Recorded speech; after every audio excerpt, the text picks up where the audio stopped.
What's up? Ghost Fictions is here and we're back again. This is a story where Izuku has a secret massive harem. Or maybe one where Class 1 reacts to it. Anyway, let's get into it, pick whatever title you like. A single mistake can lead to disaster, exposing his deepest secrets.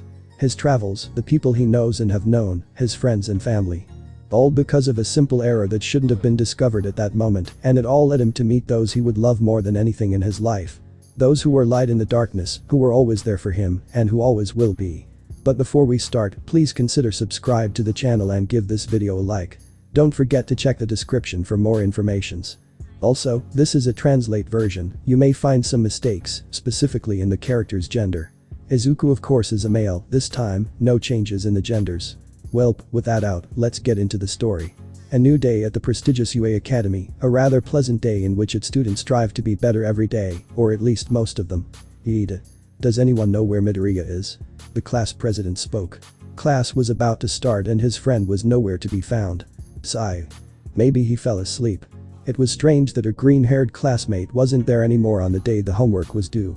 Zero. Hey Todoroki, do you know what happened? The bi-colored boy tensed up but didn't show it. Shoto said he had to take care of a problem and wouldn't be here for a while. The class was left wondering what happened, but there wasn't time to ask because their teacher entered the room. Aizawa. Alright, now that everyone is in their places, let's begin. The teacher sat down at his desk, ready to see what his students had done. Uraraka. Sensei Midoriya-kun is missing. The brunette said and the teacher looked into the empty space. Aizawa. Midoriya asked for permission to be absent for a couple of weeks. The principal refused to give me any more information, so his assignment was given to someone else to turn in. Todoroki raised his hand. Well, I guess you have it. The bi-colored boy nodded. Okay, I'll let you know when it's Midoriya's turn. They began a long session of presentations on various topics chosen by the students themselves. Some were incredible, others were too idiotic to even be considered a good grade. Mineta. And that's why outer underwear is the best garment in hero outfits. The class fell silent, and Eraser didn't know whether to laugh or cry, but what was clear was that he had managed to get a good grade. Aizawa. Alright, now Todoroki, Midoriya's presentation. He pressed a button on a remote control, causing a projector to descend from the ceiling and the windows to become tinted. Shoto handed the USB drive to his teacher and went to sit down, while his teacher connected the device. Aizawa. Very well, which one is it? In front of the class were several files, and it was difficult to know which one was the correct one. What did Midoriya choose? Ida was going to talk about the pillars, everything related to them, and how they defend Japan from incredibly strong and dangerous threats. Eraser found a folder with the same name and opened it, making 3 of his students tense. Kirishima. Hey, sensei, that's not the USB drive. The teacher noticed his student's stiffness and found it curious. Todo. Bro, you must have confused him. Aizawa. Is that true, Todoroki? He turned to look at his bi-colored student. He was also tense. Shoto. Yes, it was my mistake, sensei. His nervous tone was strange. If you give it back, I can bring the other one immediately. Aizawa. Is there something I should know about this USB drive? He said nothing, it was a red flag, the device had something in it. If you don't mind, I'll put one in. Kirishima, Todoroki, and Bakugo all rushed to stop him, but they were unsuccessful as the Eraser hero bound them to his capture weapon. Momo. Are you guys okay? You're acting weird. The vice president was worried about her colleagues who were panicking. Kirishima. Are we weird? You're the weird one, Yaoi Rozu. We're normal. His scared tone showed the opposite. Aizawa. Enough, and pay attention. I'll use this for Midoriya's note. The 3 of them turned as best they could to face the screen, and all showed interest. In the video. The beautiful garden could be seen with waterways passing through canals near the varied flowers. 3 shadows passed at dizzying speeds between them, sparks could be seen between them, a speed fight that culminated in 2 subjects, a man and a woman, who had swords right at the neck of Midoriya, who was tired. That's enough. A voice was heard, but it was unclear who it was. Izuku, stop holding back, Giyu, more strength, Mitsuri, stop being so soft on Izuku. Giyu. I'll try harder. Urakadaki-san. Bowed to a man wearing a Tengu mask who was standing before the 3 of them. Mitsuri. I'm sorry, it's very difficult for me to hit Izuku-kun. She blushed slightly at Izuku's tender gaze beside her. Urakadaki. And what's your excuse, kid? Izuku. I'm sorry, I'll put more effort and dedication into training from now on. He also bowed and the master seemed pleased. Urakadaki. Well, I hope to see her improve in the future, for now that's all.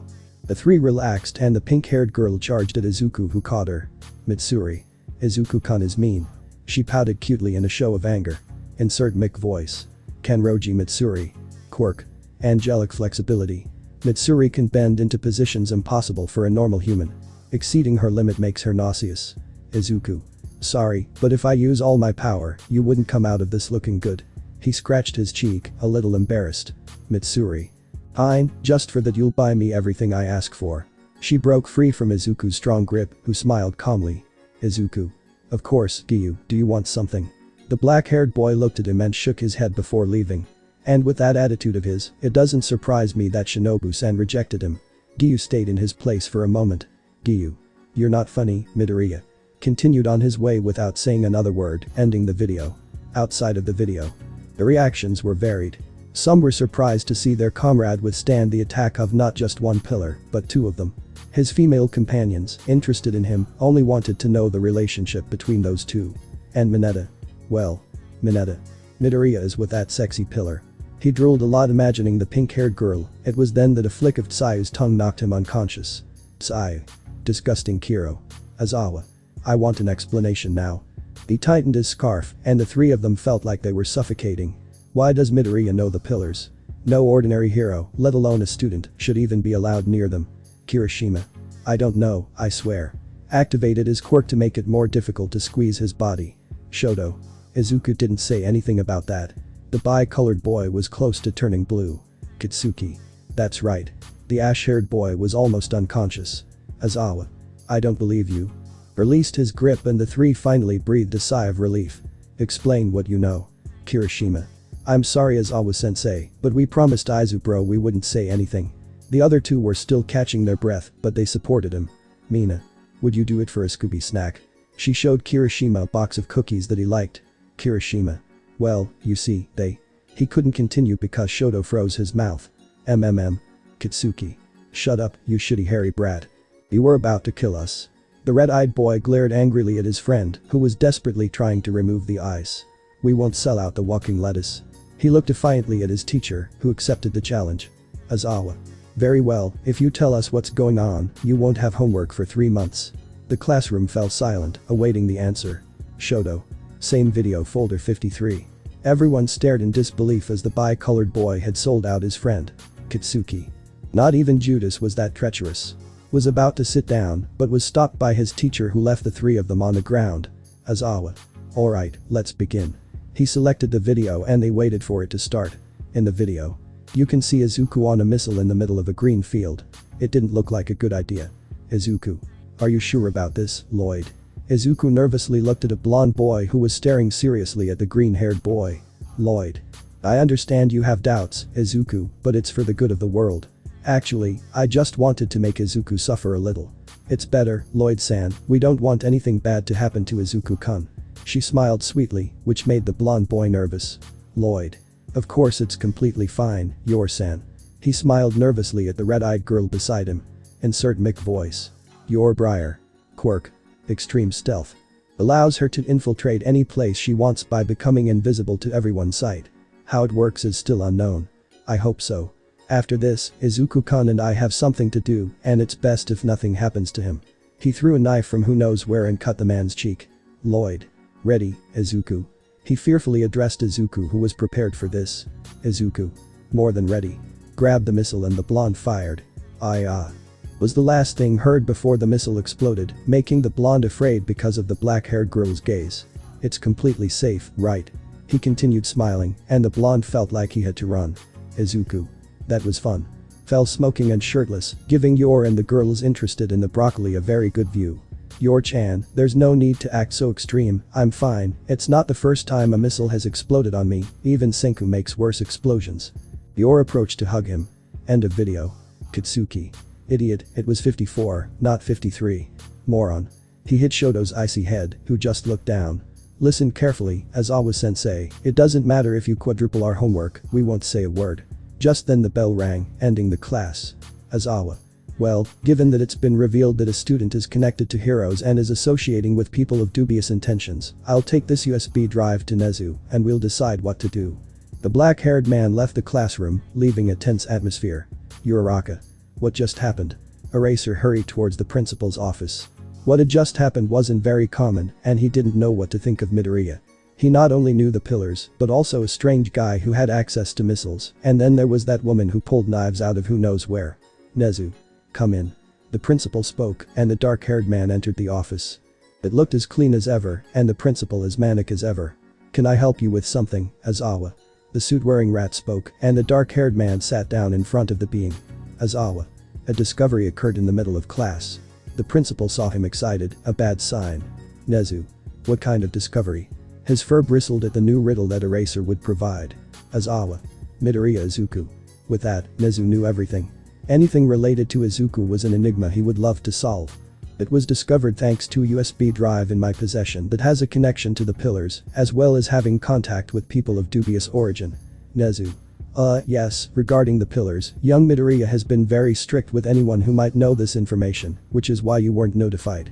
Eraser's annoyed face only promised trouble for Izuku. And about the unknown people, can you describe them? Aizawa. A man and a woman, the man is blonde and the woman has dark hair, both. The principal raised his paw to stop his speech. He already knew who they were. Nezu. There's no need to worry, they're friends of young Midoriya. I know them personally and I can say they won't do anything to seriously harm Midoriya. He smiled at the black-haired man who was tired of the situation. Aizawa. There's something about all this that I don't like. He was honest with the principal from whom he hoped to get answers. Nezu. That's because of your lack of information. Young Midoriya possesses many secrets, and the fewer people who know them, the easier it is to protect them. He said, taking the USB drive Aizawa had left on his desk. Perhaps this will help your class understand him better. Aizawa. You just contradicted yourself, principal. Nezu's smiling face only showed that the teacher was wrong.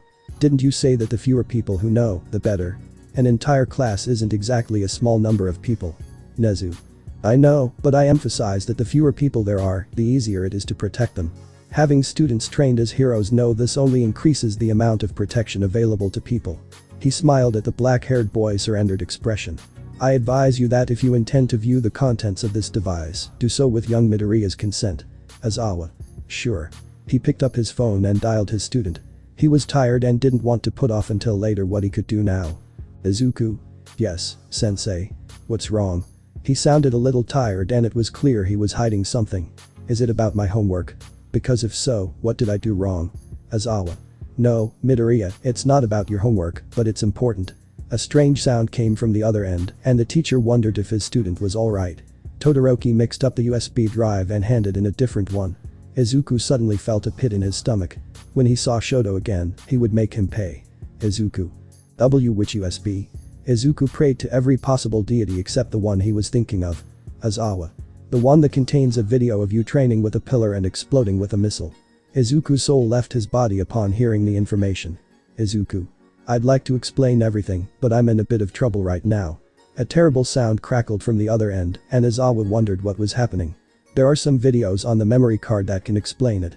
Haken, Kirishima and Shoto know which ones. The sound grew louder. I have to go. Goodbye sensei. The call ended, and the pro-hero sighed. Nezu. So what will you do? The principal watched the tired teacher ponder the situation. Aizawa. Since you gave us permission to look at the USB drive's contents, and my students know which one to look at, I don't see why we shouldn't. The Chimera smiled, pleased with the result, and nodded to Aizawa. If you'll excuse me. He left for his classroom. There was much to see. Nezu. And Aizawa. The dark-haired man glanced over his shoulder at the principal, smiling. If there's anything you need explained, don't hesitate to let me know. The teacher nodded and finally left the office. He walked straight to his classroom. Now they just had to see the explanations or have his own students explain to him what happened first. Aizawa. Very well. The black-haired man opened the door and saw how his offspring were hanging Bakugo, Kirishima, and Todoroki with tape over a vat of acid.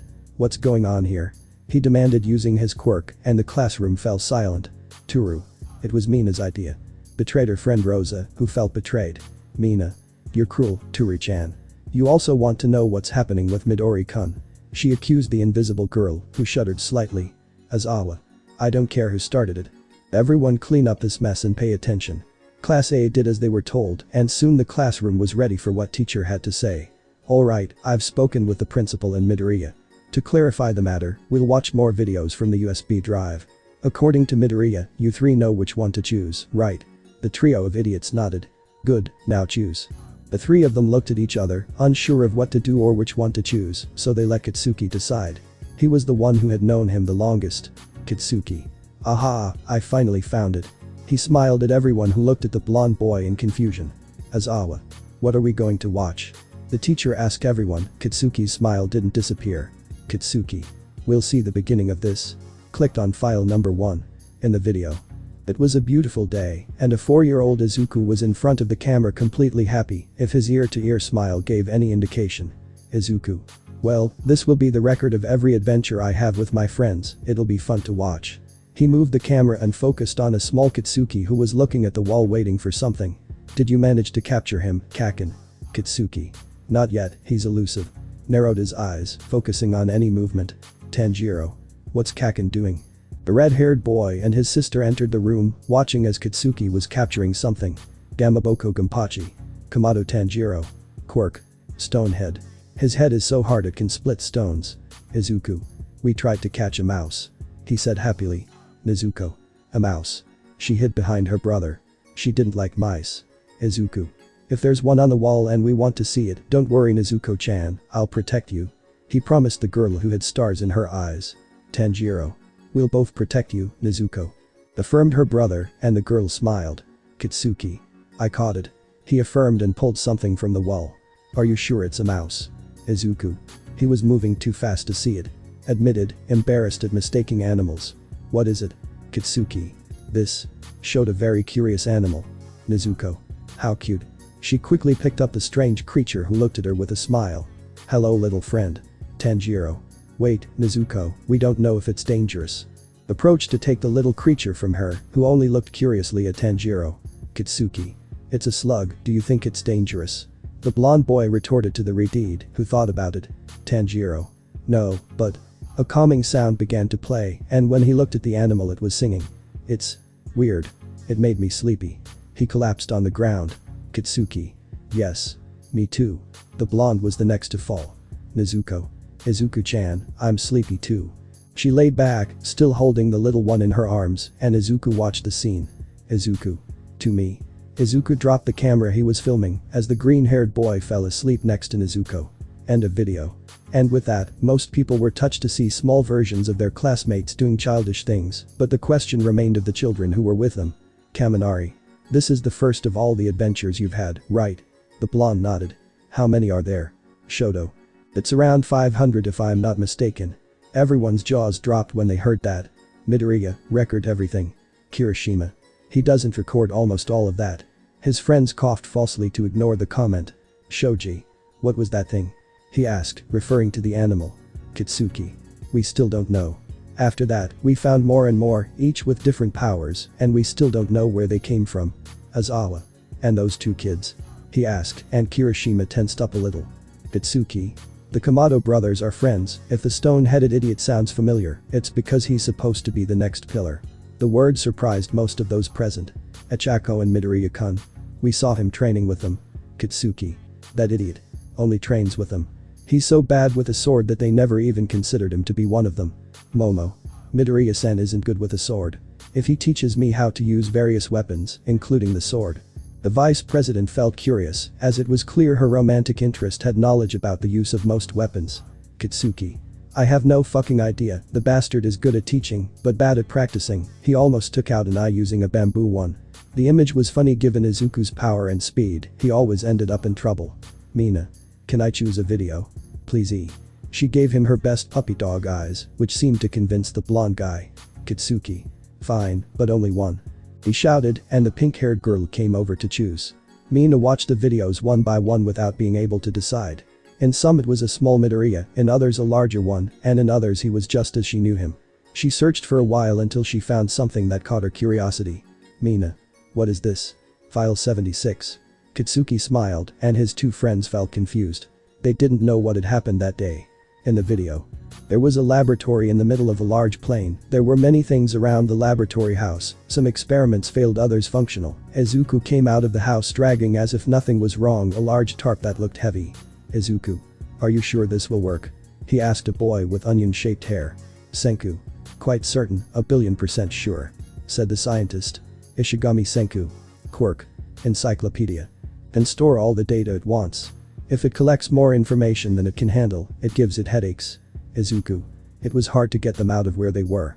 He tapped the canvas gently and let Senku work his magic. Anasta. Senku went with Noel to practice out, maybe he'll arrive in. He looked at the sky for a few seconds before answering. About 30 seconds. About 26 seconds later a gray-haired boy emerged from the trees propelled by a powerful jet of water. Izuku. You almost hit the number. The onion-haired boy cursed under his breath for his mistake. Please let him stay alive. Asta. I'm fine. She stood up happily and without a scratch. Sukahiro Asta. Quirk. Lieb. Lieb is his brother and has the ability to nullify any quirk he comes into contact with, in addition to providing physical strength and great resistance. Senku. Tell me how many fingers you see. The scientist approached, showing his outstretched hand. Asta. 7. He shouted joyfully and received a punch from Izuku. Oh, that's 5. Senku. That's better. Withdrew to prepare the final touches on his project. Izuku. This time they really sent you far away. He watched as the trail of destruction stretched far and wide. Asta said. Noelle is progressing quickly without that thing Senku did to her. Izuku nodded. By the way, what is that? Senku. This. With a sinister smile he removed the tarp revealing 3 identical beings. Izuku. These are 3 Registeel. It took us weeks to find 3, but we finally have them here. He approached one of the 3, all of them deactivated. We don't really know what they wanted them for, but we're going to use them. Asta. What are you planning? At some point a bird landed on his head. Senku. To exploit part of the Gremory territory. Silence reigned for a moment and Asta began to shout. Asta. Are you crazy? Senku nodded. And you let him. Aren't you supposed to be really close to the Gremories? Izuku scratched his neck. Izuku. We have Zeodicus's permission, and we'll only be using the mines for renovations to help Ichako. He smiled innocently, causing confusion in Asta and the other companions who were watching everything. Asta. I don't understand. Izuku. Ichako's parents don't have much money and they own a construction company. I got the Gremories to do this so they can see how amazing the Urakas are, so they'll hire them. They'll make money and I won't have to see Ichako sad ever again. He assured with a smile and the ash-haired boy stood up. Asta. Great. You're amazing, Izuku. With stars in his eyes, he congratulated his friend. Izuku. It's not that big of a deal, I just want to see Ichako happy. End of video. Uraraka was shedding tears of happiness. She knew very well that her parents had made a contract a year ago with the Gremory family, something about building houses for them. That plus a good use of words and the construction company was now very good and recognized, all thanks to him. Mina. Midori-kun is amazing, isn't he, Ichako-chan? The pink-haired girl and all her friends were happy for the brunette. Azawa. So you're the cool friends Asta was talking about. The 3 of them froze, wondering how their teacher knew the little guy. Toru-sensei, who are you talking about? The whole class had the same question. Azawa. The little guy who came out of nowhere is my cousin's adopted son, that's all I'll say. The classroom fell silent as they digested what their teacher said. Azawa. Anyway, put something relevant, please. We don't have all day. The 3 closest friends of Izuku looked at each other before starting a game of rock, paper, scissors to decide. Kirishima. I won. He happily approached the monitor to choose. Shoto will choose his favorite, right? She said to the blonde boy beside her. Kitsuki. Doesn't he know any other videos, the damn guy? Quite tired of that video, they sighed heavily. Kirishima. I found it. Happily chose file number 20. In the video. It was a dark and stormy night in which Kitsuki, Kirishima, Shoto and Izuku were somewhere in the world running like their lives depended on it, which they did. Kitsuki. What rank does that damn girl have? He looked over his comrades and a bullet grazed his cheek. Izuku. If I'm not mistaken, 3 kilometers. Shoto sweated because of it, those bullets easily pierced his eyes and even managed to damage Kirishima using his quirk, while Izuku, who is more resistant. Shoto. I still don't know why she's so angry. He asked aloud, causing Kitsuki to tense up. Kirishima. Bakubro was to blame, he interfered where he shouldn't have. Izuku laughed at this, and the blonde boy just glared at him with hatred. Shoto. And what did you do now, idiot? The bi-colored boy wasn't one to get upset, but this was getting out of control, mainly because the bullets were now coming out of strange portals. Izuku, calm them down. Izuku. No, this is fun. Izuku was smiling, dodging every bullet aimed at him. Kitsuki. Stop them before they kill us. The blonde dodged 2 bullets aimed at his groin, he almost lost his offspring. Izuku. They'll kill you, Shoto for not stopping you, and Kirishima for helping you. A bullet hit him in the head and Izuku hit the ground, scaring his classmates. Kirishima. Izuku bro. The Redeed went to help his friend when he too received 2 bullets and the other 2, without hesitation, just did the sensible thing. Shoto. It's not time to think, it's time to run. They both fled the scene, leaving them both to their fate just as 2 shadows were approaching. End of video. Kirishima. That wasn't him. He blushed under the gaze of his friends and sensei. Toru. You're alright, aren't you? Her invisible companion spoke, worried about the 4 of them, especially the Redeed. Kirishima. It wasn't as tough as you think. The bullets felt like punches from All Might, but I was able to withstand them easily. Izawa. Who was attacking them? The bullets gave a clue as to who it might have been, but he wouldn't jump to conclusions. Kitsuki hit Kirishima's hard head, who barely felt it. Choose already, you bastard. Kirishima. Sorry. He searched through the videos again until he finally found the one he wanted. This is it. In the video. Shoto, Kitsuki, and Kirishima stood before a very serious Izuku. The 3 of them were in a helicopter, and Izuku was quite tense. Kirishima. Tell me one more time what we're supposed to do. He was so nervous about what was going to happen that he kept forgetting the plan. Kitsuki. Idiot. Izuku. Leave him alone, Kaken. He said forcefully, surprising the class. Remember, Kirishima, we're here on orders from the Russian government itself. There's a known terrorist cell experimenting on humans and machines, creating both androids and cyborgs to sell to the highest bidder or to attack cities. The mission is to stop them by entering their base here in Siberia. Your duty is to create a distraction along with Kaken, while Izuku and I go in. Kirishima. I understand. He clenched his fist which showed red lightning. Senku. Attention, this is your captain speaking, it's time. The helicopter door opened, revealing a large drop. You know what to do. The 4 jumped into the void. Kitsuki began to throw explosions to stabilize himself. Shoto threw light flames to fall faster. Kirishima was facing forward with his quirk activated, and Izuku was relaxed, letting himself be carried by the wind. Kitsuki. Don't brag, idiot. He yelled at Izuku, who was just spinning around like a meteor. Kitsuki and Kirishima landed on a turret that was destroyed the instant the Redeed fell on top of it, drawing the attention of the complex, who began to attack the 2 heroes, without knowing that Shoto and Izuku had fallen into trees a few meters away from where their companions were, and stealthily went to the giant building that was in the middle of nowhere.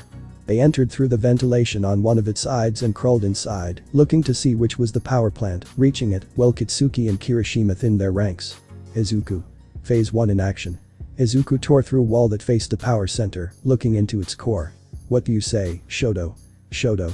It's thermal, it absorbs the cold and converts it into heat. I have an idea. The bi-colored one launched a burst of flame, overloading the mechanism and frying the circuits so that everything was plunged into darkness. And now what? Izuku. Go to the escape route and secure it. I'll take care of blowing this place up. The bi-colored boy nodded and slid across his ice as Izuku disappeared into the corridors. He moved quickly through the lower levels of the complex, injuring everyone in his path until he finally reached the bases. There, as there weren't many people armed to the teeth, their weapons were useless because Izuku's skin was very resistant and every bullet that hit him failed to damage him. Only his shirt and vest were affected. A few minutes later, almost everyone in the room was defeated. Only one person remained, staring in terror at the green-haired man who was slowly approaching him. What are you? He had a gun in his hand and was pointing it fearfully. Izuku. Just a simple boy who wants to free those who are here. Smiled just as the ceiling shattered and Kirishima entered with red lightning and his unbreakable mode falling on the guy. You just stole my moment. Kirishima.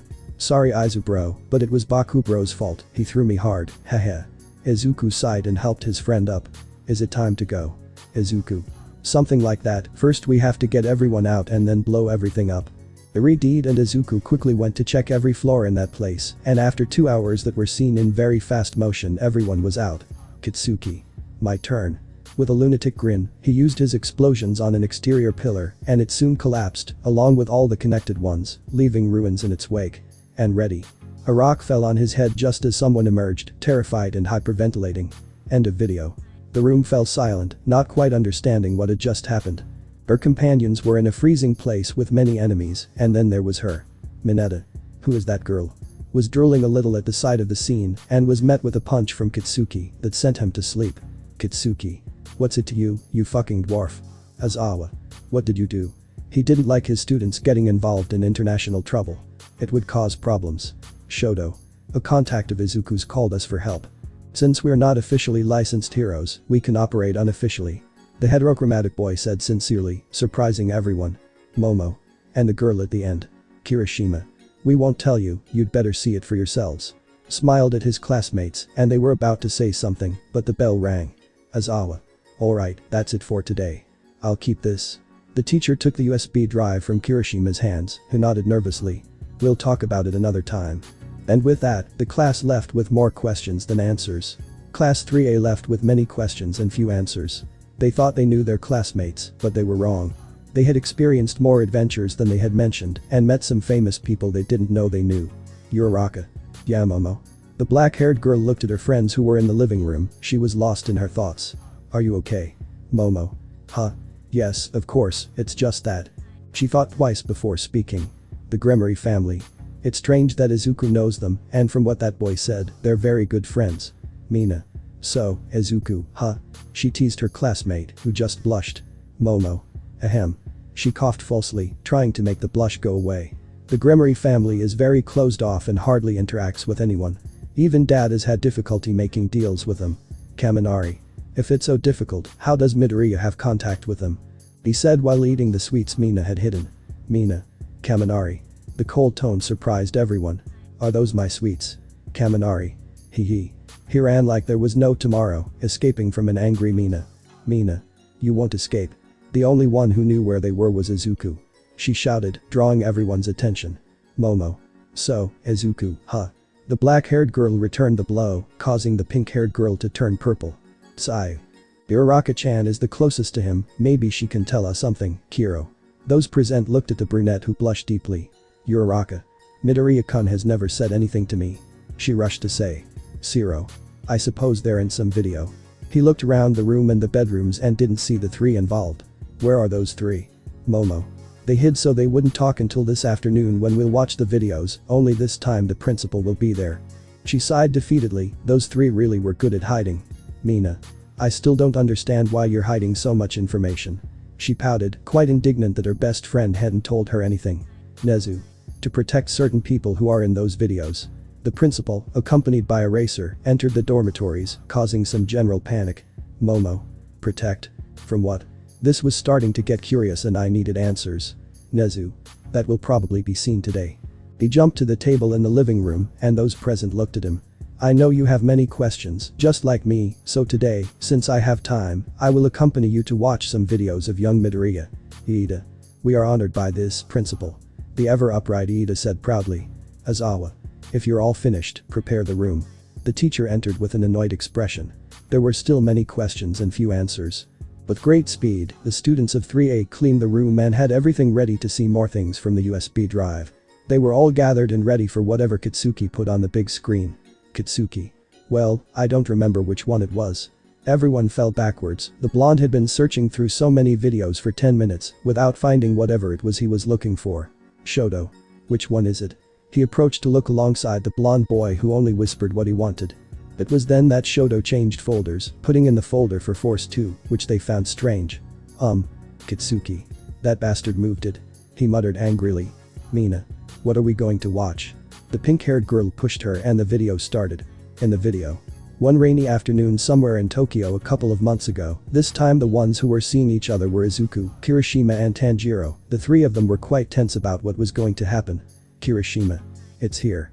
He tapped lightly, revealing that this part was hollow. How will we get in? An idea sparked in Izuku's mind.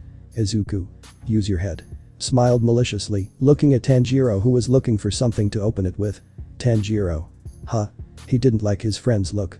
An abrupt cut and suddenly Izuku and Kirishima were seen holding Tanjiro, ready to go through the wall. Tanjiro. But not my head.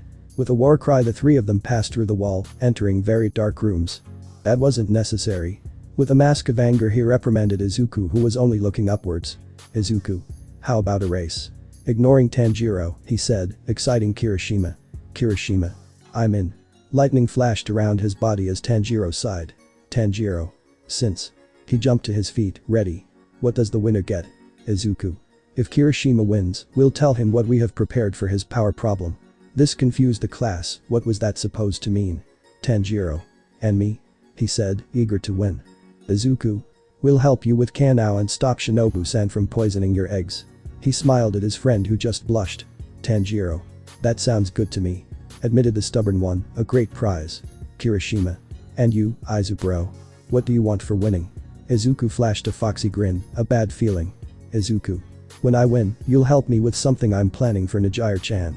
They both swallowed loudly. Whenever it involved one of the girls, Izuku went to extremes, very extremes. But that said, on your marks. They both got ready. Ready. A strange sound came from Tanjiro's mouth. Go. After that, a red flash followed by a very agile Tanjiro climbed the thousands of stairs, leaving Izuku behind, who just watched as they climbed and climbed until they were almost lost in the stairs. Izuku. Well, that was enough of an advantage. He bent down, letting the energy flow through his feet. This would be epic to do. I'll win this. Suddenly Izuku disappeared, leaving only a crater where he had been rising at dizzying speeds, overtaking both contenders in less than 2 seconds. They watched as a green meteor passed by, destroying everything in its path, and soon reached the top floor where they had come to find themselves. Izuku. My gram is faster than you two idiots. He yelled from the back, and only a sound of exasperation could be heard. Come on, turtles, time's running out. A moment later, the first to go up was Tanjiro, who took advantage of the broken stairs to jump up. Kirishima, on the other hand, just destroyed everything in his path until he arrived with a face of total defeat. Kirishima. I lost. He cried comically, making Izuku laugh. Tanjiro. You're not the only one, Kirishima-kun. He comforted the redeed while Izuku just stared down the corridor. Yep, there were a lot of turrets. Izuku. Oh, by the way, we'll also help you with your dream girl, Tanjiro, so don't worry. The sound of a gunshot in his direction made him close the door. And we'll help you too, Kirishima. Tanjiro. So all this? He went blank, as did Kirishima. Izuku. Yes, I did it because I wanted a race. He smiled at his friends who were shouting for grilled broccoli. I'll go first, right? His friends' expressions only confirmed his decision. Very well, just stay alert. Izuku opened the door and instantly a barrage of bullets hit him directly without injuring his skin. His shirt and pants, on the other hand, were now in pieces, leaving a very good view for those interested in Izuku. The other two positioned themselves behind him, with Kirishima facing Tanjiro, his quirk active in case anything failed to stop Izuku. With a pure burst of speed, they arrived on the other side of the corridor in front of a metal door. This time it was Kirishima who smashed the door, revealing a room with a glass tank containing someone. Tanjiro. That's her. Looked in surprise at the 10 and 10 how Izuku clenched his fists, almost drawing blood. Kirishima. How did they capture her? It sounded a bit impossible given how she was, but that's how it was. Izuku. I don't know, but when I find out who it was, I'll go to the moon and back. With a bang, the glass shattered and its occupant fell unconscious into Izuku's arms. Now you're safe. Midoriya power. Quirk. Bloody demon. Can modify blood to create whatever she wants. End of video. The class fell silent as they watched what appeared to be a rescue mission for that very strange horn girl. The principal seemed very happy. Now he understood the reason for Izuku's sudden request to be excused from class. Mina. Who is she? She asked cheerfully, masking her jealousy. Shoto, Katsuki, Kirishima. Power. The three trembled at the memory of what the bloodthirsty girl was like. Kaminari. Are you alright? The three of them disconnected for a second before coming back to life. Katsuki. Yeah, it's just that damn girl gives me the creeps. The class looked at him strangely, was she that intense? Azawa. Anyway, let's keep watching. He dismissed it and switched to the folder with just the letter N. What's this? The trio of idiots watched fearfully as the teacher clicked on the first video. Shoto. Sensei don't. Too late, because the video started. In the video. A very beautiful day somewhere in New York, a very beautiful apartment in one of the best buildings, and surprise, there was Izuku sleeping peacefully, causing tenderness in his interested parties. Izuku. Lazily woke up and followed the sweet smell to the table, where he found a very delicious breakfast which he quickly devoured. Is it delicious? The girl smiled in the doorway. Senpai Heido Nejire, who was speculated to be his girlfriend, appeared smiling at Izuku, who only nodded and went to kiss him, confirming Mina's suspicions. Izuku. It's perfect, thank you Nejire-chan. The blue-haired girl smiled at him and shot a wave at the camera, ending the video. End of video. Mineta was practically crying blood. He was supposed to be the one with the sexy senpai, but the broccoli beat him to it. Momo. So if it was true. She said bitterly, it was official, she wouldn't have a chance to be with her secret love. Achako. Good for them. The fake smile was obvious, which almost made Katsuki laugh. If only they knew the truth. Mina. Who would have thought, Midori-kun and senpai. Her cheerful tone only hid her sadness at discovering the truth, just like her friends. Shoto. What do you think they'll say when they find out? He whispered to Kirishima, who just shrugged. Kyoka. Find out what? But the look that demanded an answer, the purple-haired girl spoke, causing fear in both of them. Kirishima. Hey, look, a video is about to start. He pressed the key and it all began. In the video. A very clean and perfectly decorated Victorian-era room, in which only one person could be seen, and that was Izuku, 5-year-old boy who was frantically looking for something, and seemed to find it when he looked at the chandelier on the ceiling. Izuku. That'll work. But the jump here reached the top and tried to hide, confusing everyone who didn't know what was happening. After a while, two girls entered the Great Hall, one with red hair and the other with black hair, who seemed to be looking for something. Izuku. The dark-haired girl shouted, and the spectators could hear mini Izuku trying to stifle his laughter. This isn't funny. The redhead shouted desperately. She didn't like it when her green-haired friend did this. If you don't come out right now, I'm going to cry. She said with a fake tear, and Izuku got scared. Izuku. I'm here, Riaz-chan. He said, hanging from the chandelier like a monkey on a branch. Hee. Riaz. Izu, you idiot. The redhead shouted, still with a tear on her cheek. Izuku. It's fun to play hide and seek, right, Akeno-chan? The black-haired girl just ignored him. Akeno. Idiot. She muttered, and yet Izuku heard her. Izuku. You too. He bellowed sadly, and the screen went dark. End of video. No questions were asked about the girls who were with their partner, and if any of the girls were romantic interests, of course the trio refused to say anything. Momo. Riaz. The name sounded too familiar, and when he finally remembered, the surprise didn't quite hit him. Bakugo-san. The calmly cold tone made the blonde boy sweat a little. That was Riaz Gremory. Kitsuki. I'm not surprised the ponytail gave him away. He snorted. Kaminari. Riaz Gremory. He said curiously, the name didn't ring a bell at all. Kyoka. From the family that helped Chako, the drummer. Mocked her ex, who just shrank away. Kaminari. The insult wasn't necessary. He muttered, receiving only a look of utter anger in return. Kitsuki. Yes, Riaz is a childhood friend. He said with a touch of melancholy. The broccoli-headed kid used to spend weeks at a time with the redhead and the lightning-crazy girl. I can't say anything more without that idiot around. Nezu. This is interesting. The principal smiled a little too much for Izawa's liking, who was analyzing each video. For now it's best if you all go to sleep. The principal indicated, and the class president called it a day.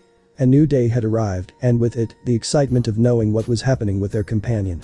It was very interesting to watch and learn more and more about what their companion experienced day by day, and today they would discover more. Izawa. Are you ready? The students nodded. It was time to watch more videos, of course, after their training for the day, and having survived endless math and history classes. Mina. Just a minute. The pink-haired girl took out a bowl full of food and quickly handed it out to everyone. Now then. Shoto. Okay, this time I'll choose.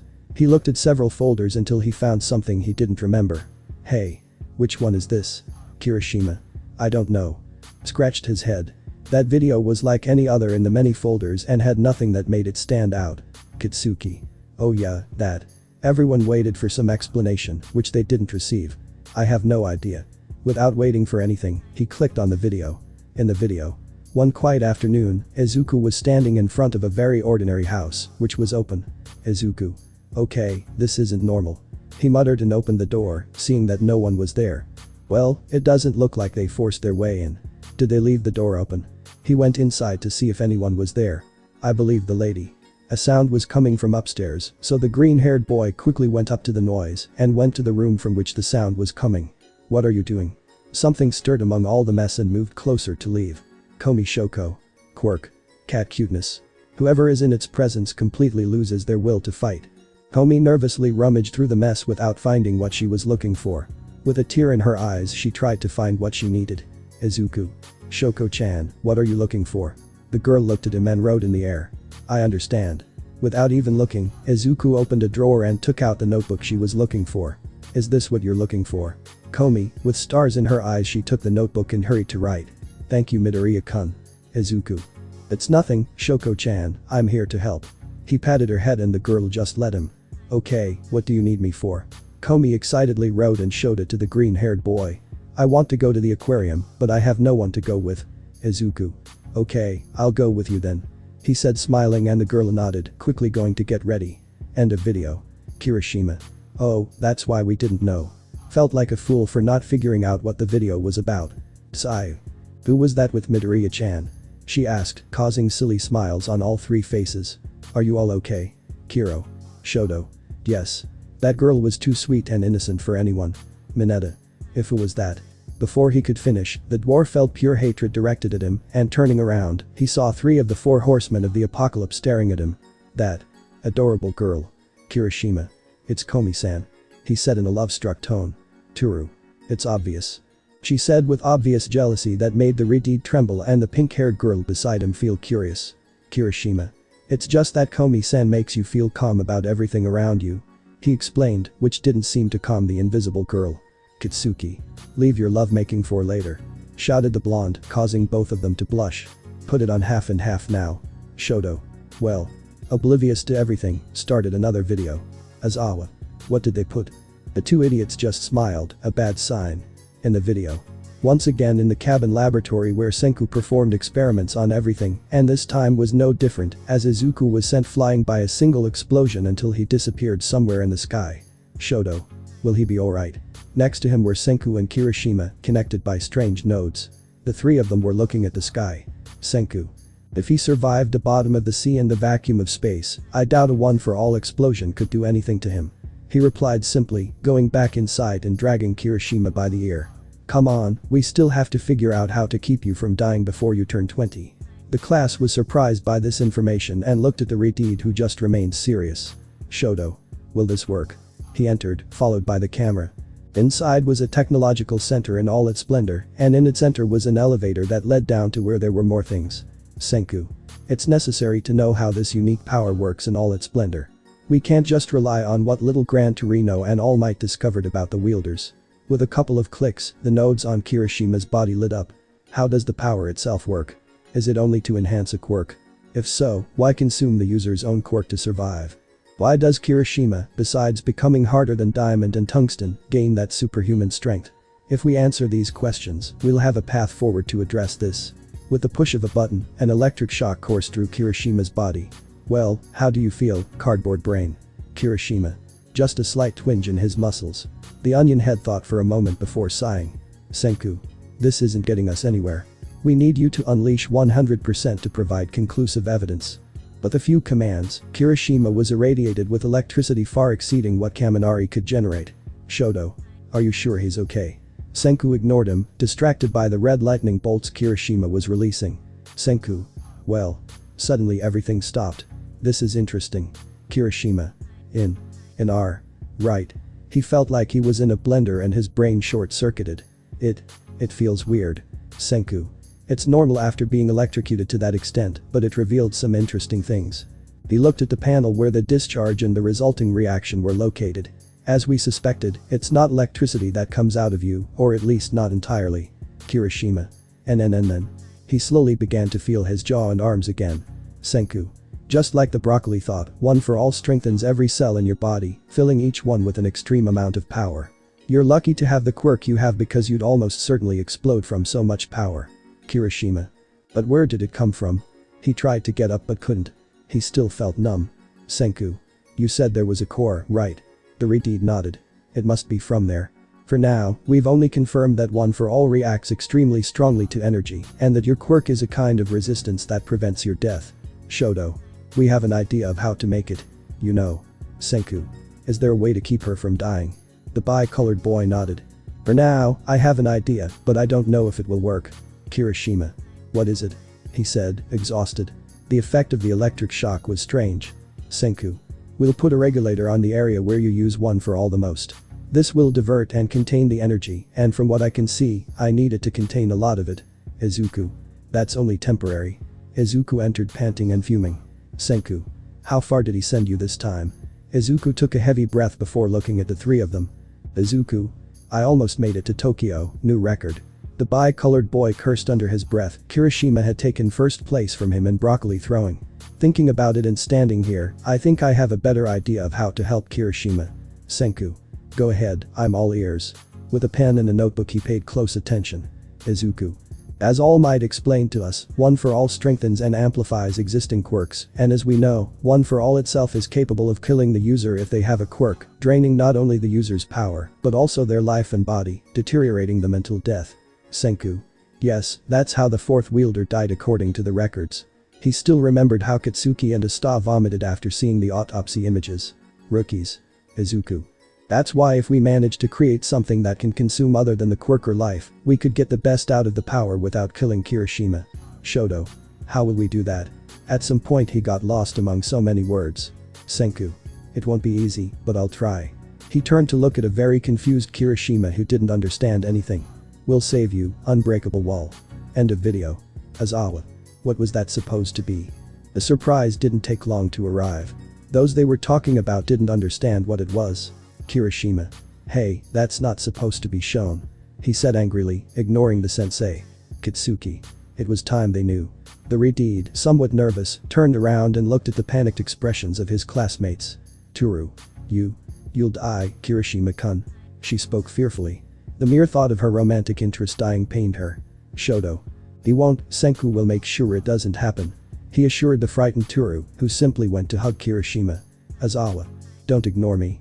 He shouted, drawing the attention of the three idiots. What did you mean when you said that about power? Katsuki. Well. The Redeed silenced him, it's not supposed to be known. Take your greasy hand off my face.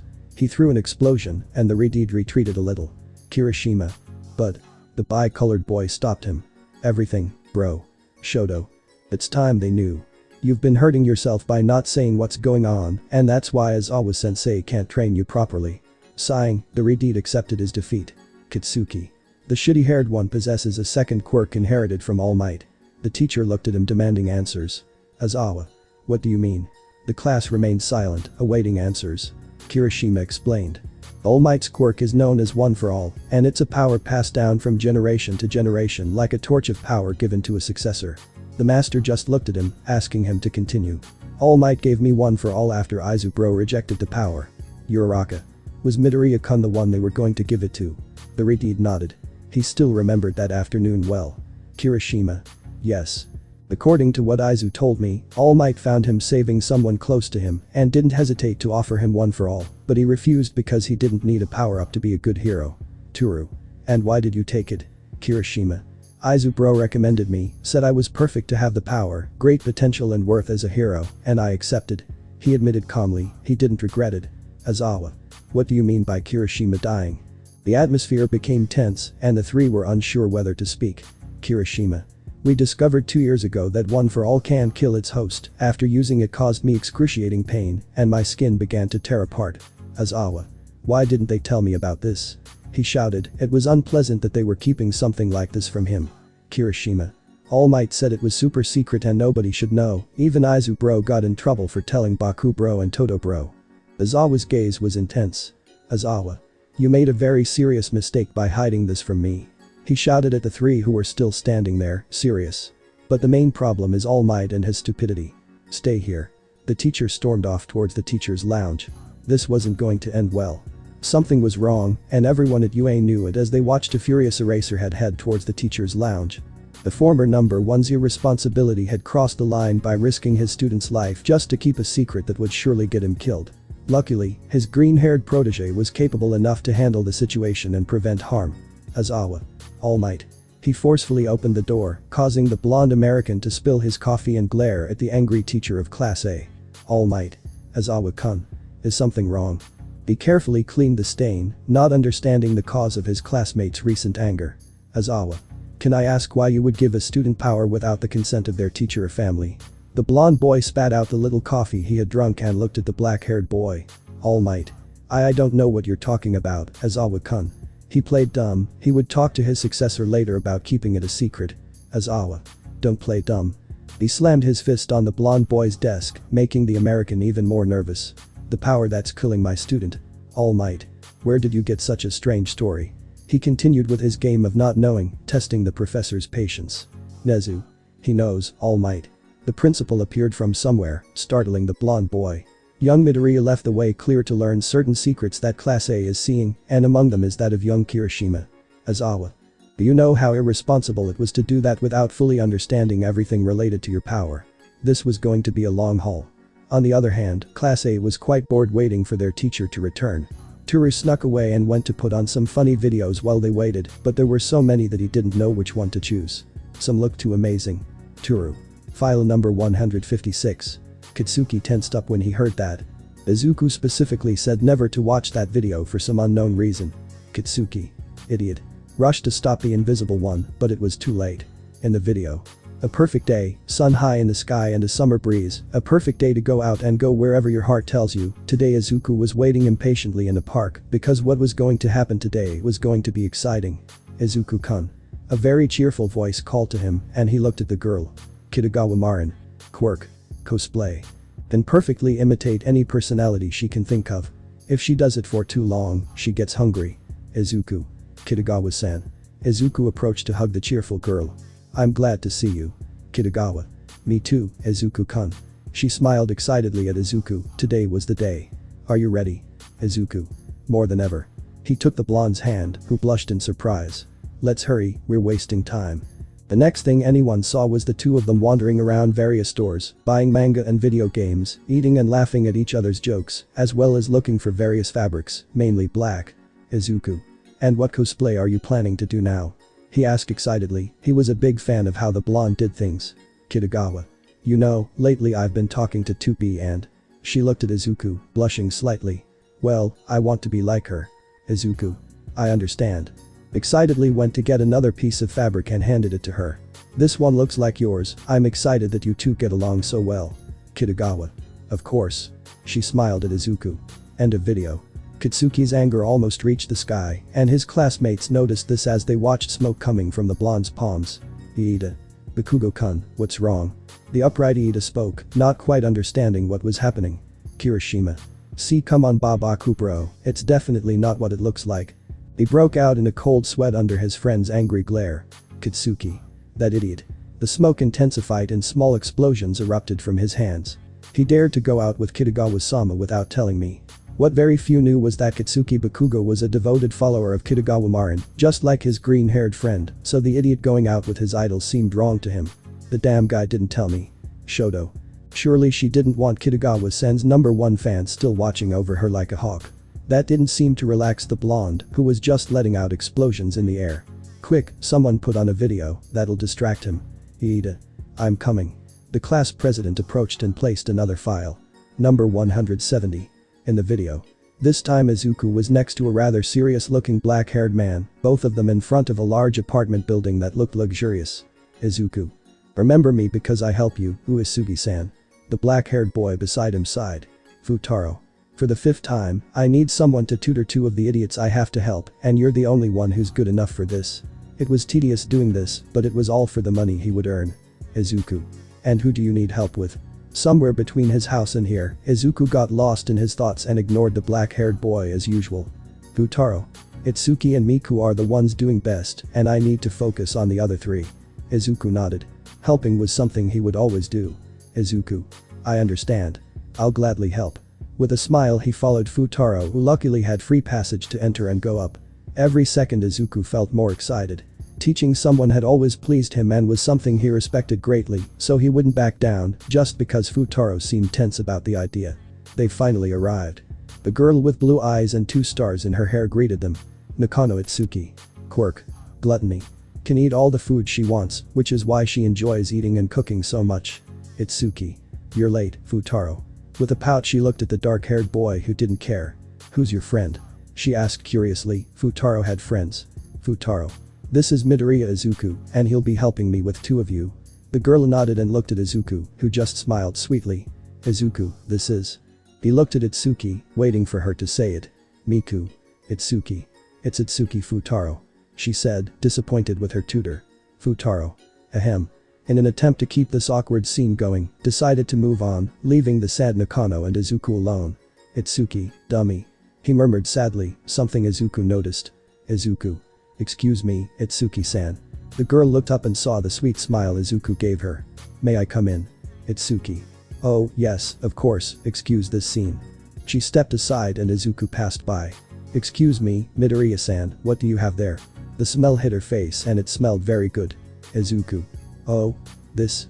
He held up a bag that Nakano knew well. His sweet-filled bread. As he said this, the bag disappeared along with its contents. Huh.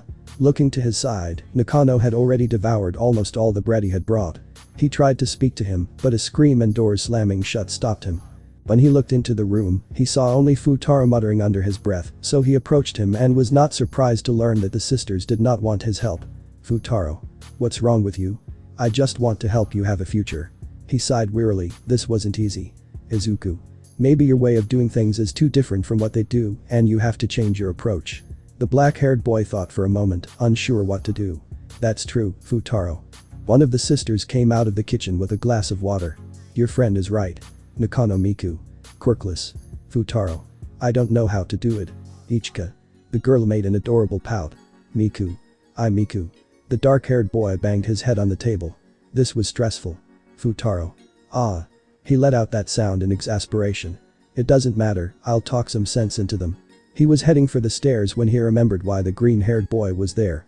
"By the way, this is Izuku, he'll be tutoring Itsuki and you." The Nakano with headphones looked Izuku up and down, analyzing him. "Izuku. Hello, Miku-san." He smiled sweetly and Nakano nodded to herself. "Miku. I'm not interested if it's not with Futaro." She replied and was about to leave if it weren't for Izuku who just sat down on the sofa. "Izuku. Don't worry, I won't be here for many days. Futaro needs to focus on those who are doing the worst, so I'll help those who are doing well to improve even more." "Itsuki. I understand," she said with a piece of bread in her mouth. "In that case, if you always bring food for me, there's no problem." "Izuku. We can talk about it." He looked at Miku, who was still skeptical of the idea. "Miku-san, what do you say? It'll only be an hour at most." The girl nodded hesitantly. If Futaro trusted him, she would too. End of video. Itsuki seemed to calm down after watching the video and looked like a small child watching cartoons, so there was no need to fix anything from an explosive disaster. "Mineta. Midoriya is a damn lucky bastard," he said with murderous intent, seconded by the electric blonde. "Kaminari. I'll say, what's his secret? Kyoka. Maybe the one who doesn't focus on the girls' bodies and instead of looking at them as pieces of meat, looks at them as people." She replied coldly and the blonde boy looked at her with fear. "Katsuki. Now I understand why my food kept disappearing that time." The atmosphere changed when the teacher entered with the principal in his bandages, quite comfortable in his place, and behind him All Might, looking rather lost and thoughtful. "Azawa. You saw some videos, right?" The president, as always, told the truth and the dark-haired boy sighed. This was bound to happen. "Never mind, Kirishima, Bakugo, Todoroki with me." The three of them got up. Something very bad was coming.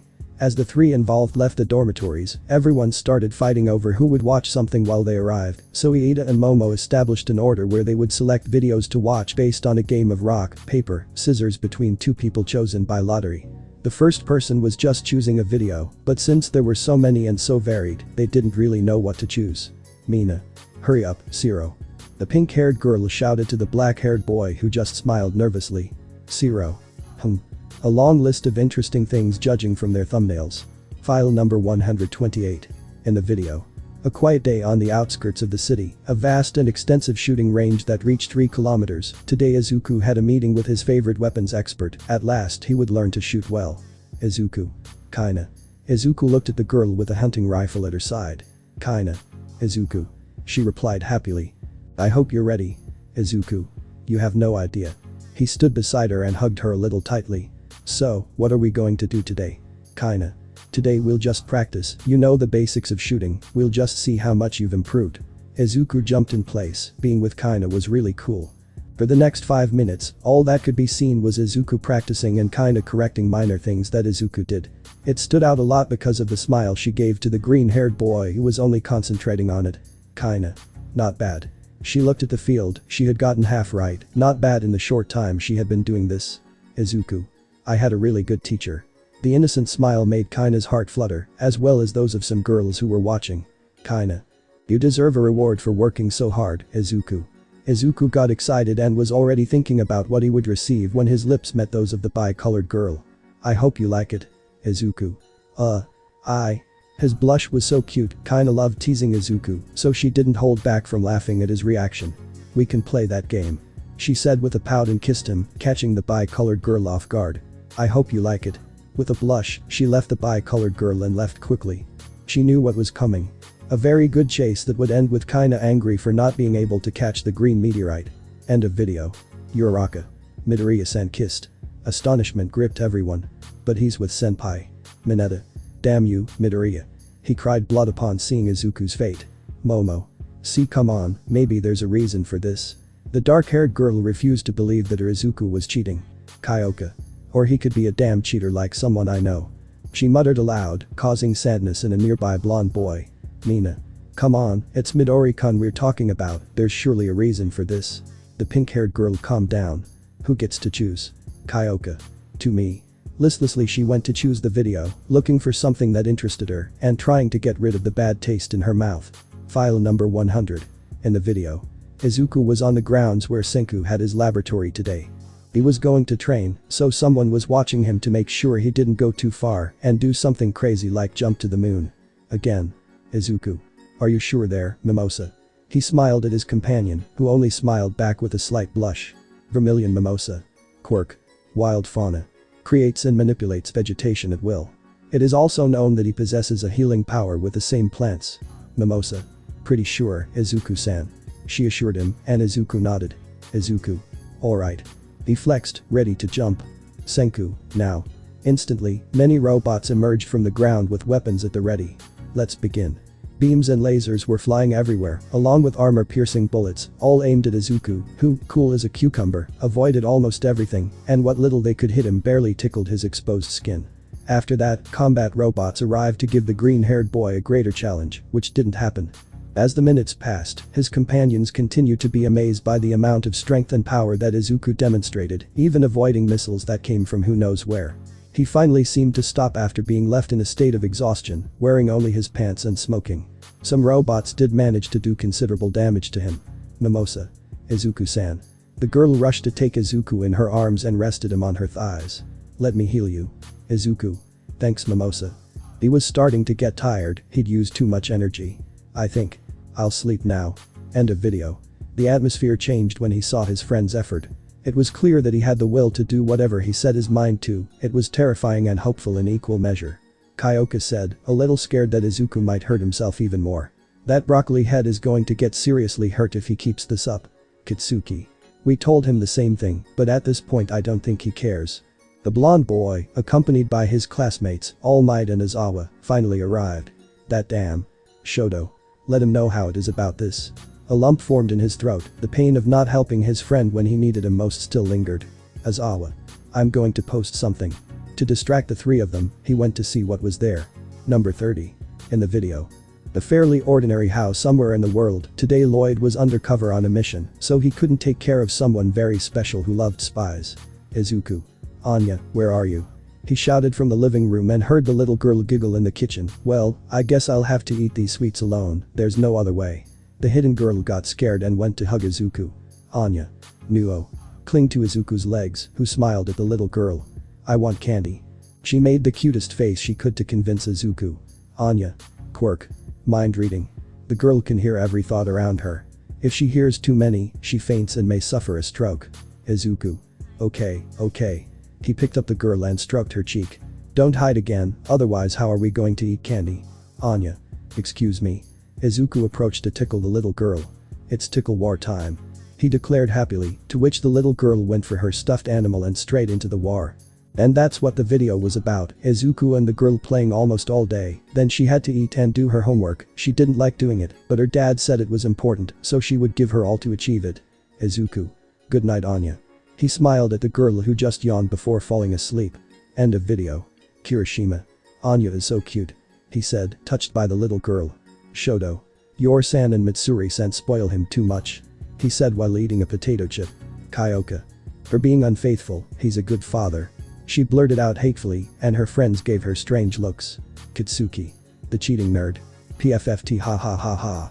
He looked at the purple-haired girl's serious face and realized it was for real. Oh, are you serious? Then let me laugh even louder ha ha ha. Kyoka. It's not funny. Shoto. It's hard to believe that the guy who would be capable of throwing himself into the sun to make the one he loves cry would be unfaithful. He replied sincerely, causing confusion among his companions. What happened? Momo. It's just that. She wasn't sure if the three of them knew what Izuku was doing. Kyoka. Who appears very close to another girl who isn't her senpai in one of the videos. Crossed her arms angrily. She didn't like unfaithful people at all. Kirishima. Who was that? Mina. She had two-toned hair and an analytical gaze. She said simply, causing a shudder in Kitsuki and Kirishima. Do you know her? Shoto. Kinda. He swallowed hard. He knew how jealous the bi-colored girl was and what she did recently just for stealing a chocolate bar from him. Kitsuki. There's nothing to worry about. Izuku and she are a couple, just like with the bubblegum-haired girl. The room fell silent after the blonde's revelation. Huh? The reaction was immediate. It was time to show video number 69. Everyone sat and watched as the three of them searched for that video. The revelation caused some confusion among them all. Was Midoriya capable of having more than one girlfriend? Kirishima. Here it is. It took about 5 minutes to find it. Izuku had uploaded too many videos, so it was difficult to find. All Might. What are we going to see? The blonde was quite confused by what his student was doing. He barely understood anything about him. Kitsuki. The legendary file number 69. Mineta's suppressed laughter echoed. Shut up and watch, no questions until the end, got it? The class nodded. They didn't want to get blown up in the face. Shoto. Okay. He clicked and the video started. In the video, Izuku was sitting in the apartment that belonged to Nejire, a gift from Ryukyu to encourage him to take the step towards independence, and that is why it is the headquarters where he meets with his boyfriend and friends. Izuku. Excuse me, what did you say? He couldn't wrap his head around what had just come out of his girlfriend's mouth, and what was even stranger was that none of the others present complained. Kinda. In short, we made you a harem. The bi-colored girl smiled at Izuku's lost gaze. Izuku. Which one of you two came up with the idea? He accused a Reed and a black-haired girl who just stared at each other. Ria's Gremory. Quirk. Princess of Destruction. Possesses the ability to destroy everything her crimson power touches, reducing it to dust instantly. Ria's. It wasn't my idea, if you're asking, Izuku-kun. She replied with a smile to the green-haired boy. Izuku. So I gather it was your idea, Akeno-chan. At this, the dark-haired girl just smiled sweetly. Akeno Himejima. Quirk. Empress of Lightning. Can summon lightning at will. Also the ability to float using electricity. Akeno. Ara, you flatter me, Izuku-kun, but I'm afraid you're wrong. Now Izuku was truly lost. Izuku. If it wasn't those two perverts then. He analyzed the women present, searching for the answer, when he looked at Nejire with an angry pout. Nejire-chan. Nejire. If that's my name. She said, still with an adorable pout. It was my idea, Zuzu. Izuku. Huh. It was surprising that his girlfriend thought of this crazy idea. Why? Nejire. You always worry about everyone and always give your all to put a smile on our faces. She approached her boyfriend and sat on his lap. Besides, don't think it goes unnoticed that you look at us with love. Izuku. And you don't mind me seeing them like this? He asked with a touch of nervousness. This was unique. Nejire. I'd be upset if you tried something behind my back, but I know you wouldn't do that. She smiled at Izuku, who blushed at his girlfriend's behavior. I know you well enough to know how you like all the girls. Izuku. I don't know what to say. He looked at the girls who were present and smiled at them. I suppose you already talked about this and agreed to do this. Kinda. Your doubts offend Izuku. Izuku. And I suppose you already have something planned for the others. He said to his girlfriend who smiled. Who? Nejire. Let me think. She looked at those present who only nodded. Kinda, Ria's, Akeno, Yor-san, Nezuko-chan, Ryuko-san, Power, Mitsuri-san, Rumi-chan, and Koku, Itsuki and Miku still haven't decided. Izuku blinked twice before fainting. Ria's. Will he be okay? She took Izuku's head and placed it on her thighs, stroking his hair. Akeno. Thank goodness we didn't tell him about the others. Smiled at the blue-haired girl who was just smiling back. I'll ask again, Nejire-chan, doesn't it bother you that Izuku-kun has a harem? Nejire. Not at all, because I know that the girls who love him with all their hearts will be loved by him in return. That's the kind of person Zuzu is. Kinda. And don't forget that she read the harem novels Kitagawa had hidden and it clicked. The blue-haired girl blushed but didn't deny anything. Nejire. Anyway, I was watching you too when Zuzu told you I was her boyfriend. Her fake smile was obvious. I didn't want anyone to suffer because I was happy. She smiled at the girls, who were surprised. We can all be happy with the person we love. Ria's. You certainly have a kind heart, Nejire-chan. End of video. Kitsuki. Well. He turned to look at his classmates who were stunned. Any questions? Mineta. Midoriya has. He still couldn't believe that the broccoli had what he wanted most. Kaminari. A harem. His soul momentarily left his body, the wretch had what he dreamed of. Damn it. Mina. Save that for when you're alone. She hurried over to Kitsuki with a smile. There's still room for more. Achako. Mina. She shouted, blushing, she hadn't expected Senpai to be capable of doing that to her friend. Mina. Oh come on, did you hear Senpai? We can all be happy with the man we love. She smiled at her friend, who was surprised. Momo. That means. It went without saying that the dark-haired girl was also surprised by what she saw. Mina. Yep, I like Midori-kun. She admitted proudly. Achako. Since when? Mina. A year ago, after a job, haha. She smiled happily, remembering how Izuku was with her, letting her be herself and returning her jokes in kind, a friendship that evolved into love. Momo.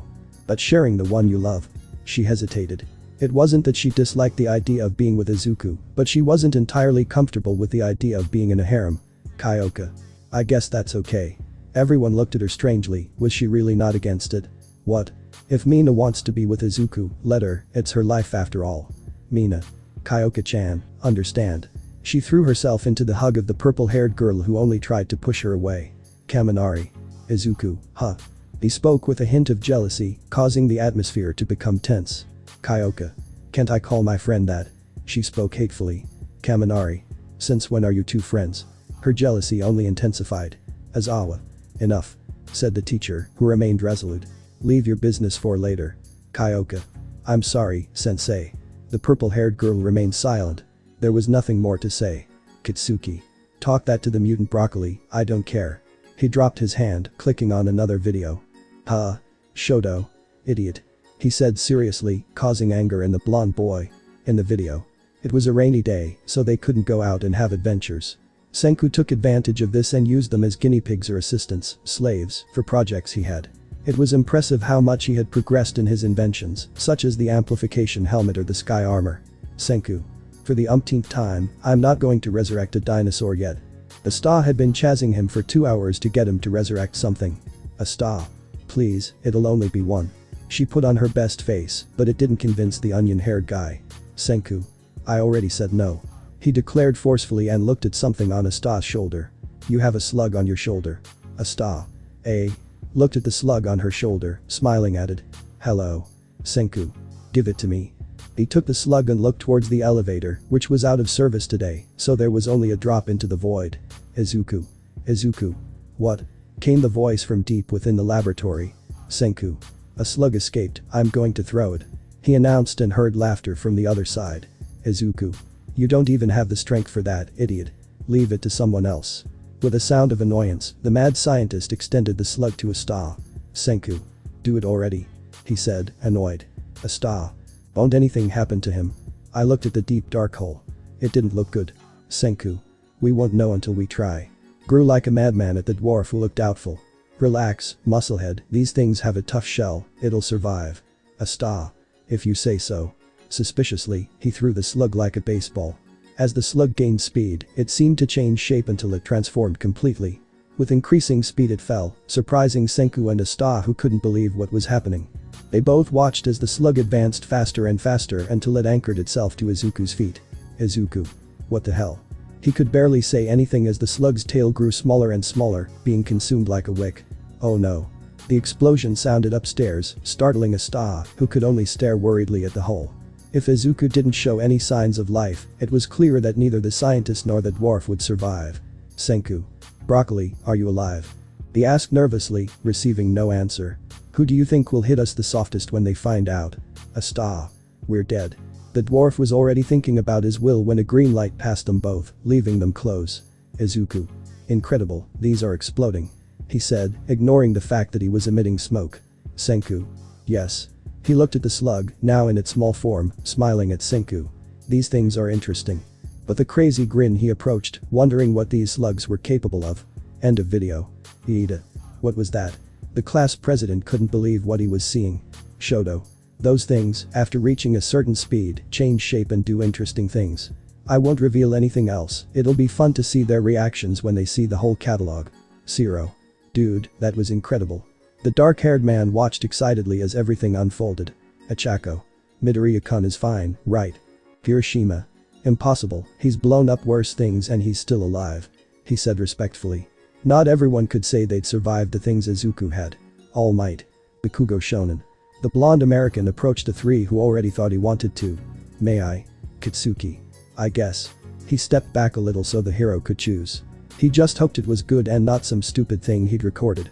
All Might stood in front of the monitor that was displaying the next video, unsure which one to choose. There was excitement in the air. Those present wanted to know more about their companion.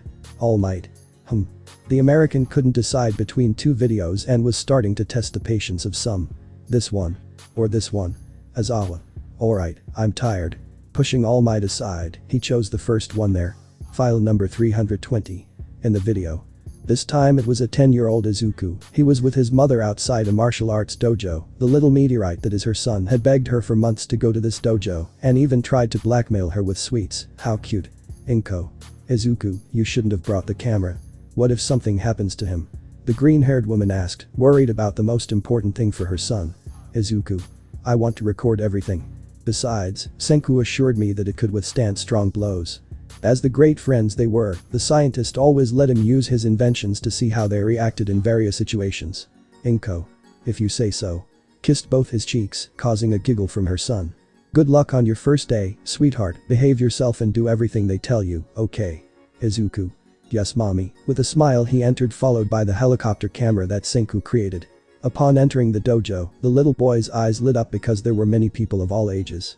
He was excited to learn martial arts, so he approached the teacher assigned to him, a man in a wheelchair with prominent eyebrows. According to his mother, he was once a hero, but using an extreme technique almost cost him his life. That man began with a test that would ignite the flames of youth in little Izuku, who happily did everything he could, pushing himself to the extreme to show that he has potential. The final test was to defeat someone of the same age, a girl who also showed great promise, with orange hair and green eyes and a slightly arrogant demeanor. Itsuka Kendo as a child. Alright, this will just be a practice match. Give it your all. One of the adults training there would be the referee for this contest. No using quirks. It's a one-on-one fight. Ready? Izuku. Yes. He said seriously. He had seen the girl practicing punches, and from what little he had seen, and comparing her to other children, she was close to his level. Kendo will be easy. She declared with superiority. A small broccoli like this won't even land a hit on me. Izuku. Big words for a dwarf carrot. He replied mockingly, causing the carrot-haired girl to pout in anger. Begin. Said the adult, and instantly Kendo launched himself at Izuku, who responded with a kick to the face, stopping Kendo. Izuku. Are you okay? He looked at the girl who was just staring at the ground. Kendo looked at Izuku seriously before a tear escaped her eye. Wah. She began to cry, causing confusion in Izuku. Izuku. Huh? Whoever was watching them stopped the supposed fight and approached the girl, taking the little crybaby away.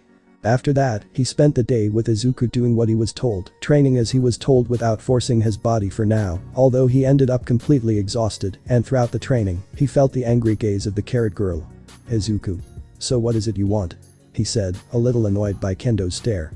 Kendo. You hit me hard. She rubbed the bandage on her nose, feeling indignant. Izuku. Was it a fighting duel you expected? The carrot-haired girl just pouted at the logic. Kendo. I've made up my mind. You will be my rival. He declared forcefully, finally a wall to overcome and he would do it. Izuku. If you say so. He didn't pay any attention and continued waiting for his mom. End of video. Momo. Kendo-san and Izuku. Now she understood why her friend and her romantic interest always had that competitive atmosphere whenever they saw each other. Mineta. Alright, my turn. He slipped away from his companions and searched for something about the harem, finding pure gold. Pile number 431. With Mirko's picture, things were getting hot. In the video. A lucky day for Izuku. Today he could finally go out with Rumi without worrying about anything because they were on the other side of the world, in England, because there was something being celebrated there, and Rumi didn't want to miss it. Rumi. Come on Izuku, hurry up. The rabbit dragged Izuku towards an abandoned warehouse. Yes, there were street fights today, and Rumi loved it, anything goes. Izuku. I'm right next to you, Rumi. Izuku entered behind the white-haired girl. This will be exciting. The fights were made up of people selected from the audience, so almost everyone there was an incredible fighter or someone who had too much repressed anger that instead of taking it out on their loved ones or the corrupt boss, they took it out on strangers. This is why it became famous, and even some heroes and police officers did it, all unofficially. With Rumi more than ready, they both watched the fights unfold, some funny given the powers or weapons they used, some quite unfair, and others a true display of pure strength. The excitement was so intense that Rumi jumped into the ring to fight a guy twice her size. Of course, there were jokes about it. How could a woman with such a useless quirk possibly beat someone who could harden his skin? It was obvious who was going to win. Come here, little bunny, I have a big juicy carrot for you. He said mockingly, causing the rabbit to get angry. After I'm done with you, we'll have a lot of fun, ha ha ha ha. Rumi. idiot. The fight began after that, and the guy slowly approached Rumi without using his quirk. It wasn't necessary for a stupid rabbit. Bad idea. In less than 2 seconds he couldn't feel his crotch, a powerful kick launched with precision, then the rabbit propelled herself to the ceiling and jumped, almost breaking the rotten roof and struck her enemy, almost tearing off his head, then she came out and in front of everyone kissed Izuku. End of video. Mineta. Damn you, Midoriya, even the sexy bunny hero Mirko. He pulled at his bun of hair in frustration. Ida. Where were you all supposed to be? He thought it was quite irresponsible to get into street fights. It wasn't the act of a hero. Aizawa. Street fighting tournament, Jacob Frey, what memories. He won't admit it out loud, but at one time he was the king of the place. Of course, almost no one could stand up to him without his quirk until Imi arrived and everything changed. Did Tokoyami-sensei fight there? The teacher didn't say anything, so the bird assumed that he did. All Might. It's quite irresponsible and should be shut down. He said indignantly, something like that would sooner or later bring death, so it shouldn't be done. Kirishima. Actually, it's well regulated, and attacks that kill your opponent aren't allowed, only attacks that knock them unconscious. Otherwise, you'll end up in prison. He declared, surprising everyone. Toru. Kirishima-kun participated. She exclaimed in surprise.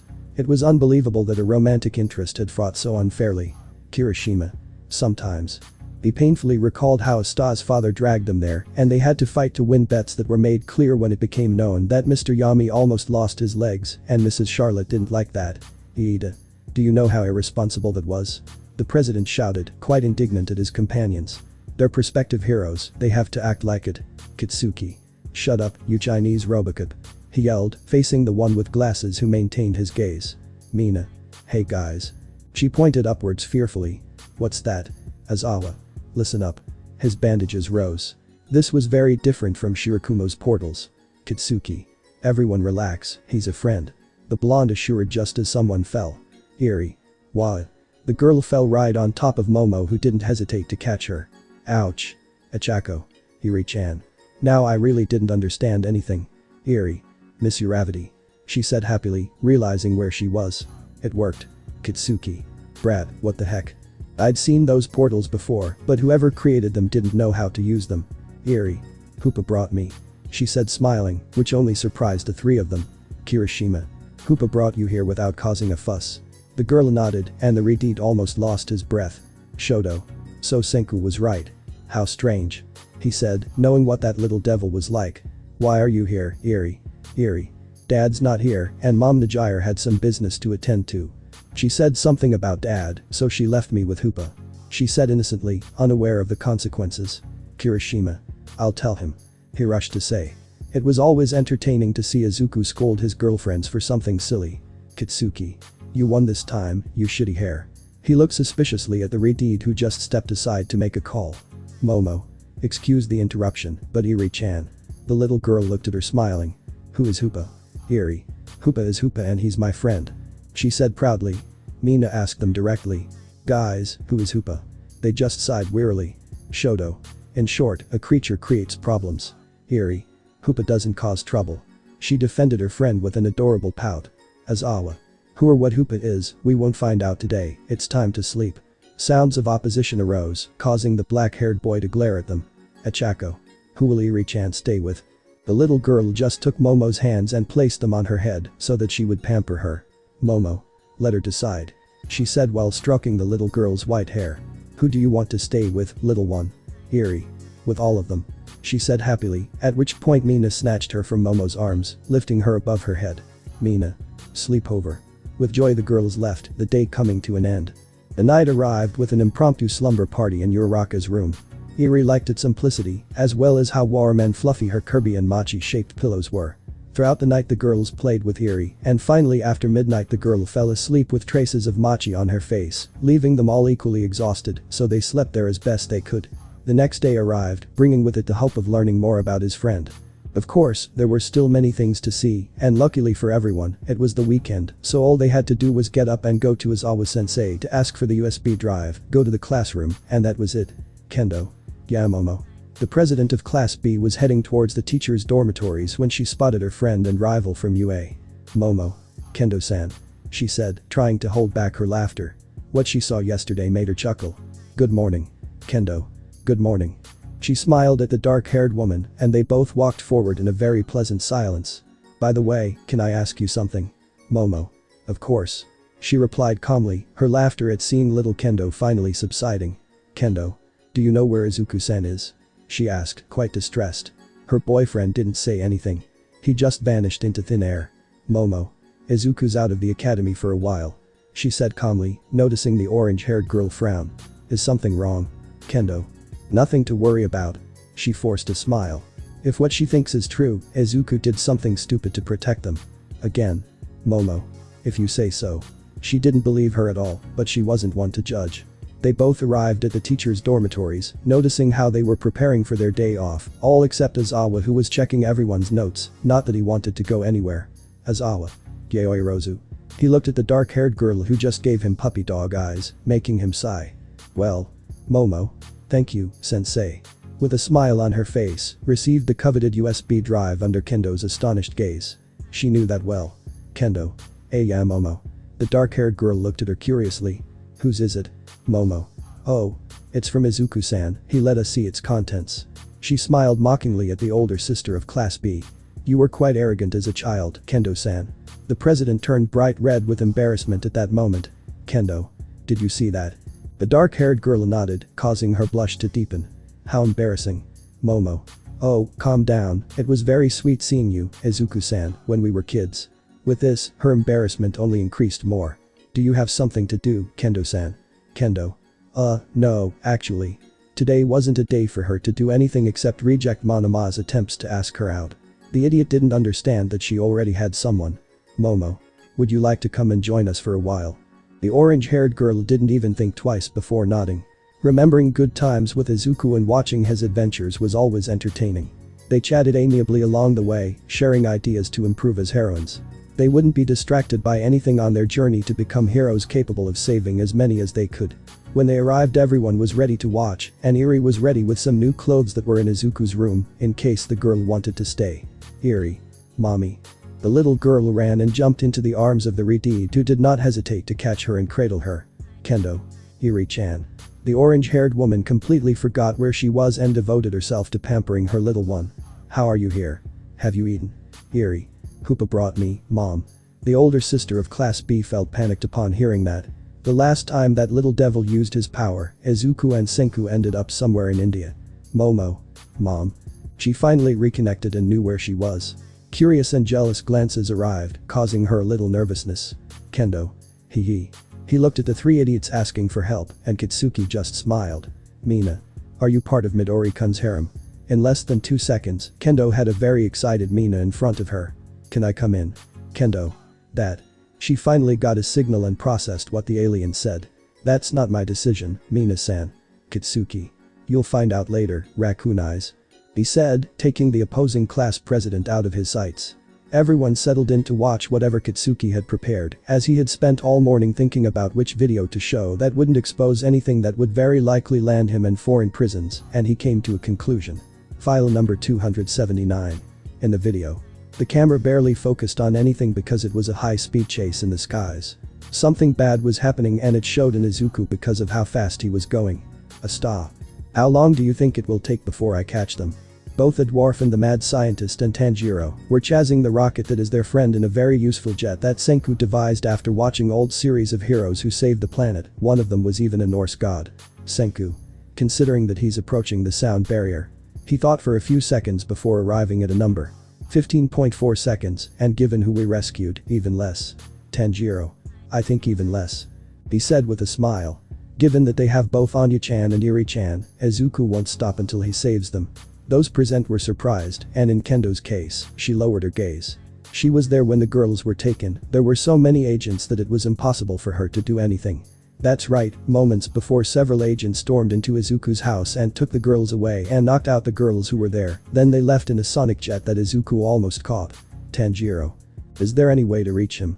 Senku's mad scientist look suggested that he had something. Senku. I didn't expect to try it so soon, but. He pulled a lever and a large red button appeared.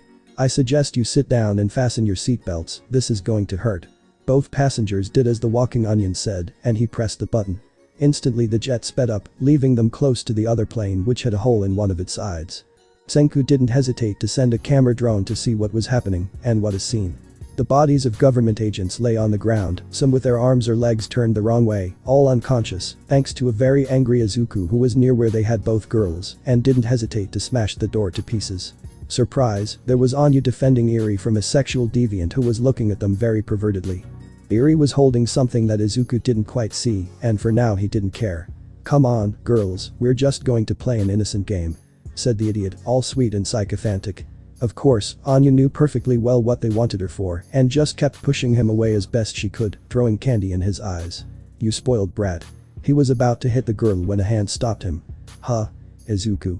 Hello." He smiled innocently before hitting her so hard that she went through the wall into a warehouse.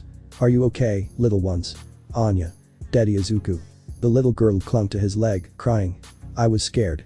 Izuku. It's over, little ones, it's over." He picked Anya up and put her on his shoulders. "Eri-chan. Eri. Daddy."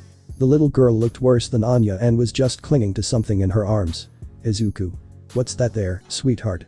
The girl just moved, revealing something Izuku had never seen before. "Eri is hurt," she said, crying. "Please do something. Izuku. Come here, little one." He opened his arms and Eri quickly arrived, so he cradled her. "Don't let go, darling, hold on tight." Izuku and the two girls went towards the makeshift exit that Izuku had made, and to their surprise, there was Tanjiro with his sword in hand and a star ready to leave. "Tanjiro. Did anything happen to them?" Izuku just walked past the jet. "Izuku. We have someone to heal, so let's go." The two boarded the jet, leaving the other plane adrift. End of video. Momo. Eri-chan is okay, right? Everyone looked as the little girl was asleep in Kendo's arms using a breast as a pillow. Kendo. Yes. He stroked her hair, and the little girl shifted to sleep more comfortably. Just scrapes and a cut on her cheek. Mina. But who took them? Shoto. Enemies from a country at war who knew Izuku had contacts with an enemy spy, wanted to use them for extortion. The surprise didn't take long to arrive, and Momo watched as her friend from Class B just hugged Eri tightly. Shoji. And is it true? They looked at the three who weren't saying anything. Katsuki. We can't say anything, everything is classified and dangerous. He replied seriously. Kaminari. Can we put one on to lighten the mood? The blonde just took a step to the side, giving the blonde free rein, who quickly searched for anything that looked interesting. File. Number 501. In the video. A rather steep climb on some mountain with a lot of snow, 3 people were climbing, 2 of them unrecognizable because of the amount of clothing for the weather they were wearing, the other was Izuku, who was wearing a short-sleeved shirt and pants along with snow boots. Compared to the cold of space, this was nothing. Izuku. We're almost there, Kakin. Said the one next to him dressed in a red suit. Kitsuki. Why did I let myself be convinced to do this? He shouted instead, at which point the other person next to him hit him on the head. Tanjiro. We can't make any noise. He whispered, knowing full well what shouting caused in mountains like these. Kitsuki. Nobody tells me to shut up. He yelled at Tanjiro when he received another blow to the head. Izuku. Tanjiro's right, don't shout or you'll cause an avalanche. He spoke calmly as if it wasn't 0 degrees and he wasn't barely wearing anything. Kitsuki. Well. Defeated, he said, he didn't want to be shoveling snow from awkward places after this. Tanjiro. By the way, why are we climbing the tallest mountain on the planet? He asked Izuku, who just smiled. Izuku. Since Kendo-chan and Itsuki-chan have forbidden me from taking Eri-chan and Anya to space and its vicinity, I want a picture at the very top. He smiled at them both, who just sighed, of course it would only be for them. Besides, Senku is pretty sure there's something at the top and I want to know what it is. They continued climbing until they reached the very top. The view was incredible, and once again Senku's inventions worked wonderfully. Those suits with built-in oxygen masks allowed them to endure until they literally saw the sky of space adorned in a circular blue. Simply sublime. Then Tanjiro had to step wrong and make the 3 of them fall into an ice cave with different forks that led to more forks. They got lost there looking for a way out until they found something better. Tanjiro. That's. In front of him was a sleeping giant, the surprise was immense. Kitsuki. Yes. I'm surprised you're here. Izuku. A Regis, the 3rd of 5. It was incredible, ancient extreme freezing technology stuck deep inside the mountain. The last of its kind. End of video. The atmosphere became tense, not because of the discovery itself, but because of one of those who discovered it. Kendo radiated bloodlust, demanding both of Izuku's heads. The irresponsibility of that talking broccoli far exceeded his limit. Momo. Kendo-san? She asked, a little nervous about what her friend was doing. Kirishima. When I get back he'll be dead, right? He whispered to Shoto, who just nodded. After controlling Kendo's anger, who was demanding broccoli, they decided to take turns choosing videos. Katsuki was keen to be the one who chose the most, so he would let everyone choose videos, although they had their own order, starting with the class president. Uraraka. Not to seem impatient, Iida-kun, but can you hurry up? It had been almost an hour, and the human robot hadn't found anything that seemed right to him. Iida. There's nothing that interests me, sorry. He said, adjusting his glasses. Eerie. There was an image of Ankoku on one of them, and she didn't hesitate to press the button. File number 499. In the video. When they least expected it, the video began with Izuku in front of the Great Shiketsu Academy. Today, the portal girl had summoned him because she had a slight feeling that she was being harassed, and given who she thought she was, she needed her boyfriend. Izuku. Ankoku. Izuku stopped in front of the bi-colored girl who smiled. Ankoku. Izuku. Without Izuku being able to say anything, he approached to steal a kiss, surprising his not very well hidden stalker. Let's go. Izuku. What are you planning? He said as he was dragged to a cafe near UA's rival academy. Ankoku. We're just going on a date, I enjoy your company Izuku. The smiling Izuku stopped being dragged along and went to the side of the dark-haired girl. Izuku. Okay, you lead the way. With a smile, things began under the watchful eye of an acquaintance of Ankoku. They spent almost the entire morning going from one place to another, arcade, cafes, shopping center and finally a park where they went among the trees waiting for the stalker who followed them with bloodlust, believing that they were doing improper things so he did not hesitate to enter, and surprise he fell into an Ankoku portal, just hitting a trap in a nearby tree. Ankoku. I didn't expect it to be you, Shishikura-senpai. In front of the bi-colored girl was her senpai with the flesh control quirk, who glared at Izuku who was just eating an ice cream. Seiji. What are you doing with someone as inferior and explosive as him, Maoi? He asked with obvious hatred. Izuku. Me, explosive. He looked at the tied-up man who was only grunting. Can I send him flying? He asked his girlfriend who just sighed. Ankoku. Not yet. He approached his former senpai with a threatening look. My life is not something you control, so I shouldn't answer. With a snap, a portal appeared beneath him to a distant rooftop somewhere in China. Would you do the honors? Izuku. Of course. Broke the branch he was hanging from and fell through the portal. And now what do you want? He looked at his girlfriend smile and just laughed nervously. My house or yours? Ankoku. Yours. With an innocent smile, opened a portal behind Izuku and pushed him in, then she entered. End of video. Kirishima. That explains a lot. He said with a laugh. Now he understood why that guy was always a nuisance whenever they ran into him. Kaminari. Even from Shiketsu. Now he didn't know whether to feel respect for being in a relationship with someone from an academy that doesn't accept relationships, or hatred for everything he saw. Shoto. Whatever, now Tokoyami, you're the chosen one. The bird got up from his perch and went to look at the videos, whispering to Dark Shadow. Among them all, there was one that caught their attention. File number 27B. The class looked curiously at the file. In the video was set deep inside Senku's lab, which was in front of a stretcher, where a sleeping 2B was connected to various machines. Izuku. Do we have anything yet? Izuku appeared from a sliding door, clearly panicked. Senku. Something.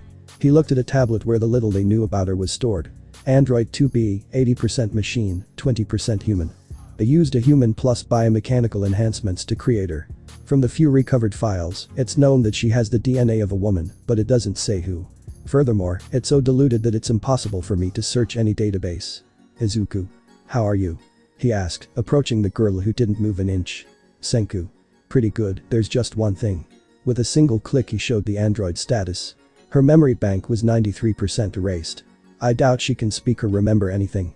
Izuku. Right leg in critical condition, arms numb and eyes. This surprised him quite a bit when he looked closely at that area. Senku. Yeah. The idiots didn't know what to do with so much power, so they injected her with something that caused her eyes to be positioned strangely, explains the bandage. Continuing to monitor the android under Izuku's watchful eye. Izuku. Manipulating mental waves to move the sword and sending codes to his robot partner. Read and looked at the strange deactivated robot. Do you think it might contain something? Senku. It's likely, but its programming is also damaged. Repairing it will take time. Continued with his task, trying to repair the internal damage. Izuku. I'll help you. Izuku approached the android's hand, and instantly she took it. Senku. Very well. With a few commands he relaxed his hand. That shouldn't happen. Izuku. Why did that happen? He took her hand and it was very soft even with the glove on.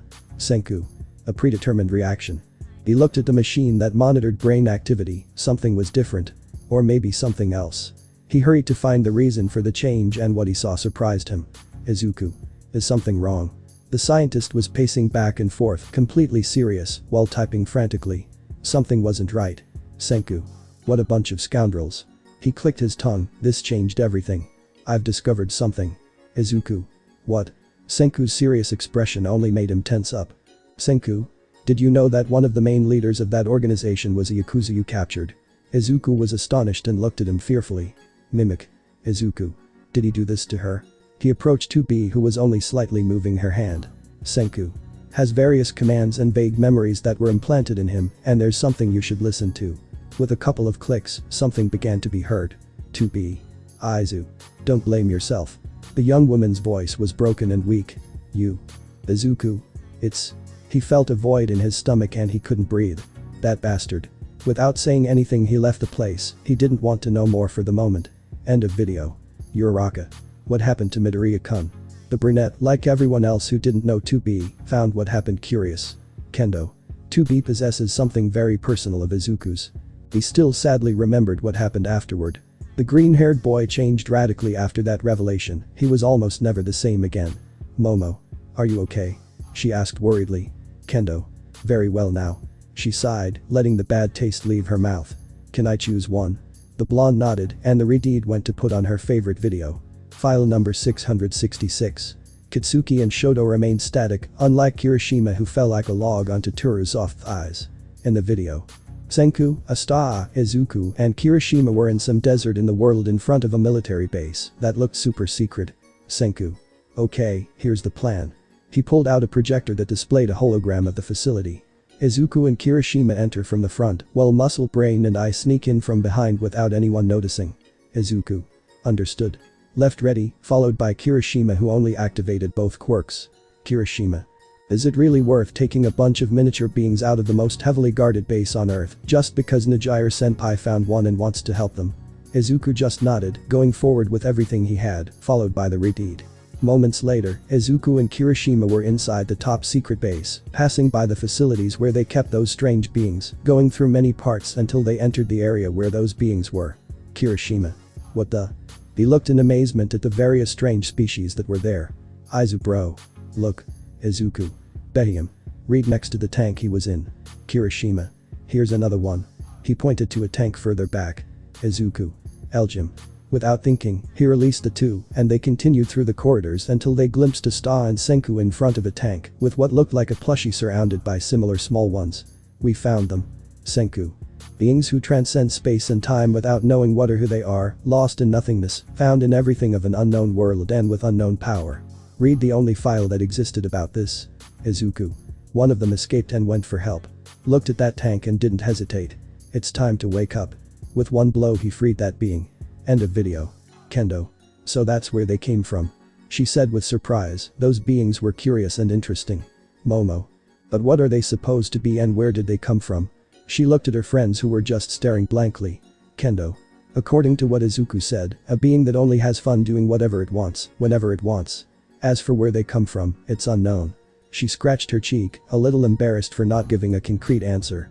It's speculated that it's another world, but without proof, it's just an idea. Eerie. Mommy. The little girl approached the redeed with puppy dog eyes. I'm hungry. After eating and regaining their strength, overcoming their initial shock, and preventing Mineta from stealing the last apple, everyone returned to look at their classmates' secrets, this time without Katsuki or Shoto, as they had important things to do and couldn't postpone it. It was too important. Sigh. I guess it's my turn, Kiro. The little frog approached and played a video that had caught her attention since she glanced at it. File number 190. In the video. Once again on the large grounds of the Grimory Mansion, this time Izuku, Rias, Akeno and a chestnut-haired boy were in the courtyard. Ria's friend wanted to ask Izuku a big favor, but he was just ignoring him because he was eating cookies from a certain albino girl who looked like a cat. Akeno. Are you really not even planning to listen to it, Izu-kun? The dark-haired girl, who had brought him the cookies, looked at her boyfriend, a little surprised. Izuku. I don't know what you're talking about. He ignored the brunette who was practically kissing his feet to get his attention. Issei. Please Midoriya, you're the only one who can help me. he said desperately, not wanting what he had in mind to fail. Hi do you say? Quirk. Dragon booster. Can be infinitely powered up and can also transfer energy to allies. Izuku. Okay Issei, what do you need? He asked, already tired of the brunette. Issei. Thank you Midoriya, he exclaimed with tears of happiness. I need advice on dating someone. Izuku. Huh. He blinked several times, not believing what he heard. I don't think I heard right. Did you say you were going out with someone? Issei. Yes, and I don't want things to go wrong because of who I am, so please help. He knelt before the green-haired boy who still couldn't believe it. Izuku. Okay. Who are you going out with? He looked around for any sign of lying, but no, it was all the truth. Issei. Sona invited me out. He admitted with a blush, finally managing to reach the icy heart of the great Sona Citri. Izuku. Huh. He looked at his red-haired girlfriend who nodded with a giggle. Alright, man. Issei. I know it sounds crazy, but it's true, and I really want things to go well between us. He said seriously. Izuku. Well. He stood up and extended a hand to the brunette. Come on, there's a lot to do if you want to surprise her. Before Issei stood a celestial and noble being who only wanted to help him, so he did not hesitate to take his hand and go wherever Izuku indicated, like a faithful follower. End of video. Kirishima. That explains why Izuku and Issei seem like better friends. He said in surprise, not understanding why his friend and the perverted beast from Kuo were suddenly friends just like that. Mina. Who is she? Kirishima thought for a minute, he didn't quite know how to describe Issei. It was true that he was once a huge pervert, so much so that Kirishima thought he surpassed Mineta, but now. He's just a good friend, a bit of a pervert. He smiled at the pink-haired girl. Mina. Looked seriously at the redhead who just smiled. Is that all? Her friend nodded and Mina didn't press the issue. For now. Who's next? She asked excitedly. Sigh. It's your turn Mina-chan. The pink-haired girl approached and put on the first video she found. In the video. The desert was all that could be seen for miles, and of course Izuku was flying at full speed with someone on his back, a very well-known person to everyone, and more than one defective Pikachu, because whenever he saw her he tried something with her. Izuku. Are you sure it's this way, Yui-chan? He asked the black-haired girl on his back, who was prepared for this adventure and also had the map. Yui. If it was a turn in Egypt and then straight ahead. The green-haired boy nodded without looking at her and moved forward a little faster. Izuku. Izuku. I recommend you get more comfortable, I'll go faster. The dark-haired girl nodded and leaned back against Izuku's back, trying to hide the slight blush on her cheeks. Suddenly Izuku sped off, reaching some distant point in the desert, in the middle of nowhere. All that could be seen was a giant dune. It was clear that this was the place they were looking for, and what they wanted was close. Izuku. Okay, we're here. He looked behind him.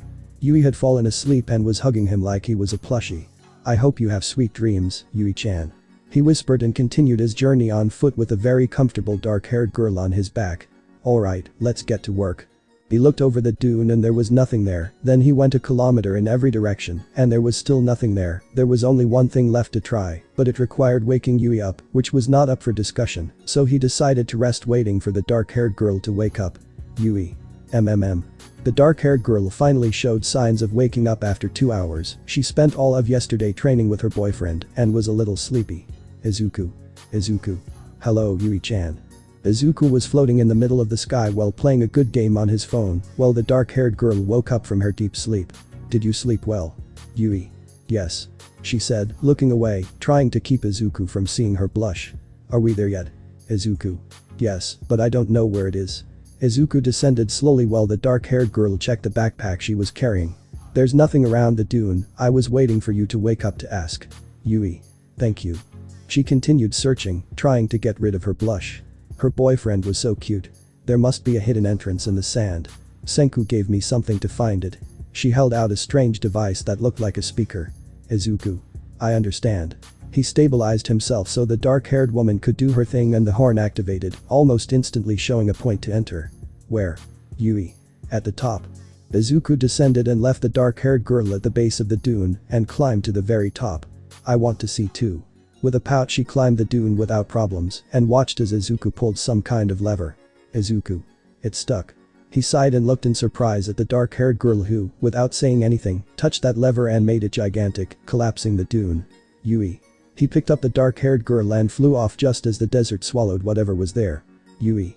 That was my fault, sorry. She said in a neutral tone, and Izuku let out a laugh before hugging the dark-haired girl. Izuku. You just wanted to help, thank you Yui-chan. He stole a kiss and set her down on the ground just as the sand was receding. And look, it worked. Yui. She stopped daydreaming and looked in front of it. Incredible. Izuku. Yes. Thanks to you, we have the very first one, according to that ancient mural. He approached the sleeping giant with excitement. Yui-chan, I present to you Rigirok, the first creation of the one who moves the continents. End of video. Kaminari. Midoriya, you damn traitor. He yelled hatefully at Izuku. Mineta. Hey, calm down, buddy. He moved away from where he was as the blonde was starting to crackle with anger. Kaminari. Calm down. How do you expect me to calm down? Midoriya stole my girl. He said angrily, which everyone noticed before Kyoka, who was drinking a smoothie. Kirishima. What do you mean, your girlfriend? He asked, confused. Yui and Izuku had been in a relationship for a year now, and the blonde boy saying that didn't quite make sense to him. Kaminari. I was falling for my charms, and we were starting to get along. He declared, convinced he had made progress with the expressionless black-haired girl from Class B, when in reality she was simply talking to him out of courtesy and wasn't interested in the electric blonde in the slightest. Kirishima. I think you've got things mixed up, Kaminari. The blonde looked at him incredulously. Kadai-san is quite polite, he was probably just responding out of courtesy. Kaminari. You're lying. She's in love with me. Midoriya just took her away. He said angrily. Kyoka. Or can you shut up? The purple-haired girl's head and ears were already starting to hurt from so much noise. Accept it, you're not as amazing as you think or as much of a fan as you say. She said, tired of the blonde boy. Kaminari. And yet you still fell for my charms like the little vixen you are. He smiled at the purple-haired girl who just wanted to hit him. What he did still hurt. It was even fun that you saw me at the mall with someone else. He grinned at the very angry Kyoka who was just clenching her fists tightly. Zero. Hey, Before he could finish, Kaminari collapsed, unconscious from a powerful blow by the rocker that surprised everyone. Since when are you so strong, Jiro-san? The girl didn't say anything and just left. The atmosphere became tense after Kyoka left. The rocker went straight to a special place to relax and release the anger and pain she was feeling at that moment. The rooftop was a good place to relax and clear his mind. He usually went there to write a song and recently to go with Izuku to eat something to get rid of bad thoughts or crazy ideas. That's why, when he looked at the sky, he just wondered where his green-haired friend was at that moment. Momo. Kyoka-san. Her friend ran into the place, she knew exactly where to find her after following her about 2 weeks ago. Kyoka. Yeah Momo. What? Her friend's calm smile let her know what had happened. What do you want? Momo. It's something you need to see. She reached out and touched his shoulder. It's something Izuku-san left in case you need it. Kyoka. Looked at him curiously and surprised, what had that broccoli head done? But the friends approached to go downstairs and to their great surprise, the room was a little changed in the 10 minutes she had been on the rooftop, the furniture was placed in the corners, and Kaminari was hanging from the ceiling by Siro's ribbons with a big bump on his head. Kirishima's gaze conveyed peace, and she, not understanding anything, let her friend guide her to the others, sitting down in the very center. Kyoka. And what am I supposed to see? She asked, a little annoyed, to which Kirishima just smiled. Kirishima. Izubro figured that when you chat with Kaminari again you'd be too angry about it, so in case he's not here, he prepared this. Showed file number 566. Especially for you, Jiro-san. In the video. At the entrance of UA, Izuku was waiting a little impatiently for someone. He had recently seen Kyoka very sad, so he decided to make her smile and bring back the amazing girl and hero she was today. So today he prepared another surprise that he was sure she would love. Kyoka. And why did you ask me to meet you here, Izuku? Izuku had been insistent about something all week and she had to be prepared. Izuku. First of all, you look amazing, Kyoka. The purple-haired girl blushed slightly at that, suddenly appeared and caught him off guard. And second, the only reason is that we're going to a concert. The purple-haired girl looked at her friend, who was just smiling, in a puzzled expression. Kyoka. There aren't any concerts until next month. Izuku. Now the green-haired boy really went crazy because there was no one to see live. Izuku. Maybe in Japan or in Europe on the other hand. From his jacket he pulled out 2 tickets for Kyoka's favorite band, who felt her soul leave and return. Kyoka. How the hell? She tried to take the tickets from him, but Izuku just raised his hand, pushing what she wanted away from her. Hey. Izuku. Calm down, Kyoka-san. In a clumsy movement, the purple-haired girl got tangled up and ended up falling on top of Izuku who caught her. Are you okay? Kyoka. Yeah, sure. Now her embarrassment was boundless, so she just hid her face in the green-haired boy's chest, who laughed at his friend's predicament. Wait, how are we going to get there? She looked up, seeing Izuku's innocent smile. Nothing good could come of this. You're not thinking. Izuku. I suggest you hold on to me, Kyoka-san. We'll be there in a few minutes. He rose slightly with the purple-haired girl who, at the sudden change beneath her feet, hugged Izuku tightly. Kyoka-san, look at me. Kyoka. Huh. She focused on Izuku's calm gaze, slightly loosening her grip and feeling him pull her into a hug. Is this safe? For a second she looked down. Yue was barely visible. Izuku. Trust me, Kyoka, just look at me and everything will be alright. The purple-haired girl did as they said, getting lost in Izuku's face, analyzing his features. It was then that Izuku rose a little higher, flying among the clouds at medium speed, letting his companion enjoy the breeze on her face. Of course, this distracted Kyoka, who watched the clouds swirling below her feet. With more excitement, she let the journey continue, watching the changes in the sky, and in a matter of minutes they were on the other side of the continent, somewhere in Greece, where the concert was taking place. They both gently descended into a nearby alley. Izuku. A fun trip, right? He asked a stunned Kyoka who wouldn't let go of him. Kyoka. She finally reacted to the caress on her head, looking at Izuku's smile. Izuku. Come on, we don't have much time. He took Kyoka's hand and they went to the stadium where they were going to enter, arriving at the right moment. Kyoka. Wait. Upon closer inspection, she could only see something incredible. This is. Izuku. If it's VIP, then I hope you enjoy meeting the band. Now the purple-haired boy could die in peace after that night. The concert itself was never seen, except as Kyoka sang each song with emotion, and the moment when various people stood in front making it impossible to see anything, so Izuku took her and put her on his shoulders, so that she could see everything with emotion. After that, a montage showed Kyoka asking the band several questions after the concert, sharing ideas and a few drinks. Finally, Izuku was seen carrying a drunk Kyoka on his back, muttering things he couldn't understand, taking her straight to his room at UA. He then laid her on her bed, kissed her forehead, and tucked her in. End of video. Kyoka's face couldn't have been any redder than it was at that moment. Embarrassment overwhelmed her as she looked at her clothes. She remembered that day very well, especially knowing that one of the band's most recent songs was written by her. Kaminari. She didn't even dress this pretty when we were dating. He muttered a little angrily. The rocker girl made an effort to look good when they were out, and the blonde guy never cared. Mina. Well, the serious Kyoka-chan with the sexy cinnamon roll. She teased a little, to which the purple-haired girl just pointed a jack at her. Kyoka. Not another word. Threatened, ashamed of what had happened. Momo. They looked adorable, Kyoka-san. To add to the embarrassment, her best friend joined in the teasing. Kyoka. Stop that. She hurried over to the monitor, choosing something to avoid further teasing. Look at something interesting. Mina. Don't try to change the subject, Kyoka-chan. The pink-haired girl lunged at the purple-haired girl, causing a new video to start. In the video, the very smiley Izuku entered the office of one of Japan's greatest heroines. He had recently discovered something and needed her boyfriend to investigate. Izuku. What do you need, Ryukyu-chan? He smiled at the dragon heroine on the desk who looked unfriendly. Is something wrong? Ryukyu. Open the freezer upstairs and see for yourself. She said irritably because that creature had finished off all the ice cream she had stored. Izuku. Alright. He cautiously went to the freezer and saw something he didn't think existed. Oh. Ryukyu. Don't say oh to the ice cream thief. The blonde quickly went upstairs and glared at the thief. Izuku. It's adorable, no matter how much of your ice cream it eats, Ryuko-chan. He picked up the little creature that seemed to melt in his hands. It's gelatinous. Ryukyu. Do you know what it is? He looked over Izuku's shoulder and touched it. It was cold, but its texture was pleasant to the touch. Izuku. I think I know. He squeezed its cheeks, and the creature only moved a little to stop him. It's so cute. Ryukyu. Do you think Iri-chan or Anya will like it? Izuku nodded before placing it on the dragon heroine's head. It's not funny, Izu-kun. She pouted, to which Izuku just laughed. End of video. Mina. Oh, she's so adorable, I'm melting with cuteness. She said while keeping Kyoka close, wanting to know everything about that outing. Kaminari.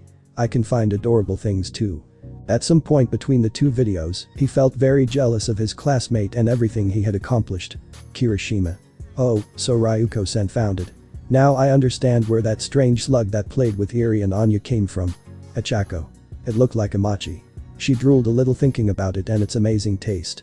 They talked for a while as another video played when something strange happened, a portal like the one that brought Eri opened and released a strange device onto Kirishima's head, followed by a note before closing. Toru. Try it, Rockhead, it's important to do it as soon as possible, Senku. The invisible one read to the redeed beside her. What is it? Kirishima. Oh, the prototype. He hurriedly put on that strange glove under everyone's gaze. Anyway, let's keep looking at things. Mina. So this will help with your quirk problem. Her friend nodded happily. It had only been a few weeks since Senku had finished experimenting with One for All and started the testing to explode phase. Kirishima said excitedly. Well, they're figuring out how to consume another type of energy. This will help me divert as much energy as possible so I don't get killed. He then ran out of the dormitories. Mina. Looks like he wants to try now. Turned to look at her invisible friend and smiled maliciously. Maybe he needs someone to accompany him, right, Toru? The invisible one shuddered at what her friend said. Toru. I guess I can go and take care of him. With a touch of nervousness, he left under everyone's gaze. Mina. Mina Ishido, the best cupid in all of Japan. She declared with an arrogant smile and a giggle. Sigh. I wouldn't say all of Japan, Kiro. At this statement the pink-haired girl just pouted and sat down near Kyoka. They still had to talk about what happened. Can I post something? Momo. Go ahead, Sayu-chan. The little frog went ahead of the others. Sayu. What is this? The thumbnail in file number 312 was of a dinosaur and it doesn't quite fit with anything. In the video. In Senku's lab, a tense moment was unfolding as Izuku blocked the door from his girlfriend, who was looking at him reproachfully. Her boyfriend had told her he had a surprise for her, and in her excitement, she tried to get it ahead of schedule. Izuku. Don't even try, Setsuna-chan. Smiled at the green-haired girl who was trying to pry her eye open to look, but couldn't because her boyfriend was blocking her view too quickly.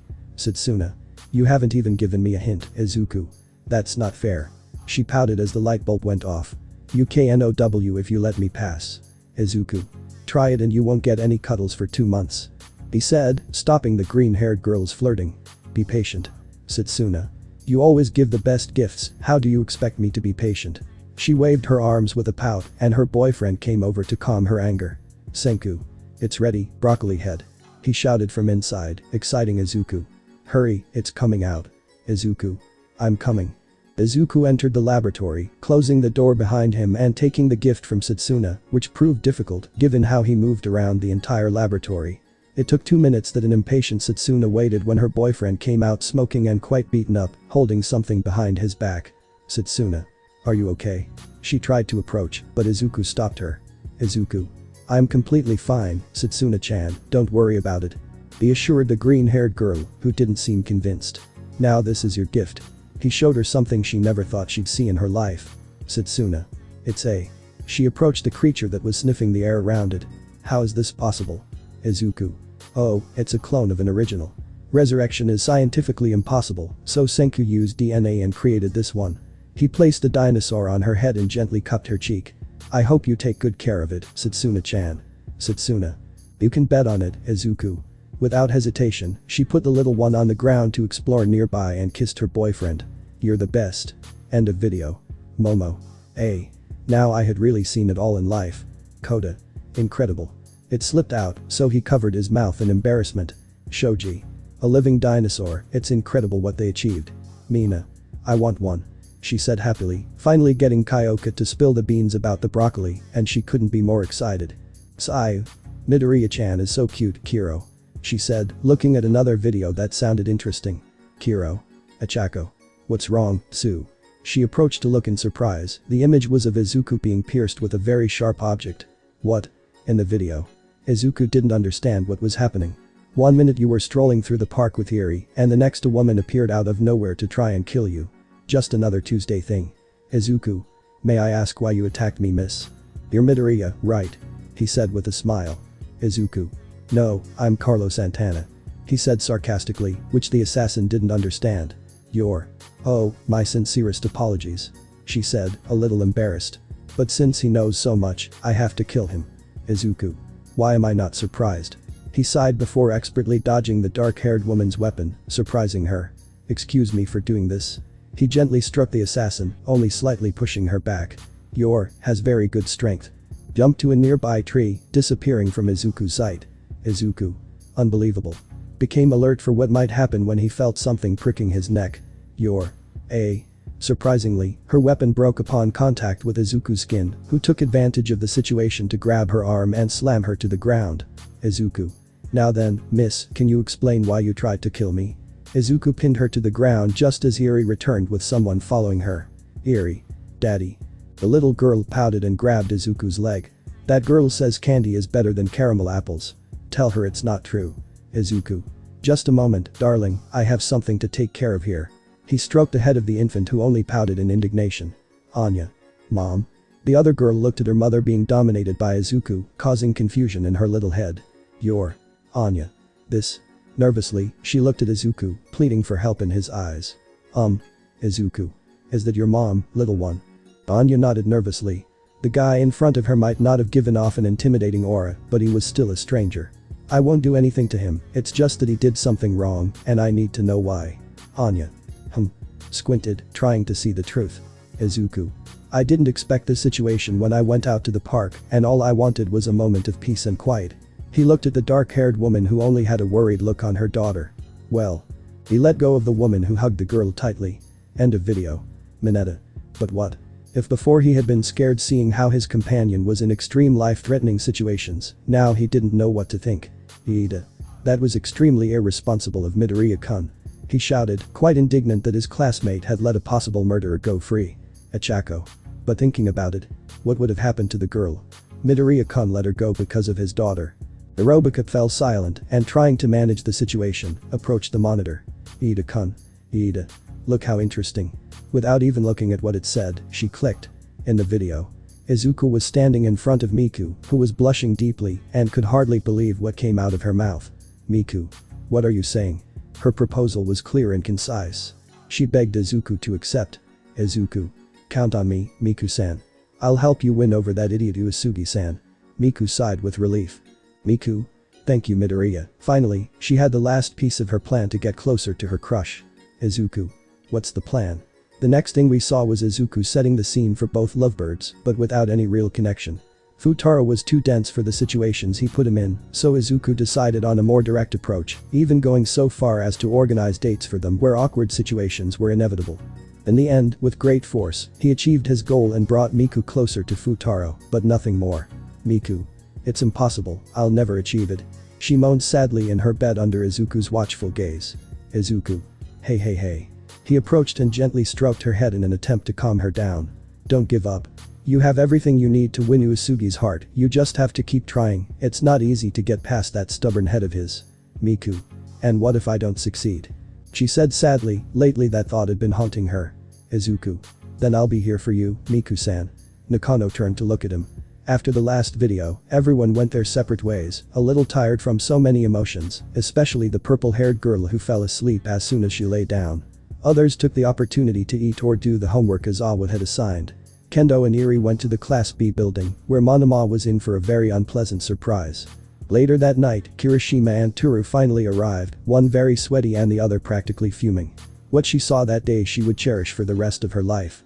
She hoped she wouldn't have to explain anything, but unfortunately, the girls were there in their pajamas. Were they going to find out some secret now that the boys were gone? And surprise, Toru arrived nervous, and Kirishima was sweaty and blushing. Kirishima. See you later, Toru-chan. He ran off like a bat out of hell. He didn't want to be in Mina's sights for the time being. Mina. What was that? She said excitedly, her friend finally made progress with the redeed. Toru. And nothing. Her nerves were getting the better of her, she knew perfectly well that Mina wanted the truth and she wasn't willing to give it. What are you looking at? Momo. Achako found a very interesting video of Izuku-san, so we were going to watch it. That was enough for Toru to escape and join Momo. Her protection would be key. Mina. We'll talk later, Toru. She narrowed her eyes and focused on the screen. In the video, Izuku and his friends were on a very luxurious plane. Apparently, a contact of Senku's had found what they had been looking for a long time, and so they were heading to Northern Europe. In the ruins of an ancient village was what they had been looking for. Izuku. Are you sure that's it? He asked Senku, who was drinking juice without a care in the world. Senku. A strange being who constantly releases electricity in an ancient and ruined village. Said, quoting his contact. Kirishima. I wonder what it will be like. Excitement overwhelmed him at the thought of meeting that being. A star. I'm hungry. She said, not caring much where they were going. Senku. Trust us, mutant broccoli is what we're looking for. With this the conversation ended, giving an abrupt change of scenery. Now they focused on a point in the forest of large white trees. They were in search of that elusive being, whose effects were beginning to be seen on the path. They only stopped at old ruins of what once many years ago was a house. Senku. He's close. Speaking with a device in his hand, causing almost everyone to take cover. Asta. Hey, I found something. She said happily, trying to pull the object out from under the roots where it was stuck. It's stuck. Kirishima. Let me help. He approached and pulled on the thing Asta wanted without doing much. It's really stuck. Senku. Izuku, help them, we don't have much time. He followed the path it had. Izuku. Well. With a smile on his face, went to help his friends who were on the ground thinking about something. Interesting. He analyzed it before picking it up. Here we go. With a single pull the wood and stone gave way, revealing the object. Kirishima. Wow. Asta. Incredible. But stars in his eyes, he looked at the weapon in Izuku's hands. Izuku. It's just an axe. With that, he threw it randomly without realizing it froze a tree. Come on, Senku's leaving us behind. They both left that weapon and went to follow Izuku and the scientists straight into the adventure, which led them to a valley. The clouds in the sky swirled and it seemed that it would rain at any moment. Thunder began to rumble and lightning could be seen in the distance. Senku. This is the place. But this his three friends went on guard. In Asta's case, a small demonic being landed on his head. Izuku. I didn't think we'd find it here. He smiled at the jumble of electricity that was accumulating until it formed a being. Senku. Rijileki, a being with such an electrical charge that just being within its range makes every hair on your body stand on end. He smiled maliciously at the electric being that only expelled electricity. End of video. Achako. Incredible. But stars in her eyes, she said totally excitedly. Midoriya-kun is incredible lifting that axe. Mina. Is something wrong, Yamomo? The pink-haired girl noticed her friend's serious expression when whatever that thing was appeared. Momo. Those beings. Why are they looking for them? Her friends looked at her curiously, not quite understanding. Think about it, 4 creatures with multiple eyes and made of different elements have appeared. Metal, ice, rock, and now one made of electricity. Each one has those eyes, but each one is different. Why do they want them? Sigh. Only Midoriya-chan and his friends know that, Kiro. Mina. Or maybe it's in a video. Went looking for any interesting videos when she discovered one of Senpai. Oh, excitedly she clicked on the video. In the video. Today was Nejire's birthday, so her boyfriend had prepared a very incredible surprise that he hoped she would like, so they were meeting on their usual plane. Nejire. This isn't funny, Zuzu. She exclaimed angrily. Just 5 minutes ago she was bandaged and could only hear her boyfriend snickering. Izuku. Be patient, Nejire-chan, we're almost there. He said just as Senku appeared with a strange device in his hand. I have a surprise for you, and to get to that surprise you need a special suit and you can't see anything. Senku extended the device and Izuku placed it on his girlfriend's chest. Nejire. What was that? Ignoring orders, she removed the bandage just as armor extended over her body, preparing her to go. What do I need this for? She spoke through the astronaut helmet that the suit possessed. Izuku. Because, impatient miss, our journey is dangerous for an average human. From his pocket he took something out, put it around his neck, and instantly a helmet generated with enough oxygen for the journey. Believe me, you'll enjoy it. Nejire. What are you planning? She narrowed her eyes, trying to get information out of him, but she couldn't. Izuku. You'll find out. Hugged his girlfriend tightly, who clung to his neck excitedly. Hold on tight, Nejire-chan, it's going to be a bumpy ride. The blue-haired girl just jumped, clinging with her legs to Izuku's strong abdomen, who instantly took off, going faster and faster. Normally, Nejire would already be on the ground at that speed, but thanks to the suit, that doesn't happen. After a few minutes, they were both in Earth's atmosphere. For a moment, Izuku stopped, letting his blue-haired girlfriend marvel at the Earth in its full splendor, then secured her closer to him and continued their course beyond Earth. She continued at even faster speeds until she arrived in less time than it takes a rooster to crow. She reached a place that Nejire never expected to be in. In front of her, the moon rose in all its splendor, and on it, in bright neon blue lights, was the message Happy Birthday Nejire-chan. Izuku. I don't think I need to say this, but… He turned to look at his girlfriend, who was very surprised. Happy birthday, Nejire-chan. End of video. Mina. I don't know whether to say all because that was so sweet of Midori-kun or wow because of what he did. A confusion she shared with her friends. Azawa. What are you doing up at this hour? His teacher entered sleepily. Spending the night wasn't his idea. Achako. Smiled at the sensei who only had a serious look on his face. Azawa. Everyone to sleep now. he ordered, and in less than a minute there was no one left in the room. A new day arrived. Today was Sunday, and almost all of Class 3A gathered in the room for breakfast. Only 2 guys were missing who had left yesterday afternoon and had not returned, or not before now, when the door was abruptly opened by a very tired Kitsuki and behind him, Shoto in the same condition, both with their clothes in bad shape. Kitsuki, Shoto. Water. They both ran to drink the entire bottle of water that was in the kitchen. Sigh. Are you guys okay? You look worse than when a villain attacks you. Kiro. They both looked at each other before getting up as if nothing had happened. Kitsuki. Just a slight change of plans yesterday, he said with a barely noticeable blush. Kirishima. Slight change, me taking you to a hotel for 6 hours. He mocked his friend, who only tried to throw an explosion at him, only to be stopped by Shoto. Shoto. Calm down, he said, trying to restrain the explosive blonde. He's right about what he said. Kitsuki. Oh, shut up, sir, my girlfriend is a ghost. The bi-colored boy blushed before burying the explosive in ice. Mina. Wait, you have girlfriends? Now they were both in for a real surprise. And you didn't tell me? Her indignation was obvious, as she thought she was very good friends with Kitsuki, and he wouldn't have told her that. Kitsuki. Or shut up, raccoon eyes, I'm not talking about it. Sat on the sofa praying that his girlfriend hadn't followed him. He was sure that woman could handle a few more rounds than the blonde was willing to give. His hip hurt. Mina. Will you tell us something? She gave us her best puppy dog eyes, and the bi-colored one seemed to give in. Shoto. Well. Before he could even answer, the heterochromatic boy's clothes seemed to come to life and dragged him to the door. I'll be in the Class B dorms for a while. Unlike the blonde boy, Shoto didn't care much about spending some extremely passionate time with his girl. Mineta. You lucky bastard. The dwarf, quite indignant at not having a harem, spoke with hatred in his voice. After that, breakfast was peaceful, or so it seemed, until Monoma burst through the window and stood in front of Kitsuki, who simply ignored him in order to sleep. Ever since Kendo arrived yesterday with the daughter of the filthy, idiotic Class A student, he wanted the girl far away from the perfect Class B, even insulting her and her father. Of course, nobody liked this, least of all Satsuna, Yui, and Kendo, who didn't hesitate to beat him senseless until he was exhausted, which caused him to end up in the neighboring dormitories. Yui. Sorry, we overdid it. The expressionless girl entered through the broken window, followed by Satsuna and Kendo, who had Iri on her shoulders. Kaminari. Don't worry, Yui-chan, she probably deserved it.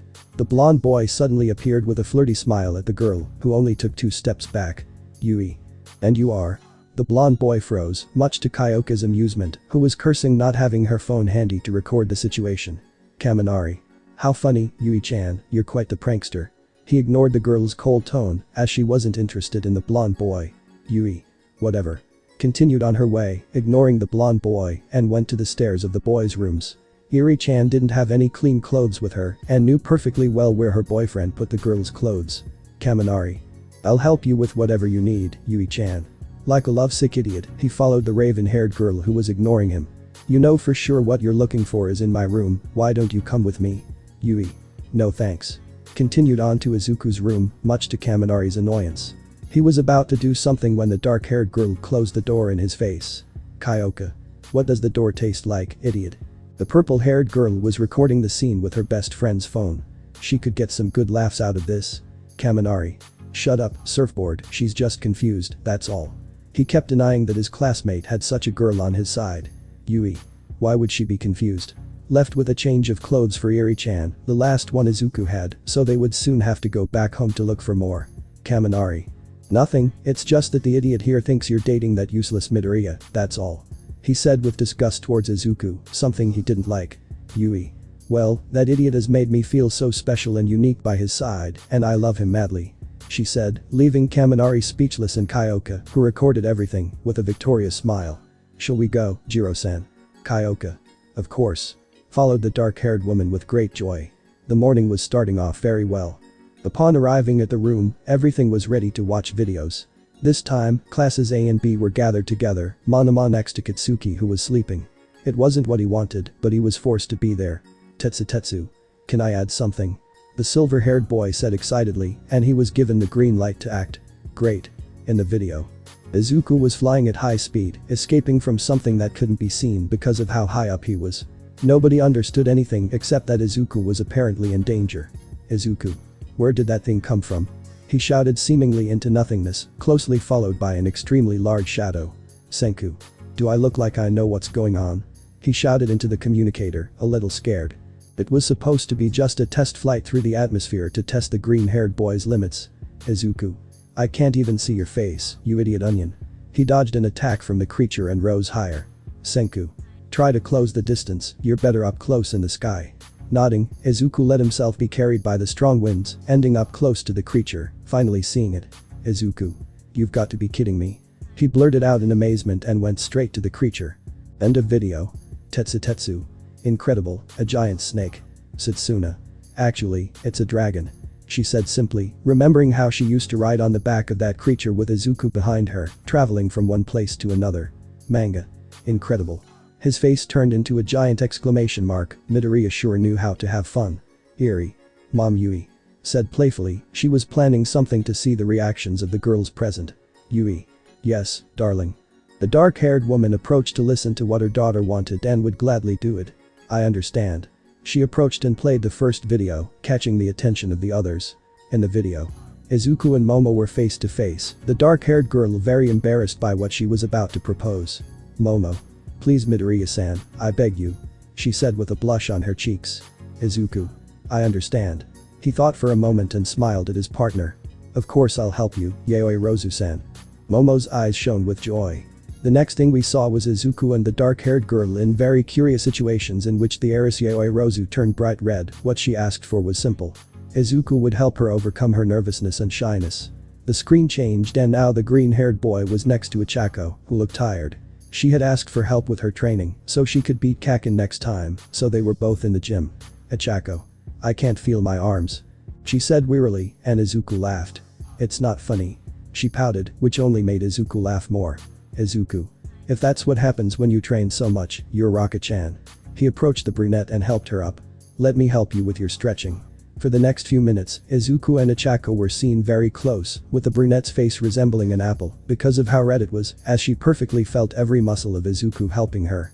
Now it was Mina's turn, who was the one teaching Izuku how to waltz. Izuku wanted to surprise Yor at a dance, so he needed help. Mina. Okay Midori-kun, your hand here. She guided Izuku's hand to her hip and looked at him mischievously. Try not to let it go down to my butt, I know it's irresistible, but hold on. Izuku. Oh, don't worry, I'll only do it with your permission. He assured her, causing the pink-haired girl to turn purple. Mina. With continuing your other hand together with mine. This resulted in a lovely montage of the two of them dancing to music that was added through editing. End of video. The faces of those involved were priceless, and Kyoka's laughter echoed in Mina. Finally, she had something to tease the pink-haired girl about. After some good laughs and Mineta feeling even more jealous because he could touch Mina's hips, they finally managed to organize themselves enough to watch those videos owned by Midoriya for a while. Juzo. Don't you think they exaggerated a bit? He asked, watching as they hung Monoma upside down, who kept moving, trying to get out. Yui. No. Having said this, press the button to watch anything. In the video, Izuku and Senku were hiding from something that apparently scared them too much to even move, and it was no wonder, because in the distance they could hear the screams of Asta and Shoto plus another unidentified one. It was clear that whatever had happened they were in serious trouble. Izuku? Do you think they'll find us? He whispered to the scientist beside him who was standing motionless, listening through the door. Senku. I don't know, but let's hope not. He whispered, frightened by what they might do to him. I don't want Kahaku using me as a sex doll all day because of those two idiots. Izuku. Luckily only power was there, I don't even want to imagine what would have happened if all the others had been there. He turned white just thinking about his girlfriends in Power's current state. Senku. Oh, you'll handle it fine. For a moment there was a muffled groan, and things shifting. Weren't you with Nejire for 4 days straight? Izuku. That doesn't count, onion head. He whispered, his face as red as a tomato. Senku. Heh. Just then the door was ripped open by a blonde Senku knew very well. Hello lioness. He smiled at his girlfriend who, without saying a word, took his hand and dragged him away to who knows where. Wish me luck, broccoli. Izuku. And there goes the greatest scientist of the last 10 years. He paused for a moment before running off like a bat out of hell. Okay, now how do we stop 4 girls who were affected by a chemical designed to increase pheromones in various species? Power. Izuku. A very cute voice sounded in the darkness, startling the green-haired boy. Izuku. Well, I have 2 options. Either I let myself be caught and enjoy the moment for what Senku speculated would be 2 weeks, or I run for my life and the purity I don't possess. Without thinking twice, he ran in the opposite direction from where the bloodthirsty girl was, not getting very far thanks to a blood whip that attached to his leg. Oh. Power. You know, Izuku, she slowly emerged, revealing her eyes with a light pink hue. You have something I need, right? Now Izuku. Well, I tried. He sighed in defeat, hoping the girl wouldn't do it right there in front of the camera. End of video. Mina. What just happened? Setsuna. Wasn't that like 2 months ago? Kendo. That explains why Izuku-kun couldn't feel his hip. The three of them already had someone to ask what happened because their boyfriend didn't say anything. Achako is one of the most recent things we've seen. Kinoko. Can I put one? She said, excited to see more interesting things. Momo. Go ahead.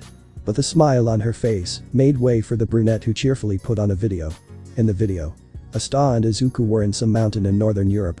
They had records indicating that the one they were looking for was in England, so they were in a meadow near a castle or the remains of one, chasing the being. Izuku. To your left. He shouted at the dwarf who barely dodged the energy laser. Asta. That was close. Looked where the attack was coming from and went straight for the thing that had dodged the dwarf. Damn it. He yelled just as a wall fell on him. Izuku. Alright, Regidrago, calm down.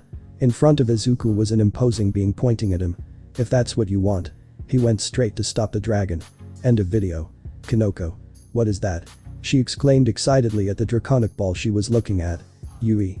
Regidrago, the last of the 5 and the most dangerous. She pouted indignantly that they weren't taking her on that adventure. They didn't take me. Kendo. Understand, Yui-chan, that's the most dangerous one. It's normal that he doesn't want to involve us. Momo. Do you know what she wants those things for? She asked, hoping for a concrete answer, but only received silence. Kendo. I'm sorry Momo, but we can't say that, no matter how much we want to. She spoke tensely. She knew perfectly well what they wanted to do with those 5 beings, and just thinking about it made her nervous. Momo. I understand. She said sadly, she wanted to know more, but from her friend's expression, she knew she shouldn't ask anymore. Eerie. I want to choose something. She declared happily, dispelling the bad atmosphere that was beginning to form. Kendo. Of course, darling. Let the girl choose whatever she wanted. In the video.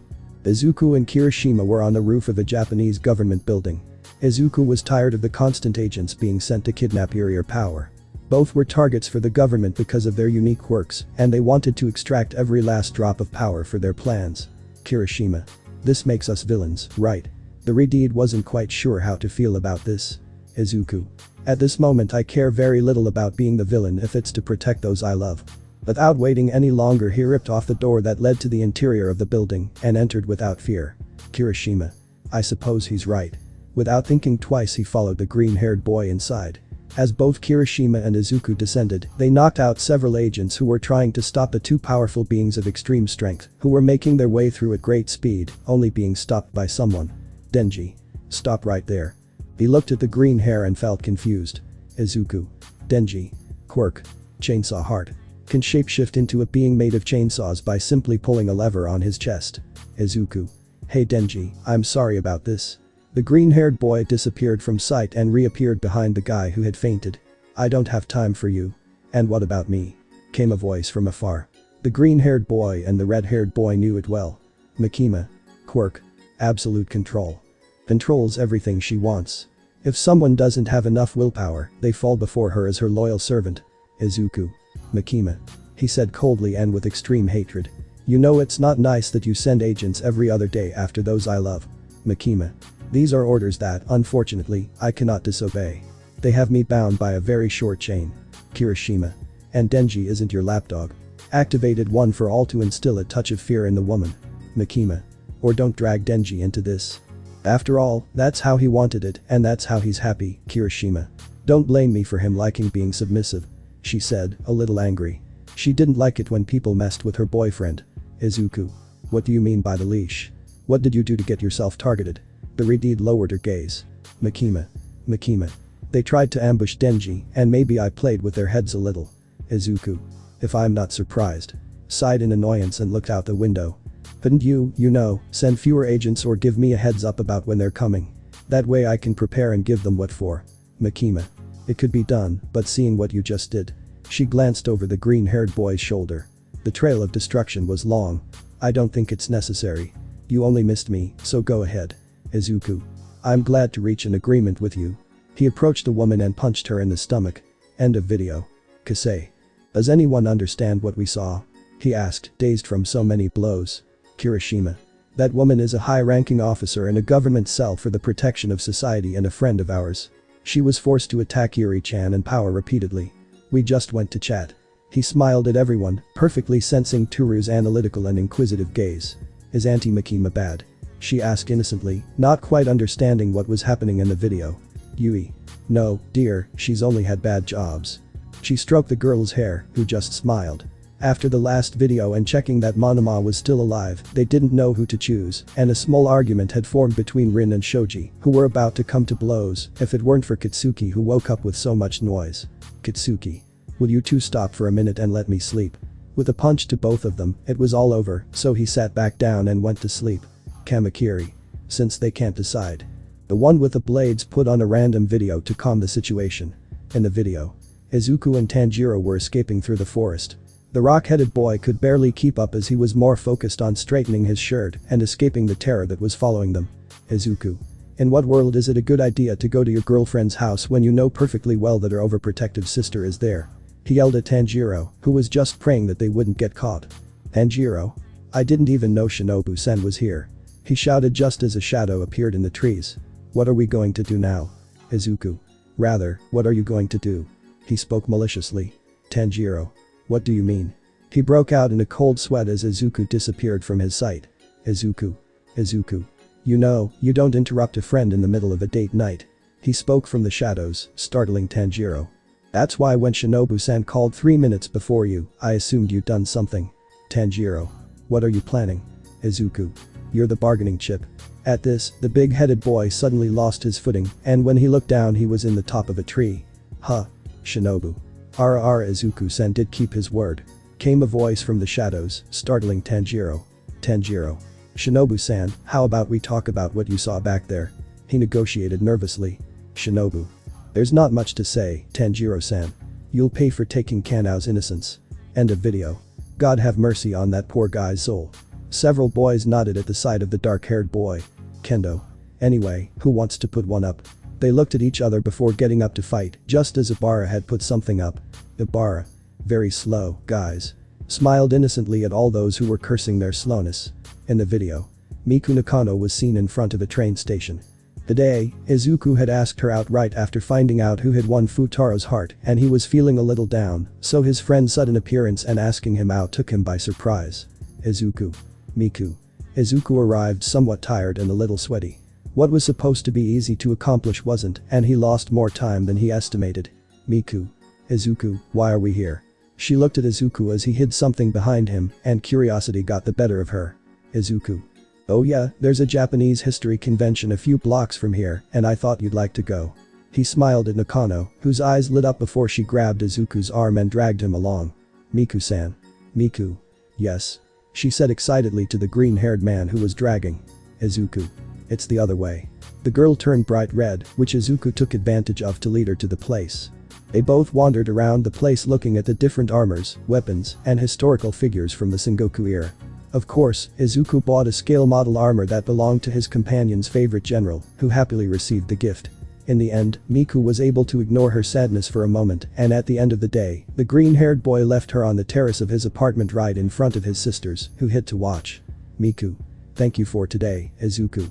She smiled at the green-haired boy who simply stroked her cheek. Izuku. There's still one more gift for you. He smiled innocently at Nakano, who looked at him confused. I want you to take care of this little one. Miku. It's so cute. She picked up the creature who sniffed its new owner before amicably licking the tip of her nose. Hello little one. Izuku. I hope you two get along. Kissed her cheek before flying off, leaving a blushing Nakano on the terrace. End of video. Yui. So you're giving away friends, huh? The icy atmosphere was felt around 3 girls who were clamoring for broccoli. Kendo. That's why Miku refuses to let us go to her house. Her sinister tone caused fear in almost everyone. Eri was immune, always seeing the girls like this after their dad did something they considered bad. Blondo. What if we put something up? The one with the glue quirk timidly approached to choose something. Setsuna. We'll talk to the broccoli later, it's not fair that only Miku-chan has one. She exclaimed excitedly, and on the other side of the earth, Izuku felt a chill run up his spine. In the video. Komi-san and Izuku were very happy in a building that housed the best restaurant in the city. It had opened at the request of the girl who wanted to learn more about the world, and as always, Izuku was there to help her. He even told her about this place, so she didn't hesitate to accept the invitation. Izuku. Nice view, isn't it, Shoko-chan? He smiled at the dark-haired girl who had stars in her eyes looking at the city. Komi simply nodded in response, unaware that Izuku was only looking at her and not at the scenery outside the window. Izuku. What do you want to order? Thus the date continued, with Komi-san asking about everything he didn't quite understand and tasting every dessert the green-haired man gave him to try. The atmosphere was so calm that they barely noticed the evil approaching in the kitchen. A few minutes of screaming in the back and Izuku knew something was happening, only he didn't expect the door to be thrown open and fire to start pouring out. Soon the atmosphere of peace and calm was replaced by fear and agony. Every diner fled in terror, leaving Izuku and Komi, who was too terrified to move. So the green-haired boy picked her up and carried her like a princess, skillfully dodging the flames until they were almost out when, due to the intense fire, the building collapsed right on top of them. The green-haired man quickly lowered Komi-san and held all the rubble on top of him, much more weight than he had ever lifted before. His body even made horrible noises. Izuku. Shoko-chan. Izuku felt the burning in his hands, the heat was too much for him to resist. Komi looked in panic at the green-haired boy who was protecting her. Izuku. Don't worry, this is easy to endure. It was a vile lie that Komi didn't believe at all. You have to get out of here. Komi shook her head, she wouldn't leave her adventure partner behind. Izuku. Come out, I'll be fine. He smiled at the dark-haired girl as she shed tears. It hurt like hell. Komi was crying too and still refusing anything. Izuku. You really are persistent, but this isn't the time for this. If you die, I'll never forgive myself. He cried helplessly, unable to do more. Komi. Izu-kun. The dark-haired girl whispered, surprising Izuku. She bravely approached to hug the green-haired boy. She was going to help too. Izuku. You really are stubborn. In a final attempt, pushing himself beyond his limits, Izuku lifted the building in front of everyone outside. Heroes and firefighters were already thinking about how to get them out.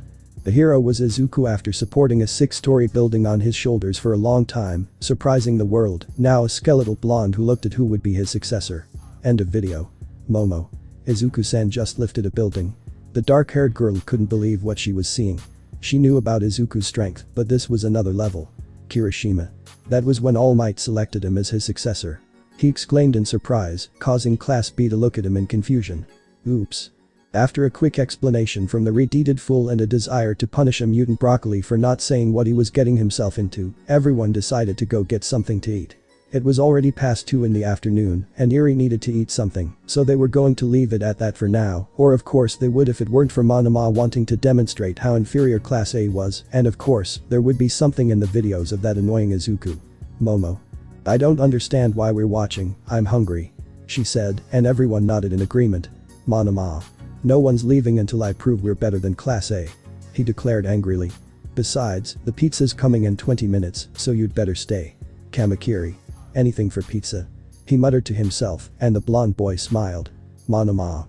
Alright, now I'll show you just how inferior Class A is, starting with your green kite. In the video. The day Izuku would take things easy, so he was in the proclaimed love nest, and name Makeno gave it after seeing him. Today he didn't want any more fights or training. It would be the perfect day to rest away from everything, and what better place than the ship in the middle of the ocean, suspended in the air, with various areas for fun, both in company and alone. Mitsuri. Izukun sounded from the dormitory area. The pink-haired girl had come because she knew her boyfriend wanted a vacation, it wouldn't be bad. Izuku. Mitsuri. He smiled at the pink-haired girl who was only wearing one of Izuku's shirts that was too big for her. Good morning. Mitsuri. Good morning, why? Yawned before stretching a lot.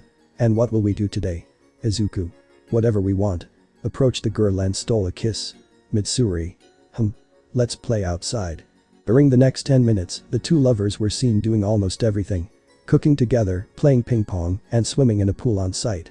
In the end, they were only seen in bed watching a movie. Mitsuri. Hey Izuku, haven't you noticed Nejire-chan acting very different lately? She looked at her boyfriend, who thought about it for a moment but didn't see anything unusual. Izuku. I guess she's been sick lately. I've seen her vomiting a lot and feeling dizzy. I hope she's okay. End of video. Mineta. If Nejire-senpai is hurt, I'll go help her. He was about to leave when he sensed the frightening aura of the last person he expected. Echako. Hiri-chan. The girl had a pout and a frown, plus an aura that would scare even All For One himself. Eerie. Dad didn't take me on vacation. She shouted indignantly at her father. He was supposed to take her when he was free. Momo. Oh, calm down, Eerie-chan. I'm sure she was just too busy. You'll see, soon they'll be going on a big and amazing trip. That seemed to relax the girl, who was still indignant. Monoma. Very well, that didn't turn out as I expected. Angrily, he glanced around quickly until he found something he could use. This is sure if. In the video. Finally they had all 5 of them. It had taken a long time since they saw that mural and understood those drawings and teachings of an ancient civilization lost in history. A star. Okay, how the heck do we do this? The dwarf, like Izuku and Senku, was in a meadow in the middle of some mountain, the place where they would bring that being. Senku. From what I could gather, we need to put those 5 here who will react and be able to guide us to the temple where he fell asleep. He said seriously, looking at the ground for clues. Izuku. Okay, the altars are here, right? The scientist nodded and Izuku just rose up, spinning on his axis. It's best if you go back. Both friends obeyed, and soon a crack of grass was present, then vanished in the wind, leaving a very dizzy green-haired boy. Senku. Good idea, broccoli head. The onion-haired boy hurried to see the altars, ignoring his friend for a moment. A star. Are you okay? The ash-haired boy helped the dazed Izuku, who miraculously recovered quickly. Senku. Alright, now bring them here. He said to Izuku, who instantly flew off towards the laboratory with a smile on his face. A star. I don't understand why we're doing this. She looked at the scientist analyzing the altars. Senku. According to my research, the sleeping titan can move continents. If that's the case, it will be easy for him to open a hole in the earth and let us enter the world beneath our feet. He analyzed the nearby earth that was overflowing with power. A star. You want to go where the slugs live? Why? Isn't it super dangerous and not even Izuku can survive? The scientist stood up abruptly, looking seriously at the dwarf. Senku. Kirishima's days are numbered, and for what we're planning, it's necessary. If that slug that heals and energizes everything exists, it's crucial to create a reliable energy source to replace Kirishima and use one for all to its full potential. He looked at the sky with excitement. We'll save our friend by going to the most dangerous place on the planet. Izuku. And we'll be there soon. Izuku arrived accompanied by a very strange jet carrying 2 of the 5 Regis. The green-haired boy brought the other 3 as if it were a helicopter. I brought 2B to help. Senku. The best idea you've had to date. With instructions, in a couple of minutes they had the 5 Regis on their altars. 2B. How do we wake them up? The android asked, to which the mad scientist simply moved them away before activating a receiver on the 5 of them that woke them up. Incredible. Senku. Alright, now where to? The group of 4 watched as the multiple eyes lit up in different patterns before all of them lit up, firing lasers at the central point, joining together in a large red sphere. Izuku. Wow. He watched as a larger laser beam headed towards a nearby mountain. The 4 of them looked at each other. The entrance. He flew off, followed by 2B and Senku in a jet. They soon reached the entrance, and with a flick of 2B's exosuit, the ancient and preserved site was revealed. The group advanced cautiously in the darkness. Caution was essential in these ancient sites. Soon the dead ends and labyrinth of the area led to a large room where sunlight entered, and in front of them was what they had been searching for. A star. It's off. He spoke sadly, they wouldn't make it to the other world. Senku. Who goes into hibernation mode when there's no need to fight against beings of extreme power that threaten the earth. Approached the great titan who just stood still. Izuku. How do we wake him up? The scientist's smile made the 2 friends shudder. Senku. We already did it. They looked at the titan, who only showed signs of waking up. End of video. Kirishima watched with a mixture of amazement, excitement, and panic what his friends were doing. He knew the risks of the trip well. Senku had repeatedly told them how stupid and crazy it was. Just thinking about Izuku and Senku going there. Shoto. So that's where I was going. The bi-colored boy entered with his shirt disheveled and his hair messy, with a clear hickey on his neck. Kirishima. What do you mean, Toto bro? The Redeed didn't understand what was happening. Shoto. Don't you find it strange that Izuku left overnight without any explanation, saying there was something to do without involving us? The Redeed thought about it. Kitsuki, on the other hand, was enjoying his dream. Don't you find that curious? Kendo. You mean? She was startled by what the bi-colored boy was proposing. Yui. Izuku-kun is in the world beneath our feet. Her tone changed to terrified at the thought of Izuku taking such a risk. The atmosphere became tense. Izuku was risking too much for his friend. It was clear that his courage, friendship, and trust were not something to be taken lightly. Achako. How dangerous is it? she asked, scared about what might happen to her romantic interest. Yui. There are beings we don't know, beasts of gigantic size, places where lava could easily erupt, and pure ignorance. Izuku-kun is risking his life to help. She wanted to cry from the helplessness she felt at that moment. Momo. Don't lose hope. She spoke determinedly, looking at everyone. Izuku-san is quite capable of facing anyone who opposes him. He's a good friend and a great hero who doesn't hesitate to help. Have faith that he'll be alright wherever he is. Achako Momo is right. Midoriya-kun is strong enough to carry a building safely. He'll survive the most dangerous place on the planet, she said hopefully. Kyoka. How about we put on something to calm us down and forget for a moment that Izuku is on his way or is already there. Some nodded, others decided to go outside for some fresh air. Okay. In the video. Izuku, Kitsuki, Senku, Tanjiro, and Izuku were somewhere snowy. Akin's family had won a trip to a spot in Russia, and he didn't hesitate to take the little ones for a walk around the place. Of course, being as curious as they are, they left with the adults' permission and ended up lost in the forest. Nezuko was already tired, so she went to sleep on Izuku's back, who gladly let the girls sleep using him as an improvised floating bed. Are you sure it's this way? Tanjiro asked Senku beside him, who just stared intently at the trees. Senku. The wind is blowing in the opposite direction from where we're going, it's the way. He smiled at the rockhead who just nodded, going ahead with Kitsuki by his side. Nezuko. Are we there yet? She said half asleep, to which Izuku just smiled. Izuku. Calm down, Nezuko-chan, we're almost there. Kitsuki. Hey, we found a cave. He shouted from far ahead with Tanjiro nearby. Senku. Come on, bushhead. Went to follow the two friends who just went deeper into the cave. Izuku. Do you want to go, Nezuko-chan? The girl just snuggled closer on her friend's back, shaking her head. Okay, then we'll wait for you outside. Excitedly, she continued floating towards the cave and they stopped at the entrance. What do you think is inside? Nezuko. Maybe nothing. She replied, no longer able to sleep. Izuku. It's likely. They were silent for a moment, staring at the blue sky. The clouds were forming strange shapes. Look, Nezuko-chan, it's cloud ice cream. He pointed at the oddly shaped cloud, and Izuku looked at him in disbelief. Nezuko. It looks like a dinosaur eating a tree. Izuku looked at her incredulously. What do you say, Mr. Yeti? He looked at a creature beside him that only snorted in confirmation of the girl's opinion. Izuku. He's right, it's a mouse bear dog. He said, admitting defeat. Huh. Nezuko. It's so fluffy. She said, already hugging the being who only responded with a hug. Izuku. That's not fair. I want a hug from Nezuko-chan too. He pouted and went to join the hugging party. After a while, Tanjiro, Senku, and Kitsuki came out disappointed at not finding anything, and to their surprise, Nezuko and Izuku were having a snowball fight with a Yeti. Without thinking twice, the three of them joined in the friendly Yeti's game. End of video. Eerie. Amazing. With stars in her eyes she said, she wanted to play in the snow too. Mina. Did you meet a Yeti? The excitement quickly reached her. It looked fluffy. Shoto. Only someone in the room knows if they're still with him. They looked at the sleeping Kitsuki who was murmuring in his sleep. Kamakiri. Who's waking him up? The girls glared maliciously at Mineta, who was sweating. Momo. Mineta. She said very sweetly, which ended up scaring the grape-haired boy. A few minutes later and the angry blonde guy was jazzing Mineta all over the room. Nobody liked waking up to a blow from the mutant grape's head. Kendo. Bakugo, are you still communicating with the Yeti? He shouted mid-chase. Kitsuki. Yeah, shit.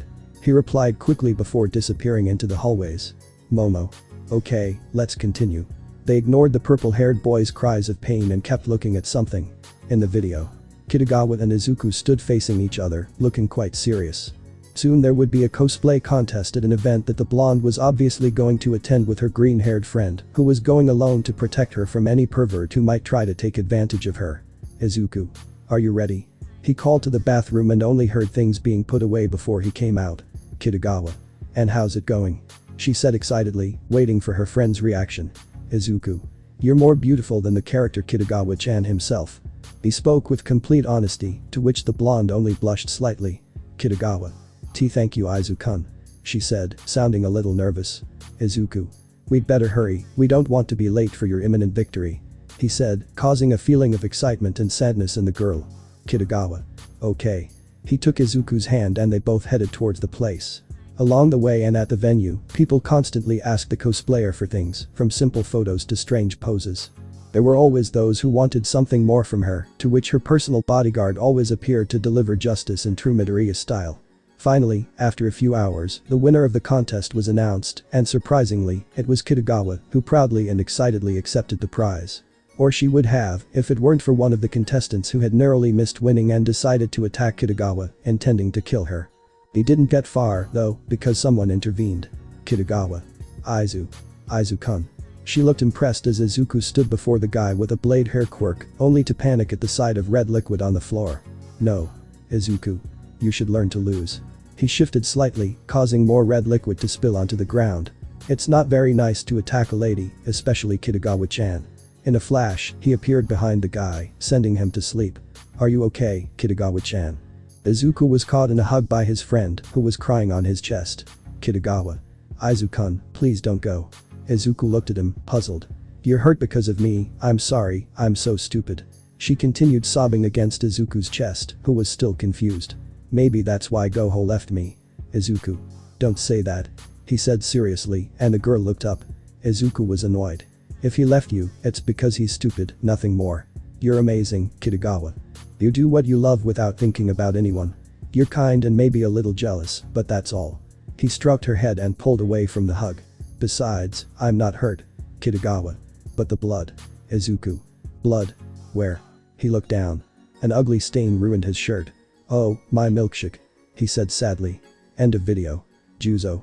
That was anticlimactic. He said, not quite understanding what he saw. Kirishima. Bakubro. He looked behind everyone, at Akatsuki with red eyes of anger and murderous lust. Kendo. Could you act like a normal human for just 5 minutes? He hit the blonde boy on the head, who only had a look of rage on his face. Katsuki. Shine. He muttered under his breath, to which the orange-haired girl gave him another punch. Shoto. Bakugo, I found the video from that night. The nervous blonde looked at the bi-colored boy who clearly intended to play it. Katsuki. Don't you dare, half and half. He challenged with his gaze the bi-colored boy who was excited. Shoto. Oops. Clicked, causing the blonde boy to become angry. Katsuki. Now I'll kill you. He leapt to attack, only stopped by Ryuko, who arrived with a wide smile and a clear blush. In the video, Katsuki, Asta and Izuku left what appeared to be a bar. They had originally gone to see Asta's father, who had argued with his beloved wife and wanted to get over the bad taste in his mouth with a good beer. Until her son entered with a mission given by his adoptive mother to bring him home. Of course, there was a confrontation that was resolved by who could drink more, and curiously, Kaken won, who was quite drunk, saying stupid things. Nothing could go wrong. Kami. Katsu. The explosive's girlfriend appeared from the street below where Izuku and the blonde boy were, the latter looking at her with love. Katsuki. Kami yelled downstairs, to which the girl gave him a strange look. Kami. Stop yelling, Katsuki. Katsuki. I hate long-distance relationships. He yelled in hurt. Dude, you have to do me a favor. He said to Izuku, who was confused. I'll count to 3 and push me on the second, but don't tell me, okay? Izuku. Kaken, are you okay? Katsuki. 1, 2. Kami. He ran towards the ledge, jumping with nothing to lose but his life. Mid-fall, he started saying stupid things. My name is Katsuki Ramon Carlos Boyer Garcia Sanchez Santa Maria de la Nina Pinta. And hit the ground hard. Kami. Katsuki. She rushed to the hole where her boyfriend was, who was getting up with a blush and a very lost look on her. I can't believe you did that. Katsuki. And how could we not? He spoke in a romantic tone. Kami. You could have died. She said, terrified to see her boyfriend bleeding from several places. Katsuki. 100 lifetimes up there are nothing compared to this exquisite moment by your side, beautiful charmer. He flirted with the girl who felt her face burn. You are my whole world, Kami. Now Kami's head was practically smoking, her boyfriend was being too romantic and stupid. Kami. Katsu. She approached the blonde and finally smelled the alcohol. Are you drunk? Izuku. I thought it was obvious. Izuku fell like a feather next to the girl and easily helped his friend up. Yami-sensei was at a bar and we were sent to get him out, you know how that turned out. Kami. Katsu. She sighed in defeat, her boyfriend was sometimes an idiot. Let me take him, you've already suffered having him for so long, Izuku. Izuku. All yours. He left Kaken by his side and said goodbye without looking back. Kami. You and I are going to talk. Still in his drunken state, Katsuki connected 2 neurons and only got scared. End of video. The laughter was immediate, even from Mineta, who had arrived with a bandage on his head. They hadn't expected to see the powerful hero Dynamite drunk and in love. Katsuki. Stop laughing, idiots. He said, blushing with embarrassment. That damn broccoli would pay for this humiliation. TSK. Tokoyami. There's nothing to be ashamed of, Bakugo, we all fall for love. He said seriously, to which the blonde just glared at him. Mineta. Just watch where you land. He mocked before hiding for his own good. Kitsuki. You damn dwarf. The light bulb went off in his head, at least he'd hit someone back. Let me choose. The sinister smile didn't give anyone a good feeling, but they let him anyway. You'll pay for this, you bastards. In the video. Izuku. Where the hell did they go? He shouted angrily. They had been supposed to meet for an hour, and there wasn't even a whisper from those two. Issei. I already told you to stop using me as a human shield. He yelled at someone behind him, to which Izuku simply approached. Izuku-sensei. He said excitedly. Izuku. Finally you're here. Next time, let me know you're having trouble getting here. The brunette smiled sheepishly as he stepped aside. So it's him. Issei. Izuku-sensei, I want you to meet Gasper. He smiled at his classmate, who was trying to curl up in a ball of secondhand embarrassment. Gasper Vladi. Quirk. Chronopause. Everything he looks at can remain in stasis until his eyes burn or until he blinks. Gasper. Issei-senpai, who is it? She asked nervously, referring to Izuku who was analyzing her. Izuku. It's a pleasure to meet you, Gasper-san. We have a lot to do. He smiled amicably at the trap who was just nervously looking at his senpai. Issei-sensei helped me a lot and I'm sure he can help you too, Gasper. He said with complete confidence, to which the girl. She just stood up with a blush. Gasper. I'm in your care, Izuku-san. He said nervously, to which the green-haired boy nodded. End of video. Mineta. Look at those legs. He drooled a little at the sight of such a sensual woman.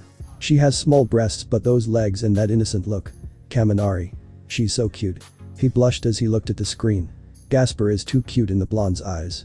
Kendo tried to suppress her laughter as much as possible and the certainty of the cake only fell. Manama. Kendo, do you think that girl would go out with me if I asked her out? He said without taking his eyes off that sensual woman. Setsuna. Ha ha ha. No one understood why the green-haired girl was laughing, just like Kendo and Kirishima, and surprisingly, Kyoka too. Kaminari. What's so funny, idiot? He said irritably about his ex. Kyoka. Izuku told me about that girl you drool over is a man, ha ha ha. The blonde looked at her incredulously and was about to say something when he saw Kitsuki also laughing. Mineta. Wait a minute, that's. His heart sank when he didn't recognize a man. Kitsuki. That idiot Gasper always tricks the unsuspecting. Mocked his classmates, who didn't quite know what to think. Kamakiri. Since no one is watching. Took advantage of the situation and did something he liked. In the video. Tanjiro had decided that it would be a very good idea to go to a mountain where there is said to be a ghost to investigate, and since he didn't take Izuku with him, along with his two friends. Inosuke. I still say we should have left him at the base of the mountain. He said irritably to the cowardly boy beside him. Hashibara Inosuke. Quirk. Great mountain boar. He possesses the strength and intelligence of an animal. His raw power makes him a beast in battle. Zenitsu said to the rock-headed boy, who was searching for clues. You wouldn't dare leave me alone somewhere, would you, Tanjiro-san? Agatsuma Zenitsu. Quirk. Electric fear. If he feels a great amount of terror, he collapses, giving way to his power as fast as lightning. Izuku. If we would. He spoke with complete truth, scaring the blonde. Zenitsu. Don't scare me, Izuku-san. He shouted fearfully at Izuku floating beside him. Will you stop floating for a moment? Izuku. Will you leave the girls alone about getting married? There was an awkward silence. I thought so. Tanjiro. Nothing, Inosuke, your turn. He spoke to the black-haired boy who only sighed. Inosuke. Nothing the great Inosuke can't handle. He lowered his arms and breathed calmly. 300 meters west. Izuku. Zenitsu and I will go. He took the frightened boy by the arm and they flew to the place, finding only a strange deer. Zenitsu. How beautiful. Admired the creature that was only looking at the sky before posing majestically. Izuku. What do you think it's doing? Both friends stared in amazement as an aura emanated from the deer, healing dead plants. Incredible. End of video. Eerie. Incredible. Looked at the creature with stars in her eyes. I want to meet it. Yui. When daddy comes, okay, sweetheart. The little girl nodded, excited to see such a creature. The day went by quickly after that. Kendo, Yui, and Setsuna went home to leave Iri-chan in Ryukyu's care. They knew perfectly well that she had the week off, so she wouldn't be alone with Hoopa again.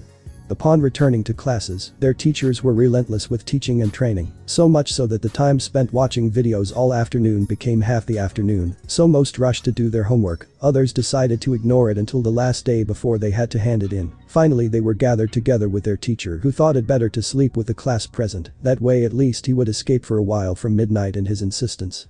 Mina. And which one should we watch? She said, happier than ever. She had spoken with Senpai and had a minimal chance of getting what she wanted. Kitsuki. Pick one, damn it. He yelled impatiently for no apparent reason. Tokoyami. I'll go. He walked slowly to choose the first thing that appeared on the screen. In the video. The day was peaceful in one part of the world, or it would be if it weren't for the green blur that was speeding along, chasing an armored truck that was firing non-stop. They had taken something very important to Izuku, and nothing would stop him from getting it back. In the distance, in a van, came Tanjiro, Zenitsu, and Issei, who were the ones present at the time of the robbery. Izuku was extremely angry and desperate. Zenitsu. Can't you tone down your enthusiasm a bit? It's hard to keep up with you even with this. He said, holding tightly to the chair. Issei. What's wrong with sensei? I've never seen him like this. He said, confused. 1 minute some guys appeared, demanding something, and the next they were in a high-speed chase. Tanjiro. They took the one who is probably the most important person to Izuku. He replied, his gaze fixed on the path. He wasn't going to let them escape. Issei. But none of the girls are there, not even Iri-chan or Anya-chan, what's so important about that? Tanjiro. Who was kidnapped? Was a gift from someone incredibly important to Izuku. He promised never to leave him alone and to love him until his dying day. He's too precious to let go. With that, the vehicle fell silent. What was so important that his friend was like this? Further ahead, those thieves stared in terror at the green meteor that followed them like a missile. They used all the artillery they had, but they hadn't managed to slow it down. Their boss was wrong. This was not easy at all. Report. The leader of those bandits spoke arrogantly. They would pay a fortune for what they captured. He's catching up to us. The subordinate said fearfully. The green-haired meteor was getting closer and closer with a clear objective. Launch the missiles. He said calmly. He won't survive that. Sir, we're out of missiles, we used them all to try and kill you. One of them said, making the chief tense. Impact in 3. 2. Fear gripped everyone. That guy was unstoppable. 1. There was silence for a moment before the back was ripped off and flung far away. Izuku advanced like an uncontrolled beast, caring little if he was shot at or if someone died from being thrown out of a moving vehicle. His objective was paramount. He continued advancing, throwing all the guys until he reached the boss, who tried in vain to kill him with pure force. Izuku just grabbed him and slammed him against everything in sight before throwing him through the glass and stopping the vehicle. He took the box in which the one he was looking for was small and could barely move. He stormed out, furious and bloodthirsty, stopping near the chief who was crawling with his 2 broken legs. Fear overwhelmed him, and he saw only death in those green eyes. What are you? He asked, terrified, backing away as best he could. Izuku. That doesn't matter. He raised his fist, ready to crush the guy's skull, when Tanjiro arrived. Tanjiro. Stop, Izuku. He lunged at Izuku, knocking him down, and finally, everyone around him seemed to react. It's okay, you did it. Izuku. He looked at the box he was holding tightly, not tightly enough to tear it apart. I'm sorry. Tanjiro. It doesn't matter, you did what was necessary to get him back. He walked away from Izuku, he needed a moment. Izuku. I hope you're okay. He pleaded and opened the box. Inside, a being looked at him before flying out and fluttering around the green-haired boy. Are you alright? Izuku. Victini. He hugged the creature, who simply let him. His master's hugs were warm. I'm sorry. I'm sorry. I'm sorry. End of video. Momo. Izuku-san looked so. She couldn't believe the state her friend was in. Sigh. Desperate. Finished the sentence with a hint of panic. Achako. Guys, why did Midoriya-kun act like that? The green-haired boy's close friends lowered their gaze without saying anything. Guys. Kirishima. It's delicate. He spoke uncomfortably about the situation. Mina. Are you alright, Midori-kun? Shoto. I don't know if we should say this. He said seriously. This was being kept secret mainly because they didn't know how their classmates would react to it. Kitsuki. Tell me, are you willing to see what happens? He asked seriously to his class, who looked at each other. Kyoka. Izuku has helped me a lot. If I can understand why he acted that way and help him, of course I can. She said seriously, to which the blonde looked at her, waiting for some sign of fear. As Izuku said, to heaven or hell for my friends, anything. Kitsuki. And the others? The others remained in their own world. Achako. I'll see him. she declared with a courage that even she didn't know where it came from. Midoriya-kun has always been my support, I want to understand him. Momo. Me too. She said hopefully. Izuku-san is mysterious about some things, and I'm pretty sure that whatever they show me will help him. Mina. Midori-kun doesn't care how flirty or gossipy I am, so why should I be scared or worried if he did something wrong? I'm in. She declared excitedly. Katsuki. If that's what you want. Didn't take long to find the video. Izuku had made it easy to find, so he would always remember what happened that afternoon years ago. File number 2. In the video. Izuku sat in a cafe, feeling rather impatient. His girlfriend had asked him out on a date that day, and of course, Izuku hadn't refused. He loved spending time with her. She always managed to calm his mind and make him happy. Just thinking about her put a smile on his face. Then, she walked in, as radiant as ever. Chiaki Nanami. Quirk. Programming. Can change the world with simple commands that only she can see. Nanami. Izuku-kun. The girl sat down near her boyfriend and hugged him as if he were a stuffed animal. Izuku. Nanami-chan. Izuku kissed her head tenderly, he loved his girlfriend madly. Nanami. Guess what I found today? She exclaimed excitedly about a recent discovery. Izuku. What did you find now? Gold. Diamonds. A gem capable of changing reality at will. He asked excitedly. Nanami. Much better. From her backpack she took out Victini who was eating chocolate. Hey, they were mine. She pouted, to which her boyfriend just laughed. It's not funny. Izuku. How cute. Picked up the creature which looked at him before taking a bite of the chocolate. What's its name? Nanami. According to what Victini researched, and she brings victory to everyone by her side. Spoke, recalling what she had managed to glean from the library. Izuku. Incredible. You're incredible, Victini. He said excitedly, attracting unwanted attention. The afternoon passed quickly between the cafe and the arcade, Nanami's favorite place, where she defeated her boyfriend in every game they played. It was no joke that anyone who was with Victini achieved victory in everything they set out to do. In the end, they decided to walk home, passing through a park where the tragedy occurred. What the lovers didn't know was that 2 men in the cafe who had recently lost their jobs overheard them and planned to steal the animal. They caught them both off guard in the park, hitting Nanami and Izuku hard, who almost fainted from the impact. One had some superhuman strength, the other seemed simple. Well, looks like we got 2 prizes for the price of 1. He laughed, seeing the green-haired boy on the ground about to get up. Or I wouldn't do that, unless you want the young lady to die, haha. Nanami. Izuku. She cried and the guy just grabbed her hair to shut her up. Izuku. Nanami. He was about to get up when 3 blades came out of the ground, hitting him in the arms and leg. Gah. I'm sorry, but we can't let you fight, kid. The other said with a grin. They both looked at the girl with desire. You have a really nice body, little one. Nanami. Get away. Uncomfortably, she used her quirk, changing the ground into quicksand, and left, heading straight for her boyfriend. Brat. Roared the guy, who was stretching out his hand to send hyper-elongated blades out from his fingers towards the girl. Izuku. Look out. He shouted too late, as the girl had been stabbed through her stomach, arm, lung, right shoulder. And throat. Nanami. He yelled desperately, watching his girlfriend fall to the ground. Oops, I killed her, hahaha. The man mocked, and his companion did too. It's a shame, she was so hot despite looking 13, I would have liked to use her a little. The other one said longingly.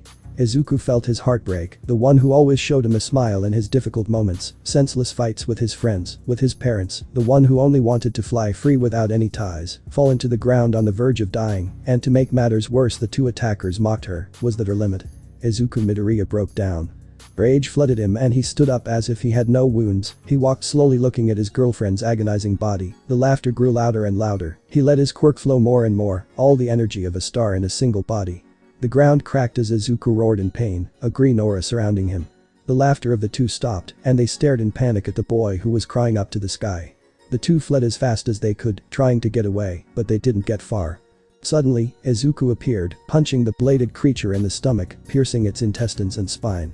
Not a stifled scream escaped, only spurts of blood. Then, the head was ripped from its base by an enraged Izuku, who didn't hesitate to crush the filthy, disgusting creature. The companion stared in terror at the boy and ran off begging for help, but he didn't get far because Izuku pulverized his legs and tore his throat apart. The end of the other. He looked at Nanami's body, it was still moving, so he went to help her, now calmer. He took her in his arms. The girl was barely conscious. He recognized that green hair. Izuku. Nanami. He spoke with sadness and despair. I'm sorry. I'm sorry.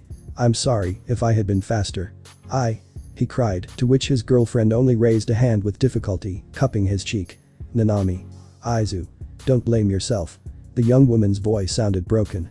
I am. Oh. With her last effort, Chiaki Nanami left this life. Izuku. Nanami. Cried at the clear sky. His first love was gone. The room was stunned. Their classmate had killed 2 people and watched his girlfriend die. 2 things in less than 10 minutes after a pleasant afternoon where nothing should have gone wrong. Some classmates watched with a touch of sadness as Izuku wept at the sky. The interested girls felt a tightness in their chests. The one who always wore a smile and brought hope to people now brought despair and pain deep within his soul. They had nothing to say. They continued analyzing the situation the green-haired boy had found himself in.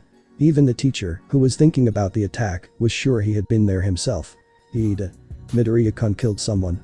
Surprised, he was the first to speak, his indignation directed at the green-haired boy. And yet he was allowed into the academy. He should be in prison. How could they even allow someone so dangerous to enter? A slap echoed throughout the room from the last person Ida would have expected to hit him. Echako. Enough, Ida.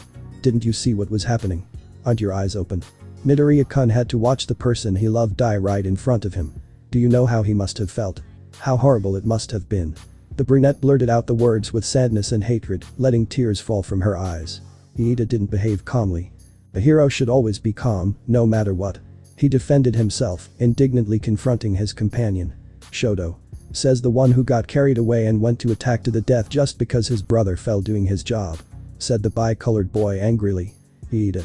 It's different. Azawa. Oh yeah. And what exactly? Ida, you let your anger get the better of you, just like Midoriya. You both went out to kill without a second thought. What's the difference? The teacher finally spoke. This situation was getting out of control. Ida. But sensei. The black-haired boy glared at him furiously. Azawa. I'll tell you the difference, Ida. You acted without results, unlike Midoriya, who got what he wanted. Tokoyami. Did they manage to catch Midoriya because of that? The bird asked the blonde boy, who shook his head. Kitsuki. Not that I know of, Aunt Inko never mentioned it, and that stupid broccoli doesn't like to talk about that day. Azawa. If they managed to reach Midoriya, I was involved. Revealed the teacher, surprising everyone. Momo. If that's the case, could you tell us what happened, sensei? The teacher sighed and sat down in front of the class. Azawa. The case of the death of a 13-year-old girl in the park west of the city is hard to forget after seeing the state of the bodies. He recounted with obvious weariness. Midoriya's fingerprints were in some places and we found him. They found him at his house sitting staring into space. He confessed and was taken to a psychologist. He was declared mentally unstable and they let him go. Kaminari. Does that mean he's crazy? She said with a touch of humor. Look Mina, you like a crazy guy. Kitsuki. Shut up, you defective piece of shit Pikachu. You don't know what happened to make fun of him. The blonde boy shouted angrily. It was difficult to make him like he was before. Kaminari. Oh come on Kakin, I'm just telling the truth, he's a crazy guy who shouldn't have left the asylum, they shouldn't have even let him in here. He declared, causing them to glare at him. Kitsuki. Who do you think you are to say that, you bastard? His eyes were bloodshot and smoke was coming from his palms. The blow was coming, but not from him. Azawa. Enough, Kaminari. The teacher punched the blonde boy hard, who groaned on the ground. If Midoriya is in this school, it's because of his effort, nothing more and nothing less. He looked at the blonde boy before wrapping him in bandages. Your detention. With that, he dragged the blonde boy away. Momo. Guys, can you put something on to calm things down? I don't think anyone can go on after that. The blonde nodded and looked at the bi-colored and red-haired boys who were arguing about who should put something on. Kitsuki. Move aside, bitches. He pushed them both away and looked for something. This one's good. In the video. Mirko, Ryukyu and Izuku were having a race. Lately, their beloved green-haired bunny had been in a bad mood because of his discovery with 2B. His friends and girlfriend were doing their best to cheer him up and distract him, so the idea of a race was very welcome. They only finished when they reached the beach right at dawn. Ryukyu. Izuku, can I ask a question? She said nervously. She knew she shouldn't say anything about that android, but curiosity got the better of her. Izuku. Yes. Said Izuku, floating to one side. The view was perfect. Ryukyu. Why do you seem so distant with 2B? Izuku felt nervous, his gaze fixed on the horizon. I understand you discovered something, but I don't know more. You don't have to answer anything, of course, but… Izuku. 2B has the brain of a friend of mine who died a few years ago. He spoke bitterly. She still retains some memories, I can't help but look at her and see the past. He murmured hurtly, to which the dragon only approached to hug him, despite only reaching his waist due to the height at which she was. Ryukyu. Sorry for asking. She said tensely. Izuku. They deserve to know. He said bitterly, it wasn't easy to talk about it. I've been acting like an idiot to everyone, I'm the one who should apologize. Mirko. Meh, you have your bad days like anyone else. Surprise, you're human. The rabbit jumped to kick Broccoli's head, but it didn't do any damage. If we're asking questions, I have one. Tell me. Izuku said, catching the rabbit who happily sat on Izuku's lap. Mirko. Why do you float all the time? It's something Izuku used to do whenever the authorities weren't looking. He loved floating and flying everywhere.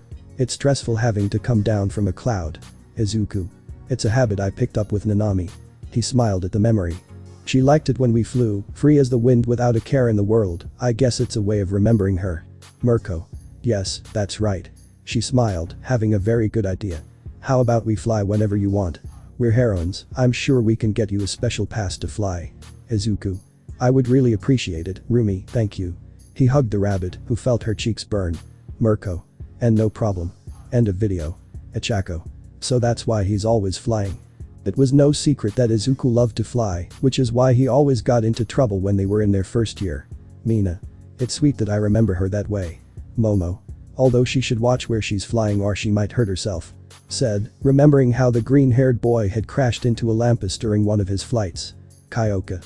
I remember when we flew to a concert in the United States and we almost missed our flight because we were so close to a plane. She said, laughing at the situation.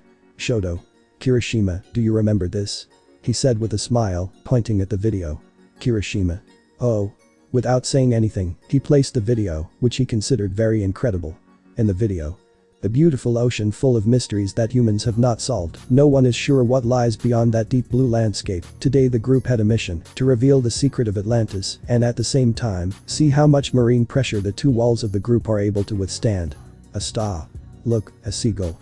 She said, pointing to some spot in the sky. Nero. He's a pelican. A star. The girl beside him spoke. Secret Swallowtali, Nero. Quirk. Sparrow. And transform into a sparrow at will and usually inhabits a star's hollow head. A star. To me it looks like a seagull. The red-eyed girl just pulled her cheek. Ouch ouch. Noel. Leave him alone, Nero. Bacasta will always be Bacasta, no matter how much you explain things to him, although he is very cute when you pull his cheeks. She spoke with a slight blush. Noel Silva. Quirk. Water Valkyrie. Can control water at will. It is known that she has such power that controlling it is extremely difficult for her. A star. You're cruel, Noel. She said, crying comically. Senku. Then they have their marital spats. He left the control room very cheerfully. We have things to do. He looked at the deck and those two weren't there. Where are they? A star. Kirishima's in his room, he ate sushi before we left and he was feeling sick. The scientist sighed, that Redeed could be such an idiot sometimes. Izuku swimming. He pointed to the ocean, which Senku looked at with interest. Senku. Well. From who knows where he pulled out a loudspeaker and pointed it at the ocean. Come here, Broccoli, Broccoli. He shouted as if calling his pet, which caused something to approach at high speed. Noel. Are you sure it's Izuku? She asked, watching as the water parted around something. Senku. Quite. The commotion stopped at the nearest point of the water and he came out like a dolphin, leaving a very good view of Mina and Kyoka, even though the latter denied it. Izuku. You have to stop treating others like dogs or cats, Senku. He said, floating so as not to wet the deck. Senku. Yeah, whatever. Go change and get in the water. Noel, it's your turn. The scientist left. There was data to collect. After a moment, Izuku appeared wearing a high-tech suit designed to withstand the deep sea. In theory. Senku. Alright, the plan's simple. He spoke through the communicator in his helmet.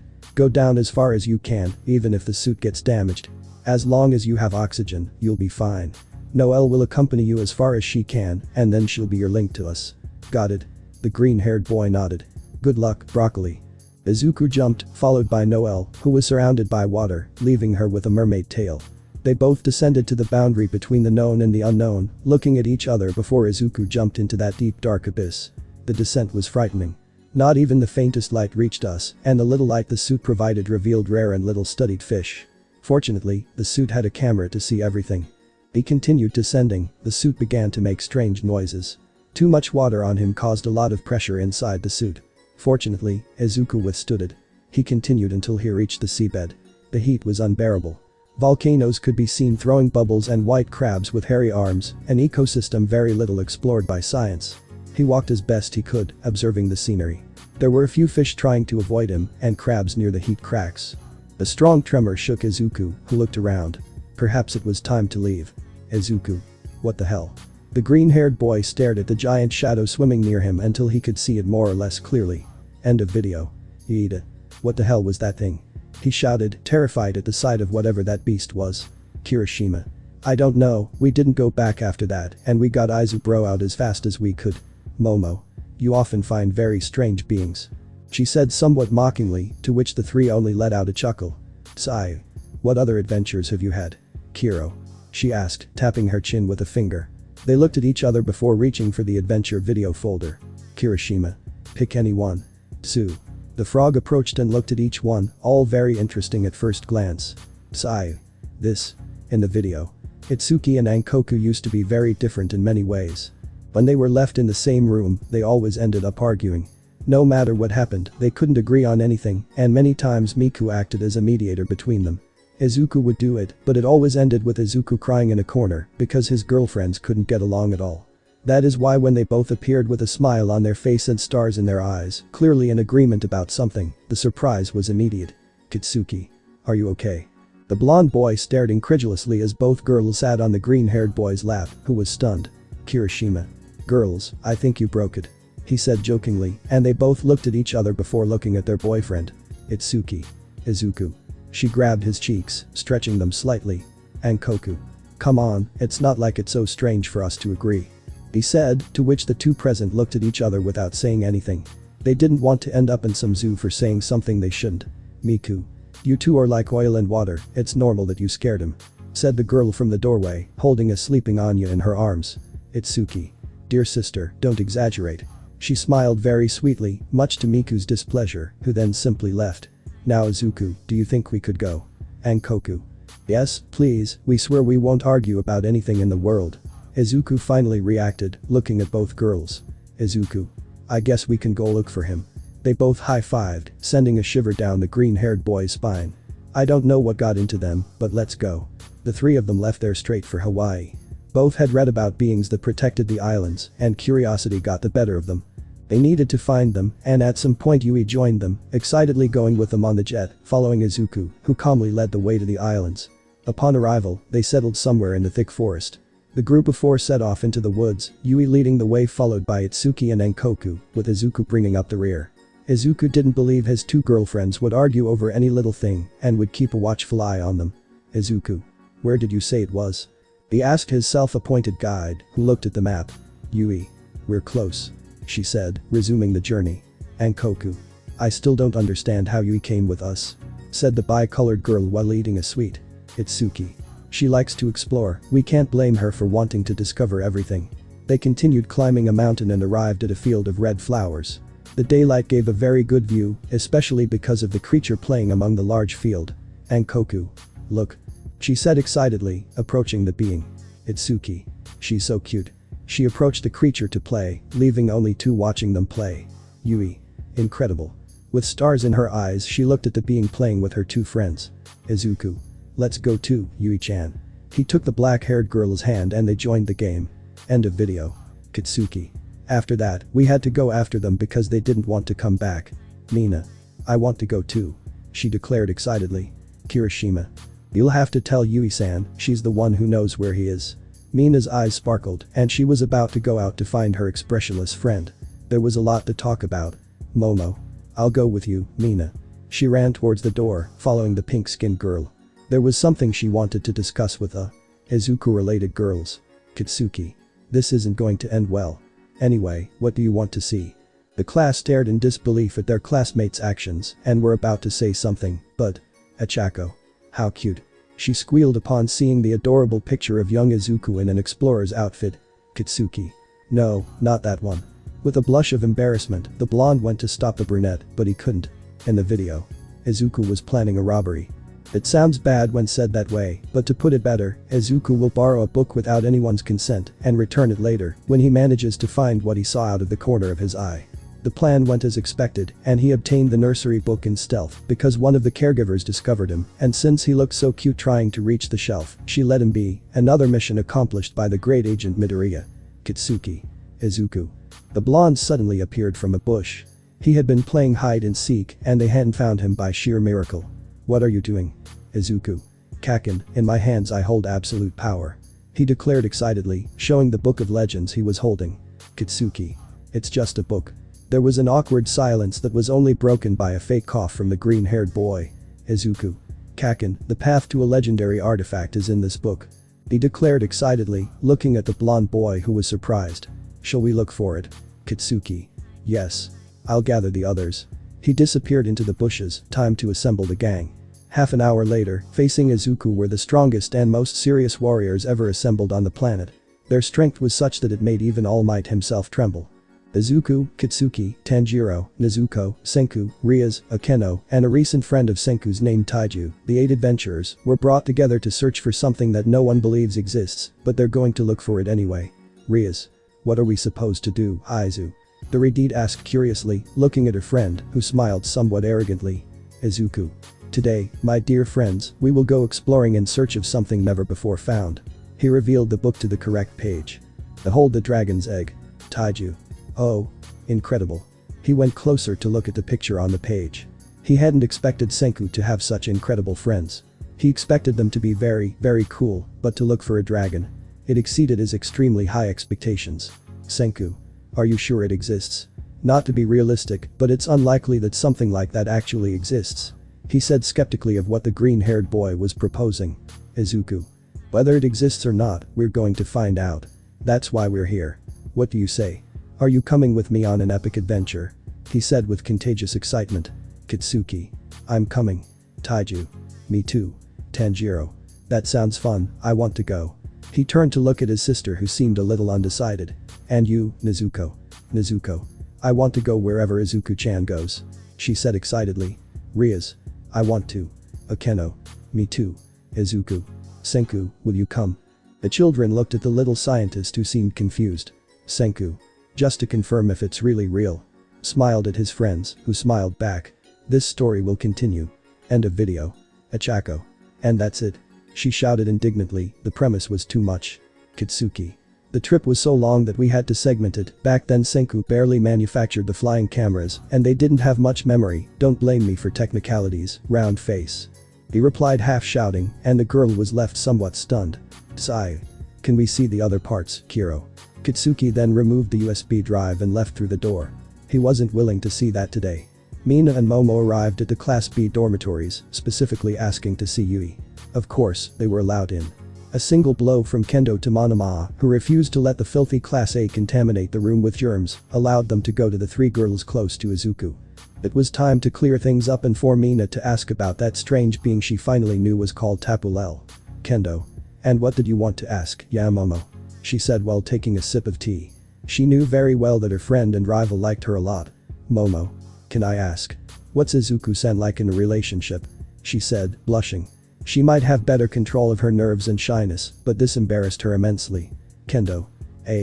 That question surprised her, as well as Yui, Mina and Satsuna, who was playing with her pet Gabu. Mina. How direct.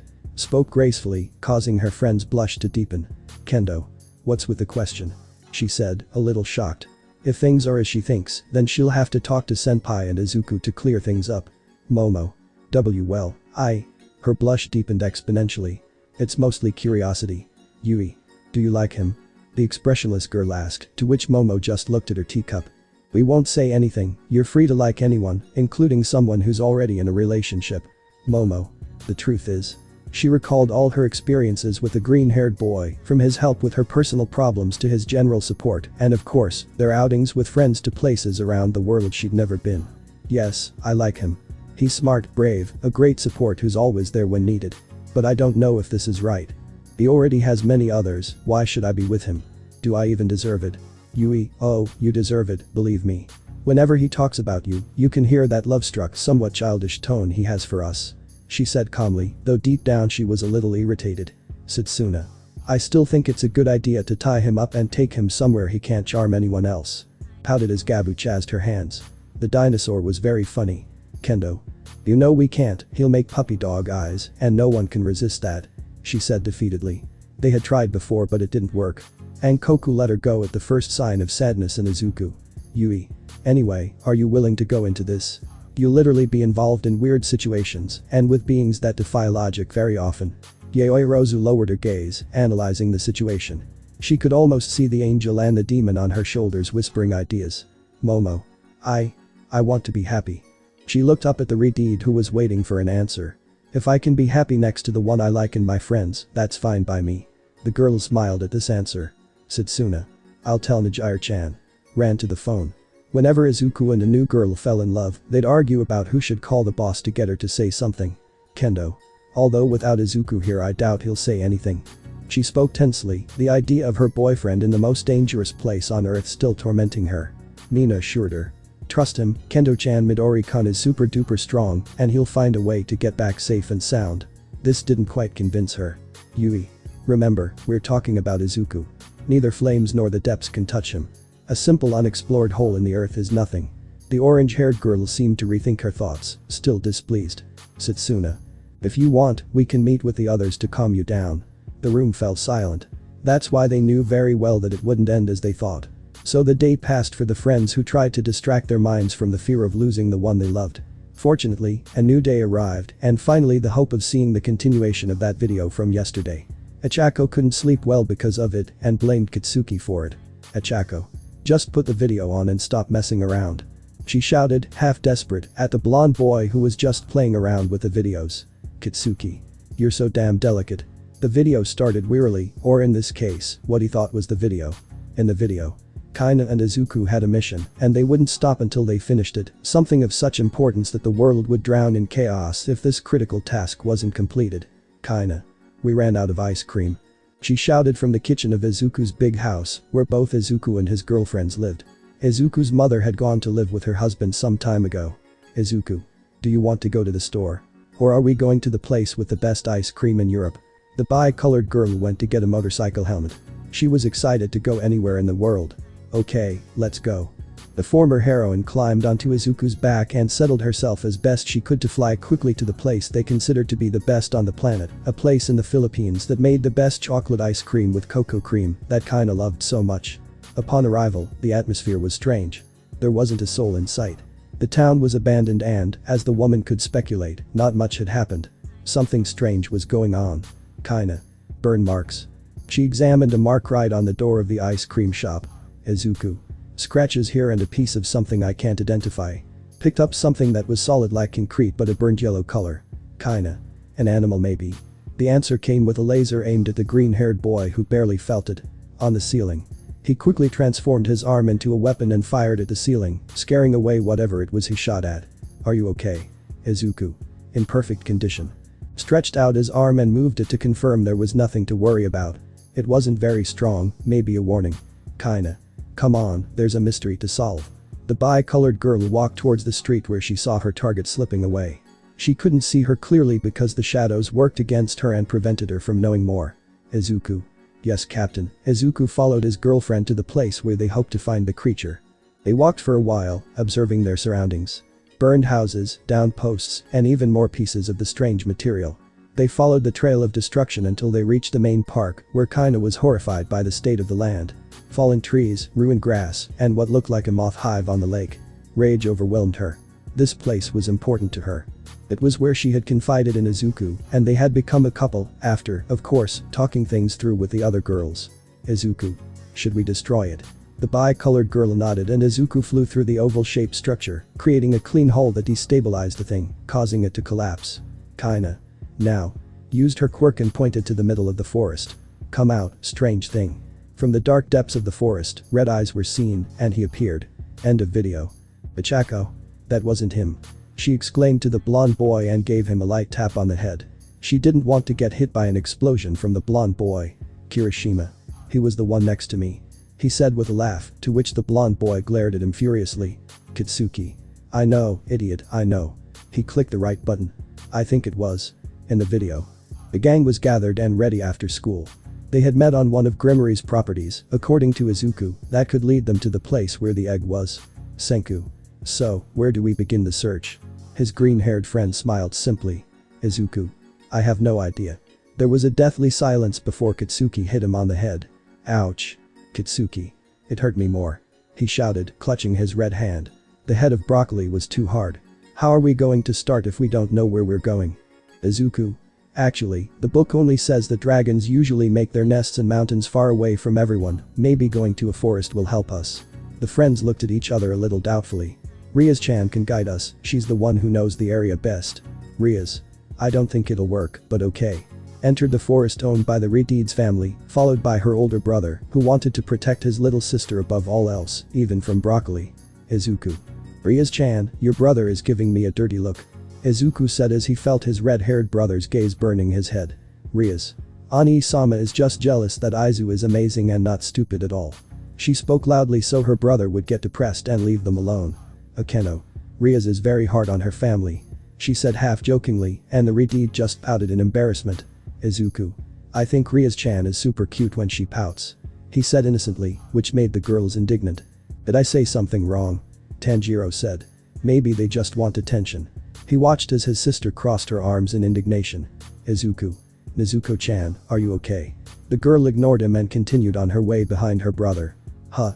They continued until they reached a wide valley where Ria's brother's girlfriend, the great maid Grafia Lucifuge, was waiting for the young lady and her friends on orders from her bosses. Riaz. Grafia-san. She ran to hug the gray-haired girl who happily welcomed the child. Grafia. Riaz-sama, may I ask why you are in such a remote valley? Riaz. We're looking for a dragon egg. She declared happily, to which the maid looked at her curiously. Izu said we can find one around here, do you know where to find it? Grafia. I highly doubt it. Dragons don't usually inhabit valleys like this. Perhaps there's something in the library that will tell them where to go.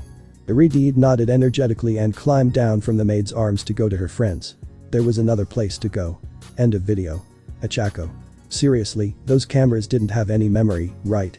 She asked the blonde boy, who shook his head. Kitsuki.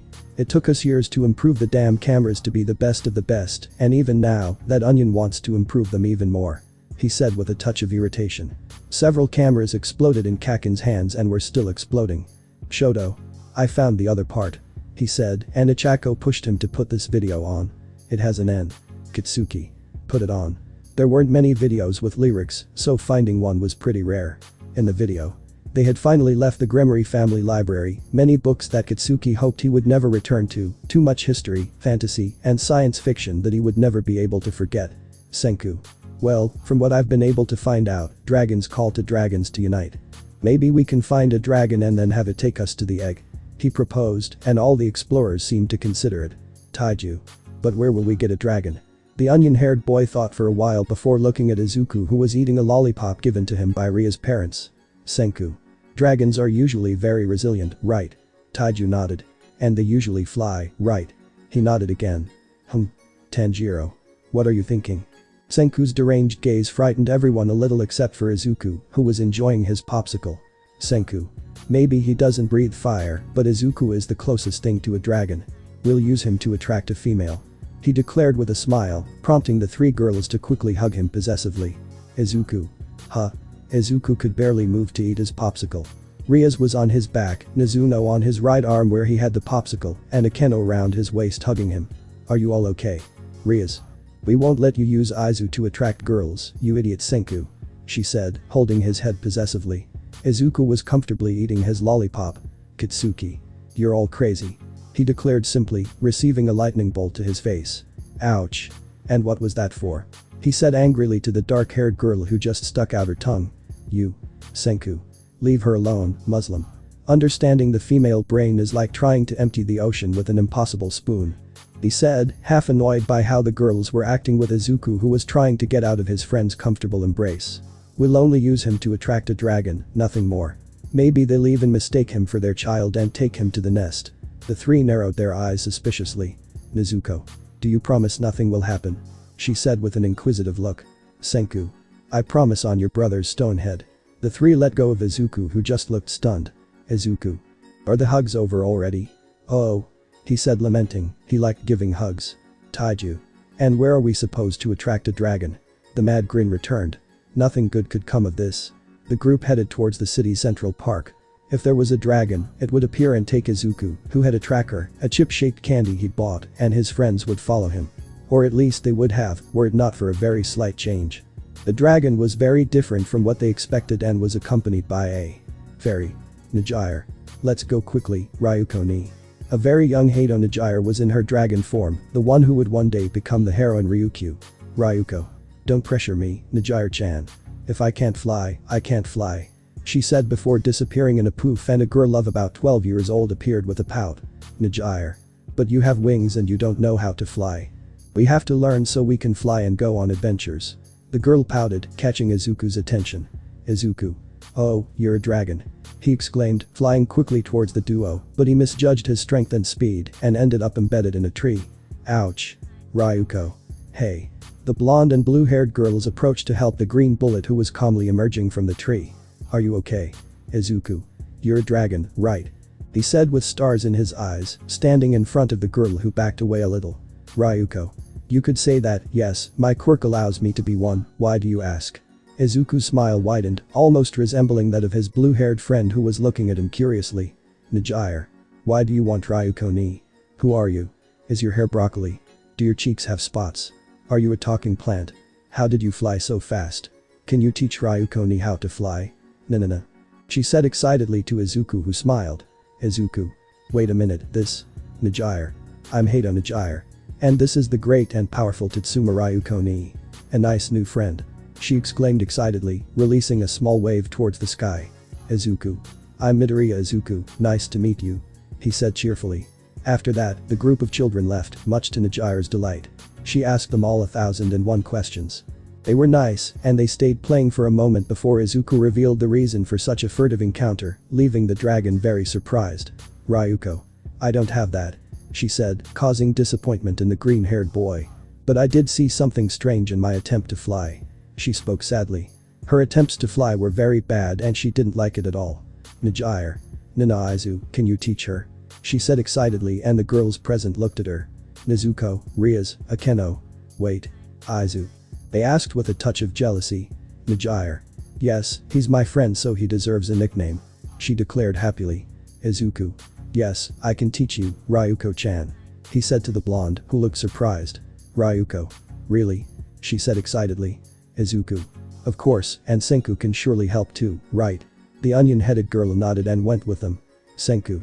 Transform and let's see what you're doing wrong. The dragon nodded and became the legendary beast. Good, now try to fly. The dragon tried and failed faster than the scientist thought. I see.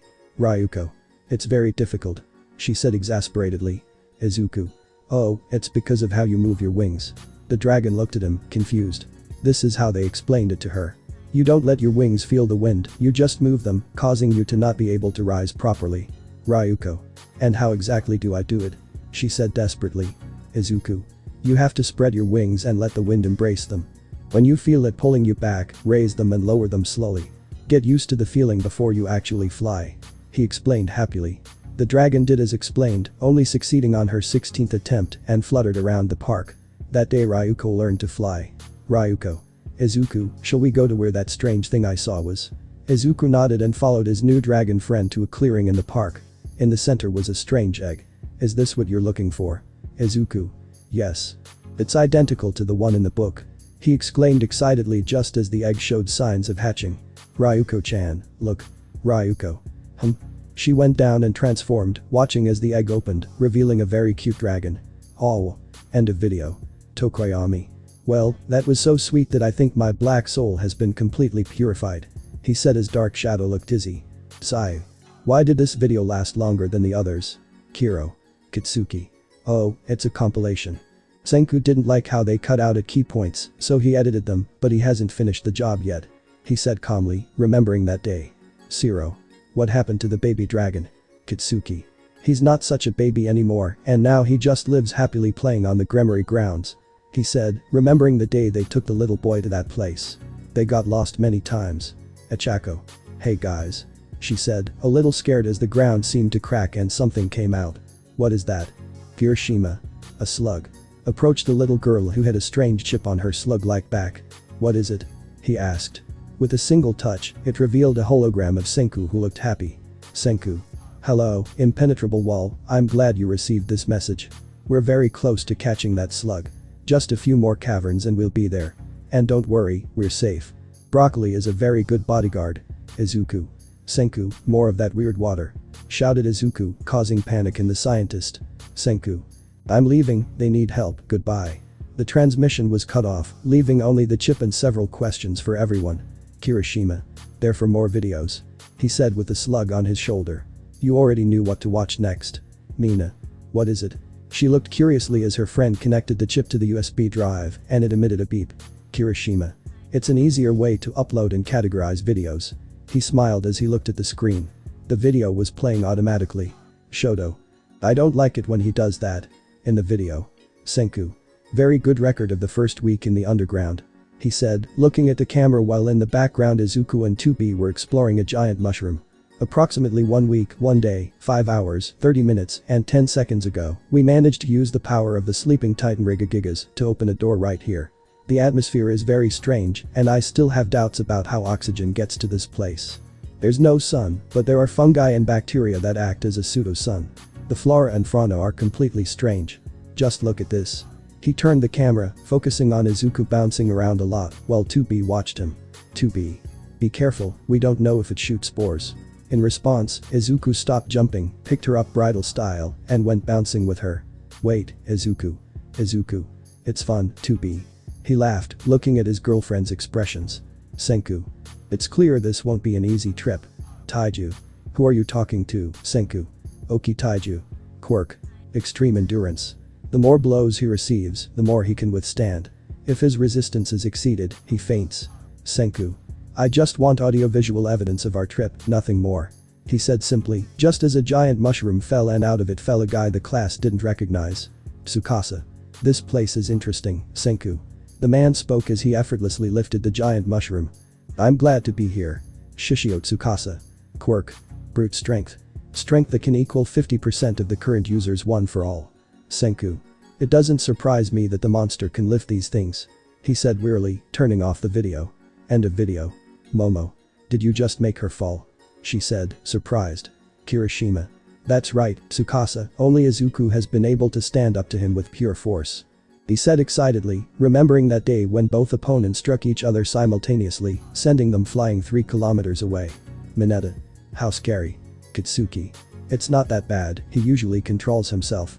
That seemed to relax the perverted dwarf. His friend and partner in perversions hadn't returned since yesterday. Of course, if you're not a pervert.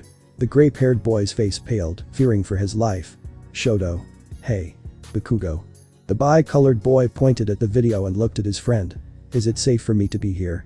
The video was too private for the blonde boy, and in other situations he would deny the mere fact that it was there. Go ahead and play it. Shoto. Are you sure? Is that the problem? The blonde boy looked at his classmates and friends before the video. Kitsuki. Kami has helped me overcome this, let's consider this the final test. He looked seriously at Shoto who was just staring in shock at the blonde's courage. Will I be able to see my mistakes and continue with my life or will I rot in my shit forever? Mina. Hey, if it's too private, there's no need to post it. She said, sounding a bit nervous, causing her classmates to look at her. Didn't the biggest gossip want to know juicy secrets? What? I have my limits too, and if Bakugo looks that serious, it's definitely too private. Kitsuki. Like I said, it's my final exam and I'm going to watch it, and you guys too, got it? He shouted to his classmates who saw the slight tremor in the blonde's hand. Go ahead, half and half. Shoto. If you say so. He said, putting what was the biggest screw-up ever made by Bakugo Kitsuki. In the video. Few knew it back then. They were just children who understood nothing of the world, living happily with their friends and family, with nothing to worry about and no drama. Before the red-haired Gremory girl fell in love with Izuku, she liked his best friend, Bakugo Kitsuki. In the eyes of the then young girl, he was a very handsome, kind, and tender boy who cared a lot about her and firmly believed that one day he would become the #1 hero and surpass All Might. They were only 10 years old when they would get together to talk for hours or simply enjoy each other's company. Riaz truly believed she could be in a relationship with a blonde, red-eyed boy, but she hadn't counted on something. Izuku. You want to go spy on Kaken? He asked in surprise. Riaz. Yes, he's been acting very strange lately and always avoids me. Something bad is happening. Please, Izu, come with me so I can find out what's wrong. She asked with puppy dog eyes. Izuku. Okay, let's go. He not only fell for the tender look, he also wanted to know what was happening with his friend. The duo followed Katsuki from the moment he left his house, walking until they reached the Silva mansion. Now they were both surprised. As much as they wanted to enter, it was trespassing and they wouldn't do it, so they decided to wait and see if he came out. It took a few minutes for the blonde boy to emerge in a van with some wealthy teenagers. Rias and Izuku obviously followed, and to the Redeed's surprise, Katsuki was getting very cozy with Noelle's older sister, Nebra Silva, who was giving the boy light kisses on the cheeks. Rias felt a tightness in her chest but said nothing. The video continued, showing the vehicle entering a warehouse owned by the Sylvia family, where Nebra and his friends often hung out and played in interesting ways. Obviously Izuku and Rias infiltrated. Something was very wrong, and Izuku knew it very well, so he snuck away with camera in hand alongside Rias to a place where they could see better. Katsuki. What are we supposed to be doing here? The dangerously arrogant tone confused Izuku. Nebra. Today, my dear Katsu, we're going to play something very special, and you mustn't tell anyone, understand? She said very sweetly. Nebra Silva. Quirk. Controlled steam. And creates steam from the water in her body. Katsuki. Okay. He said excitedly. What do we have to do? Nebra. Before we begin, I have to ask Katsu something. She said in a mock jealous tone. What are your feelings for Ria's Gremory? The Redeed next to Izuku paid close attention to this. Katsuki. She's just a brat, she's nothing like you, Nebra. He said excitedly. With a teenager, he had more fun and used his quirk as much as he wanted and with whomever he wanted. He always received praise and no one ever told him no. Nebra. Anything else? She asked with a touch of pride, unaware that Rias wanted to cry at that moment. Katsuki. She's a conceited idiot who doesn't know anything. He mocked the Redeed, whose heart was breaking. She can't even count past 10, can you believe it? He said with a laugh that Nebra's friends joined in on. Izuku couldn't take it anymore. Even though he was her friend, he'd gone too far by making fun of her. Calmly, he handed the camera to Rias and kissed her forehead, slightly confusing the Redeed who didn't know what he would do. Izuku. Katsuki. The boy slid down and hit the other boy on the head. I can tolerate you saying bad things about my friends, but treating someone like Rias-chan like that, who has only ever been your support, I won't forgive you. He declared angrily. Katsuki. And what do you plan to do, huh, you useless idiot? He spoke arrogantly. I don't need that damn extra, much less a useless idiot like you. He declared, causing Nebra to smile. His plan to ruin the Gremory girl's perfect life had worked perfectly. Izuku looked at the ground angrily, he wouldn't stand being treated like this. Poor kid, does he want to cry? Do you want to call mommy? One of Nebra's young friends mocked, approaching the green-haired boy. Izuku. You ungrateful brat. He punched the guy, sending him flying through a window and shattering it. Ungrateful. I know you regret those words. Izuku rose into the air, hugged Rias, and they both left. Nebra. Very good, Katsu. Smiled at the boy who was watching his friend leave, feeling a little confused and with an emptiness in his chest. End of video. Katsuki. After that, Nebra used me as a sex toy until her older brother caught him. He spoke calmly, trying not to explode with rage. It took a long time, but I managed to regain my friendship with Broccoli and Rias. He sighed wearily. It was too much for him, and unconsciously a tear escaped. Mina Bakugo. The Rose's serious tone confused everyone, and the blonde boy could already see the insults coming. Katsuki. Go ahead and say whatever you want, I know I'm a damn. He didn't finish speaking because his friend had hugged Izuku very tightly. Mina. Group hug. She said, and most of them went to squeeze their classmate and friend into a very tight hug. Well, things didn't turn out as Katsuki thought they would. He expected them to hate him, throw things at him, and even beat him up for being a damn idiot in the past, but not that his classmates and friends would enclose him in a hug. Things turned out better than he expected. Mina. And now that we're better. She grabbed his ear and pulled very hard.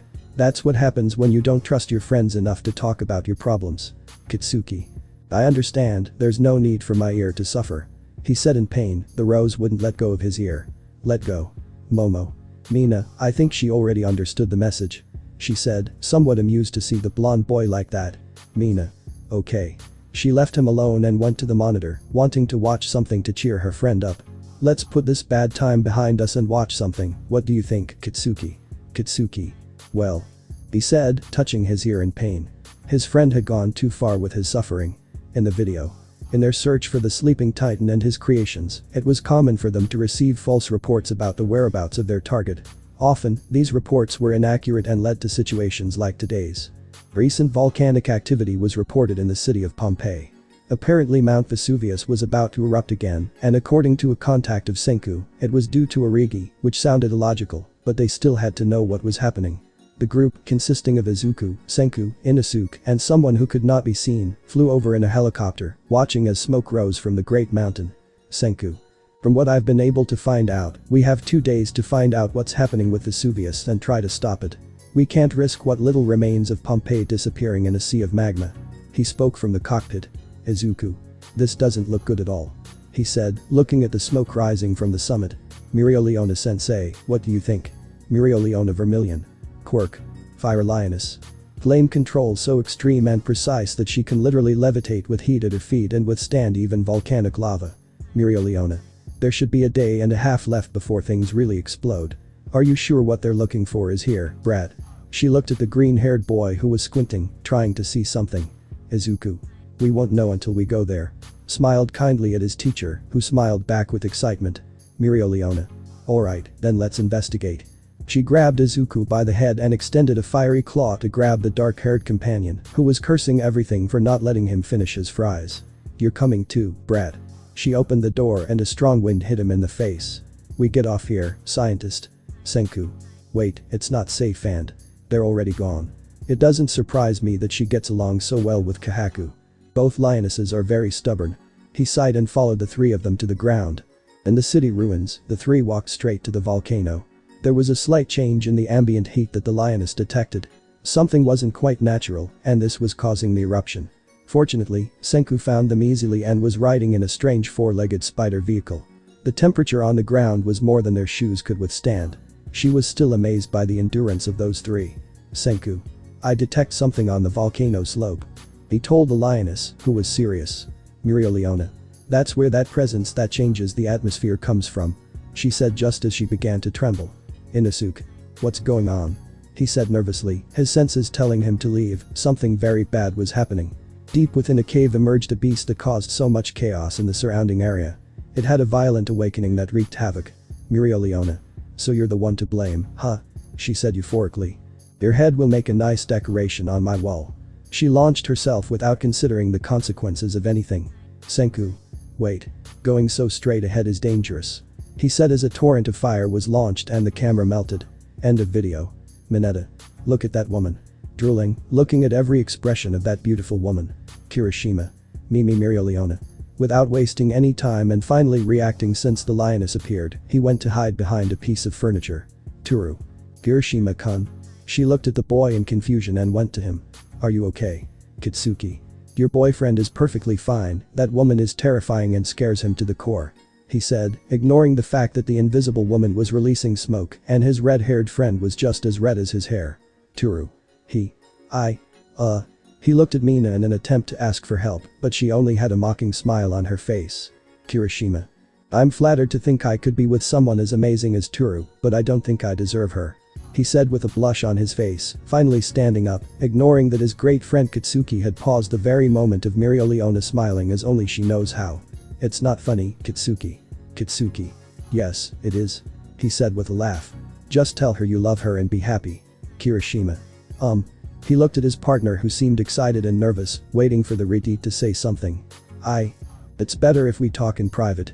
Toru. Good. He grabbed the Riti's arm and dragged him towards the stairs. Sigh. Bakugo-chan is a much better Cupid than you, Mina-chan. Said the frog girl, causing the pink-haired girl to pout in indignation. Mina. That's not true, Sue.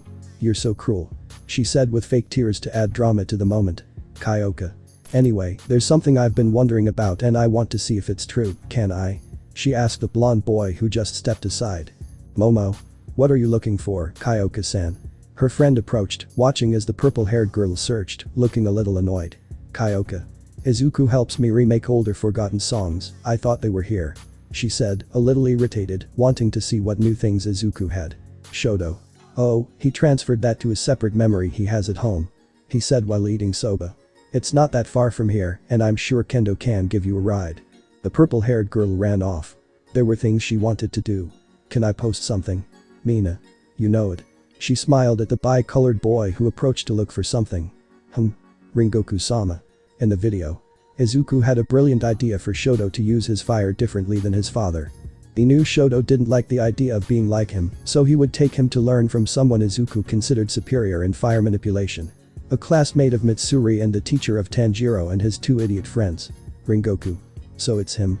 It's a pleasure to meet you, Todoroki Shoto. He said excitedly. Rengoku Kaijuro. Quirk. Willpower flame. The stronger his will becomes, the stronger his flame will be. Shoto. The pleasure is all mine, Rengoku-sama. He said while bowing. It's an honor to meet a pillar. Rengoku. Izuku told me about your problem with fire, and don't worry, Shoto-kun, we have time to develop your full potential. He smiled at the bi-colored boy, who didn't know how to feel about such a teacher. End of video. Shoto. I still miss him. He said sadly. Kitsuki. You know why he did it half and half, respect his decision. He said angrily to his partner. Shoto. I know. He looked at the ground and no one around him knew what was happening. But couldn't he at least have said goodbye before leaving Japan? Achako.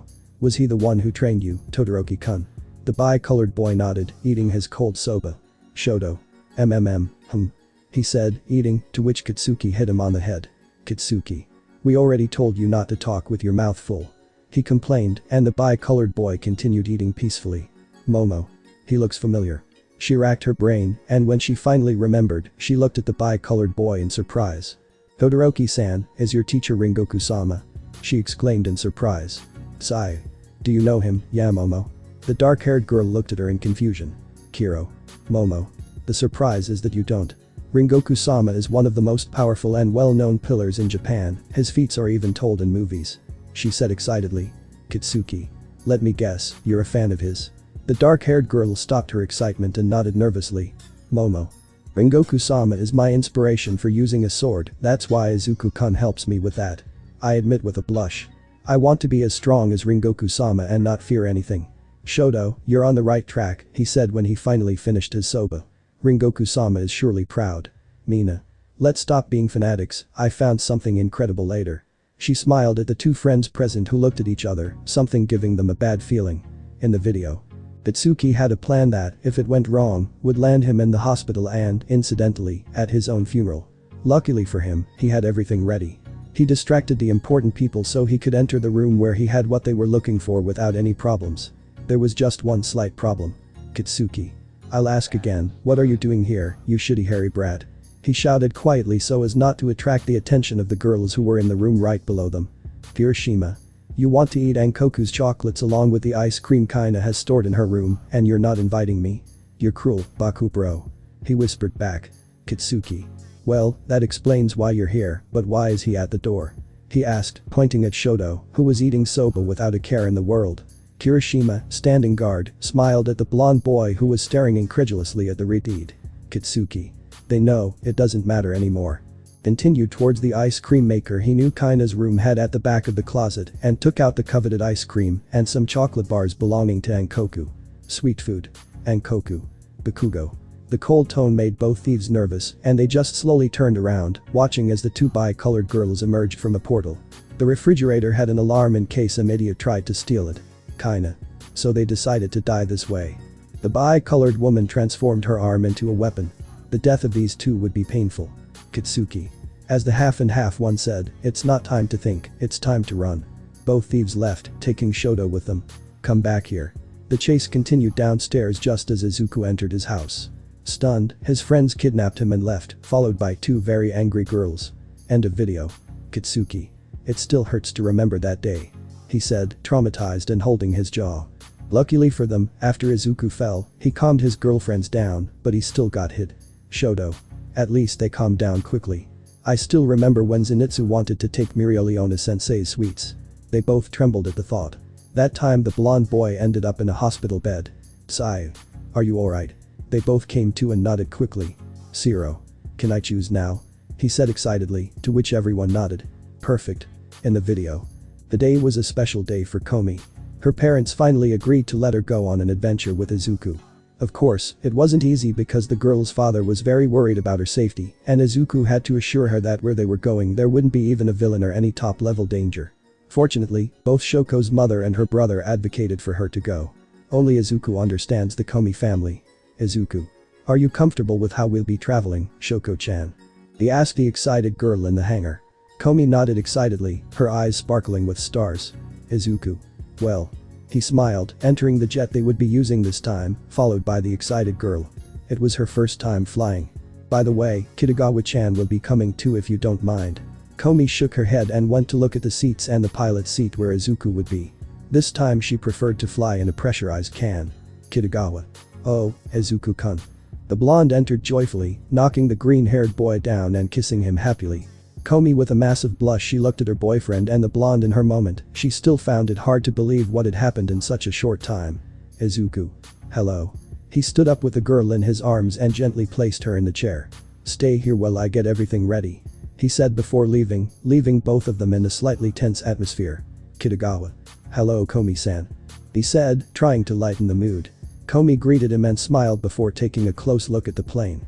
Kitagawa. You're as pretty as Izuku-kun said. She spoke the truth, the girl was quite cute. Komi blush returned, this time stronger, wondering internally what Izuku had said about her. She looked at her ringing cell phone. It was her classmate Tadano calling her. With a sad look, she turned off her phone. She didn't want to be distracted on this trip. Izuku. Everything's ready. He climbed aboard with a smile and went to the captain's chair. Are you ready? They both nodded excitedly, and the jet took off from its secret hangar in the mountain near Senku's lab. On the journey, Komi gazed at the stars as the clouds appeared so close and were soon replaced by an amazing half-dark sky. She was so high up that she could see space, and if she looked down, there were tiny landscapes. Komi couldn't resist the urge and began to play at the window, creating many scenarios. Kitagawa, who was watching this, came over to play with her. It was quite fun, especially because of the thousands of voices and personalities the blonde could imitate. In the end, and unfortunately for both girls, they had to land in a meadow on the outskirts of Paris. There was something strange in the city and they had to investigate. Izuku. Come on, let's go. He took both of their hands and the three of them set off on their adventure. Kitagawa. What will we do, Izuku-kun? He asked as they walked through the city streets. Izuku. There's a strange being that we have absolutely no idea what it is and we think it's here. He replied, while Komi beside him marveled at everything. They spent the whole morning searching the place. Izuku couldn't say no when Komi or Kitagawa wanted to do something. They ended up visiting the most famous museum in the world and various other well-known places before resting briefly in a park. Kitagawa. This place is incredible, although dirtier than I thought. He said while eating a piece of bread. Izuku. The radar Senku made hasn't shown anything, we'll have to keep going for another hour. He said wearily, his feet starting to hurt, he missed being able to float. Kitagawa. It's good that Komi-san decides our next destination. He said cheerfully, turning away from the girl. Komi-san. Komi had caught something she thought was cute and came out of the bushes with various leaves in her hair and a creature in her hands. She showed it to Izuku who looked at her in amazement. Izuku. Shoko-chan, you're amazing. This is what we were looking for. He hugged the girl, who blushed deeply and simply let herself be loved. End of video. Kitsuki. That bastard. Several veins popped out on his face. Shoto. You went to Paris and didn't take me? He said sadly. Zero. You have many amazing adventures. A new day arrived and Kyoka had finally returned with a smile from ear to ear and a tender blush on her cheeks. When she arrived at Izuku's house, she was very well received and very annoyed by her closeness with Izuku. It could be said that she is already part of Midoriya Izuku's special family. Mina. And did Senpai give you cookies? She said excitedly, the purple-haired girl recounting her brief stay at the Midoriya house, how she was received by Itsuki and Power's jokes. Kyoka said, smiling. Nejire Senpai is very nice. Zero. You really did have an adventure, Jiro-san. She smiled at her friend who nodded as they chose a video. Ida. I finally found something worthwhile. He declared excitedly after almost an hour of searching. Kitsuki. I hope it's good. He said, annoyed. He woke up on the wrong side of the bed today. In the video. Today was a boring day. The rain was heavy, so no one could go out. Senku wasn't home because, being his anniversary with Kahaku, he took her for a ride in the atmosphere. He'll probably come back in a wheelchair. Asta. This is boring. He said, looking at the television upside down. Zenitsu. Izuku-san is at least having fun with Victini. He said, looking at the ceiling. Inosuke. No going out because of the storm. The black-haired boy was tied to the ceiling for trying to turn the house into a battlefield. Issei. I'm sorry. The brunette said sadly. It was supposed to be a great day for everyone except him, as he was going to visit Sona's sister, and things had gone wrong. Asta. It's not your fault Serafal is a sister, and the confrontation between the two of them ended up unleashing such a terrible storm. He said, trying to cheer up the brunette who was only lamenting. Izuku. At least you didn't have to face a Siskin brother with the ability to make you go through the worst hell on earth. Said Izuku, who had his friend and pet on his head eating a cookie. Issei. I still don't understand how Sensei managed to beat the president's brother. He said, not believing that the green-haired boy had defeated his greatest enemy, a jealous brother. Zenitsu. And not just once, he also faced your sen's brother and survived. Izuku. Not that he was that hard to face, either. He said, sitting down on the couch in front of the TV. Hey. His cold tone made everyone tense. Who was it that destroyed my TV? Everyone got nervous, and unfortunately for those present, Izuku's girlfriends weren't around to save them. Tanjiro was training with Kanao, Kitsuki was with Kimi somewhere in Europe, and Shoto was with Ryuko at his house. Zenitsu. It was Asta and Inosuke, you know they're the ones who fight for no reason. He stepped back from the angry Izuku who was slowly approaching. Inosuke. Ah. You were the one who used the sword to break it in half. He yelled at the blonde boy, who looked at the green-haired boy in fear. Zenitsu. Don't believe him, Izuku-san. He stepped back, looking at the green demon who was glaring at him angrily. Guys, help. He looked around the room and no one was there. Traitors. In the room, only Zenitsu's agonizing screams could be heard for the rest of the day. End of video. Sai said. Midoriya-chan is scary when he gets angry, Kiro. Watching Kirishima, Kitsuki and Shoto hug each other in fear. Toru. Kirishima-kun. She looked at the Redeed who quickly recovered, sitting down near the invisible girl. Come here. She took the Redeed's head, placing it on her thighs. Calm down, Midoriya-kun isn't here, he can't hurt you. Mineta. Lucky you. He shouted with indignation and jealousy at how those two were. Achako. Now it's my turn. She approached the monitor to choose an exciting video. Did they go to a jungle? Kitsuki. Not that one. He shouted, blushing. That was too embarrassing for him. In the video. The Amazon rainforest was a place of extreme mystery, exotic animals, and imminent dangers, the place that Izuku always wanted to explore, and for that reason he dragged Kitsuki along with him, along with Yui and Ryukyu who wanted to go with him. Kitsuki. Remind me why the hell I agreed to come here. He yelled, unleashing an explosion that chased away the mosquitoes that were bothering him. Izuku. You wanted to go on an adventure and I provided it for you. He said smiling, a vile lie. Yui. You wanted to escape because Kimi discovered the ultra pheromone and you weren't willing to spend 2 weeks as her semen source, which would probably end with her getting pregnant by you. She said truthfully, and the blonde fell silent. Kitsuki sighed. That's right. And continued through the thick of the forest. Ryukyu. This place is more incredible than I thought. She said, amazed by the large trees and the different species that were there. Izuku. Yes, all this still impresses me. He said, casually holding a very colorful frog. Yui. Isn't that poisonous? She asked, somewhat frightened by the amphibian. Izuku. Yes, but my skin is so tough and my body so strange that most poisons don't affect me. He said, calmly stroking the frog. Ryukyu. The very energy you generate serves as an anti-venom. She said incredulously. Izuku. Yes, Senku has poisoned me many times to find out. He said with an adorable smile, ignoring that his girlfriends want to make chopped onions out of the scientist's head. He said with an adorable smile, ignoring that his girlfriends want to make chopped onions out of the scientist's head. Kitsuki. Did you hear that? He said, looking around just as branches began to sound like they were breaking. Izuku. Something very big. Set the cute frog on a rock and looked around. Where from? From the trees a being appeared, staring seriously at the group. Kitsuki, for some reason, felt intimidated. Yui. I think she likes you, Bakugo. She said, watching as the creature looked more and more with desire at the red-eyed blonde. Kitsuki. What? Before he could even say anything, he was entangled in vines. Oh. Shit. He said as he was dragged away by the creature, which, once it had him, lovingly rubbed itself against the blonde boy. Izuku. I know Kaken can act like a monkey, but I never thought a monkey would fall in love with him. He said, holding back laughter and taking a picture. Kami won't like knowing who you betrayed her with. Kitsuki. Stop fucking joking around and fucking help me, you walking lettuce. He yelled, trying to get away from the creature. Izuku. My hair is like broccoli, not lettuce. He replied indignantly to the blonde. For the next 10 minutes, Izuku, Yui and Ryukyu were only seen following the monkey, with Kitsuki stopping when they saw that the monkey wanted to have more affectionate treatment of the blonde boy. His anal virginity was saved by a hair's breadth. End of video. Mineta tried to hold back his laughter while some were already laughing. Kirishima. I can't believe Bakubro batted to that side. He said comfortably on Toru's lap. Mina. You're quite the Casanova. She teased her friend who was red with embarrassment. Kitsuki. Shut up, you bastards. he yelled, letting out explosions.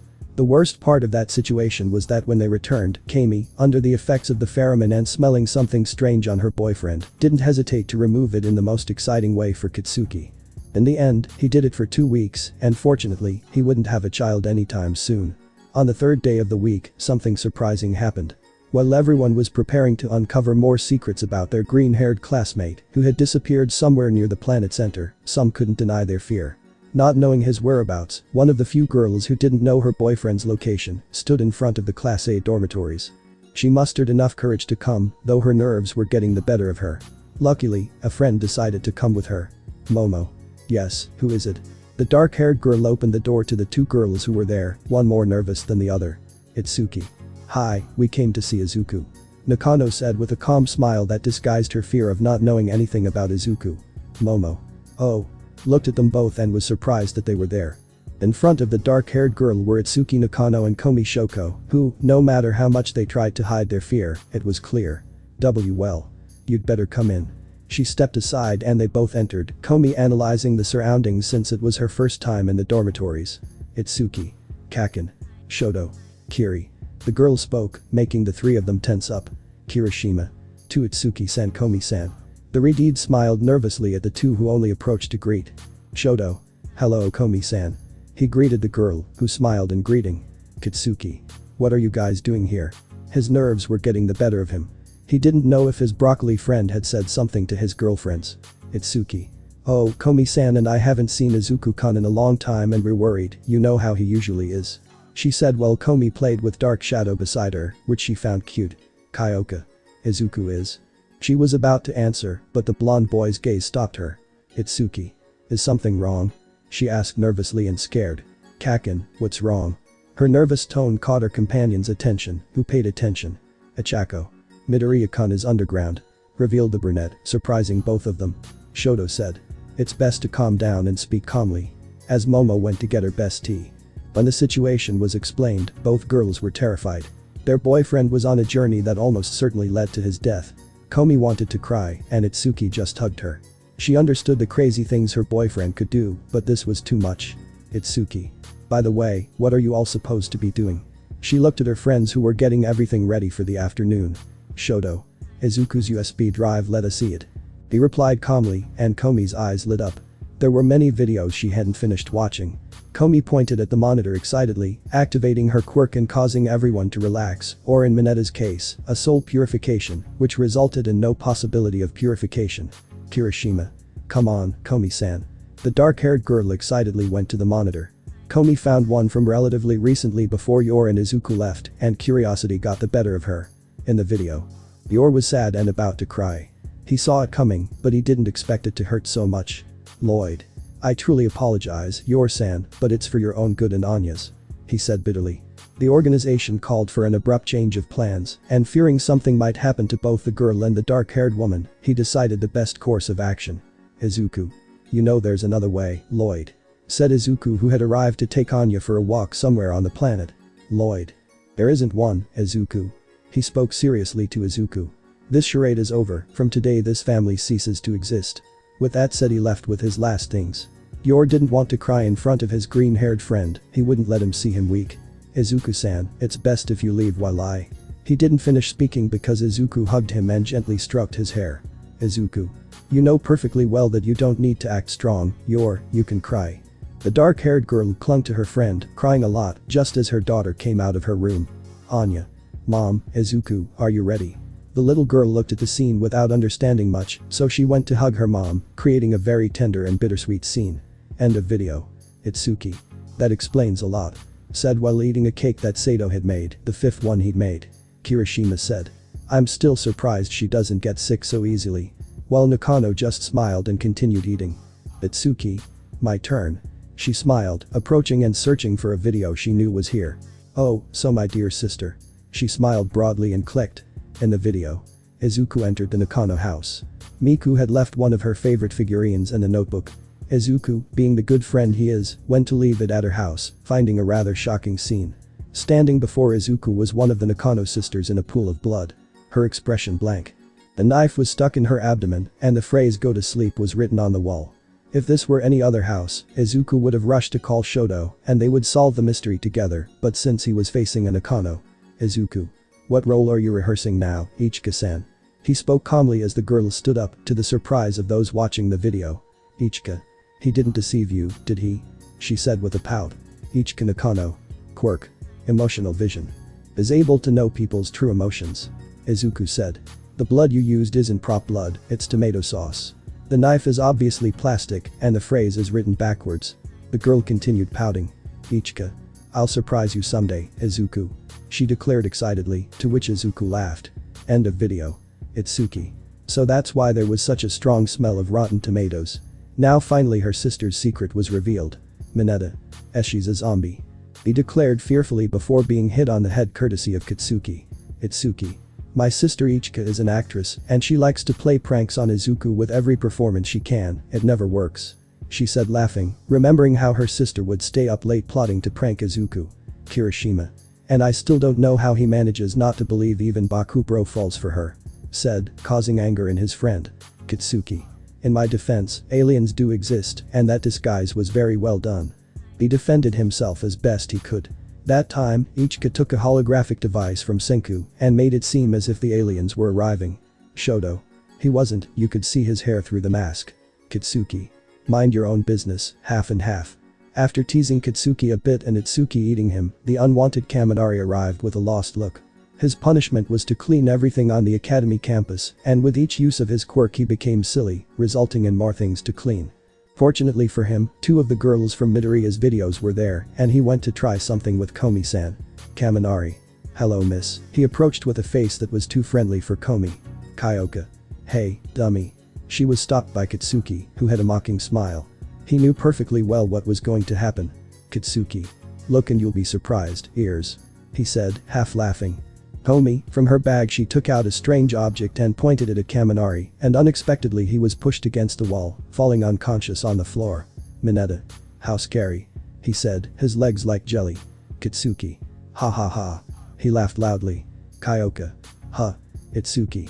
Senku made a self-defense device in case something happened. She said, smiling at Komi, who was just smiling happily. Everyone at home has one, even Kakin has one. Achako. I want one. She said happily. Lately, many had wanted her for 3,000 yen and she wouldn't let them get away with it. That was something she wouldn't fall for. Momo. Komi-san, are you okay? She said to the girl, who nodded excitedly.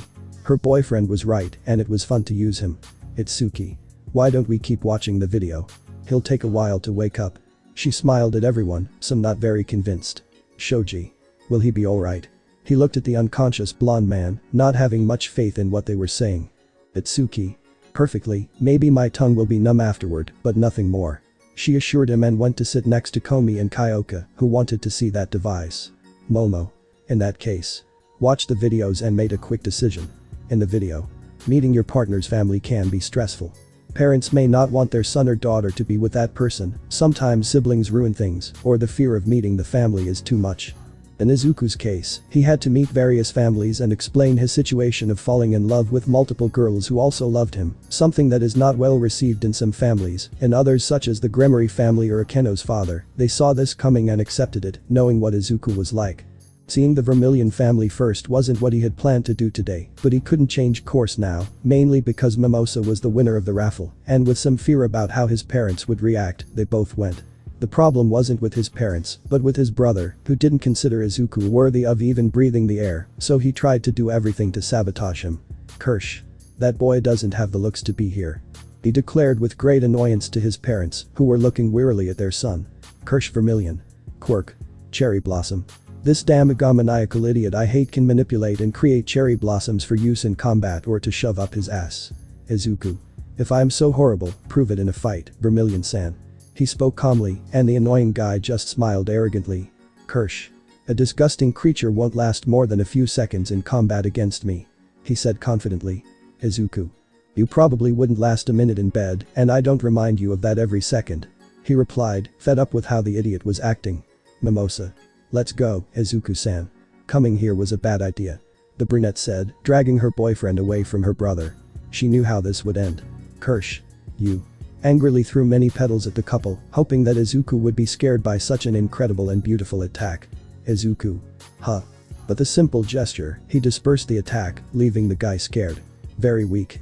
With that, he left the Vermilion house under the amused gaze of his girlfriend's parents. End of video. Shoto. Please tell me the other parents' reactions are there. He said hopefully, looking at the explosive blonde who was looking for the same thing. Kitsuki. They're here. He said excitedly, still remembering how exhausted his friend was after visiting so many houses. But in a mess. Kirishima. First Nezuko's. He said excitedly, he knew from a very good source about the mess that had happened between the two great friends. Kitsuki. For goodness sake. Exclaimed the one with the face of the sweet Nezuko, with excitement. In the video. Izuku stood in front of his great friend Tanjiro Kamado and his mother, Kai.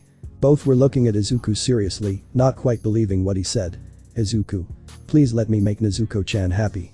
He said, imploring every deity to grant him the miracle. Kai. Wasn't Izuku-san in a relationship with someone else? She said, a little surprised by this. Izuku. Yes, and yet we're both aware of Nezuko-chan's feelings. My girlfriend doesn't want to see anyone suffer for love, and I don't want to see Nezuko-chan crying over a fool like me. I want to do things right. I don't care if you hate me, I'll try. He declared firmly, unaware that Nezuko was hiding nearby, overjoyed for her boyfriend. Tanjiro. Aren't you afraid of death? He said with a wide grin. Izuku-san, I have great respect for you, but… He gripped the hilt of his sword, ready to cut his friend. I won't let you play with my sister's heart. He charged at Izuku, who only defended himself. Izuku. You know perfectly well that's not it. I promised never to make Nezuko-chan cry, and that's exactly what I'll do if I leave her like this alone, Tanjiro. He declared, enduring his friend's angry attacks. If I have to take a beating to be with her, I will. I'll even face God if it's for those I love. Tanjiro already knew this. He was just testing the mettle of his companion and friend.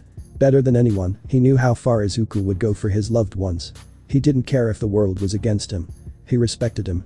After a few minutes, they were both eating peacefully, Tanjiro sporting a huge bump on his head inflicted by his sister. Bad idea playing like that. End of video. Kirishima. Wow. Momo. Izuku-san is very brave. She spoke in an enamored tone. Her romantic interest was quite impressive. Itsuki. Tell me about it. She said with a smile, remembering how her tsundere sister fell for Izuku who never let her get away with it. Komi nervously caught Shoto's attention, who looked at her confused. Shoto. Do you want to see something, Komi-san? He asked the girl, who pointed to the monitor instead of herself. Do you want us to see when he went to your house? Komi nodded to the bi-colored one who stood up to look. In the video. The Komi family wasn't like the others. Everyone knew that. Almost all of its members had a serious problem socializing and didn't quite know how to react to certain things, like when the youngest daughter's best friend came home one day, asking not only to be her boyfriend, but also to tell her about his very interesting problem. Of course, Shoko's mother saw no problem with that. Her daughter deserved to be happy and free with whomever she wanted, she had to discover the world in her own way. The father didn't like the idea and made it very clear by giving off that heavy aura of indifference that Izuku didn't care about. His little girl deserved more than to be an extra in the life of an idiot, he wouldn't let her go so easily. He didn't care about his brother. He'd known Izuku for a long time and knew what a good person he was, so he convinced his father to let his sister do whatever she wanted. Only Izuku understood the Komi family. End of video. Komi could only jump for joy remembering that day. Itsuki watched attentively the videos in which she and her sisters appeared laughing at things like the cake fight. It was a shame that the video was damaged while fixing others. Kitsuki. Just eat the stupid orange already. He said, trying to get Kirishima to eat an orange, peel and all. Mina. Kirishima, go ahead, it's a challenge and you already accepted. She said, trying to get the reed closer to the fruit. Kirishima. No. He shouted, trying not to eat. Itsuki. Oh. With drool in her mouth, she quickly ate the fruit, peel and all. Delicious. Momo. Itsuki-san won't get sick from that. Nakano shook her head happily. Sigh. Did you go to Big Ben? The miniature clock caught their attention and they looked at each other, not remembering that. Kiro. Shoto. We didn't. Curiously, the little frog played the video, ignoring the fact that Momo's face was like a cherry. In the video. Momo asked Izuku for something for her birthday, something complicated, but something she really wanted to do, and what better way than with her best friend who had her head over heels in love. Her wish was simple. To go to London, drink the best tea in the world, visit Big Ben, and then return to Japan. Izuku. Are you ready, Momo? He smiled at his friend, who was adjusting a glove she was wearing. It was her first time flying with Izuku, and she was nervous. Momo. I think so. She replied nervously, looking at the ground as if it were the most interesting thing. Izuku. Don't worry, just hold on tight to me and I'll do everything else. He smiled as he hugged his friend and she hugged him tightly. Momo. How does it feel? She asked nervously and looked at her companion's smile. Izuku. We're already in the air. He said laughing, watching as the dark-haired girl stared in amazement at the clouds and below her. The tenderness was overwhelming. Momo. Oh. Looked in amazement just as Izuku began to move with her in his arms. After an hour they arrived at their destination in London. The city was a complete beauty in Momo's eyes, who had always wanted to go and finally made it. They walked through the streets, Momo marveling at the place, and Izuku quite entertained observing his surroundings and his companion who smiled a lot. They soon arrived at the place that served the best tea in the world, and without any problems, they both had a cup.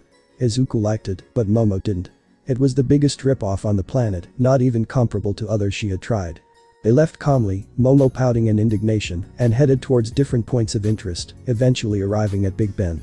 Unfortunately, the bell that gave the city its name wasn't visible, but since Izuku wanted Momo to see everything, he didn't care, and he and his friend entered the mechanism from above, seeing ancient gears and the great bell. Momo. Isn't this illegal? She said, a little nervous about being caught. Izuku. Maybe, I don't know English laws. Anyway, I just want to see you happy, Momo-chan, and if I have to break some rules, I'll gladly do it.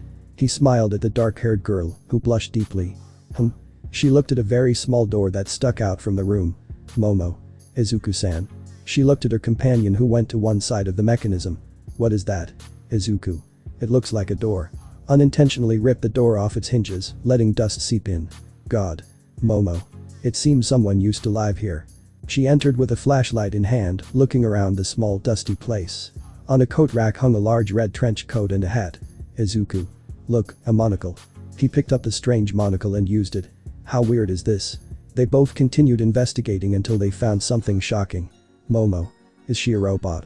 She asked, puzzled, approaching the mechanical doll. Izuku. It seems so. He took the head and looked closely at the robot. Maybe I can make it work with some effort. Momo. I'll help. She said, excited to do something with Izuku. End of video. Mina. So that's why you disappeared and didn't come to the surprise party. She said indignantly. And I put so much effort into making it the best of the best. Momo. I already apologize for that, Mina-san. She said, embarrassed. Kyoka. At least you could have called to say you were busy. She spoke indignantly as well. Kitsuki. That explains the mechanical babysitter who spends all her time with the two brats. Kirishima. But why was he in Big Ben? Momo. I don't know, but I think it's been there since Victorian times. Echako. Hey guys, where did Komi-san go? She asked, referring to the girl who seemed to disappear into thin air. Kitsuki. Probably in Broccoli's room sleeping. He dismissed it and put on a random video. Shit. In the video. Izuku was in the Nakano apartment feeling a bit bitter. He'd had a terrible day and didn't think he could put up with much of what the quintuplets did, but he was still here replacing Futaro, who was sick. Nino. You here? She asked angrily, looking at the walking bush, which let out a sound of exasperation. Nino Nakano. Quirk. Culinary vision. She has a sixth sense for cooking that makes her one of the best chefs Izuku has ever met. Izuku. I'm not in the mood for you, Nino-san, so you'd better leave and let me do my job. He replied with what little patience he had left. Nino. I've already said it and I'll say it again, we don't need a tutor. She shouted exasperatedly, to which Izuku sighed, trying to maintain his patience. Now go away, you're not welcome here. This finally broke his already short patience. Izuku. Look, Nino, this really isn't a good day, okay? Stop speaking for others, and especially stop speaking for your sisters. If you want to ruin your future because your pride gets the better of you, fine, but don't drag your loved ones down with you. He shouted, drawing the attention of the other four, who looked up the stairs. Nino. I'm not dragging anyone along. They don't need a tutor, you idiot. He yelled at Izuku. Izuku. I've had enough. He got up from the sofa, went out onto the terrace and flew away to get lost. It really was a dog's day. Ichika. Izuku's right. His sister came out with a serious expression Nino rarely saw. You're dragging us along just because you don't want help, Nino. He just wants to help us. He's not even paid to do this.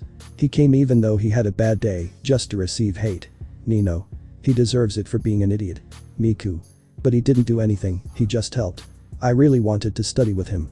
She said in a low voice, surprising her sister. Itsuki. Izuku-san takes the time to teach us no matter how long it takes, I hope you apologize, sister. End of video. Itsuki. I remember Nino didn't want to go out for a week after that. She said with a sigh at her sister's childish behavior. Kitsuki. The idiot sent that shitty-haired guy to the other side of the country because of his anger. He said with a laugh. Kirishima. For the record, I offered to help him. He said proudly. The punch came with the full force of Izuku and landed very, very far away. When Itsuki and Komi left, they left behind new friendships and fainting fools. Kaminari tried something again, this time with both girls, and ended up in the infirmary with his groin numb and no feeling from his hips down. Those devices were very sophisticated, and he probably wouldn't be able to sit down for a couple of weeks. Kirishima. Seriously, why am I doing this? He asked as he adjusted the monitor to play videos for the girls who were excited about it, his night shift. Mina. Because you want extra cuddles from Tori-chan. She answered truthfully, to which the redeed turned bright red and the invisible girl became nervous. Kirishima. I gladly accept. He said, to which the invisible one simply took his hand and laid him down on her lap. Kyoka. Too sweet for me. She said while drinking coffee. Mina. Maybe. She said with a smile, looking at her two friends. Momo. He's kind of adorable if you look at him closely. She said, adding to the embarrassment of the two who were still lost in their own world. Kirishima. Oh look, it's already starting. He said, trying to divert attention. In the video. Izuku was flying at extremely high speeds on the other side of the world visiting his mom and dad when his cosplayer girlfriend called him, scared by what was happening. It seems that her ex-boyfriend wasn't entirely happy that Kitagawa was dating one of the most promising heroes and angrily went to confront the girl at her house.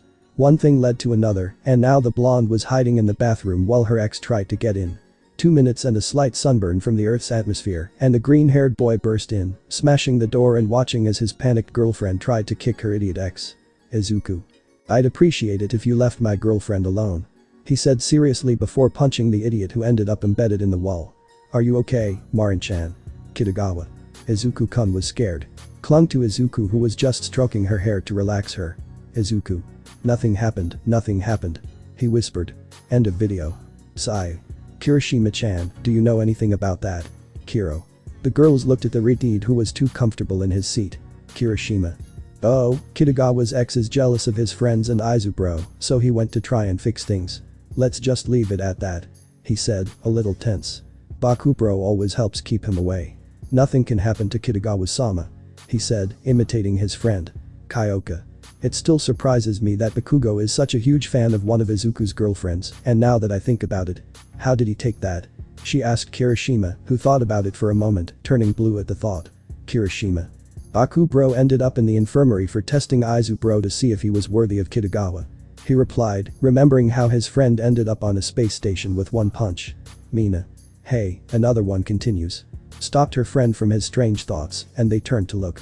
In the video. Izuku proposed something to Komi that she, of course, liked. It's not every day your boyfriend suggests going to the atmosphere to admire the views and then going anywhere in the world you want. There was just one slight problem with leaving. Tadano and Najimi were at the door.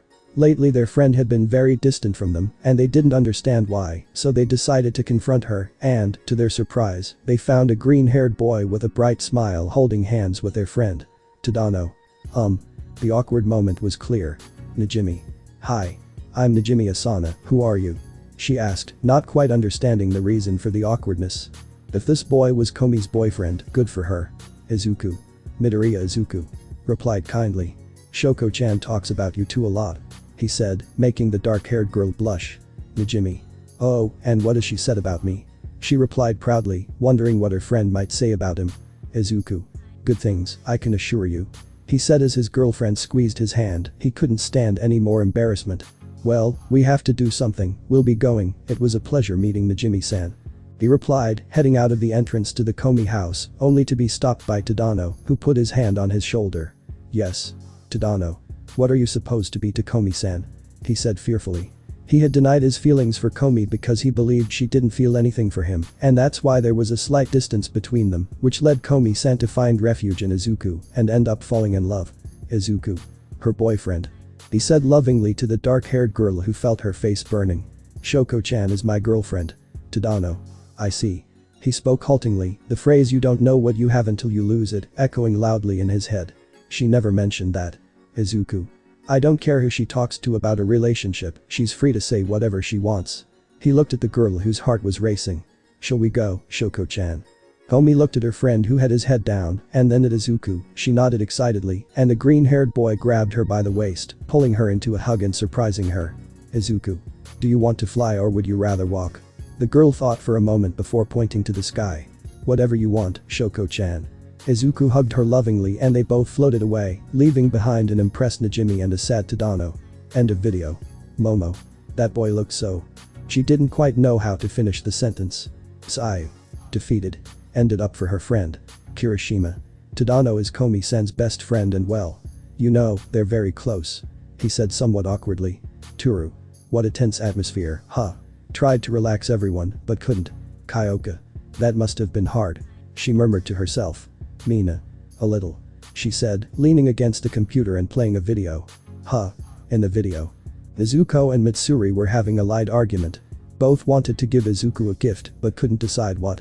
Mitsuri wanted to give him a night of unbridled passion where the three of them could have fun, along with a mountain of chocolates, while Izuku wanted to do something more special that included not only the two of them, but also the girls they loved so much.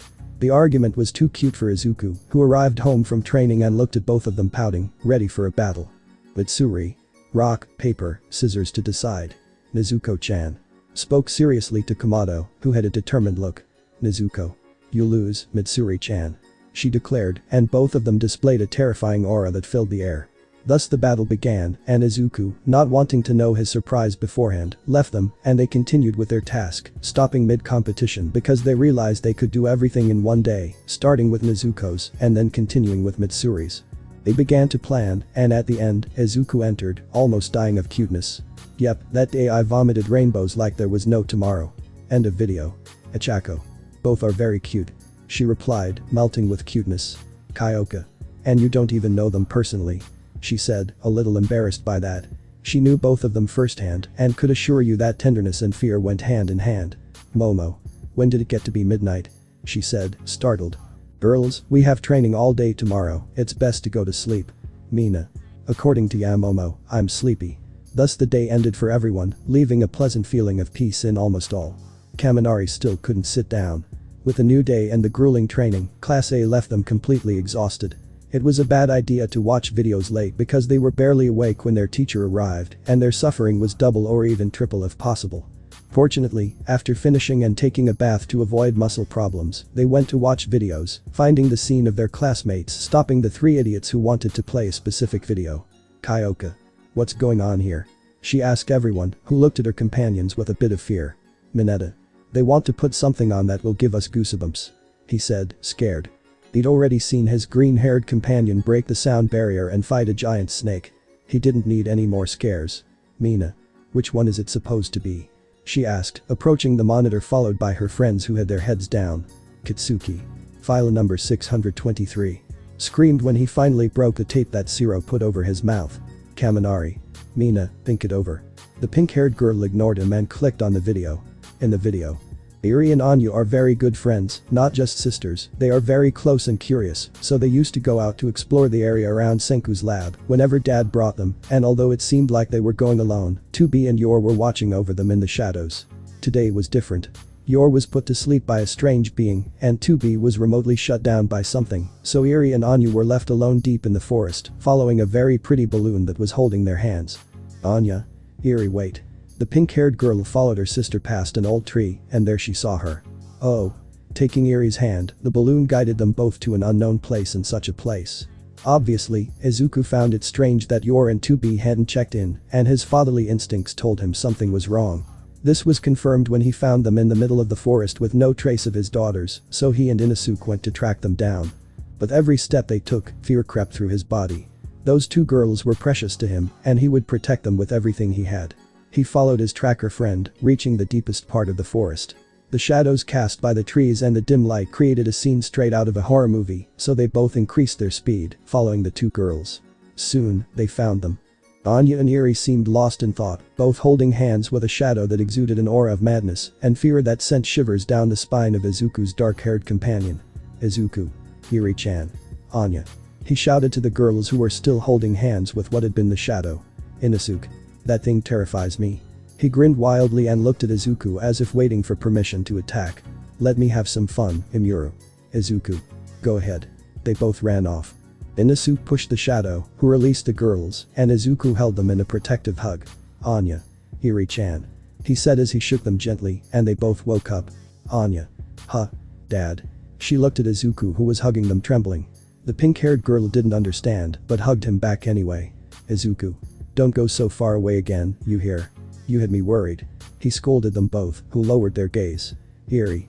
I'm sorry, Dad, it won't happen again. She said sadly. Izuku. Come here, darling.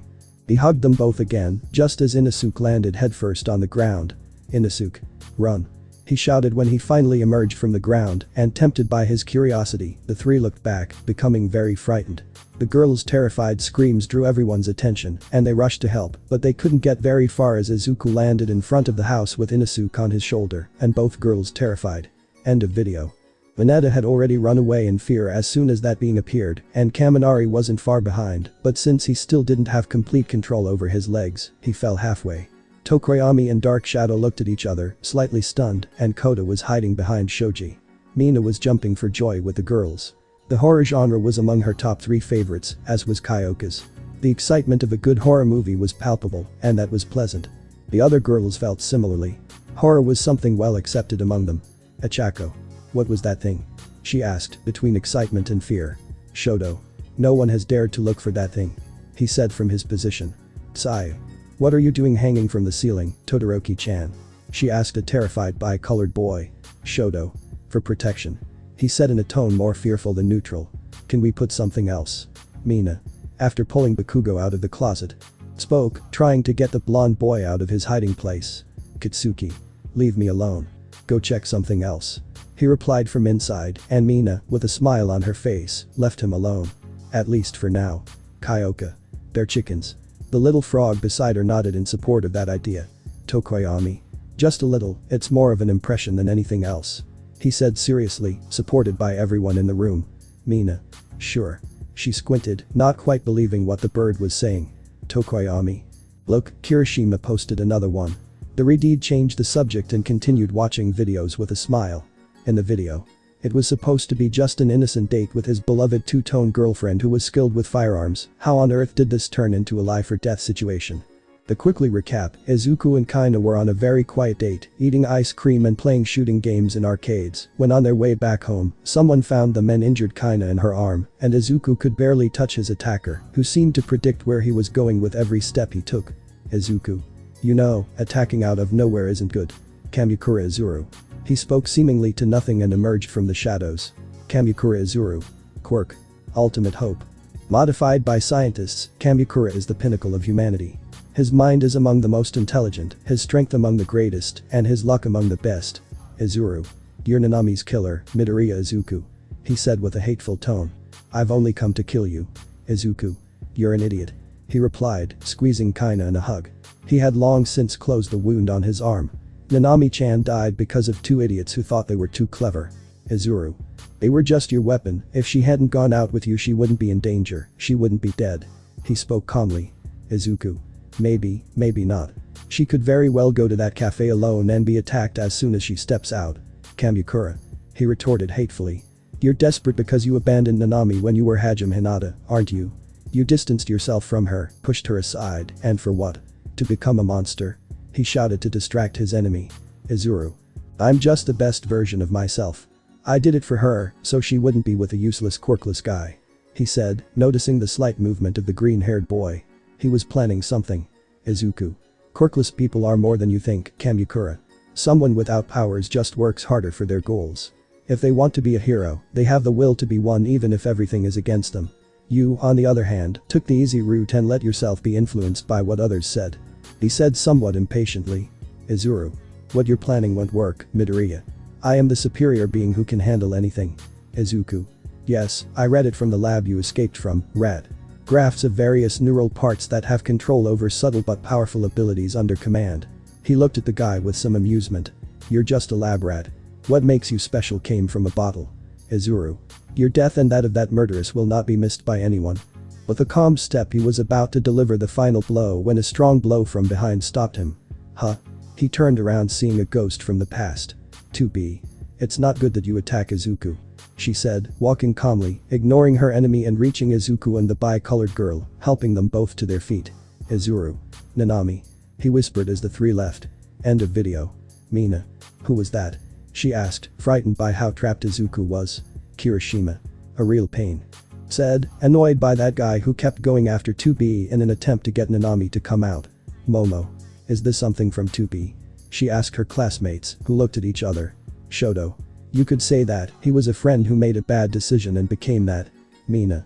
It looks bad. She said, looking at the screen. Kitsuki. And the damn idiot is wrong. He replied from the kitchen. Kyoka. What are you doing, Bakugo? She saw the blonde boy taking things out and putting them in the pan. Kitsuki. I'm hungry. He replied just as what he was preparing exploded in his face. Mina. I think it's best to eat and then continue. She declared excitedly, heading to the kitchen to help her friend. After eating something and collapsing onto the sofas in the living room, they decided to put on random videos one after another. Laziness was too strong. Achako. Now someone has to get up to put on the video. There was a slight silence accompanied by glances between classmates, none of them saying anything, waiting for someone to volunteer. Shinso. What are you doing? As if a deity were listening, the purple-haired boy entered with a bored expression, surprised to find his class in that position on the sofa. And why is Kaminari sitting on a block of ice? Kitsuki. Where have you been, brainwashing machine? He replied with a certain degree of confusion. Shinso said. This week, Ms. Jo kidnapped me to lure Izawa-sensei so we can get married and be a happy family. He was still puzzled by the electric blonde in the block of ice. Achako. That makes sense. She said, completely at ease between Momo and Sai. Shinso. What did I miss? Everyone let out a collective sigh. What didn't she miss? Mina. If you click the button on the computer you'll find out. She said with a foxy smile, to which the purple-haired boy simply clicked. You're the best, Hitachi. In the video. There was a serious problem in Dexter's lab. I mean, in Senku's lab. Today he had gotten up as usual at his workbench and surprise, every machine seemed to come to life and do whatever it wanted, a chaos that damaged fragile equipment and slowed down the work. Luckily for him, his friend Broccoli was there to help in all the whirlwind of madness. Izuku. What the heck is going on? He asked from the kitchen where the refrigerator was coming to life and throwing out the ice it had stored inside. Senku. I only know there's an electrical overload, that's all. He said, trying to make sure that whatever was happening didn't take away something his girlfriend had asked him for. Izuku. Senku. Izuku closed the kitchen door with a nervous look. Maybe you want to order food for a while. He said as the door froze completely. Senku. That's all we needed. He said exasperatedly just as the fan went crazy and seemed to get even more powerful. Seriously. Izuku. Now what? He said, trying to prevent anything from spilling into that giant fan Senku was using for his experiments. Senku. Destroy it. He yelled at Izuku who advanced against the fan to break it into thousands of pieces, only to be electrocuted when something shot out of the fan. Huh. Izuku. What the hell is that? He asked, looking at the being of electricity that was smiling maliciously. Senku. I don't know, but he'll be my lab rat for the next 3 months. He said seriously. Nobody messed with his lab. It's obvious he's made of electricity. Look for the insulated cage. Izuku. I'm coming. He went out the door to a lower level in the lab just as someone entered the lab. Senku. Come back here. He shouted at the little creature who let out a giggle and went off along a cable. Damn it. Kahaku. Senku. The scientist's girlfriend entered the laboratory, quite confused, which was much crazier than usual. Ishigami Kahaku. Quirk. Lion strength. His strength, speed, and agility are as fierce as those of a wild lioness. Senku. TSK. Looked where the being had gone before his girlfriend. Hello, lioness. Kahaku. What's going on here? She entered carefully, not knowing what her crazy boyfriend had done. Senku. An electric gremlin came and ruined everything. He said, showing what little remained of what his blonde girlfriend had ordered. I'm sorry. Kahaku. It wasn't your fault, Senku, there's nothing to apologize for. She smiled at the lettuce-haired boy, who sighed. Come on, let's. He didn't finish speaking when the door leading to the depths of the laboratory exploded and Izuku came out with the thing locked in an anti-electric box. Izuku. I did it. He showed the box before letting go and falling asleep, that thing tried to electrocute his head. End of video. Shinso. He half answers me. He said, sitting in the last armchair there was. At some point he let himself be convinced to stay instead of going to sleep as usual. Toru. We've just been watching Midori-kun videos. She said, leaning back against Kirishima, who was very comfortable with the invisible girl by his side. Achako. Another one's already starting. She said excitedly. In the video. Izuku had one of the stupidest and most interesting ideas in his life. To go into space as far as his body could endure, which in theory he could do. According to Senku, Izuku's energy is so great that it can equal that of a star, and if his calculations are correct, that same energy will serve as natural protection against space. Senku. How are you feeling, broccoli? He said through the communicator just as he was almost reaching the atmosphere and starting to heat up from the speed he was going. Izuku. For now everything's fine. He looked around hoping not to see the dragon again. I don't have anyone following me in the sky. Senku. This time it's coming from space, watch out. He said just as something entered the atmosphere and stopped a few kilometers from Izuku. Izuku. I really need to learn when to go outside so I don't get into trouble in the atmosphere. He said wearily. And what is this? Senku. I only know that it doesn't emit any kind of radiation, nothing more. He said as the unidentified flying object flew close to Izuku. Izuku. It looks like a rock egg. He said as the object began to break apart. And that's my cue to retreat. He said as he took off about a kilometer upwards just as the thing exploded and revealed a being. Izuku. What the hell? He said as the creature flew off to attack him. Now that's a strong awakening. Izuku dodged the creature's attacks, which looked at Izuku with interest. It was a beacon of extremely bright light that affected the being's senses. Its first reaction was to attack. Izuku returned the blow, leaving the creature floating somewhat dazed, and it descended slightly as the tentacles at its right end joined together, forming a human arm. Senku. Your suit is torn and you have damage on your right arm. Izuku looked at the ugly purple stain on his arm and looked at the being. Izuku. If you've given me an alien virus, I'll turn you into alien pulp. He said to the being that went against Izuku with his arm outstretched. He didn't get far before the green dragon attacked him like it did Izuku, sending him flying. It landed near Izuku and sniffed, detecting something in the air, so it approached the green-haired boy who was curious about what it was doing. Izuku. Very well. The dragon licked the wound and instantly steam came out, and soon the purple mark on his arm was gone. Thank you. He stroked the legendary being's head, and it flew off following the alien. Senku. Senku. Go after him, I know you want to repay this help. Izuku smiled and followed the dragon to some point in the Arctic. End of video. Achako. A real alien. She said excitedly. Mina. It's not how I imagined them. She said half asleep among her friends.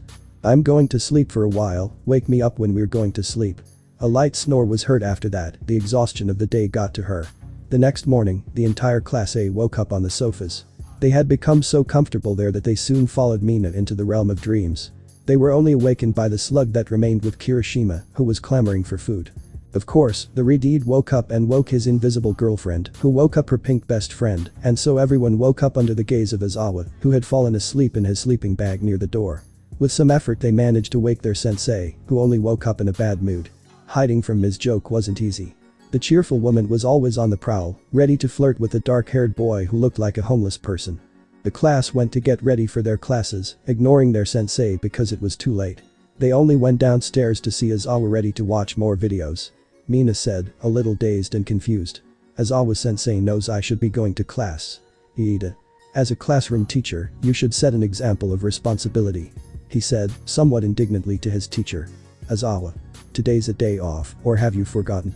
The class fell silent and looked at the calendar, which had a clear red dot on today's date, so they wouldn't forget they had the day off. If you'll excuse me, there's something I want to see. He clicked on an interesting video about his green-haired student as a child. In the video, a young Izuku was being used as a lab rat by a young Senku, who had one of his best ideas after watching a movie about training dragons. If the 5-year-old Izuku could gather a lot of energy, could he redirect it to float or fly? That's why they were at their testing grounds back then, the Gremory grounds, with Rias and her mother closely observing the innocent Izuku and his mad scientist friend. Senku. And that's it. He said into his toy computer.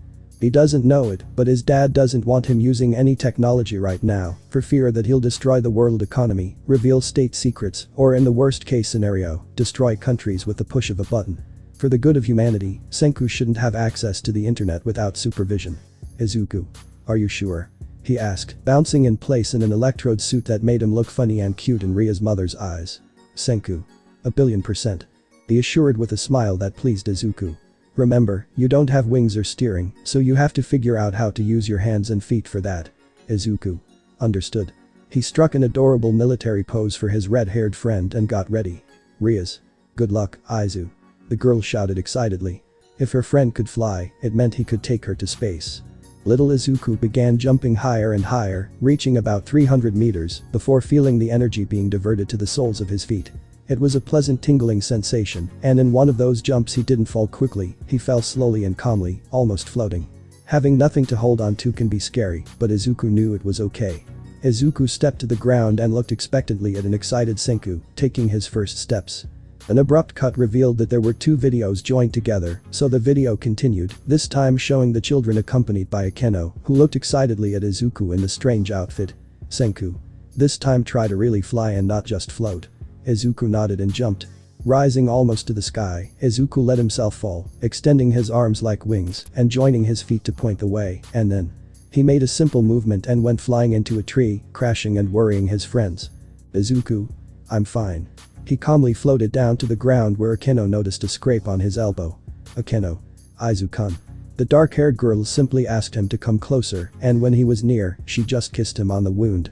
There, mom says a kiss can heal a wound. Izuku. Thank you, Akeno-chan. I feel better. He said excitedly. Let's keep going. Izuku soared high into the air, lost in the clouds. Huh. Now he was truly scared. He had no reference point other than the camera that was recording. Izuku let himself be carried by the wind, fear in his body. He felt nothing but being tossed about by the wind until he emerged from the cloud, marveling at what he saw. Sky, everything around her was blue and white, the clouds mingled in incredible shapes, the blue alone gave it a unique and special touch she never imagined. Her fear was replaced by peace and joy, the wind ceased to matter, and she soon realized she wasn't going anywhere, she remained in place. Surprised, she looked at her feet with a faint green light, excitedly letting herself go, she flew free as the wind. End of video. Katsuki. I remember that after that we had trouble bringing him down to earth. Literally, the jerk didn't want to come down. He said in an angry tone. Inko had to use her fiercest technique, forbidding him from eating sweets whenever he wanted, to bring him down. Azawa. I can't say if his control got better or more reckless. He said, drinking from a carton of juice. His student had a serious problem with flying, and since he didn't know anyone who flew like him, he didn't have a good reference point. Mina. Yamomo and Jiro-chan can probably tell you that, they're the ones who flew with him. She said mockingly to the two girls who blushed slightly. Kyoka. We're not the only ones, are we, Uraka? She stepped out of the way so the brunette could enter, looking very embarrassed. Ichako. There's no proof of that. She shouted, blushing noticeably. Shoto. Actually.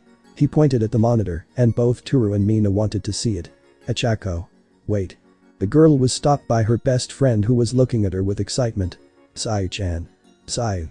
I think we all want to see that, Kiro. The brunette looked at her friends who were smiling excitedly. Ichako. I guess that's okay.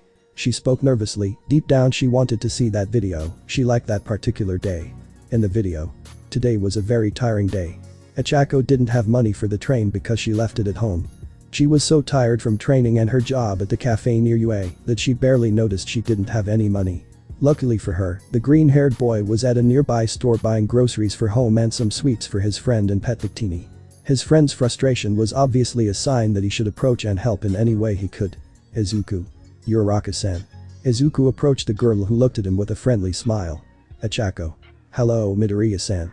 She smiled with a slight twitch in her eye from the stress she was under, she was already at the train station, and it was late. Izuku. Are you okay? You seem tense. The brunette sighed when she was discovered. Ichako. I left my money at home and I can't even get into the station. She said angrily to herself. I guess I'm too busy to remember everything. She laughed nervously as Izuku gently stroked her head. Huh. Izuku. Don't worry, Uraka-san, I'll help you. He was about to take out his wallet when he realized he didn't have any money either. He had bought a lot of things so his mom wouldn't have to go out so much. It seems I don't have any money to go out either, He thought about it for a while, ignoring his classmate's sigh of defeat. Ichako. I'd better hurry, maybe I can get there faster on foot. She was about to leave, but Izuku stopped her. Izuku. Do you want me to give you a ride? He said with an innocent smile. Ichako, do you have a car? Izuku shook his head, amused. So. Izuku. Something much better.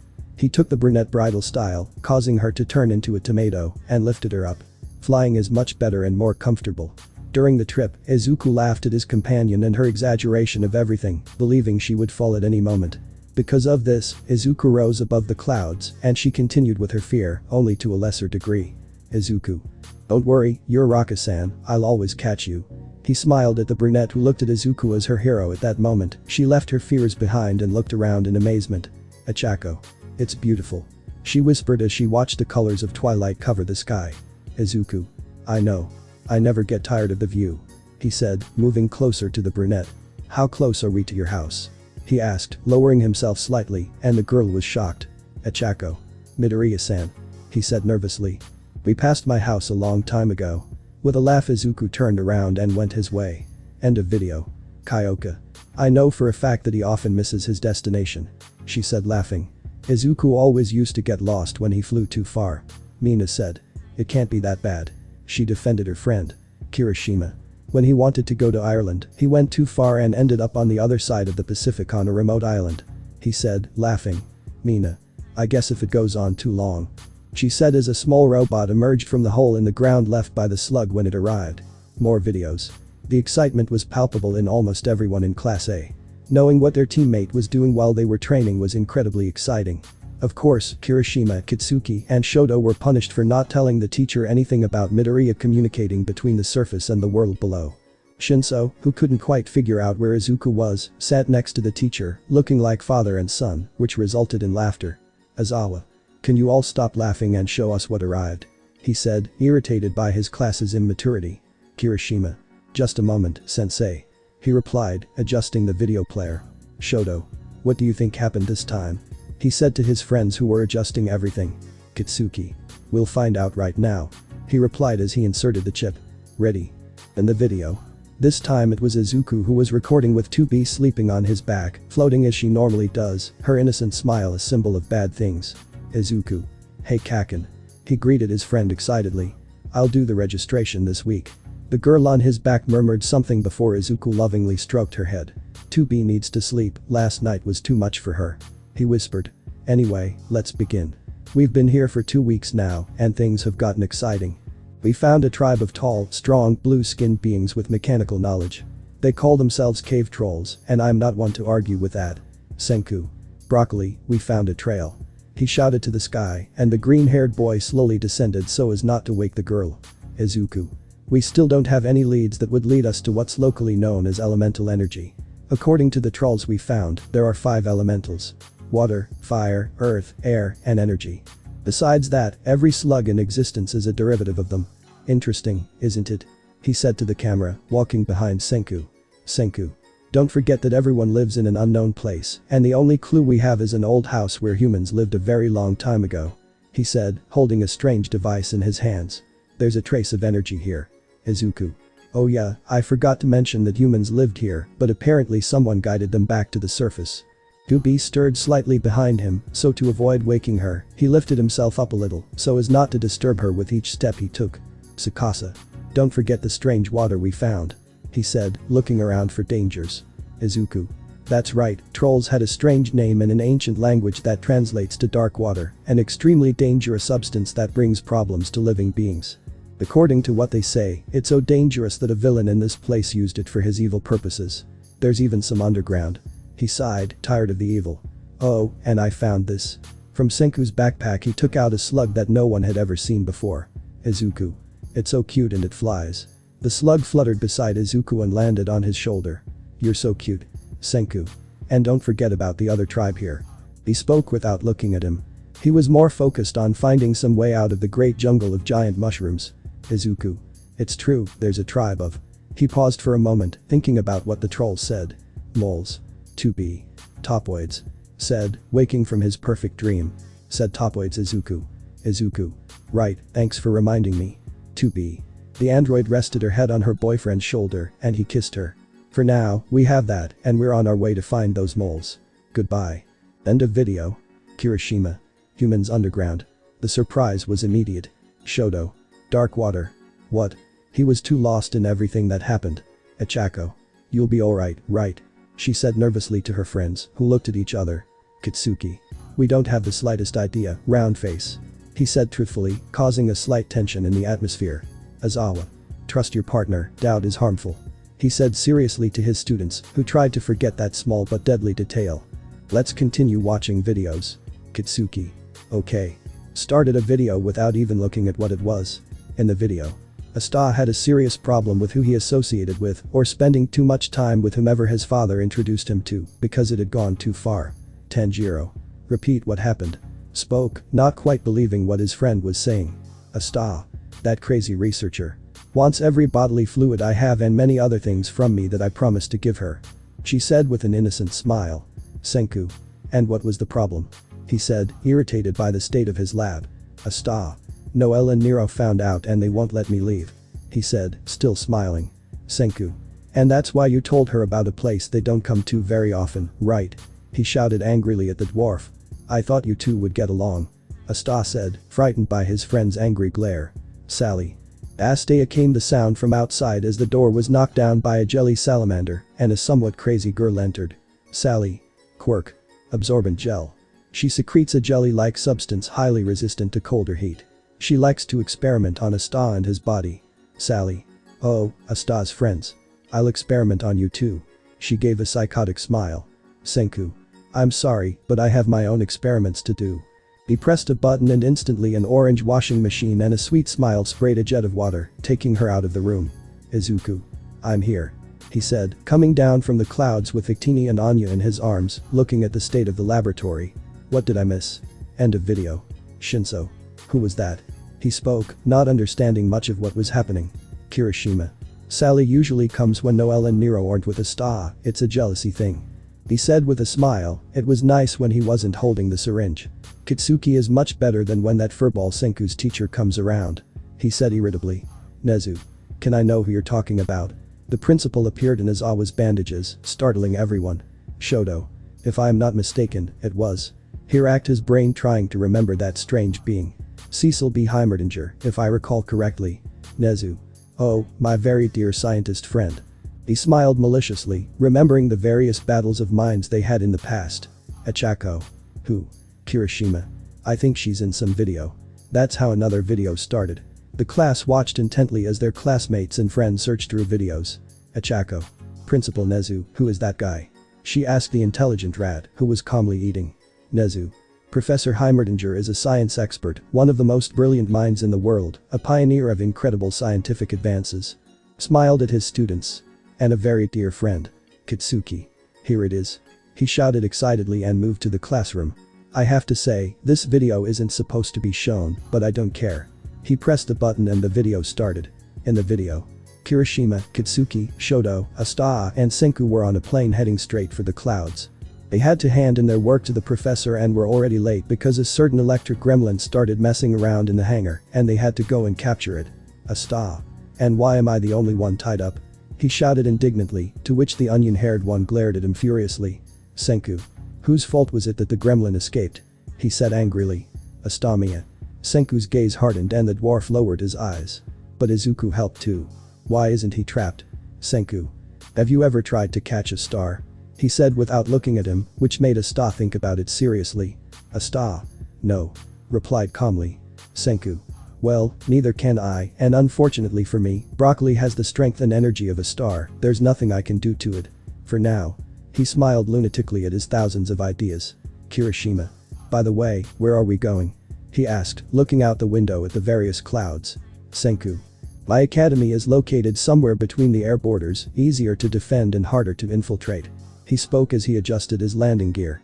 Broccoli, you'd better get inside if you don't want to lose your sense of touch for the next 2 months.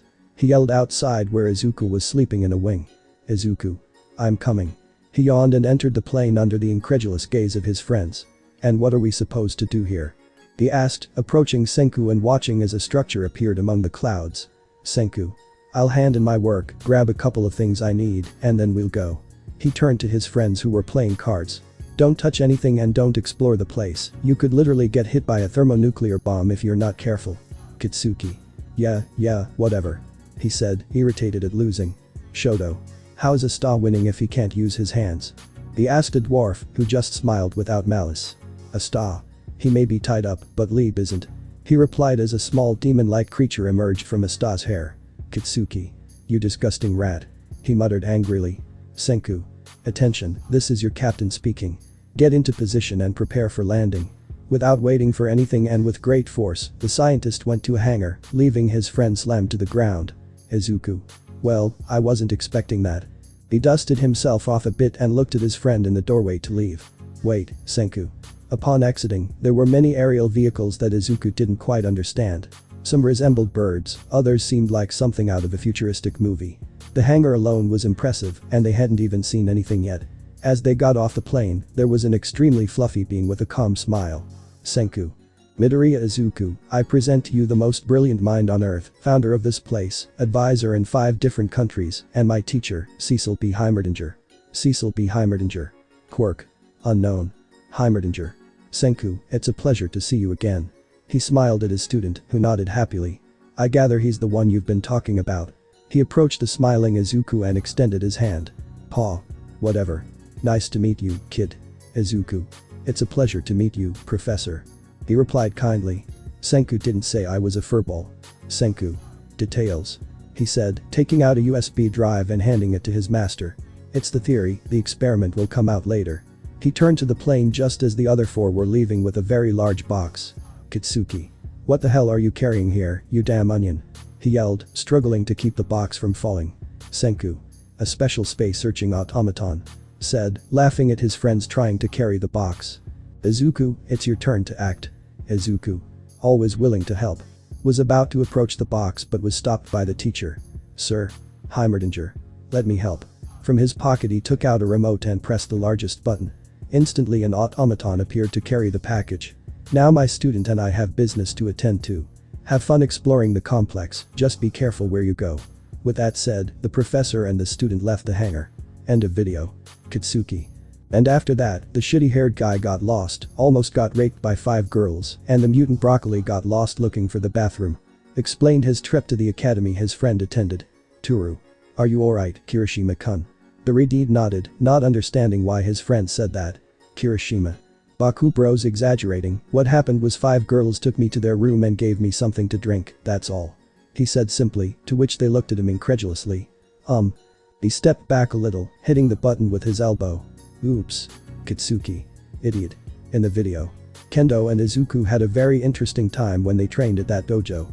After that initial period, Kendo spent her time trying to surpass Izuku, and at some point, without her knowing it, they ended up becoming friends. Today was the day they faced their star teacher with passion for youth. Kendo. Are you sure about this, Guy-sensei? Said the orange-haired girl, not believing it was a good idea. Might Guy. Quirk. Doors of pain. With willpower, hard work, and limitless effort, Guy manages to increase his strength beyond any limit he has. Guy. Relax. It's a test, show how hot your flame of youth is. He said with flames in his eyes. Izuku. If you say so. He spoke without confidence in what might happen. Just don't use your power too much, I don't want anything to happen to you, sensei. Guy. I appreciate your concern, Izuku-kun, but I assure you I'll be fine. With a unique smile he looked at his most promising students. Let's begin. As it began, Izuku ran towards his teacher to deliver a kick that the disabled man easily dodged. His other student came from behind with a fist ready to strike, but was stopped by the teacher's hand, who threw her towards Izuku, who caught her in midair. Izuku. Are you okay, Itsuka? He asked worriedly to the girl who blushed from being in her friend's arms. Kendo. Pee perfectly, Izuku. He said, getting down from his friend's arm so he wouldn't see his blush. Let's go. Izuku and Kendo, working in unison, launched an attack, exchanging Izuku's kicks with Kendo's punches. The master, clearly proud of his students, continued to defend himself with ease, landing blows to Kendo's joints and Izuku's precise kicks. This combined fighting style filled Guy with pride and excitement. After 2 minutes both children were on the ground with 2 blows to the head each. Their teacher was a martial arts expert and defeated them when he realized that Kendo was not fully focused. Guy. Not bad. They managed to hit me. He pointed to his shoulder and both boys looked surprised. Izuku. We did it, Itsuka. Izuku caught his friend in a hug, making her blush. Kendo. Why yes, that's great. She stammered, letting herself be hugged, her hair smells sweet. Guy. His flames of youth burned brighter than anything. He spoke with emotion. End of video. Shoto. With that I confirm Izuku's second quirk. The class looked at him strangely and Kitsuki just cursed under his breath. Kitsuki. For the umpteenth time, broccoli doesn't have a second quirk. He yelled, tired of that theory. Shoto attracts hot stuff, Bakugo, and you can't deny it. The blonde sighed angrily at his friend. After causing a slight bruise to Shoto for saying such crazy things, the class stared at the angry Kitsuki with his fist on Shoto's bi-colored head. Kitsuki. For crying out loud. He said, walking towards the monitor. Let's keep watching. Mina. Don't you think you went a little too far? She said, looking at the bi-colored boy who just stood up as if nothing had happened. Kitsuki. Believe me, Raccoon Eyes, compared to what he does to his girlfriend, I was very gentle. The bi-colored boy next to him turned red and just glared at the blonde. What? You know I'm right. Shoto. But you shouldn't say that. He said, embarrassed, ignoring Mina's jealous glare. Sigh. What does she mean by that? She spoke, not quite understanding what was happening. Mina. Nothing to worry about. Sue. Stroked her frog friend's hair, who still didn't understand. You stay so sweet and innocent. Sigh. Kiro. Nezu. Young Bakugo. The principal climbed onto the shoulder of the blonde who didn't know what to write. May I? Kitsuki. Go ahead. The mouse principal jumped to select something. Nezu. Interesting. He looked at the way the USB drive was organized, from childhood to the present, categories for each of the girls and friends, more than 500 videos organized in such a way that the most interesting one could be any of them. Wow. In the video. The city of Townsville. I mean, New York City had suffered from constant mysterious murders, and since Izuku was in the city with his beloved rabbit girlfriend, the sense of danger, mystery, and curiosity drew them both to want to solve the mysterious murders with scenic touches. Rumi. This is very bad. She shuddered slightly at the grotesque look he had. His intestines have a flower pattern with only 4 petals, oh my god. Izuku. Gunshot wound to the head, clean shot, and he's the 3rd victim near Broadway on the 4th day. He sighed at the madness that was unfolding. The pattern is clear. Rumi. Or an obsession with the number 4. Said, withdrawing from sight, so. Unique. Izuku. Or both. Left that can of paint in the trash. It had a strange flower-shaped mark on it that he'll investigate. Rumi. Well, where do you think she'll go next? She spoke with that feeling of being watched. Izuku. Not too far off, from what we can gather, he's somewhat attached to the amazing musicals in the Big Apple. Spoke just as a gunshot rang out and Izuku, without flinching, got behind his rabbit, hitting him in the back without causing harm. Are you okay? Rumi. That's what I should be asking. She said, looking over Izuku's shoulder. A shadow was barely visible high above. The building behind you, 24th floor, I think. She spoke to her boyfriend, who nodded just as another bullet hit him. Are you sure you're okay? Izuku. Those are just tickles compared to Kaina's bullets. Another bullet echoed in his back. Rumi. Do you think that? She looked at the green-haired boy who nodded. Izuku. It's quite likely he only has 4 bullets. The last bullet resounded loudly, hitting him in the back. Well, that one hurt. Rumi. Can you move? Izuku nodded and turned to look at the guy from afar, but there was no one there. Izuku. And he left. Sighed, somewhat sore from the blow. Rumi. I suppose we'll figure this out on our own, right? She looked at her boyfriend who smiled innocently. I figured as much. What on earth happened to make you distrust all police forces? Izuku. Story for another day. The rabbit glared at him angrily, to which Izuku only stole a kiss, making her blush. Rumi. Idiot. Blushing, she left the place followed by her very stupid boyfriend. Izuku. Never fails. Letting out a laugh, they both left. They had a very elaborate trap to set. The next thing we saw was Izuku and Rumi setting a trap in an old closed-down theater. The plan was simple. Lure the killer with something and then capture him. In case of emergency, they were already prepared. Izuku. We're ready to act. He spoke just as a muffled scream came from an alley. Rumi. It seems we found him. The quick rabbit went towards the alley, closely followed by her boyfriend, just as a subject fell lifeless before an intimidating shadow. You. From the shadows emerged her eye, shining with the emotion of the moment and enjoying the agony that arose in her feet, a perfect and sublime scene that will be placed among the greatest pieces of art in the world. I'm sorry to leave the audience wanting more, but I have to go. The masked killer ran off the other way, and Rumi followed him on the ground while Izuku followed through the air. Rumi. You'll just go to prison, you damned madman. He declared as they passed by where the killer wanted, unaware that he was unconsciously being led towards the theater where the best act was being staged. He glanced at the floor, lotus-shaped traps. The chase became difficult. The killer had a very well-planned escape route, leaving traps behind him and shooting at the green bird that followed him, unaware that Izuku and the rabbit were diverting him from the path to his trap. This is interesting. He said, entering the theater and taking in the scenery. It was clear he'd fallen for a very elaborate strategy. Clever kid. Izuku. Thank you, I hear that a lot. Suddenly appeared in front of the assassin who only fired his 4th bullet point blank and went to the stage. They put on a great show here, no doubt about it. He said calmly and excitedly. Izuku. Yep, and soon the show will end with your arrest. The subject said nothing and only fired into the sky, causing the broken structure to collapse. End of video. Achako. And that's it. What happened next? She asked the three who just lowered their gaze. Kitsuki escaped and is free, doing evil things around the world, he confessed helplessly. Shoto. He often comes to try and kill Izuku. He said, surprising most of them. Nezu. The Golden Demon. All eyes turned to the principal. The Golden Demon is a high-ranking criminal who was only captured once, and it required both heroes and villains to join forces to arrest him. Aizawa. How is he free? He asked, not believing that such a being was out there doing whatever he wanted. Nezu. The country where he was captured was at war, desperate times, desperate measures. Looked seriously at the screen, seeing the guy's eye. They released him in exchange for loyalty to the nation. Aizawa deduced. It didn't work out well for them, and he ended up escaping. The mouse nodded. Momo. Do we know anything about him? Her friends shook their heads. The guy was too elusive to get any information out of him. Shoto. We can only wait for him to appear and catch him in the act. The blonde next to him sighed at his friend's unconscious bad joke. What? Kitsuki. Nothing half and half, it was just a bad pun. He said, going to put on a video. Shoto. What a bad game. He analyzed his words, realizing. Oh, because of the act. Kitsuki. Idiot. He said, playing a video. In the video. One of the things you shouldn't do was let Anya and Eri watch old movies. They would get exciting ideas that their parents couldn't say no to, and they were right in the middle of it. Mitsuri. And that's it. She said, adjusting the backpack on Anya's back. Anya. Thank you Mama Mitsuri, she said excitedly, wearing a custom-made ghost hunting costume. Mitsuri. You're so sweet, darling. She hugged her daughter who was laughing happily. Miku. We'll finish here too. She said with a smile, finishing adjusting Eri's suit. Eri. Well. Joyfully, dressed in miniature ghost hunting outfits, the sisters hugged each other to look at their leader Ankoku, who was also in a ghost hunting outfit. Ankoku. Very well, my little hunters, it's time to go searching. Paranormal activity has been detected nearby, and it's our duty to go after it. She spoke seriously to the girls, who nodded excitedly.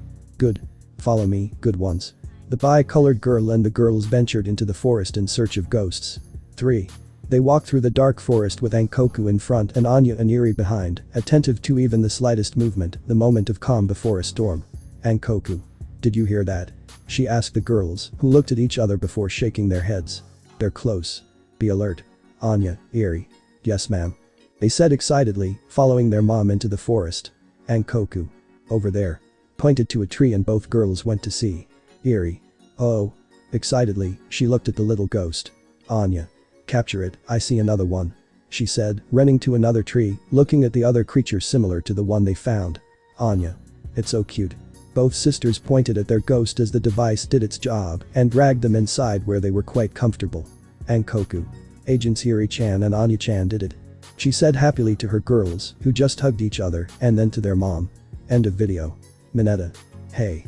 The teacher and principal turned their attention to the purple-haired boy who looked unwell. Can one die of cuteness? In that instant, Mineta fell to the ground. His perverted soul couldn't handle levels of extreme cuteness. After confirming that Mineta was alive and had been taken to the emergency room due to excess sugar in his body, they were finally ready to continue watching videos of Izuku and his adventures. Nezu. Well, I've confirmed that young Minoru is still alive. He said, calming Shiro. Kaminari went to sleep a while ago. Momo. Well. Let's keep watching videos. She said, not caring much about her partner's health. Shiro. That was cruel, yeah Momo. He whispered, to which the dark-haired girl smiled kindly. Sayu. I have a question. The three fools looked at the little frog. How did you meet Senku? Kiro. Kirishima. Well, Todoroki and I met him thanks to Bakubro and Izubro, they've never told us how they know him. The Redeed looked at his friend who was rummaging through the videos. Kitsuki. When we were 4 years old, a month after that vegetable head wanted to record everything related to his life. Finally after a while he managed to find the file. It's number 2 obviously.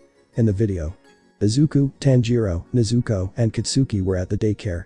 At that time, the green-haired boy only had his trusty video camera. Today, a new boy arrived, and from what they said, he was a genius who was only with them because his father was afraid he would take over the world or something like that. Izuku didn't pay much attention. To tell the truth, he was more excited to meet a new friend. Izuku. Hi, I'm Izuku. He greeted his new classmate excitedly at recess just as he was heading to a tree to eat in peace. "Senku.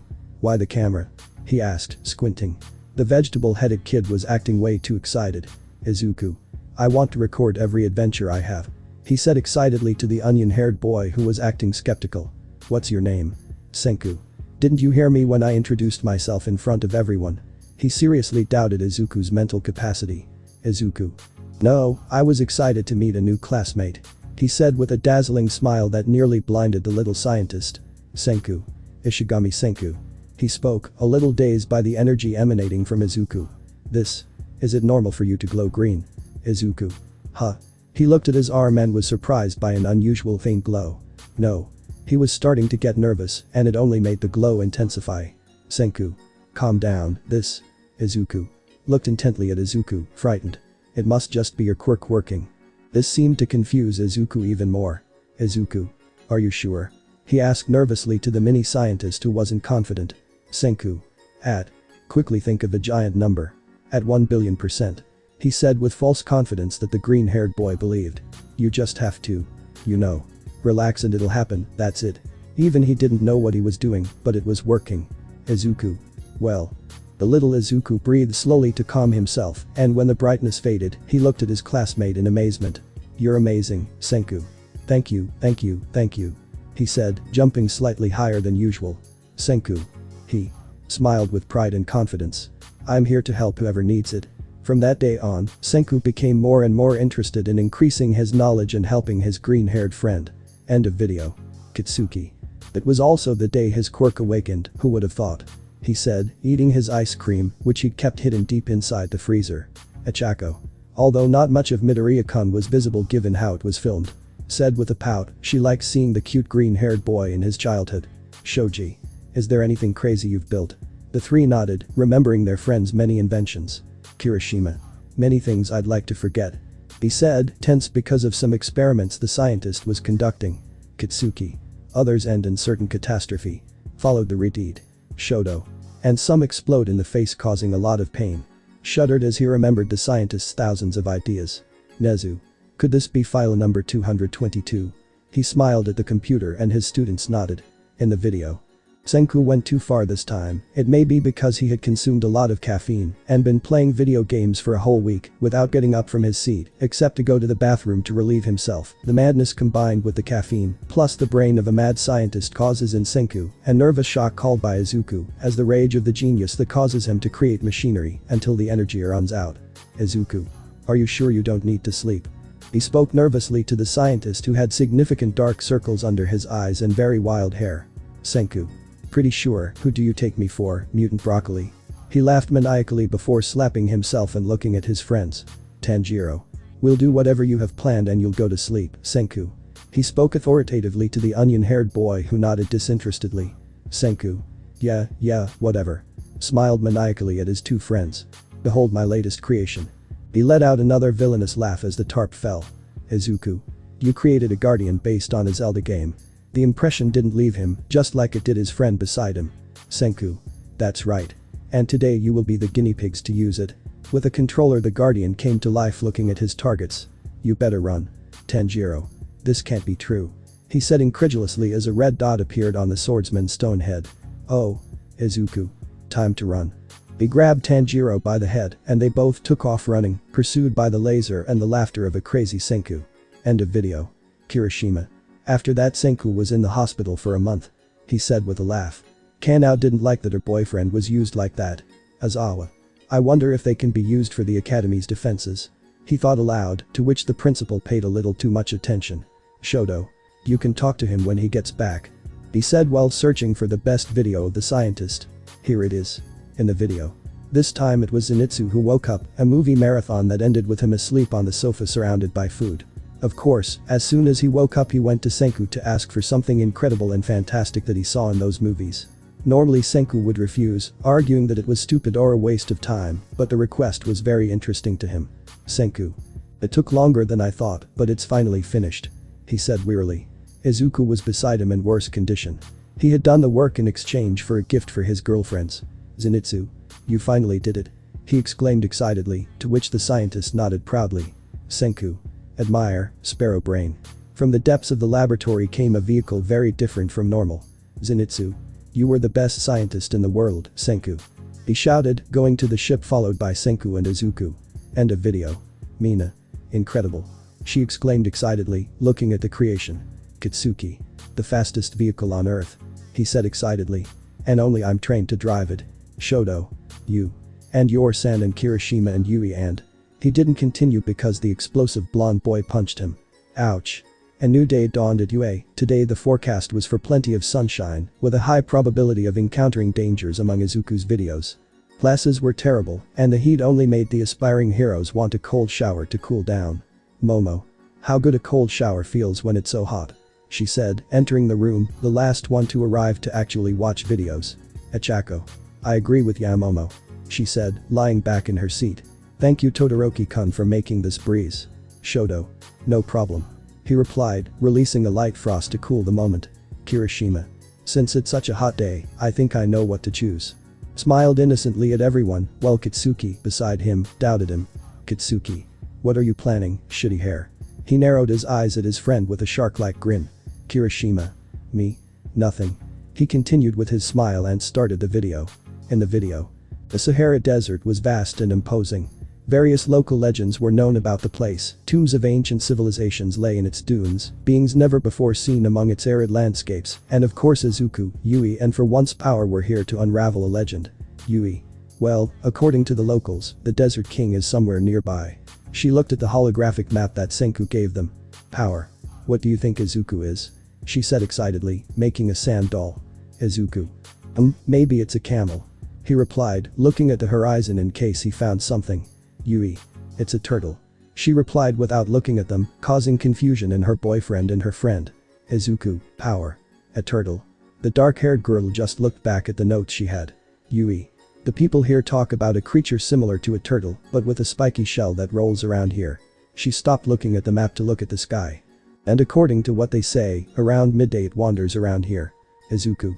I think I understand what you mean. He approached the dark-haired girl, looking over her shoulder. Yui. He shouldn't be long. She said while unconsciously stroking her boyfriend's hair. Power. Hey. They both looked at the girl who was staring in amazement towards a dune. I think it's coming. Only dust rose from the sand at very high speed, stopping only when Izuku hit the ground and the sand revealed a very unique being. Izuku. Well, it's a turtle. He smiled at the creature that was looking at the three of them curiously. Power. It's so cute. Without any sense of survival, he amused himself by looking at the shell of the creature that didn't seem to understand much. Okay. He said, curling into a ball and rolling away. Izuku. Wait. He grabbed Power by the waist and Yui on his back, the three of them following the turtle. End of video. Kyoka. A turtle in a desert that runs faster than a vehicle. Does anyone else find that bizarre, or is it just me? She asked, leaning back on the sofa. Mina. Hey Kyoka-chan. She said with a giggle. Isn't that Midori-kun's shirt you're wearing? The purple-haired girl looked at the extra-large shirt she was wearing, blushing instantly. Iida. You shouldn't steal from your classmates, that's immoral and. A pillow is thrown by the purple-haired girl. Kyoka. Shut up. Izuku never cared that I used his things. She said angrily. Mina. So this has happened before. She accused her friend, who nervously turned her gaze away. Kyoka. I won't deny or confirm anything. She said, holding her jacks. Kaminari. I wonder since when. He spoke with obvious jealousy that was ignored. Kitsuki. Stop bothering us, you're making it even hotter. He said, sitting to one side with his hands literally frozen. Zero. And why is that? He pointed at the blonde man's hands. Kitsuki. Explosive sweating, you idiot. Spoke irritated by the ice. Put something half and half on. Shoto. You say please. Spoke, putting something down. In the video. The day began strangely in the laboratory, the radars they had went crazy, and those present, Senku, Kahaku, Tsukasa, Izuku, Asta, Kirishima, Yor, Mitsuri and Mirileona, looked at the sky that seemed to break as if it were glass. Asta. What's going on? She looked at the scientist who was looking at his radars. Tsukasa. Whatever it is can't be anything good. He said, preparing to fight. Kahaku. Senku. The scientist was only probing the anomaly. Senku. Space rift. He looked seriously at what was happening. Kirishima. What? He said, not understanding anything. Senku. Space is folding in on itself, causing it to break. I don't know what's causing it or what will happen, but we'd better be on the lookout. Mitsuri. Izuku-kun. She looked scared at her boyfriend who was flying towards danger. Leona. Brat, get back here. She shouted nervously for the boy. You're. Izuku-san. She murmured nervously, watching her boyfriend head off into the unknown. Senku. Broccoli, get away. He yelled at Izuku, who seemed to be in a trance, heading towards the sky that was slowly opening up, revealing a strange being. Mitsuri. Izuku-kun. She shouted and Izuku finally realized. Izuku. Huh? He looked at the being whose multicolored eyes gazed at him with desire. Oh no, don't even think about it. A bright aura surrounded him just as Senku spoke. Senku. Wait. He looked fearfully at the data the being was releasing. It absorbs energy, what you release becomes more powerful. Izuku. Okay then, the second option. He smiled at the creature and flew off, followed by the creature. That thing is fast. Leona. I'll go help. The lioness flew off before the helpless gaze of the others. Senku. I'll send the drones. Several robots with cameras emerged from the laboratory ceiling to see what was happening.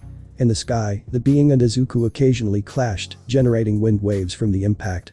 Soon, a fireball was added, which went against the being, who withstood both combatants well. Izuku and Leona took turns hitting the being, who returned the blows as best he could. The being was strong in its punches and released lasers that grazed both of them or directly hit Izuku, who felt weaker at times.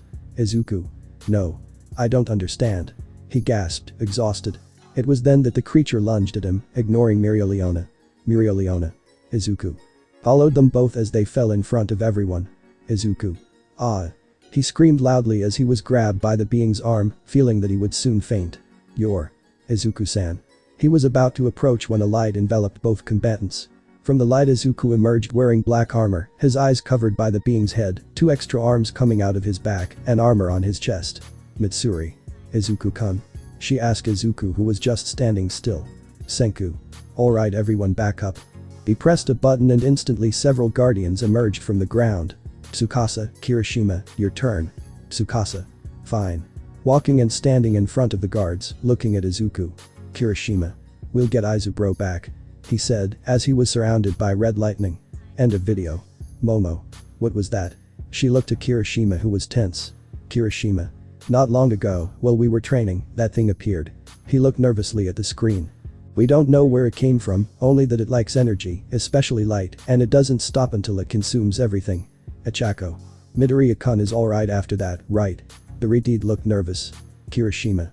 Fortunately, we recovered him, but that thing is still free, and we don't know what might happen. Mineta. They let him go. She shouted fearfully, looking down at Kirishima. Kirishima. After managing to separate Izubro from that thing, he was in critical condition. It was him or that thing, and I didn't hesitate to do the right thing. He said seriously to the dwarf, who felt very attacked. Achako. What happened to Midoriya-kun? She nervously asked the Redeed. Kirishima was in a coma for a while. That thing stole too much energy, and it took him a long time to recover it. Shoto. Fortunately, Izuku recovers quickly and in 2 weeks he was back in the skies. That seemed to relax the class. Now if you'll excuse me. He walked calmly towards the exit. I have things to plan. He left with a task in mind. Toru. Where are you going? Both the blonde and the Redeed chuckled. What's so funny, Kirishima-kun? Kirishima. How many years is it tomorrow? 2 years with Yanagi. The blonde didn't care and just kept checking what to write. Kitsuki. Do you think I care? Continued searching, ignoring everyone's surprise. Kirishima. I should, because if I remember correctly, your anniversary with Kami comes later. He smiled at the blonde's tension. Kitsuki. You know, I just remembered I have something important to adjust. Ran off to his room. He needed to know if his surprise was in place and ready. Kirishima. Who never fails. Looked at his friends who seemed a bit lost. Well, who wants to choose? Shoji. I want. The giant approached to see what to put. Another video with an N. In the video. Right after Chiaki Nanami's death at the hands of 3 idiots, things took a very bad turn for Izuku. He didn't eat and barely slept, terrified by past events. The image of his girlfriend dying and saying her last words still haunted the depths of his being. His mother tried by all possible means to distract Izuku's mind, but no matter what she said or did, she could not get her child out of the self-imposed punishment for letting the one he loved die in front of his nose. Fortunately for him, an angel with blue hair appeared at his door with a determination to pull his friend out of his pit of suffering. Izuku. I already told you I'm not going to some stupid fair. He closed the door in front of Nejire, who just pouted. Nejire. But I have no one to go with. Mom's busy, Dad's gone on a business trip, and Ryuko-ni went with a hero. Please, Zuzu. She begged, pounding insistently on the door. Please, please, please, please. Izuku. Fine. He left stressed and angry, to which the blue-haired girl hugged him tightly. Nejire. You won't regret it, Zuzu. She took his hand and ran off with her friend behind her. For an hour Nejire dragged Izuku from one game to another, and with each gamer action they did, Izuku slowly became more amused. In the end, he didn't regret going to the fair with his blue-haired friend. They ended up very tired on a bench looking at the sky. Nejire. By the way. She took a small gift out of a bag for her friend. For you. Izuku. It's horrible. He said, hugging the plushie. I love it. Nejire. Hee. Smiled at Izuku who approached to hug her. Izuku. Thank you for today, Nejire-chan. The blue-haired girl gently stroked his hair. Nejire. What you're doing isn't good, Zuzu. Locking yourself away and worrying everyone only hurts us and hurts you. She scolded the green-haired boy who just hid his face in his friend's shoulder. Besides, do you think Nanami-chan would like to see you like this? Resentful and blaming yourself. Izuku. She'll probably scold me. He said with a tear in his eye, still hugging his friend. I'm sorry. Nejire. I forgive you, Zuzu. She kissed him on the cheek and looked at him. Now you have to forgive yourself. Her friend nodded. End of video. Momo. Izuku-san. She spoke, somewhat saddened to see her friend like this. Kyoka. Fortunately, it's over now, and she's happy now. Said to reassure her friend. Mina. We can thank Senpai for that. Kirishima. I guess. Said when Kaminari, with perverse intentions of seeing something hotter. Kaminari. It's my moment. He shouted, drawing everyone's attention. Kyoka. And the idiot showed up. Complained just as the video started. In the video. Kitagawa had an exciting idea taken from an anime and movies of one of his favorite genres, and, of course, he called Izuku to help him. Izuku. And what are you going to do now? He asked, sitting across from an excited Kitagawa. Kitagawa. I saw the movie Star Guardians 3. Fallen Stars and I thought I'd cosplay as one of the leaders. She said excitedly. Admire Izuku-kun. Izuku. Ari. The blonde looked at him in amazement, she didn't know her boyfriend knew about her. Kitagawa. Izuku-kun. The cold tone made the green-haired boy tremble. How do you know Ari? Izuku. To be completely honest, Mom knew Ari's boss when he was a movie star, and you could say we're friends. He replied somewhat uncomfortably. Kitagawa. Can I say that? The girl's inquisitive gaze made him sweat. Izuku. Ari and I only talk when it's absolutely necessary. That didn't seem to relax his girlfriend. I know. How about I introduce you? Kitagawa. That doesn't save you from me telling the others that you have a superstar friend. She said with a pout. Izuku. Hee. Nervously laughed at the girl who was still waiting expectantly. One more phone call and the couple were soon in the apartment at the top of the building in Seoul, Korea, where the superstar and his group currently lived. Ari. Wow. I didn't expect to see you again, Izuku. The blonde approached Izuku. Izuku. What can I say? I've been busy. He smiled at his friend. Kitagawa. It really is Ari. He said, not quite believing what was happening. Ari. Oh, so you're my dear little brother's girlfriend. She smiled at the blonde, who was even more shocked. Thank you for looking after him, he tends to get into trouble very often. Izuku. Hey. I'm not the kid you can tease anymore. He said, blushing, to his older sister figure who laughed, looking at her little brother. Ari. You've always been easy to annoy, Izuku. She smiled at Izuku who pouted. Kitagawa. Huh. End of video. Mina. Hey Kyoka-chan. The serious tone put the purple-haired girl on guard. Did you know? Kyoka. Know what? She spoke nervously. Mina. Did you know that Midori-kun was like a younger brother to one of the biggest stars in the world? She shouted at the purple-haired girl who looked away. Kyoka took me once. And Ichako too. She revealed, and Mina's gaze shifted to her friend. Mina. You. The pink-haired girl grabbed the brunette by the shoulders and shook her hard. You have to tell me everything that happened. After a night's sleep and a day of vigorous study for some in 3A, others simply wanted to go to sleep.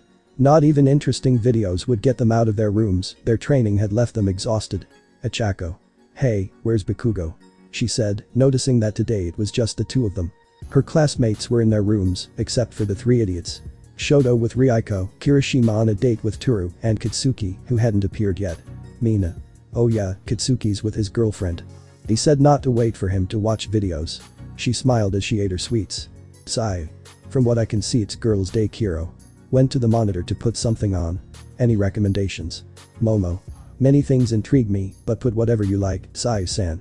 The little frog nodded and went looking at things to put. Sayukiro. Excitedly, she put on a video that looked promising. In the video, Ichika was practically bursting with excitement. It seemed that Izuku's idea to promote his great performance on social media had paid off, and above all, Kitagawa and Komi appearing in several videos he uploaded only boosted his rise to fame. Miku. Are you sure this is a good idea? She said while petting her pet, who led her. Itsuki. Sounds too good to be true. She said from the kitchen. The day she and Izuku will prepare the food, or at least they would if Nakano didn't eat every ingredient within her reach. Ichika. Or are they just jealous because I received a letter from a big promoter in Hollywood? She said with a pout. Izuku-san, you're with me, right? Izuku. Well, let's see. He said, a little cream on his cheek. The producer unknown throughout Hollywood suddenly calls a girl with potential, promises of meeting renowned people and the greatest fortunes. Doesn't it sound a little strange if you think about it, Ichika-san? He said, making the girl look at the ground. Ichika. You have no proof of that. She said, denying the truth. Izuku promised to introduce you to the Star Guardian cast you already know, and one of them even asked you out. He said, leaving Nakano hesitant. I understand you want to do this, but he's not trustworthy. He just wants to take advantage of you, Ichika-san, and I won't allow that. He asserted with a smile. Miku. What do you mean, Izuku? Ichika. What did you do now? She exclaimed, terrified that her friend would do something crazy and lose his golden opportunity. Izuku. Investigate the idiot. Showed a picture of the subject and gave it to Nakano. It turned out to be a small-time con artist who was recently released from prison. Ichika. So. She looked at the floor as if it were the most interesting thing at the moment. Izuku. If you want, I can take you to Hollywood and we can explore. You'd be surprised how easy it is to get in. Nakano looked at him with sparkles in her eyes. Ichika. Please. She said, clinging to Izuku's abdomen, who stroked her hair. Miku. You two are very close. She said, her voice lifeless. Izuku. Can you relax, Miku-chan? End of video. Mina said. The Nakano sisters are fun. Eating sweets with Momo beside her. Kyoka. More than you think. She said with a laugh. On her short trip to Midoriya's house, she ran into 3 of them, and it was fun. Momo. Would you ever tell us what happened? She said to her friend, who shook her head. Kyoka. It's better if you see it for yourselves, it's fun. She smiled at her angry friend who just sighed. I'll just say don't trust the red-eyed crow. Mina. Huh. She looked at her friend who was serious. Kyoka.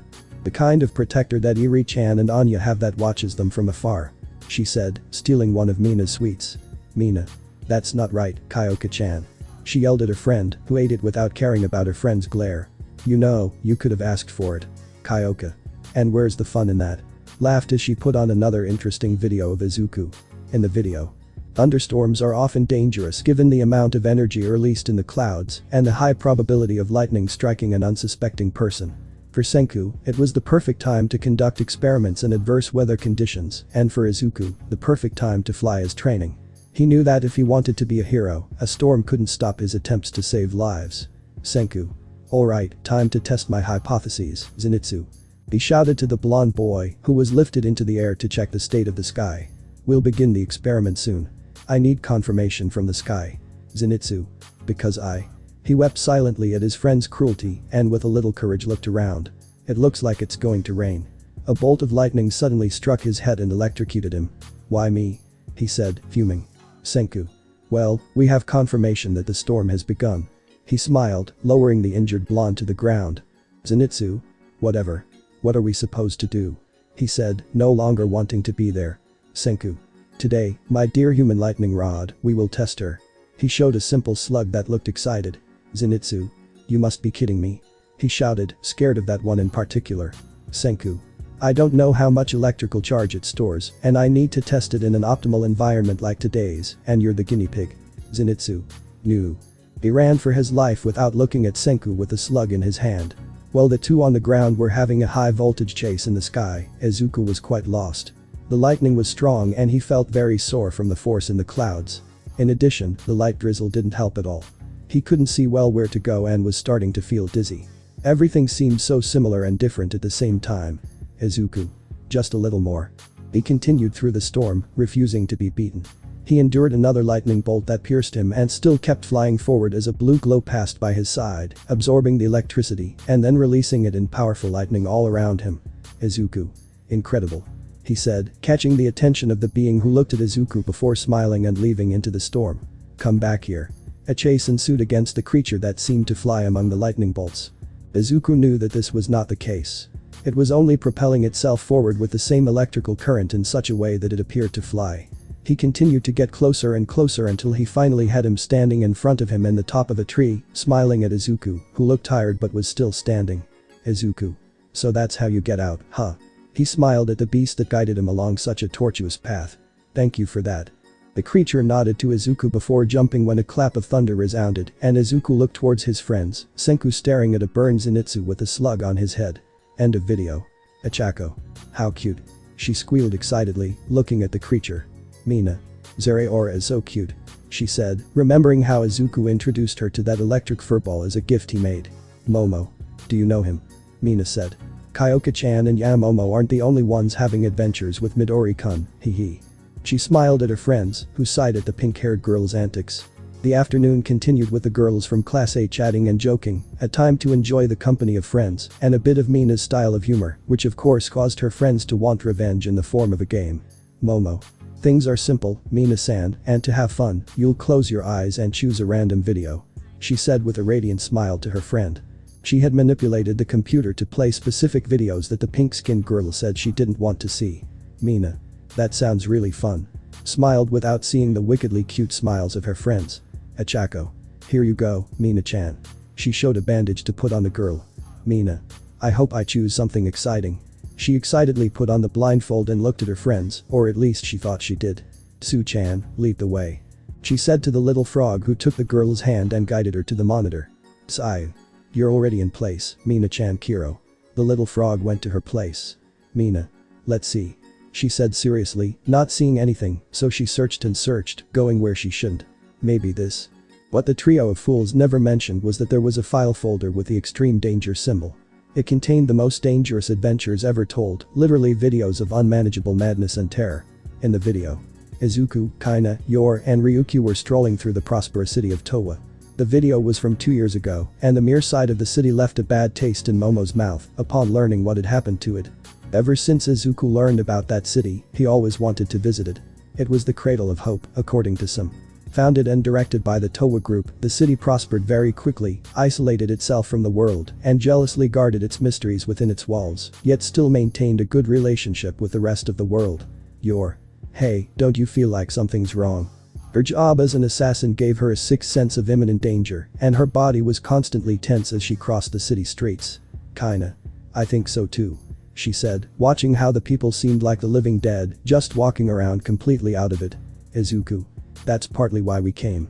He said nervously, he in particular felt watched by a very unnerving being. It seems the Towa city suddenly stopped supplying energy and technology to the world, it closed itself off much more from the world, that's why the United Nations sent us to Kaina and Mai. Kaina. I still don't understand why you two came. She said, alert to anything. Yor. I just wanted to spend time with Izuku-san. She said with a blush on her cheeks. Ryukyu. You know I don't trust you much, Kaina, especially if Izuku is in your plans. I don't want you sucking him dry. You know how it was that time. Instantly, both Kaina and Izuku turned red. Izuku. That time, both she and I were under someone else's control. I already explained and apologized to you all. He said, blushing, to his girlfriends. I said that you can repeat it whenever you want, Izuku-san. She smiled innocently, causing the other two to blush. Ryukyu. Can we continue? He said, trying to change the subject. Kaina said. Sure.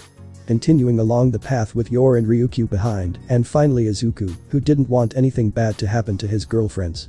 As time passed, all that could be seen was the quartet going from one place to another, and something strange happened. The video began to create static and play fragments of what was happening. A sense of danger flooded both inside and outside the video. It was clear that something bad was happening. Ryukyu. There's nothing strange about the whole city, something's going on. She said seriously as she looked at the sky. The feeling of danger was palpable. And besides, the cameras we brought are acting weird. He said, watching as the cameras focused on Izuku, zooming in and scrutinizing every tiny part of Izuku. Kaina. No cameras, get your own. She said, hugging Izuku protectively. Izuku. Kaina. He said nervously because of how they were looking at him and the desire that the atmosphere conveyed. Something is clear, Izuku-san, and it's related to you. He said, also hugging Izuku. Ryukyu said. We'd better get out of here. Transforming into a dragon. Just as they were climbing onto the heroine's back, a rocket crashed nearby, causing them to be separated from Izuku. Kinda. I knew it.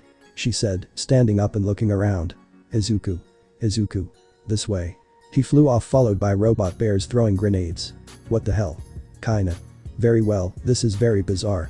She said, transforming her arm into a weapon and firing, putting distance between her boyfriend and those things. Things get out of control easily. She said, smashing a robot that was coming for her.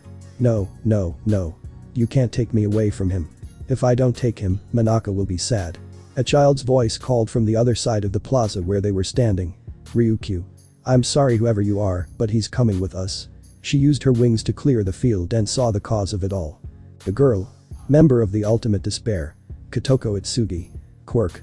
Dazzling performance. She is the most convincing and nothing can be denied her, besides causing the author to be afraid of Lawless. Kotoko. He's coming with me. She said happily, pressing a button, and instantly thousands of robots appeared, distracting the girls and Izuku. Manaka wants to play with him. He said, throwing a dart at Izuku, who fell paralyzed to the cold ground. Izuku. Huh. He shouted, drawing the attention of his girlfriends. You're, Ryukyu, kinda. Izuku. The three shouted, watching as the girl approached, skipping with excitement. Kotoko. Yay. I've got the broccoli boy. She stood close to Izuku and poked his cheek. I don't understand why Manaka wants broccoli, sweets are all we need. But oh well, at least she'll let me hug her. She declared excitedly. Izuku. What did you do? He said, trying to move. Kotoko. Are you still conscious? Oh no. You're probably going to look under my skirt, you pervert. I'm going to destroy you for that. I'll make sure you get covered in poop. She said, accusing Izuku, who was trying to get up. Anyway, you can't move, I win. She declared excitedly. Izuku. Kotoko Itsugi disappeared years ago from her school along with 4 other children. He murmured, watching the girl jumping for joy. Kotoko. What, are you okay? You're attracted to me, aren't you? Nuo. An adult fell in love with me, how disgusting. She complained childishly. Izuku. Wait, did you say Manaka? He spoke nervously.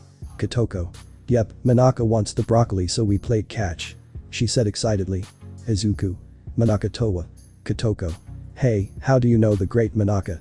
She exclaimed, pointing at the human broccoli. Izuku. You disappeared years ago.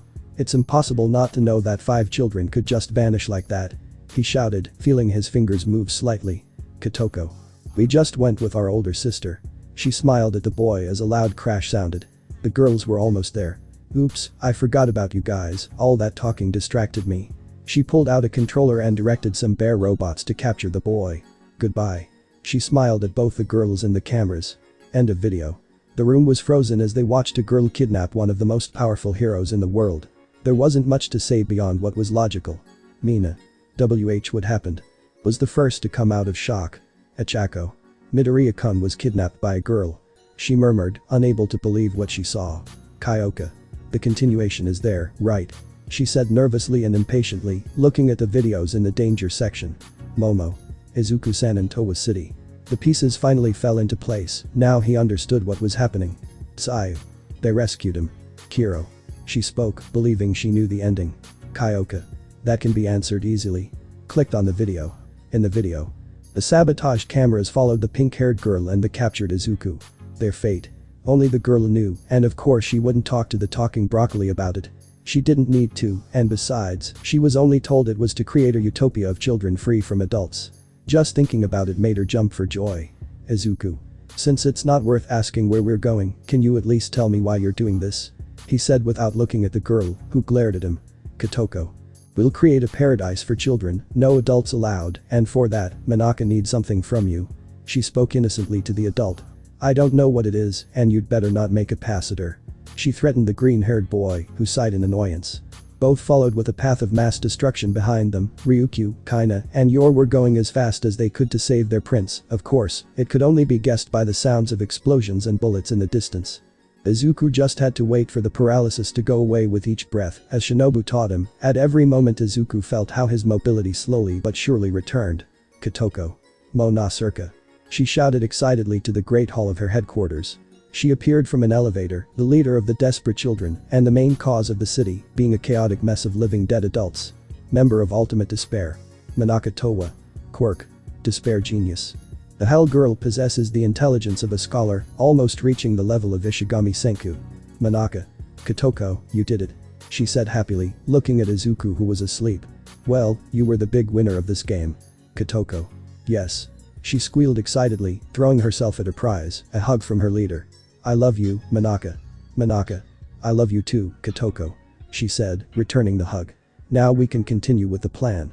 She smiled, indicating to the robots that they should take Izuku to the extraction site. Izuku continued pretending to be asleep. It was the only thing he could think of to simulate his strange breathing that was working. He was slowly regaining mobility. It didn't surprise him that a drug had made him like this. He had read about those children who disappeared a couple of years ago, among them Manaka Towa, one of the main minds behind the Towa group's triumph in the scientific field. The girl was a celebrated genius, and unfortunately for everyone, she fell in with the wrong crowd and ended up disappearing. Manaka. Wake up, Mr. Broccoli. She said with a smile, looking at her prisoner in a glass capsule. Izuku. Manaka Towa. He said, looking at the girl. I sincerely want to believe you're not behind all this. The girl continued smiling. Why? Why are you doing this? You had everything you wanted, and even if you didn't have it, do you really think you couldn't get it? Manaka. Oh, the great Midoriya Izuku knows about me. How exciting. She exclaimed joyfully, her hero knew her. But to answer your question. Her smile twisted, becoming unsettling. Why do I want? My little sister Junko showed me, something that always spirals out of control and is never static, something unpredictable. She spoke ecstatically. Despair. So when my little sister left, I had to continue her legacy and create the greatest despair in the world. Izuku. What? You're going to do the same thing she did and try to capture people with quirks that offer hope just to rip them out.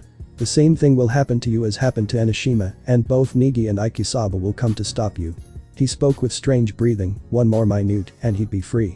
Manaka. No, Mr. Hopeful and the traitor won't come. I won't capture anyone else except you, Mr. Comet, he said in a playful tone.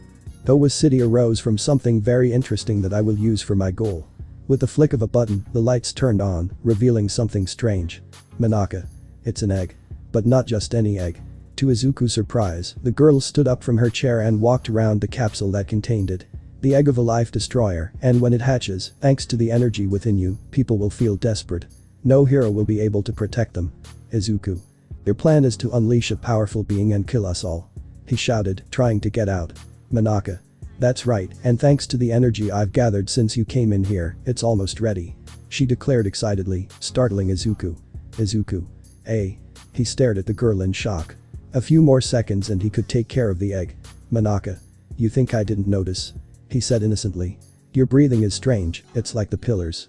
Maybe you can't use breathing techniques, but you can use absolute concentration, so administering a drug like the one Kotoko used would be child's play for you. Obviously, I didn't waste any time and started draining your energy with the Monokuma. He said smiling, watching as the egg began to crack. It's starting. Izuku. Okay, not a second longer. Without another word, he detonated the capsule, surprising Manaka who was stuck in the wreckage. I won't allow this. He flew towards the egg as everything exploded. The cameras malfunctioned, and only one image emerged from what was once the headquarters of the Desperate Children, returning to its programming. It showed the girls in a nearby building watching as a beam of red light shot into the sky. Frightened, they looked, hoping their boyfriend would appear, but what emerged was something else entirely. The winged creature looked around before letting out a growl, making the three girls tremble as they didn't know what to do. Izuku. Come here. Izuku came out wearing only his pants and carrying both girls who were in bad shape. Ryukyu. Izuku. She shouted, catching the attention of Izuku who quickly landed with his girlfriends. Kinda. Are they the ones responsible?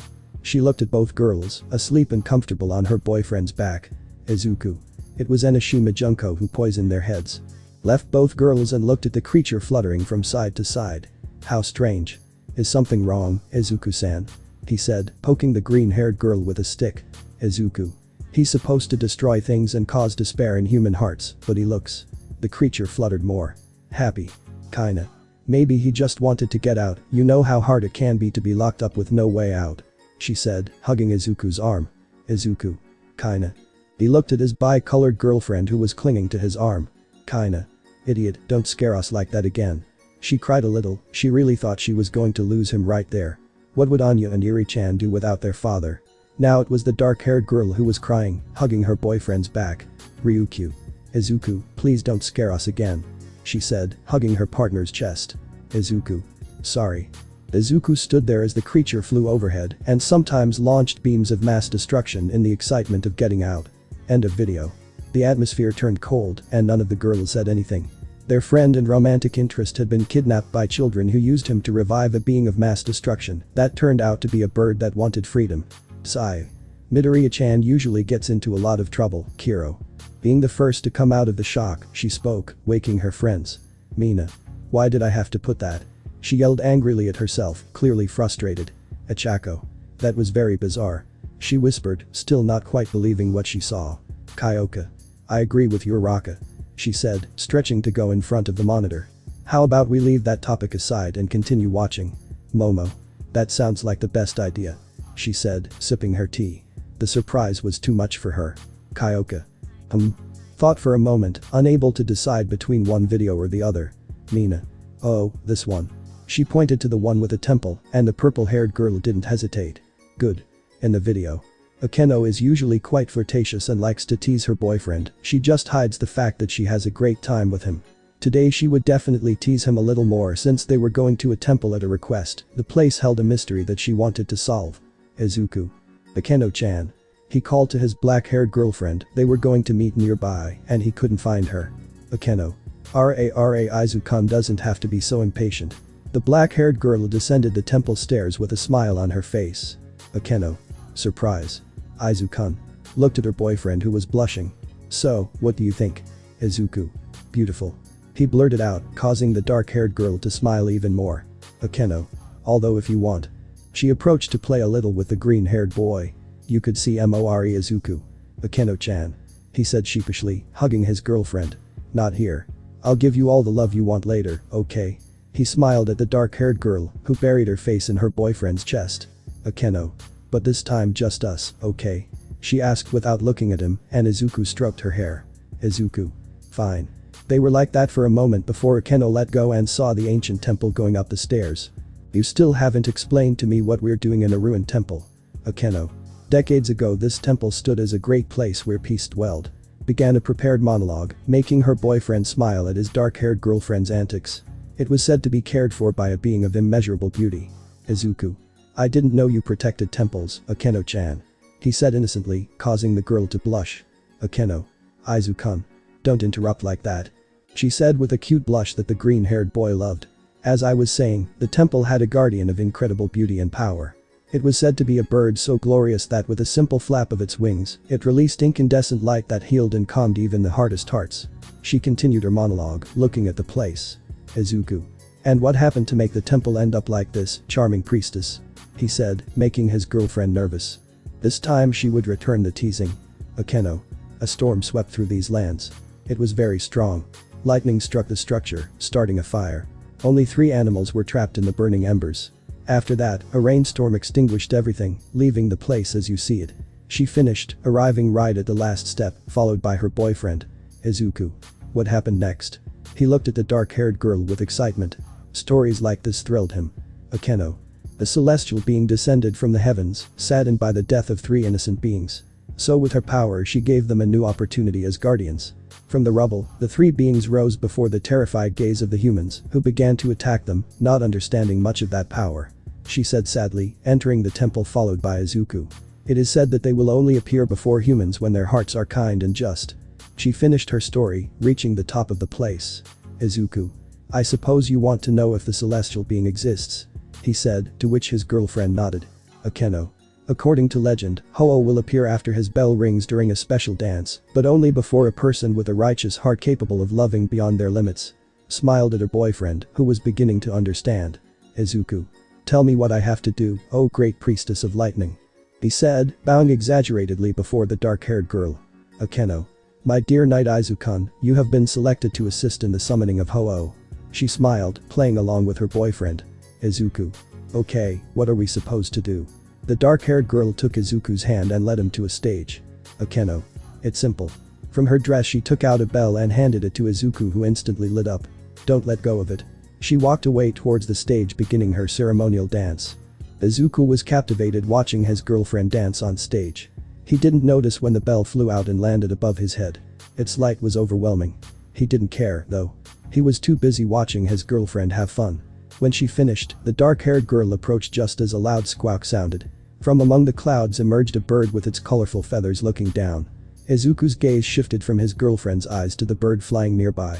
A fine glow shone from its wings. Before them stood the most beautiful bird in the world. When it had finished looking, it landed on the stage, gazing at the two lovers. Akeno. Ho-oh. She smiled at the sight, and the bird opened its wings, along with an extreme brightness that forced them to close their eyes.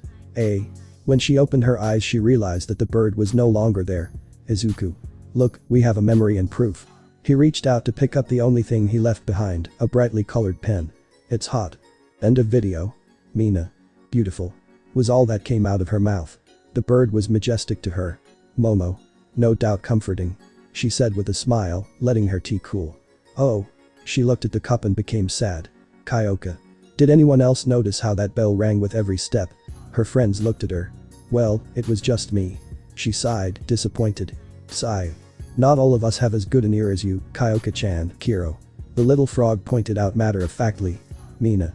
Never mind, it was interesting anyway. She said with her usual cheerfulness. What else do you have on this memory card? She swiped to a random video hoping for something good. In the video. Mimosa usually has fun in the forest, taking care of injured animals and taking note of things that interest her. It is something that of course her brother hates and spends his time saying how useless it is. Fortunately, her boyfriend always cheered her up by going with her to look for adventures in the forest. They always end up getting lost, and she loves doing that. It's a moment to have him all to herself.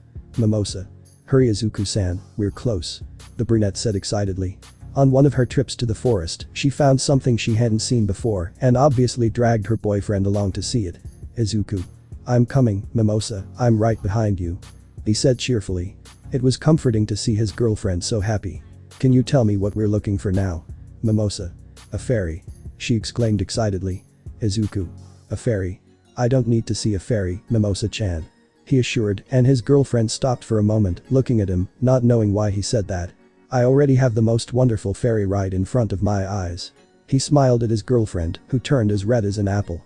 Mimosa. Izuku-san. She shouted, embarrassed, causing her boyfriend to laugh.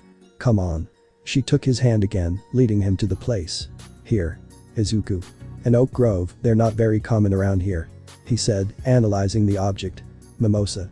I know, that's why I investigated, and it turns out it's the favorite place for a fairy to appear. She spoke excitedly to her boyfriend, who was cleaning the place. Izuku. Sounds interesting. He said when he finished cleaning and a light shone in the sky. Mimosa. They both watched as the light gathered around them. We arrived on time. She said, happy to see a fairy. Mimosa. Incredible.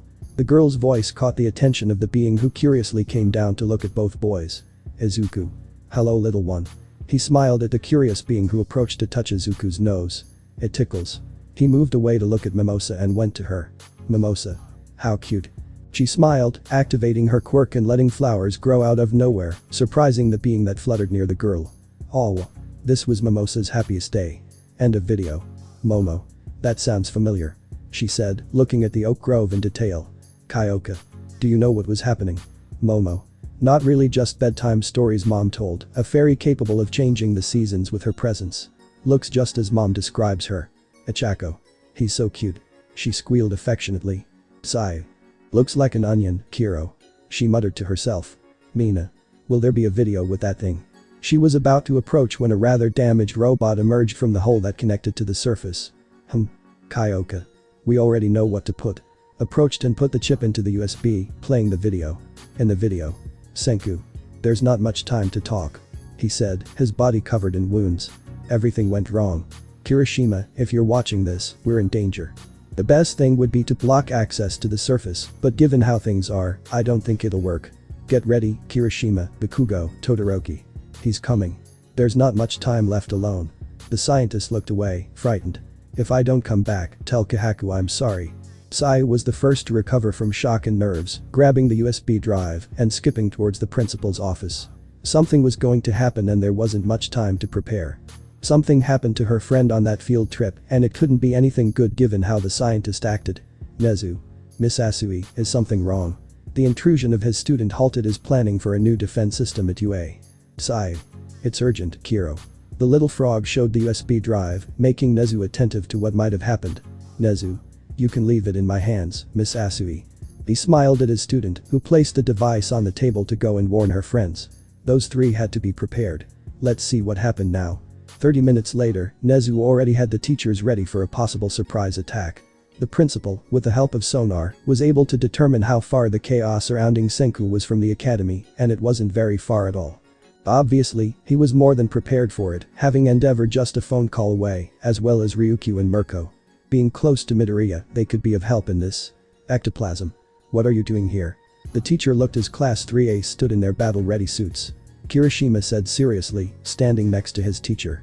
Izuku is our friend, and if anything happens to him, we'll be ready to help him. Kitsuki. Besides, if that idiot Senku was like this, it means the broccoli couldn't protect him properly. Something dangerous is going to happen, and it's our duty as heroes to help. With a look of madness, he stood next to the redeed. Shoto. Backing down from danger is not our way of doing things. With a serious expression, he stood beside his friends. Achako. Midoriya-kun always saves us, it's time to save him. With a little nervousness she stood next to the three idiots. Azawa. How close are you, principal? He asked the rodent in the bandages, who looked at the device. Nezu. It won't be long before they come out. The masters took their positions, ready to attack. The minutes passed, and more fear grew in Class A and Class B, who had arrived to provide support. Of course, Monoma was dragged along. He considered that Class A did not deserve the help of the perfect Class B. Tremors began to sound louder and louder. Something was approaching very quickly. Uncertainty seeped into everyone's bones. The final point was when the earth split open and a strange being emerged from the ground. The creature continued on its path until it crashed into a concrete wall. Then there was an eerie silence, everyone ready for whatever might happen. The first to emerge was 2B, carrying Senku on her back, a creature like a mole on one arm. Her dress was dirty, as was her bandage, but she looked alright. She jumped until she was in front of the heroes, landing right in front of Azawa. Then Taiju emerged, covered in blood and carrying a barely alive Tsukasa. Whatever happened hit hard and was able to overcome the beast that is Tsukasa. Fear gripped the three heroes as they watched the team go underground. Kitsuki. Robot girl. The blonde was the first to approach, helping 2B to her feet, who could barely stay awake. What happened? 2B. Save him, Bakugo. Was all she said before fainting in the arms of the explosive blonde. Shoto and Ryuko went for the other two. Taiju, seeing him, smiled before collapsing with Tsukasa nearby. Both heroes took them to a nearby location. Recovery girl was safely nearby to attend to the team. Nezu. Something's coming. He warned seriously, and everyone turned their attention to the hole in the ground. The tremors returned, the hole seemed to move a little in response, a dark green light illuminated inside the hollow, and soon emerged. So. This is the burning world. The gruff voice put everyone on guard. Nothing could be seen thanks to the dust it kicked up as it emerged. From the dust emerged a pair of exploration pants, along with a torn white shirt that barely covered the green skin and prominent veins. It was clear to everyone who he was. Kyoka. Izuku. The purple-haired girl looked fearfully at her friend and romantic interest. She was smiling madly, and her eyes had changed, looking fiercer with her pupils like a cat's and red. The most striking thing was a strange slug on her shoulder. Izuku. I'm sorry, but Midoriya Izuku is no longer here. He said with a twisted smile. Mina. What did you do with Midori-kun? She asked fearfully. Izuku. I only took his body for my purposes. Both the body and the slug smiled. Azawa. It's the slug. Pointed at the animal on his student's shoulder, which smiled. Goon. That's right, Eraserhead, I'm Goon, and this guy here will help me with my plans. He smiled again at the power of the boy he had captured. Kirishima. Let Izuku go. The redeed wanted to go fight but knew he couldn't. Goon. Kirishima Ijiro, you have something I want. He smiled again, letting a little energy filter into Izuku's eyes. Kitsuki. You're an idiot if you think we're going to give you anything. Without waiting for anything, he rose up with his explosions, putting himself at a safe distance, and launched his AP shot at his friend. If I have to blow up the broccoli, you don't think I'll hesitate. Goon. Just as the boy remembered him. With a wave of his hand, the explosions vanished before they could reach him. The boy is a being of incredible power, do you really think you can take him on? Shoto. Not only. He launched a burst of flame from his hand as he moved across the ice. Momo. Ichako-san, Yui-san, Mina-san, come with me. Sayu-chan, Kendo-san, distract. Whatever Izuku-san has. The black-haired girl led her friends to a nearby hiding spot. Yui. What's the plan? Momo. It's clear that whoever has Izuku has his memories, so he'll try to get out of Eraserhead's sight. We need to lure him to Sensei. She smiled at his idea. Achako. Count on me. She smiled at her friend with determination. While they were planning, the possessed Izuku lashed out at the teachers. Ectoplasm couldn't touch him because he was faster and able to destroy the clones. Mick had been sent to sleep against a wall a while ago. Eraser dodged what he could, and because Izuku was raising dust, he couldn't see well. Something fell into his eyes. Bondo and Shiro tried to create a place to stick it, while Kirishima, Shoto, Katsuki, Jiroda, Sen, Rin, Kendo and Satsuna tried to push him against it. Izuku. Very weak. Pushed everyone away, remaining there levitating with an arrogant smile. You're nothing compared to me. Momo. We are heroes who will stop you and free Izuku from your control. She said nervously. Now. Instantly, a shower of giant metal bathed in acid fell on Izuku, who ended up buried in an iron tomb. Yui. That won't be enough. She said, waiting for her possessed boyfriend to come out. Nezu. Well. With a tap on his phone, he had called the top heroes. They wouldn't be long in arriving. Ryukyu and Mirko were on patrol on a perfectly beautiful day, trying to distract themselves from the fact that their boyfriend was somewhere probably in imminent danger. It wasn't a pleasant feeling, especially since lately the feeling that something bad was going to happen kept them from sleeping. That feeling turned out to be true after a simple call from the principal asking for help at UA, and of course, being so close, they didn't hesitate to go and panicked as they surveyed the situation.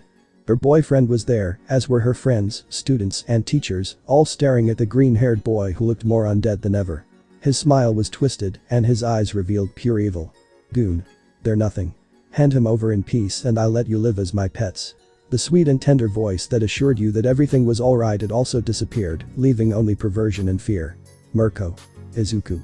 She jumped off the dragon's back and kicked her boyfriend who crashed into a wall, breaking it. Ryukyu. Izuku-kun. The dragon landed, her eyes fixed on where her boyfriend was. What happened? Momo. In short, Miss Ryukyu, Izuku-sen was corrupted by a slug on his shoulder.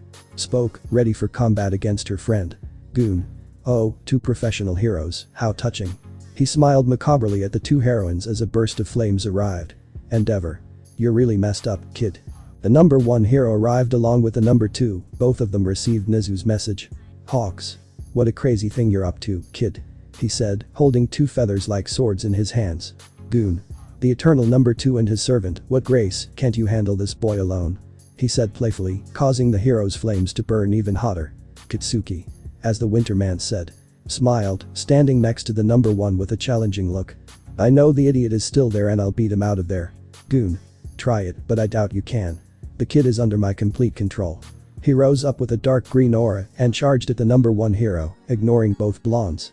Katsuki. Come here. He came out following Izuku, who was followed by Hawks and Ryukyu who were trying to help. Nezu. How's young Senku doing? He spoke calmly and everyone looked at him. Ectoplasm is recovering, principal, along with Mick. He said, to which the principal climbed onto Iida's shoulder with a smile. Nezu. Young Iida, I need you to do something. With a smile on his face he looked at the student who nodded. In the sky, the fight wasn't going well. The green-haired boy in control of the slug was proving to be fierce and powerful, skillfully dodging the blonde friend and the one with wings. The dragon could barely get close due to the gusts of wind that pushed her away. In addition, she didn't know how to hit him. Fear still gripped her, and no matter how much she wanted to get rid of that slug, she couldn't harm Izuku. Unlike Endeavor, who was throwing flames at Izuku, he knew very well that the green-haired boy could withstand his fire very well, so he didn't hesitate to attack the green-haired boy with everything he had, who managed to dodge the damage very easily. His speed far exceeded the hero's attacks, and in addition, he dodged Hawk's feathers, who was trying to use anything he could think of to attack him. Goon. There's no doubt why they're the top heroes, sure, except for the explosive one, they're incredibly strong, but this kid. The smile returned, and his aura grew larger. Has a very high energy level, and because of his protective instincts, he never uses even 50% of his power. Of course, that's something I have no problem doing. He looked at everyone with an arrogant smile, and suddenly appeared near Ryukyu. You'll be the first to fall. He went to punch the dragon, his fist coming close to her face. Huh? She tried with all her might to punch, but her fist didn't respond. What's wrong? Kyoka. Izuku would never be capable of hurting someone he loves. The rocker appeared among the clouds with Tokoyami as her transport. Now let him go. She launched a sonic wave with her jacks that Izuku avoided. Goon. You're not needed. He threw a kick at the girl that stopped close to his face. Kyoka. Izuku, I know you're in there, so you'd better get out of this. Do you know how ridiculous it sounds to be controlled by a slug? She yelled, hoping her friend would react. Goon. Like I said, he's not here. He shouted just as Ryukyu's tail pulled him back to the ground. Ryukyu. Are you okay, earphone jack? The purple-haired girl nodded, looking down. Kyoka. We have to wake him up. She said, hoping Izuku would get up again. Goon. I find that highly unlikely. Suddenly appeared near the purple-haired girl just in time to hit her, but again Izuku's body didn't respond as he wanted. Kyoka. I already said it, Izuku will never be able to hit us. She said, kicking the green-haired boy in the head, who moved slightly. Things were a little better on the ground. Those who couldn't go to fight went to look after the facilities, taking students to safe places. Endo even called for more reinforcements. They would take a while since they were on a mission on the other side of the world, but they would arrive. In the infirmary was the team that accompanied Izuku to the underground. The least affected was 2B, who only had exhaustion. It seems that Izuku never even touched her, unlike Tsukasa, who barely made it there alive. Midoriya usually holds back most of the time in other types of fights, and now that someone else has that power, it's very dangerous. Senku. Ga. Woke up with an impressive headache, that broccoli really hit hard. Where? Nezu is in the UA infirmary. Young Ishigami smiled at the scientist who saw the rat in a chair near him. Senku. So if we did it. He let out a humorless laugh looking at the ceiling. They still haven't stopped him, have they? Nezu. No, that slug knows exactly how to use young Midoriya's quirk, and his strength is fearsome. Senku. I was afraid of this. Stood up with difficulty, looking around. Where's my backpack? Nezu. Over there. He pointed to the side near his friend Taiju who was sleeping. Senku. It hit you hard too, huh? He got up, wincing in pain, and grabbed his backpack. Nezu. What are you looking for? He asked curiously. Senku. That thing attacked us when we arrived at the resting place of the elemental energy slug deep within Slugterra, on the threshold between Slugterra and the Scourge domains. It wanted to take Tsukasa, but the broccoli got in the way. He recounted, still searching. Luckily for us, I managed to get this. He smiled upon finding what he was looking for. In a box was one of the most powerful slugs in the world, looking panicked at the scientist, jumping and trying to get out to help. Nezu. So that's. He peered over the onion-shaped hair, which nodded. Senku. The locals call her Doc. Opened the box, and the slug jumped onto the scientist's shoulder. Is something wrong? The slug began to glow, and the glow spread to the scientist, who was healed in no time. You sure are full of surprises. Nezu. We have someone to help young Midoriya. He smiled at the slug who looked at the strange being. Izuku didn't know where he was, he knew that where he was a plane and nothing more, its extent could be seen for kilometers. The strangest thing was that green tone in the environment and the feeling of pure evil that was there. I see you're awake. A shrill voice was heard somewhere. You're the second person to resist my control. Izuku. Who is it? He looked around, searching for the source of the voice. Goon. Midoriya Izuku. The slug appeared as a giant specter in front of Izuku. Izuku. You. He glared angrily at the slug with an arrogant smile. What are you doing with my body? Outside, things were going badly. No matter how many top 10 heroes were going to fight, Izuku's ability with the slug's power made him a tough adversary. The strange power allowed him to heal Izuku's body. A battle of attrition would be almost impossible given the amount of energy the green-haired boy's body had. Fortunately, the tables were about to turn, with Kendo's call soon bringing the love pillar and the water pillar accompanied by Kamado Tanjiro, who arrived taking in the picturesque spectacle. Mitsuri. Izuku-kun. The pink-haired girl looked at her boyfriend with a macabre smile, cornered by many heroes. Kyoka. It's not Izuku. She asserted, launching a sound wave that missed him. Giyu. I think he's still Midoriya. He said, avoiding having his head blown off by a thrown rock. Tanjiro. Yep, he's still there. He said with a drop of sweat, only his green-haired friend gets angry out of nowhere with a black-haired water boy. Setsuna. If that's how we get him out of the slug's control. Her mouth spoke close to Mitsuri who was focused on her boyfriend. Goon. No way. In a burst of speed, Izuku arrived at Izawa's side, ready to rip out his eyes or his head. Sai-sensei. Time seemed to stop as Izuku ran his hand along the teacher's neck. Then he was thrown backwards by a powerful punch from Kirishima. Goon. You don't control it as well as the boy estimated. He stood up easily, looking at the redeed. You didn't use more than 5%, what's wrong? Are you afraid something will happen to him? Please, you're not worthy, boy. The redeed lowered his gaze, suppressing his fury. You never were, it was a waste to give you such power. He extended a hand as if asking for something. Go ahead, give it to me and let's finish all this. He smiled wickedly, anticipating what everyone expected to happen next. A loud sound echoed across the battlefield, and a trail of fire rose into the sky with a single target. The villain who possessed the green-haired boy. A slug arrived and incinerated him. The slug hit the target, much to Goon's surprise, who couldn't understand what an elemental was doing there. Senku. Kirishima, if you give that power to the slug, I swear you'll be a lab rat for life. He yelled, holding a strange weapon. Tanjiro. Senku, are you alright? The scientist walked slowly towards the battlefield. Senku. Perfect, we have the best slug on our side. Smiled as the healing slug jumped onto the scientist's shoulder. Mitsuri. She's so cute. In a fit of passion grabbed that slug and stroked it a lot. 2B. You know it's not a toy, right Mitsuri? The android arrived in much better condition than when she descended into the underground. Mitsuri. But she's so cute, you can't blame me for loving her. 2B complained just as the green-haired boy emerged from the ground, still with that evil look. Goon. Elemental slugs, I didn't think you'd make it.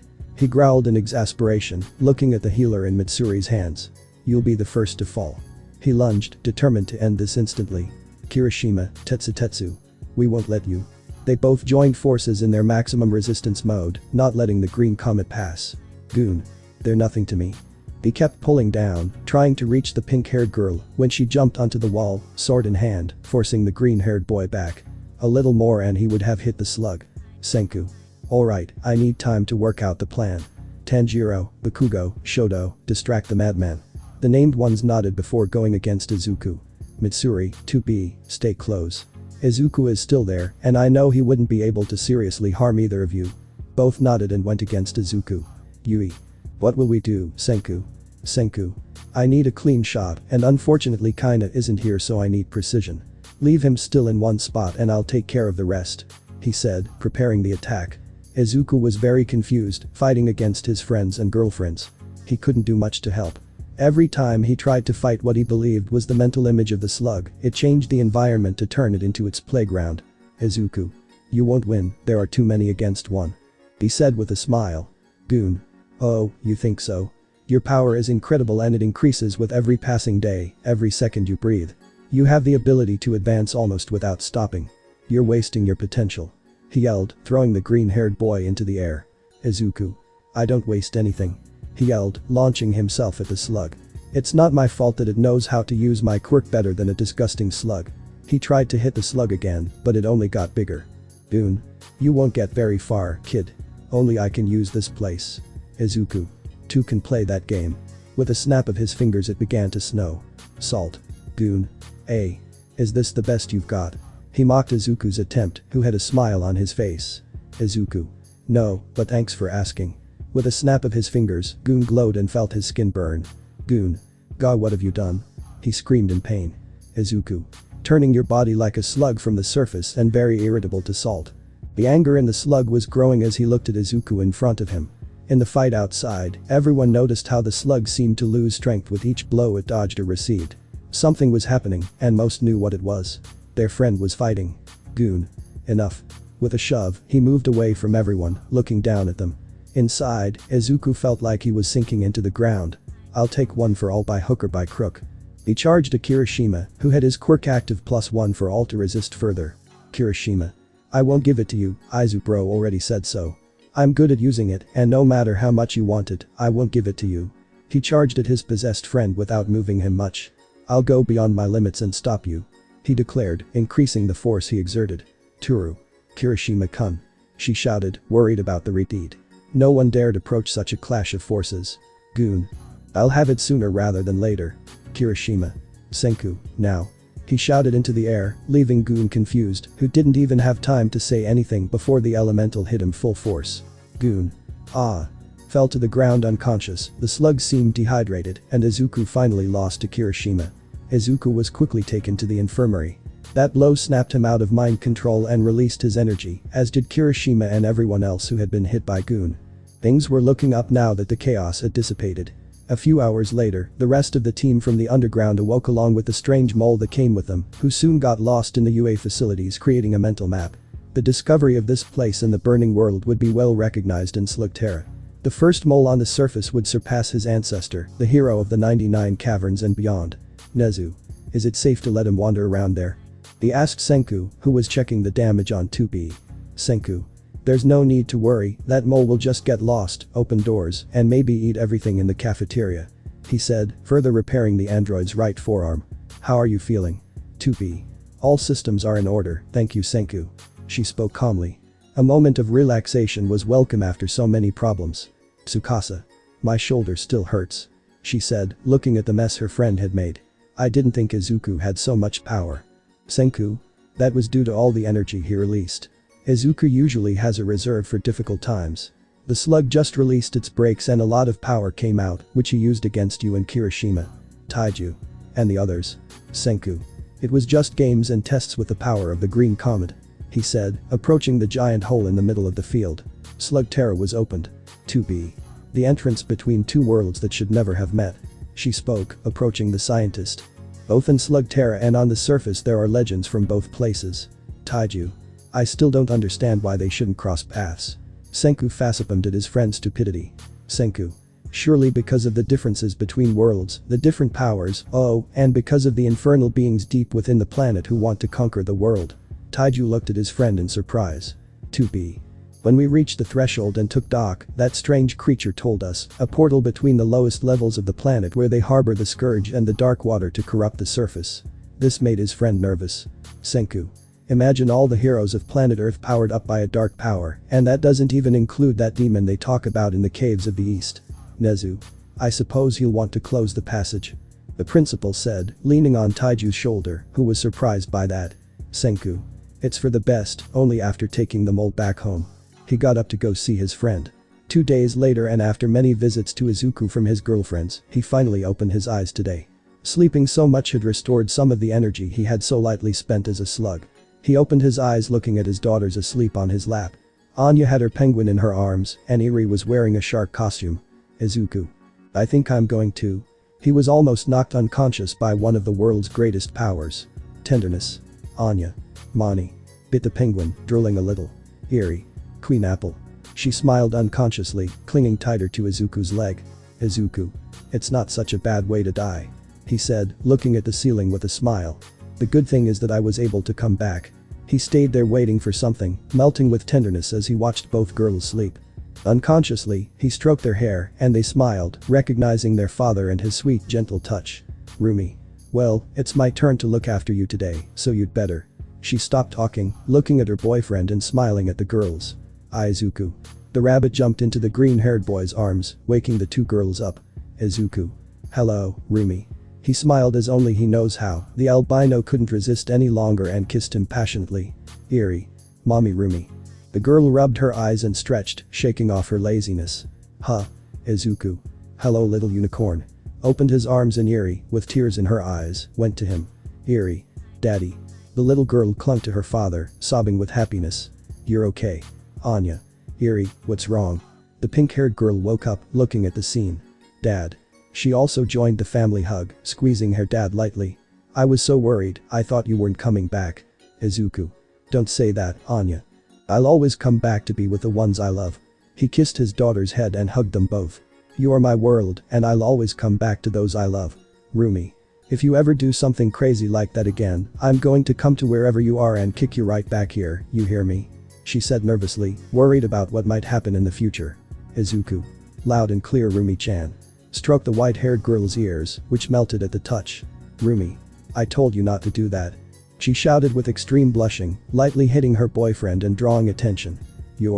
Rumi-san, did something happen? The dark-haired girl entered nervously, looking at the scene. Izuku. She threw herself into the arms of her boyfriend in bed. As the days passed and Izuku's girlfriend scolded him, things returned to normal, or as normal as could be in a world with powers and strange beings, heroes battling villains, children playing happily, and students eager to die before the sworn enemy of fun. Classes. Everything was going well, or rather, not so well. Izuku didn't do his homework very well and had to repeat that topic, but luckily his girlfriend was there to help him. Kyoka. So, why are we gathered here? She asked her green-haired friend who was in the living room about to put something on. Izuku. Because I know you still want to see more adventures, and I also want to remember those good times. He smiled, sitting down next to the purple-haired girl. So why not start? With a smile and enthusiasm in everyone, they could begin a new era of classified files. The days at UA were more pleasant for the third-year classes. There were just over 3 months left before they would go out into the world as great heroes and forge their own history, but for the moment they would take advantage of the time to do something that had become a habit while one of them was away due to an internal problem. They got very used to watching the videos on Izuku's USB drive. Of course, now that he had returned from his trip to the mysterious world beneath our feet, there would be more explanations about the videos. Izuku. You know, I understand watching videos of what I did as a kid, they're really fun and some are hilarious, but I don't understand. Dramatic pause. Why the heck am I tied up and hanging upside down? He yelled at his classmates, who had taken advantage of his sweet dream to put him in a difficult situation. Momo. For the simple reason of preventing you from going on another extreme excursion, it's that simple, Izuku-san. She smiled kindly at Izuku who was struggling to free himself. Achako. Besides, Nejire-chan gave us permission to do it. Supported her dark-haired friend. They wouldn't let Izuku risk himself like that again. Izuku. Momo-chan and Achako-chan are cruel. I cry like a little kid so they let him go. Kyoka. Oh no, don't even think about it, you brought this on yourself after a slug brainwashed you. The purple-haired girl said, connecting a jack to the boy's neck. Izuku. Kyoka-chan is against me too. He muttered with fake sadness so they would let him go. Kirishima. That's what you get for going to a pretty dangerous place and coming back like a villain who wanted to kill us all. He said with a smile to his friend who was trying his hardest to free himself. Izuku. I saved your life and this is how you thank me? He demanded of the redeed, who said nothing. Kirishima. Well. He sensed an intimidating aura, so he decided to stay put. I'm sorry Izu bro, but I can't help you. Izuku. Just because Toru doesn't give you affection. I saw that coming. He continued hanging on, not caring much about his situation. Shoto. Why don't you free yourself? You can surely destroy those ropes easily. She revealed, causing most of the girls to glare at her with hatred. Izuku. Because surprisingly it's more comfortable than a sofa. Shifted slightly to get more comfortable in his trap. It's not worth getting out if I'm comfortable. Shinso. It makes sense when you think about it. Supported Izuku who was smiling, waiting for them to start looking at any files. Izuku.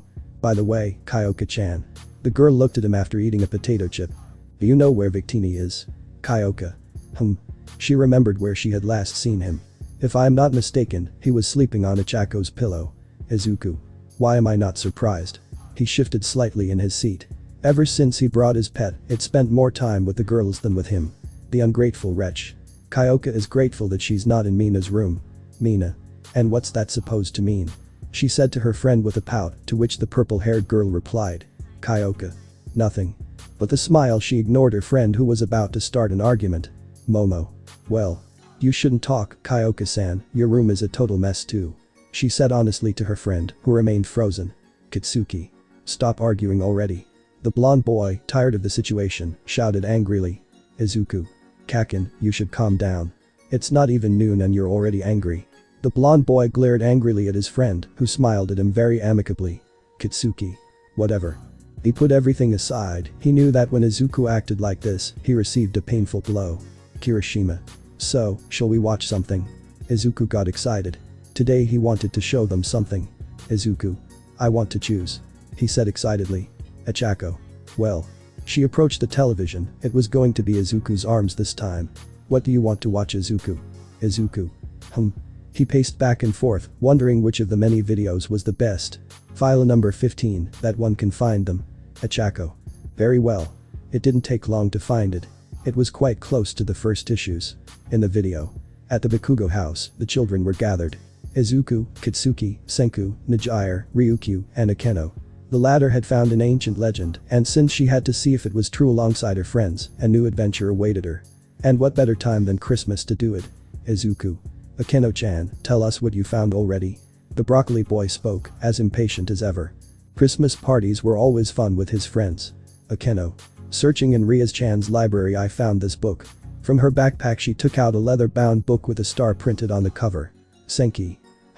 He approached to inspect the old book. It looked a bit old, and its pages were somewhat yellowed. Little-known legends of the world, desires of the heart, and mysterious cities. Akeno. That's it, and if we look at a specific page. She took the book, turning to one of the middle pages. It says that every 1,000 years a being appears on Earth who grants one wish per person. Nejire. Any wish. She got very close to the dark-haired girl who smiled and nodded. Fine. I'll wish for an unlimited supply of ice cream. Ryukyu. You're not going to ask for that, you'll get a stomachache later. She scolded the blue-haired girl, who pouted. Kitsuki. A pool of spicy curry. He thought about what he wanted at that moment. Senku. Before wishing for the best, we must find that which grants our wishes. Was the logic among so many foolish thinkers. Akeno. Well, sir, I have all the answers. Where to? Her eyes went to the boy who was analyzing everything he could to find the exact place where he would appear. In reality, he had no idea what he was doing. Senku. Be focused as best he could on this. It was one of the few times as a child that his quirk activated on its own and granted the knowledge learned from the books he read. In Bakugo's courtyard. He said, not very convinced of his theory. Nejire. What time is it? Is it already? Can it be now? Impatience spoke for everyone. They wanted at least one wish. Senku. Give me a second and I'll find out. He looked back at the book, discovering its secrets, or at least trying to. In 2 hours. Ryukyu said. We'll have to wait. Next to her friend, who pouted. Nejire. I wanted my wish. She muttered, annoyed by the wait. Izuku. Patience, Nejire-chan. You'll see, you'll soon have all the sweets you want. He encouraged his friend, who smiled at him. Kitsuki. While we wait. The blonde boy showed the range of games available to pass the time. Let's play. Akeno.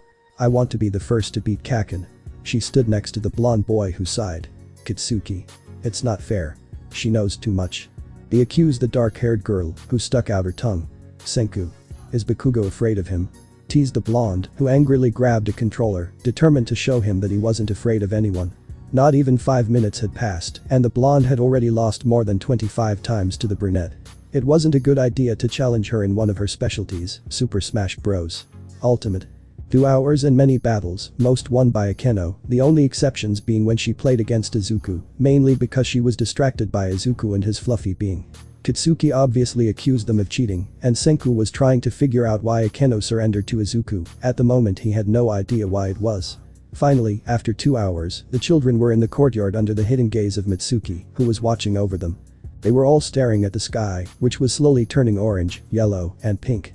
The hour of twilight when day turns into night, and on this special day, something incredible would happen. The stars gradually replaced the cluster of light, the blue gave way to the darkness of night, and the moon began to shine in Japan. It was the perfect moment for it to appear. Ryukyu. I can't see anything. He said to the air. It was starting to get too cold. Akeno. According to the book, she shouldn't be long in arriving. Tried to keep her friends there so they could see whatever was about to happen. Izuku. If Akeno-chan says so, I believe her. He supported his friend, who smiled at him. Nejire. Is that it? She pointed to a moving star, following a path of light different from a shooting star. Senku. Is that it? He looked surprised, he hadn't expected anything like that to happen. Izuku, Kitsuki. How incredible. Slowly, a point of light descended from the sky directly to the Bakugo house and soon settled above everyone's heads. Ryukyu. And now what? Looked at the experts who were focused on the book. Senku. I don't know, it doesn't say anything about what to do. He picked up the book, flipping through it for any clue as to what would happen. Akeno. Slowly stepped under the light. Izuku-tan, can you take me to her? Izuku. Yes sir. He took the girl from his arms and floated towards the light, still not having enough control over this technique. Akeno. She touched that light and instantly it dazzled even more, so they both returned to the ground, covering their eyes from that light. The light grew larger, seemingly wanting to consume everyone. It only lasted a few seconds before it subsided and a strange being appeared in the air. The being floated around the children, curious about those in front of it. Nejire was the first to recover from the shock, following the being with a smile of excitement on her face. It was very adorable. Senku. Incredible. The being approached the scientist and gently pressed his nose. Hey. Akeno. I think Senku likes her. Smiled at the boy, who touched one of her ribbons on his head, and it instantly lit up, summoning a computer. Wow. The being flew a little ways away, leaving the boy with his gift. Ryukyu. Incredible, it was true.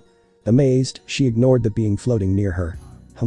Without waiting any longer, the being illuminated its second ribbon and instantly what she wanted appeared. Oh. It had a hero toy. Nejire. It's my turn. My turn. She called to the creature, which approached, its third ribbon illuminating, and instantly it had a toy ice cream maker. Good. Thank you. She wanted to hug the being, but it just flew over until it was with Akeno. Akeno. Hello. The being smiled at her, letting herself be taken in her arms. That was her wish, to meet him. You really do grant wishes. She hugged him briefly and then let go. Kitsuki. This is impossible. He murmured in shock as the being that appeared on his head illuminated the 3 ribbons, and instantly a wrapped gift appeared. Incredible. He went to tear it open, unaware that it was a surprise gift from his parents. Izuku. Now it's my turn. The being appeared in front of Izuku, analyzing his deepest desires, and then made a sad face. Akeno. What's wrong? Nejire. Why doesn't Zuzu have a present? She approached Izuku with the others, who was smiling at the sad creature. Izuku. Because my wish isn't something material. Took the creature in his hands and smiled. Don't worry, I knew you couldn't grant it. The creature looked at him curiously. My dream is to be with my friends and live thousands of adventures. And you are now my friend and part of my adventure. So you've already granted my wish. He smiled at the creature, which, smiling, ascended to the sky in a radiant light. End of video. Both Mina and Ichako melted with tenderness at seeing such a display of sweetness. Beside them, Momo reconsidered the idea of the little being that granted wishes, trying to give a logical explanation. Izuku. What memories?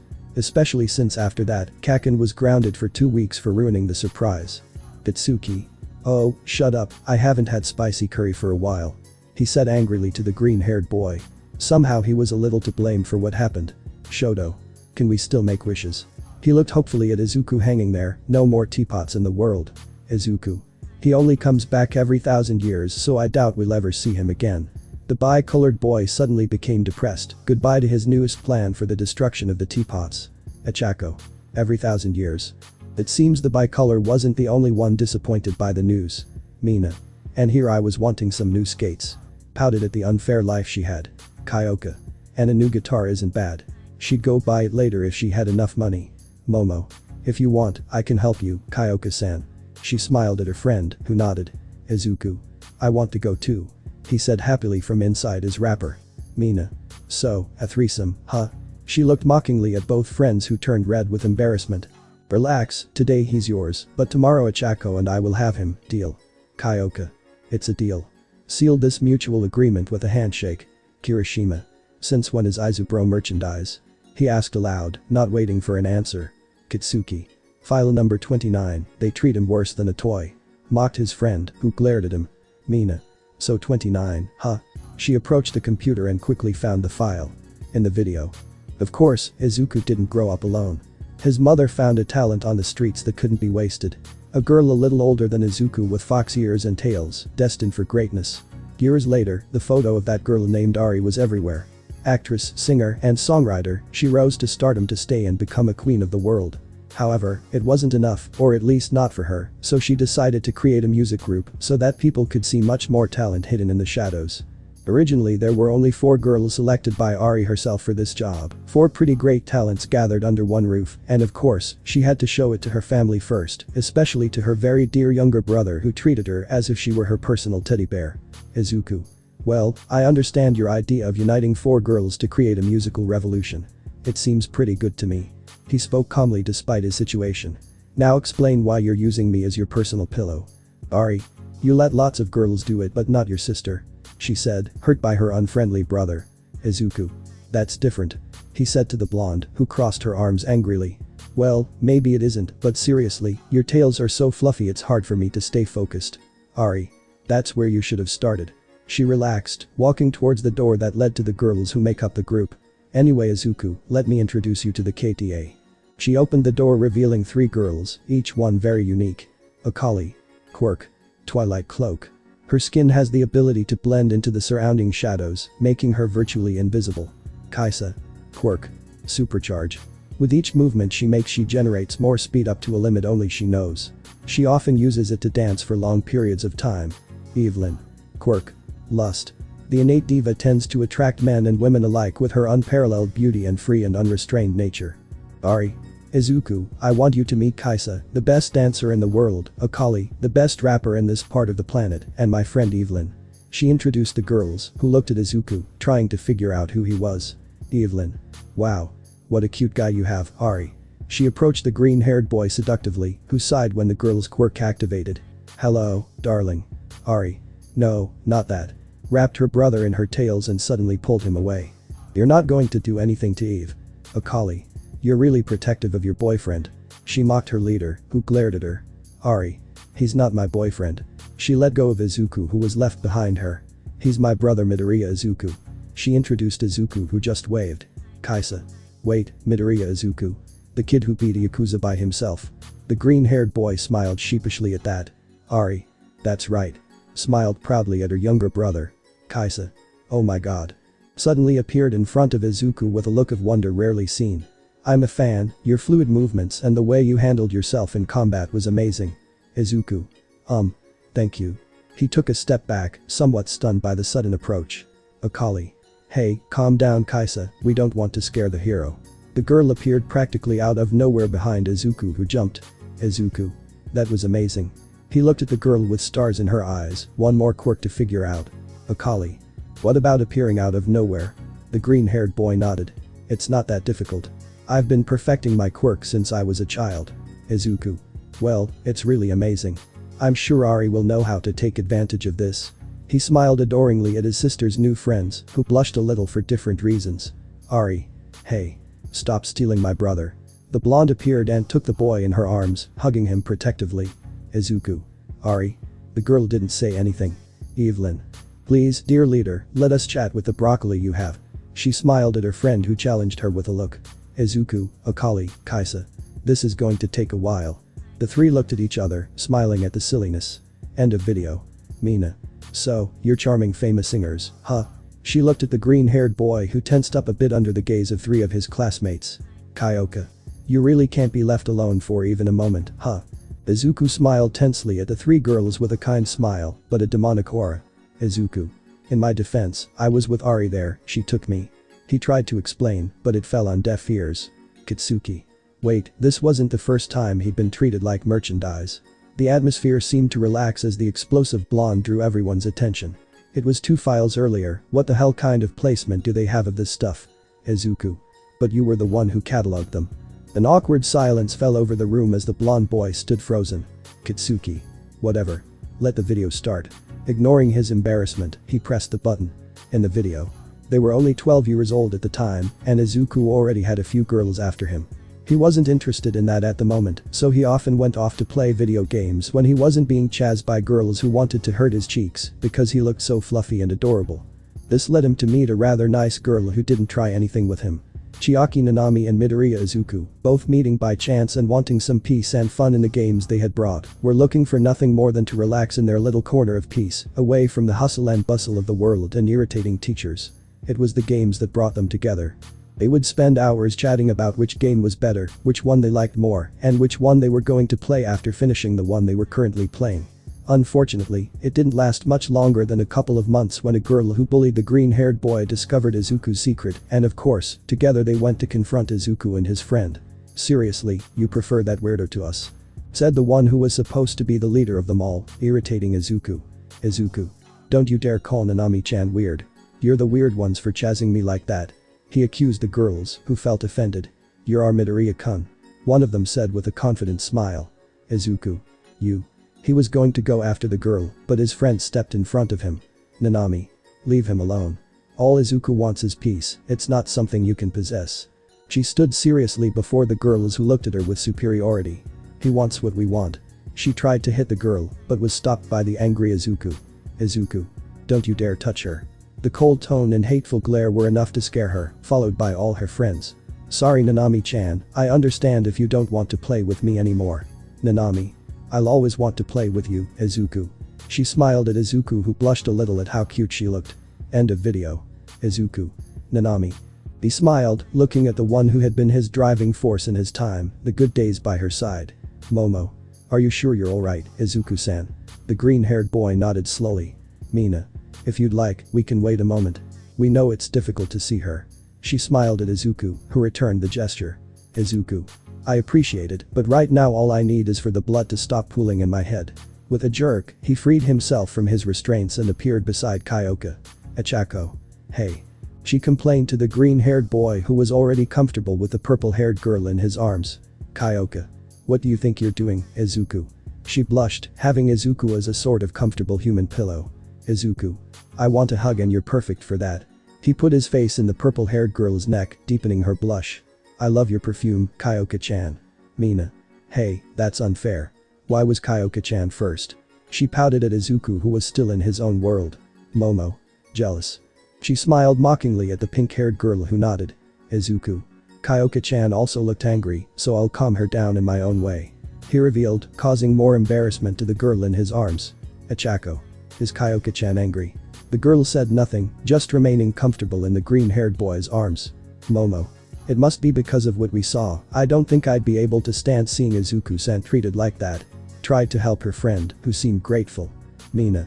In that case you're not the only one, I also want to see those girls and see if they dare now. She smiled maliciously, ready to give lessons in humility. Kirishima. It's best to calm down, that's all in the past, and Izuku took care of it, right? Izuku didn't answer, being more focused on hugging the purple-haired girl. Achako. I think he'll be gone for a long time. Suppressed a laugh at seeing the green-haired boy acting like a little kid. Kyoka. Blessed be my luck. She murmured to herself as she stroked Izuku's fluffy hair. Katsuki said, his eye twitching at his friend's overly sentimental behavior. I think I'm going to throw up if we don't put something on now. Shoto. There are two of us. Without further ado, he put on a random video to ease his discomfort. In the video, there was something that excited both Senku and Izuku a great deal, and that was nothing less than finding some uncatalogued artifact or ruin from the past. The mystery surrounding things from the past was intriguing, drawing them in strongly and inciting them to do foolish things, and of course, this was one of those cases. A sunny day on the Japanese coast where Senku and Izuku were patiently waiting for their ally who did not appear no matter how much they tried to contact him. Izuku. How much longer is Ryusui going to take? I'm getting bored. He said after creating a sand model of a castle. Senku. Patience, broccoli, that idiot with the brain of seawater, surely has something interesting to do if his tone of voice indicates so. He cleaned his ear in boredom as he waited. Ryusui. And you're not wrong about anything, Senku. Echoed from above, and the crazy guy was on a palm tree with a huge grin on his face.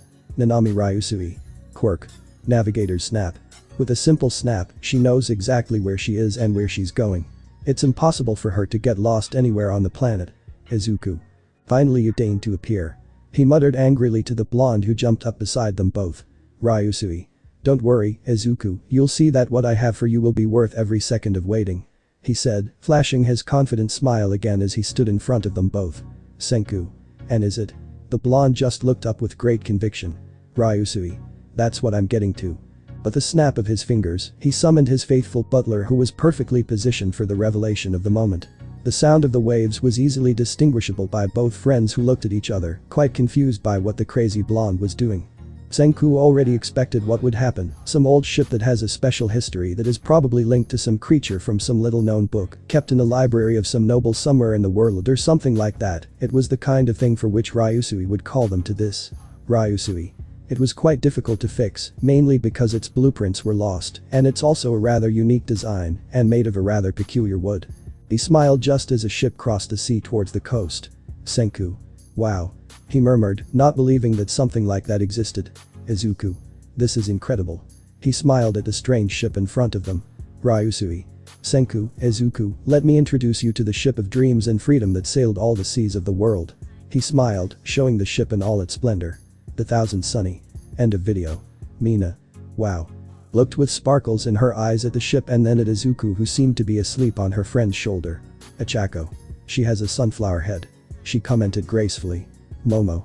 It's quite incredible, I didn't know it actually existed. Looked in amazement at the discovery of that legend. Kyoka. Do you know where Yamomo comes from? The dark-haired girl shook her head. Momo. It's just an old legend I read some time ago. It said that that ship was once led by the one who was called the Pirate King. She smiled, remembering how her mother used to tell the bedtime story.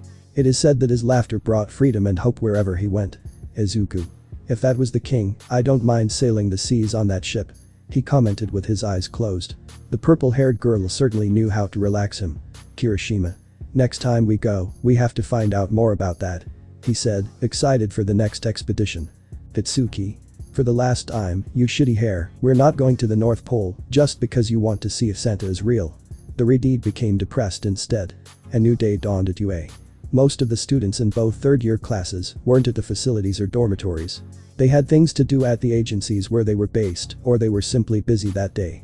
Izuku, for example, had gone with Kyoka to who knows where around the world and wouldn't return until night.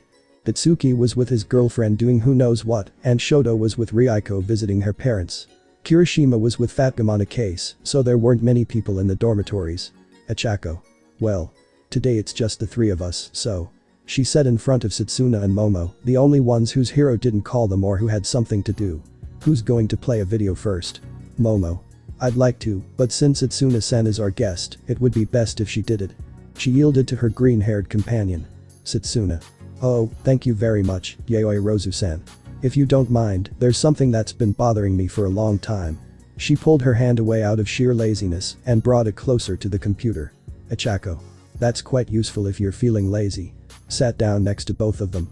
In front of them was food and drink for the relaxing day. Setsuna wondered aloud what Gabu was doing with Anya and Iri-chan today. She thought aloud, her daughters were usually very lively with the pet. Momo. I'm sure they'll be fine, Setsuna-san. Didn't you mention that it's not their only pet? The green-haired girl smiled. Setsuna. You'll see one of them. Without further ado, she found the video. In the video. When Anya and Yor arrived at Izuku's house after their cruel abandonment, they didn't come alone. They brought a new resident with them, a new guardian, in addition to the ones they already had. A cute little dog, quite special according to the mother and daughter. Of course, this piqued Senku's curiosity. According to Izuku, the dog had a power, and of course, he had to get information about it. Senku. Very well. He smiled as Izuku entered carrying the dog. You know. Sometimes you're really scary. Izuku. He's a pretty obedient little dog. Placed him on a nearby chair. Senku. Are you sure he has a quirk? Izuku nodded. Izuku. From what Anya said, Bond doesn't possess a natural quirk. He's an experiment from somewhere, and he saved her when they met. Petted the canine, who wagged its tail happily. Senku. I understand. He tried to approach but the dog backed away, growling slightly. He doesn't like me. Izuku. Anya said the men who had him were wearing lab coats. I guess she has a problem with scientists, a disgrace to you. He tried to calm the little dog so it wouldn't hurt his friend. Senku. So we forget about the normal protocols. He sighed uneasily. It wasn't pleasant to act differently than usual. Izuku. Yes. He crouched down to the puppy's level and petted it. It's supposed to see the future, I just don't know what rank it has. He petted it a little more, and the puppy barked happily. Senku. Do you know which lab he came from? The green-haired boy shook his head. Izuku. Neither they nor that idiot Lloyd know, he just showed up by chance. With the puppy calmer, he was sure they could act. I'm going to bathe him while you study him, nothing flashy, okay. Senku complained to his friend, who was still petting the puppy. You often take the fun out of life. The next thing seen was Izuku happily washing Bond, who was playing with the bubbles the soap was releasing. He didn't even notice that Senku was using a strange device on his head to analyze brainwaves. He ran something over his teeth as soon as Izuku distracted him and basically did his exams the way Izuku did, which he found quite boring. He ended up with his shoes and some of his clothes soaked in water. Izuku. See? It wasn't so difficult. He said as he finished drying the puppy. Senku. You can talk when you've done my laundry. He replied, his eyes glued to the monitor. Interesting. Izuku. What did you find? He was next to the scientist with Bond on his back, carrying the small puppy. Senku. Brain waves produce a strange wave every now and then. I could do more tests to find out what it is, but I know the dog won't let me. They both looked at the canine who simply turned his gaze away. Yep, I was afraid of that. Izuku. We'll think of something for now. Adjusted the puppy and headed for the exit. I'll go with Anya and Yor. End of video. Setsuna. How sweet. She murmured with heart-shaped eyes, her boyfriend really is special. Momo. How much does it weigh? Honestly, seeing Izuku carry something heavy was quite amazing, no matter what it was. Setsuna. I don't know, I just know that Bond is adorable. Ichako. We agree on that. Melted with tenderness at the sight of the puppy. Is there more? Setsuna. Surely. Moved her head and hand away to go and select more cute things. What is this? There was something more important to see. Ichako. Is something wrong? The green-haired girl tensed up a little. Setsuna. It's something I want to see before anything else. Her serious tone made them nervous. What had she discovered now? In the video. Izuku had a mission, or rather a question, to answer regarding Yor and Anya. He knew very well that Lloyd Forger's real job was as a spy, and that wasn't actually his name, yet he didn't expect him to act like an idiot after a slight failure in his master plan.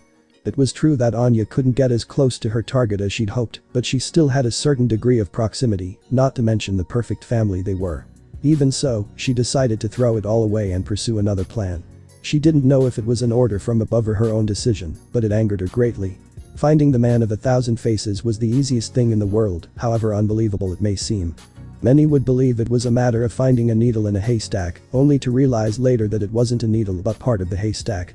Lloyd was easy to find for the simple fact that he is perfect at what he does, so just look for something that is too good and follow it until you are exhausted. Sooner or later you will end up finding it. Izuku. So here. He muttered to himself. He was standing right next to a park in the city, and of course he saw it, the reason why Lloyd had abandoned both Yor and Anya. Fiona Frost, Nightfall. Quirk. Unknown. Lloyd. What are we looking at? Appeared behind Izuku, who didn't seem scared. Izuku. Are you serious? You abandoned her for her. He glared angrily at the guy, his hair color changed to brown and his eyes to gold. Lloyd. I don't know what you mean, sir. Izuku. Stop lying, Lloyd. You can't fool me.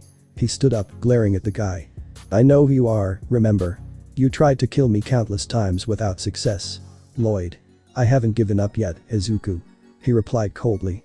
Yes, I did something horrible by abandoning them like that, but the mission failed and my objective is getting farther away.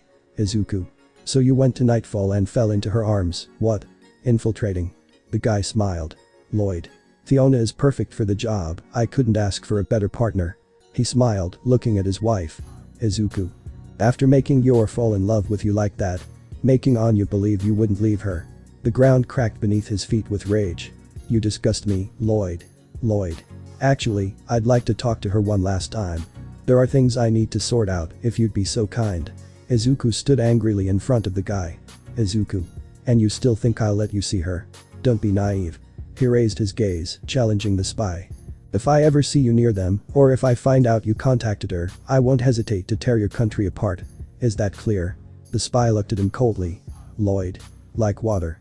He said, annoyed, as Izuku walked away from him. End of video. Ichako. Who exactly is that man? She asked a green-haired girl with a serious look. Setsuna. He's Yor-sen's ex. Both girls looked at him in surprise. He's a spy for a country at war.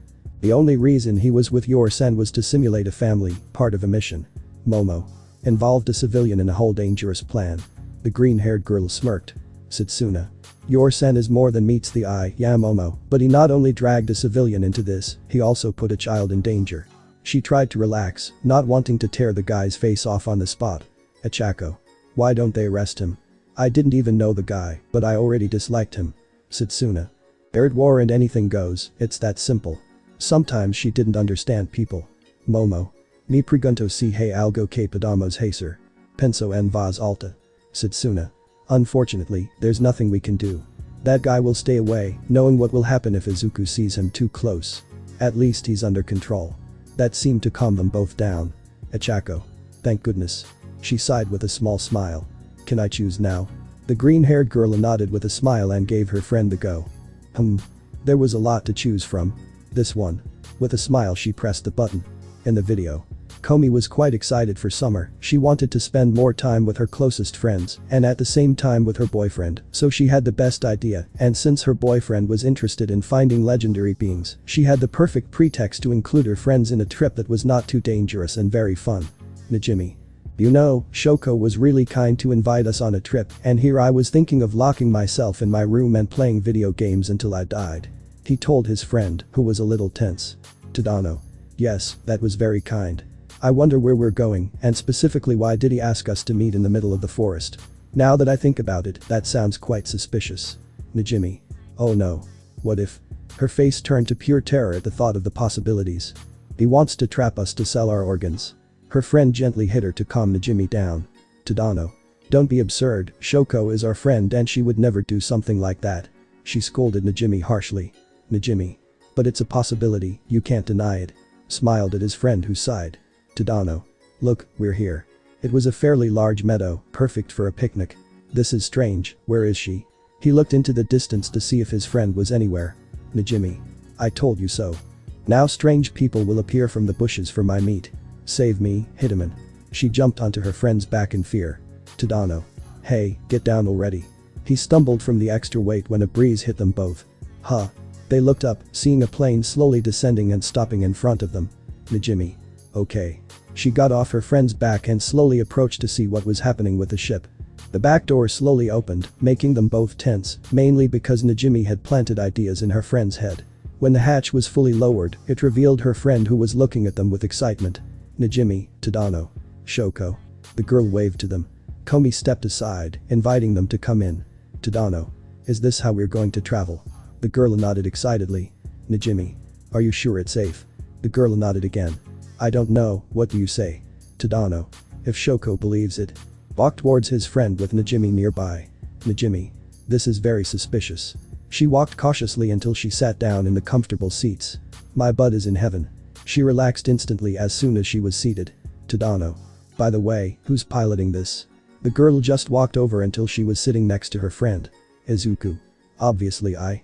The girl's boyfriend appeared from the cockpit. Nejire. My friend, you have my respect. This seat is very comfortable. I feel like I'm on a cloud. He settled in as best he could. Izuku has buttons for giving massages. Nejire didn't hesitate to press them and get a very good massage. Tadano. Okay. And where are we going? It wasn't that he doubted his friend's partner, but he was a little scared. Izuku. Oh right, Shoko-chan didn't tell them, what a scatterbrain of mine. He rolled his eyes at his stupidity. Let's go to a place called Mirage Island. Nejire. Sounds good. She barely paid attention in her world of calm and comfort. Tadano. I've never heard of a place like that. Izuku. Because it's supposed to be a legend, but thanks to the exhaustive work of both Shoko-chan and an acquaintance, we know where it is. The black-haired boy looked at his friend, who smiled, showing cat ears. Tadano. Very well. His friend looked at him eagerly. I suppose we're here now, so let's go. He smiled at his friend who looked at him eagerly. Izuku. Well, on our way to Mirage Island. Returned to the cockpit, closing the door, and the plane took off almost without a sound. In the air, the only one who seemed worried was Tadano, mainly because he didn't know where he was going, and his fear was unfounded because Nejire was having a full massage in the chair. He didn't dare do that, he didn't really like something like a massage in mid-flight. The good thing was that there didn't seem to be any problem on the trip. Komi stared intently at her friend, he felt tense, and that was the last thing she wanted on this trip that was supposed to be for relaxing and enjoying themselves. Tadano. Is something wrong, Shoko? The girl simply activated her quirk and instantly felt much better. Huh. The girl smiled at her friend. I think I understand. You're worried about me, aren't you? Her friend nodded. Forgive me for being so tense, it's my first time traveling in one of these. Komi nodded, deactivating her quirk and continuing to wait patiently for them to arrive. After a while, bored to death, Tadano could do nothing but look out the window and marvel at the height and the clouds he could see, as well as the immense sea below those fluffy clouds. He found relaxation in the admirable view. Everything felt so calming that he fell asleep. The light prick touched his cheek, and when he opened his eyes his friend was there watching over him, so with some embarrassment he got up seeing that they were the only ones there. It seemed that he had arrived wherever they were. Tadano. Excuse me, the weather was so perfect that I didn't sleep. He explained quickly and embarrassedly, to which his friend affectionately patted him on the head. Komi. The girl. Made way for her friend so they could leave. Tadano. Oh yes, excuse me. The boy quickly left, mainly out of embarrassment and great surprise upon exiting. Wow. It was a beautiful meadow with a waterfall in the background and a kind of altar in the center. Nejire. I said the same thing. Leaned against her friend, drinking a smoothie. This place is amazing. Tadano. By the way, what are we doing here? I understand the legendary island thing, but that's as far as I get. Izuku. Oh, we're looking for two legendary native beings. The green-haired boy suddenly appeared, startling the black-haired boy who clung to Nejire, who was laughing at his friend. Tadano. Legendary beings? He asked, a little calmer. Izuku. That's right, they are two beings that represent unity and friendship, they were the ones who taught us to be friends and to work together.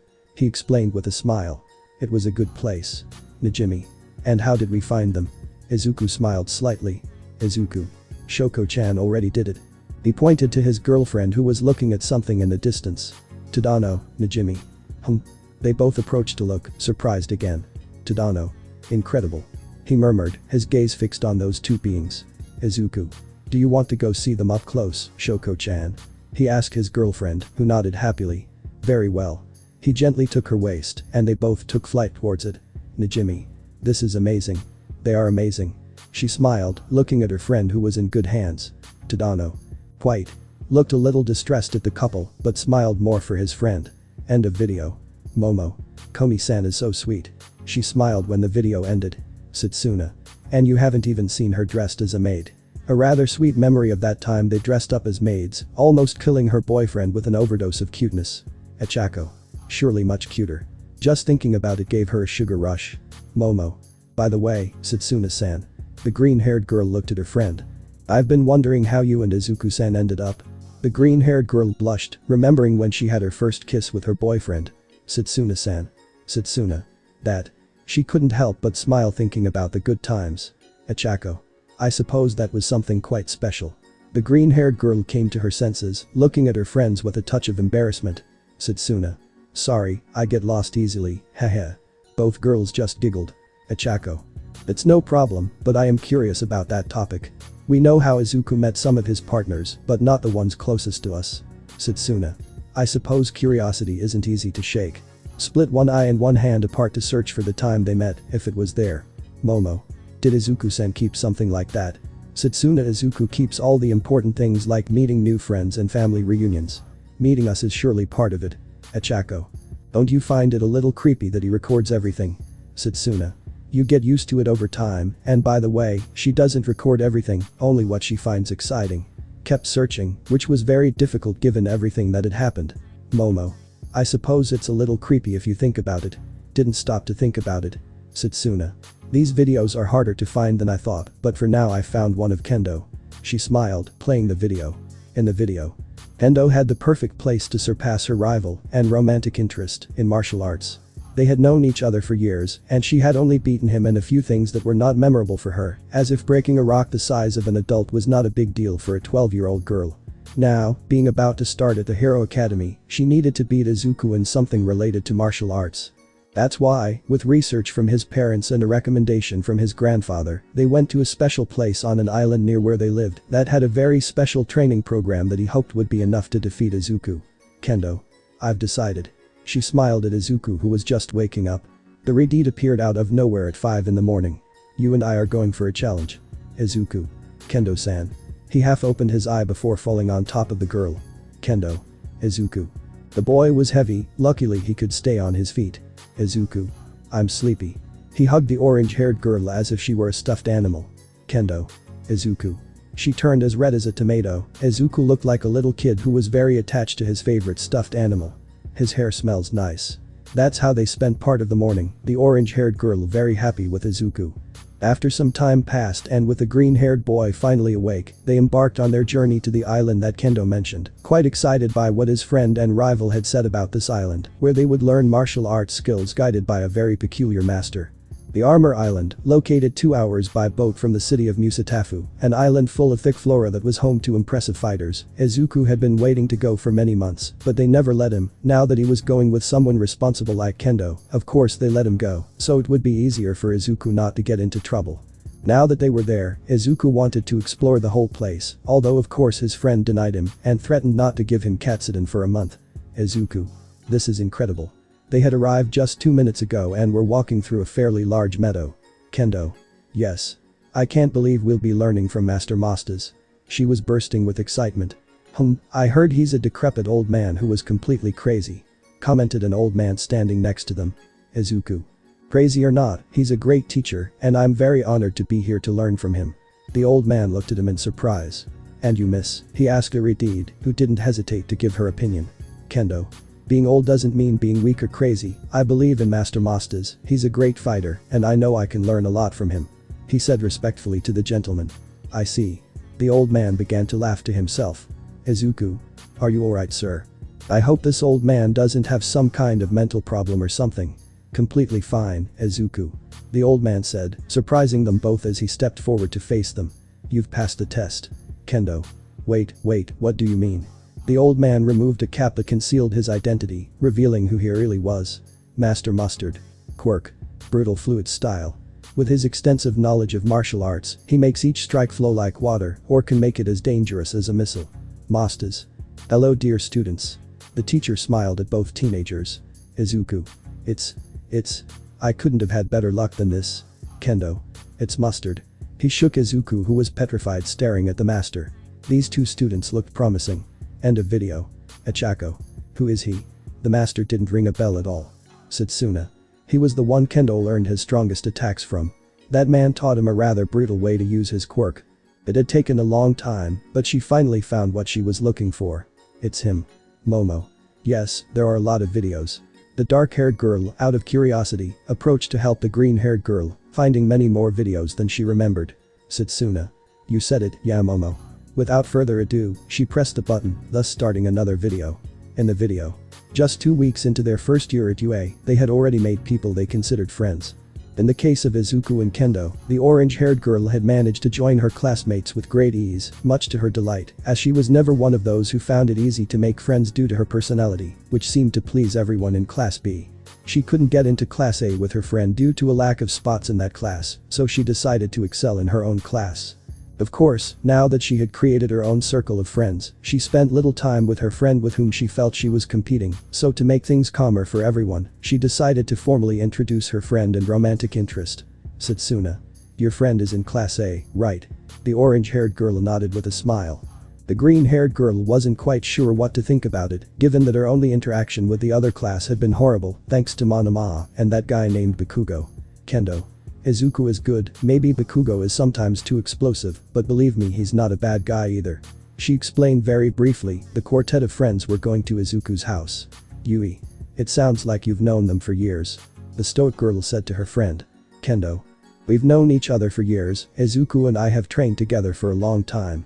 Ryuko. I understand. And when are you going to tell him you like him? The orange-haired girl turned as red as a cherry. Kendo. Ryuko. Her friends giggled softly. He and I. This. She couldn't even get a word out. It was then that Shoto suddenly fell in a fiery ball. The girls barely had time to avoid the bi-colored boy who fell at the feet of a certain silver-haired girl. Shoto. That hurt. Bad idea to face Izuku while he was creating a whirlwind with his body. Any fire attack would be reflected back, that was the reason his shirt caught fire mid-flight. Ryuko. What do we have here? The girl admired the two-toned creature who didn't even know where she was. Shoto. That hurt. He repeated when he could focus properly, looking into the silver-haired girl's eyes. Hello, how are you? He felt satisfied with that. Setsuna. Wow, it seems like it's raining handsome guys around here. Smiled at the duo who were still engrossed in their own thing. Are there any others? She looked up but couldn't see anything. Yui. Please no, I didn't bring clothes for this kind of weather. They were coming from school so I didn't have any backup clothes in case of emergency.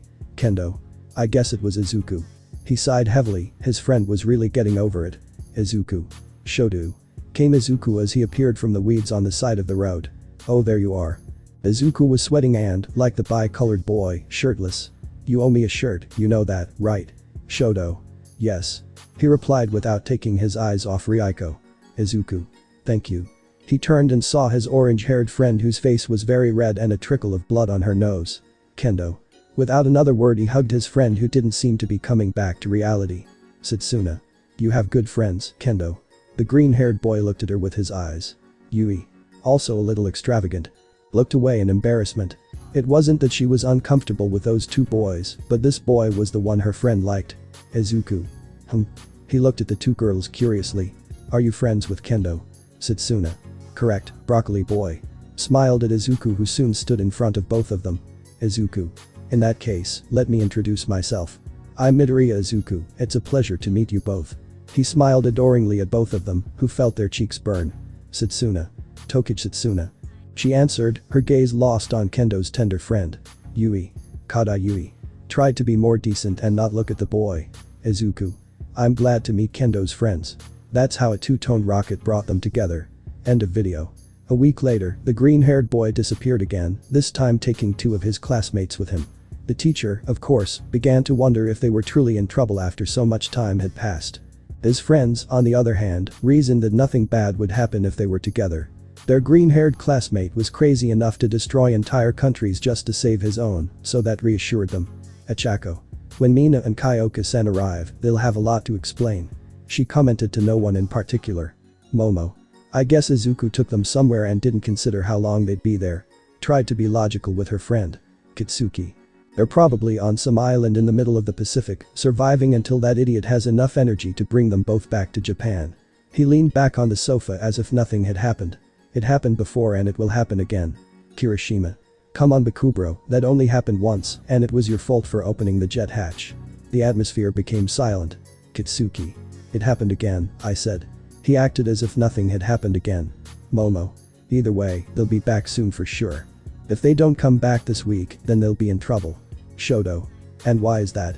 The bi-colored boy had just arrived from training, he spoke with surprise. Momo. Kyoka's parents were coming to visit this week, so if they don't see their daughter. You didn't have to be a genius to know what that meant. Mineta. Midoriya is dead. Headed toward the exit to find out where to bury the body of a promising hero. Kitsuki. They're exaggerating a bit. If he survived Ria's brother and that crazy black-haired girl's brother, I doubt the parents of the girl with headphones can do anything to him. He replied, looking for a good video to watch. Momo. Even so, Kyoka's father won't be happy that his little girl disappeared overnight with a boy, much less her mother. Kitsuki. That's the living broccoli's problem. We, on the other hand, need to have popcorn ready for when that happens. He smiled somewhat frighteningly. Toru. Oh, what's that video of? He pointed at a random one, nudging the blonde guy who was in the video a little. Oops. Kitsuki. You. He glared at her angrily. Kirishima. And that's my cue to intervene. Ran off to calm his explosive friend. In the video. Yor wanted to see his brother along with Anya. They hadn't spoken in a long time, and he really needed to know if his brother was still alive after not having contact with him for a few months. After what happened with Lloyd, he covered it up a bit so Yuri wouldn't find out, mainly because he didn't want either Lloyd or his brother to start a fight that could possibly end in someone's death.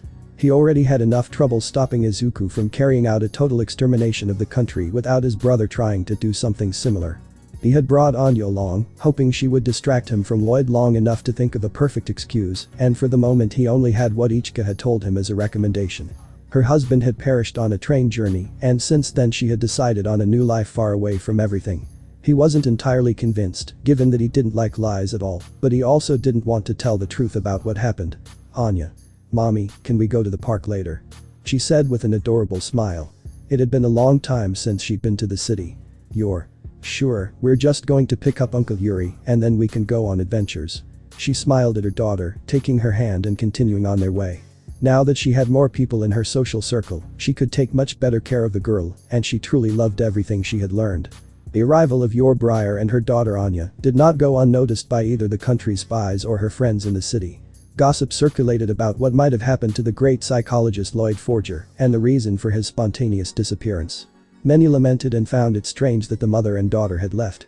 They speculated a great deal, and yet here were the mother and child taking a stroll as if nothing had happened. The news reached the ears of Damien Desmond and Becky Blackbell, Anya's friends, who weren't given a very good excuse for why their friend disappeared. At school, they only said that the girl, then known as Forger, had suffered a domestic calamity, and that's why she had withdrawn.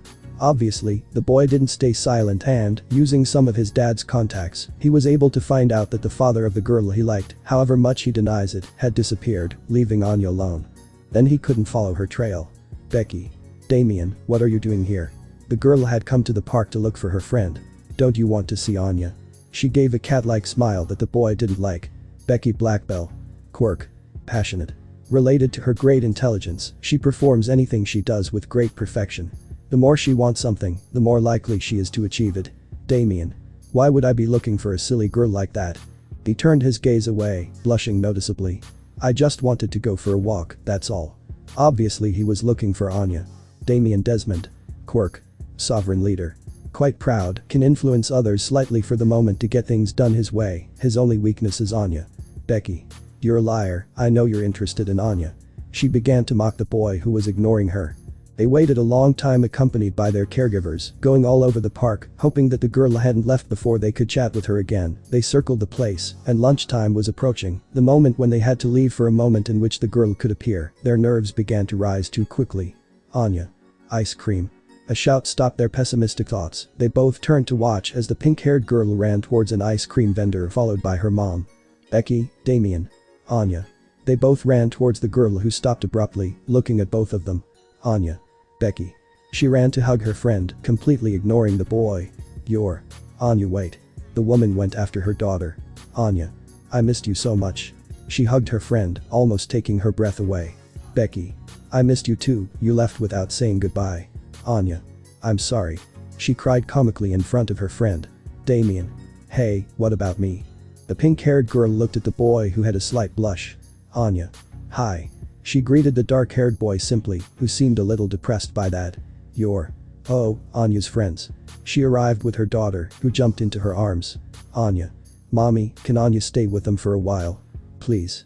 Just like her sister Eri taught her, she made puppy dog eyes so they wouldn't resist, and it worked perfectly. You're. Of course, darling, but don't go too far, we have to go home. The girl nodded before getting out and going with her friend, dragging her who knows where without really letting her speak. I loved seeing Anya smile. She smiled, watching her daughter act as a kind of leader, surprising her friends. Don't you agree, Ankoku? Ankoku. How the hell did you figure me out so easily? The bi-colored girl emerged from a portal, still unable to surprise the black-haired girl. Your Izuku-san has taught me quite well. He replied with a smile. Ankoku. I imagine. The dark-haired girl looked at him with confusion, especially because of that knowing look he had. I didn't mean that. I just. Well. She blushed at her friend's insinuations, who was just making fun of her. End of video. Kitsuki. Very well, I need insulin now. He commented on the ground, one of the few survivors watching the girl act sweetly. Kirishima. I think Mineta really died this time. In a corner the purple-haired boy was in a puddle of foam that kept coming out of his mouth. Ayatokujiro and Mikajiro were not at all happy with what was happening. They went to visit their beloved daughter, perhaps to go somewhere and chat about news in her life. They were hoping for a family afternoon. Mika even hoped to find the boy her daughter was interested in, so she could tease her. What they found was that their daughter had left more than a week ago along with a male and female classmate, and since then they hadn't heard anything at all about her. So they cried out in outrage, demanding an investigation to find out where their girl was. Azawa. Understand that your daughter left with our most promising student. She's not in bad hands, much less in danger. Tried to explain the situation again to the still nervous parents. Kayatoku. How is it possible that, being their teachers, they don't know where the heck their students are? He came back with the same old excuse. Nezu. We'll say it again, Mr. Jiro, that outside of our facilities, students are free to do whatever they want with their free time. Besides, young Midoriya will keep Miss Kyoka pretty well protected, to say the least. He tried to appeal to logic. Mika. That doesn't take away the nerves we feel, principal. No matter how much you tell us you're sure, it doesn't quite convince us. Azawa. This is quite a closed circle. He murmured to the principal, who was trying to find a way out of the situation. Nezu. That seems. See. The floor shook in the principal's office to everyone's surprise. A light appeared under the door, alerting the UA teacher who stood in front of the parents to protect them. Azawa. You'd better go after the principal. Both adults simply obeyed without understanding what was happening. The door opened slowly, revealing who they had been arguing about and cautiously eyeing the office. Mika. Kyoka. The purple-haired girl tensed up, looking at her teacher, her parents, and the principal. Kyoka. Hi mom. She smiled tensely as if she had just pulled a prank. Kyotoku. Where have you been? Her father went to hug her. He was very worried about his little girl. Kyoka. Oh, well. Before she could answer, the door was opened completely by the green-haired boy who looked somewhat injured. Izuku. That was very close. He breathed lightly. Next to him the other missing student was in a similar condition. Mina. You didn't tell me there was a brain-frying machine in your friend's lab. She was lying on the floor, exhausted from the trip. Izuku. At least we're in. He felt his teacher's cold gaze burning into his head, and when he turned around, he was indeed looking at him angrily. Hello, Azawa-sensei. He spoke tensely. Azawa. You three have a lot to explain. He said angrily. Izuku. This. Hehehe. I needed an excuse to get out of this. Mina. Hey Izu. She murmured to Izuku, showing him a small USB drive. Izuku. You saved us, Mina, we're grateful. He murmured before lifting the USB drive. The answers are here. Kyotoku. Where did you take my little girl, you damned wretch? He leaped at Izuku, who easily dodged him. Kyoka. Wait, Dad, it's not what? Her father jumped again, trying to knock down Izuku who just dodged him. Mika. But what's happening? She was more lost than anyone else. Nezu. Surely young Midoriya can explain, or of course, after he finishes playing with his husband. The mother sighed, watching the embarrassing spectacle her husband was putting on. Minutes later, the same people from the office were in room 1A in front of the screen, ready to begin explaining what had happened in just 2 weeks. Not bad for what they did and what they discovered. Izuku. Before we begin, I want to say 2 things. His classmate's father clicked his tongue impatiently. 1. Everything was under control, no matter how much it might not seem that way, and 2. Your daughter has the voice of a goddess. That comment made Kyoka blush deeply. Kyoka. Izuku. She threatened with her connector at Izuku who dismissed her. Mika. Oh, thank you for mentioning it. She smiled at her daughter, now she knew who to tease her about. Kyoka. Just kill me already.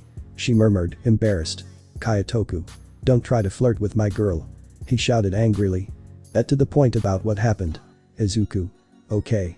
He pressed a button and ran to Mina and Kyoka's safety to avoid their angry father. In the video, it was supposed to be just a normal outing with Mina and Kyoka going somewhere to do something silly and then returning to UA. It was supposed to be a simple day, then Senku called and their plans changed completely. Onionhead had managed to triangulate a place that was believed to have been extinct for a long time. Thanks to his and Yui's investigations, they were able to locate what time had taken away and which were now only legends. Izuku, Mina, Kyoka. Atlantis. Their shared scream almost deafened the scientist. UEC, it was quite difficult to find, but from the stories we have and the ocean currents that often pass through the Atlantic, we were able to decipher where the place is located. Mina. Incredible. Where? She got too excited about this fact. Senku. Laugh at the irony for a while, the ocean currents carried the mythical city to one of the most dangerous points on Earth. He pressed a button and showed a map of the land approaching the north of the American continent. According to our research, it is located in the Bermuda Triangle. Mina, Izuku, Kyoka. EHHH. Another scream that almost made him deaf. Senku, that's why I called you. We're going on an expedition. Do you want to come? Izuku was about to accept, but he remained still. Izuku. Would you two come with me? He asked his two companions who looked at each other. Mina. I don't know. A mythical place that seems like a legend, located in a dangerous area. Are you kidding me? Of course I'm going. Adventure was calling her. Izuku. And you, Kyoka-chan. The purple-haired girl was somewhat undecided. Yui. It said that there's never before heard music coming from there, as well as wonders never before seen. She pushed her friend into this adventure. Kyoka. Okay. That's all that could convince her. Izuku. This is going to be great. He couldn't contain his excitement. Senku. Let me gather our team and we'll leave immediately. With that said, Izuku dragged the three girls along to prepare for the trip. An hour later, on Senku's plane, there was a very diverse team for the expedition, mysteries and dangers that would follow them to the place, and yet they were quite calm. Denji, Power, Asta, Izuku, Mina. Journey to Atlantis. Journey to Atlantis. Journey to Atlantis. Was what they repeated in chorus. Senku. Please stop. He muttered exasperatedly. Tanjiro. Come on, let them be excited. When will we have the opportunity for a trip like this again? The scientist sighed in frustration. Kyoka. At least it's not a catchy song. That pleased her. Fortunately, the bird Asta brought kept her company. Its feathers are very soft. She commented, stroking Nero. Asta. Oh yes, Nero uses all kinds of products to take care of his feathers and hair. He commented with a smile. Nero. Maybe if you took better care of your hair it wouldn't be a bird's nest. Asta. Hey. Laughter began to sound. Yui. By the way, Senku, why is Denji here? They looked at the boy who was eating everything on the plane. Denji. I appeared out of nowhere and came in, why? Basically, it wasn't part of the plan. Izuku. Nothing, the company is still good. The plane ended up landing on an island near their destination to transfer to the submarine that would take them to the lost city where they received another surprise. Izuku. That's. He was very surprised looking at the submarine.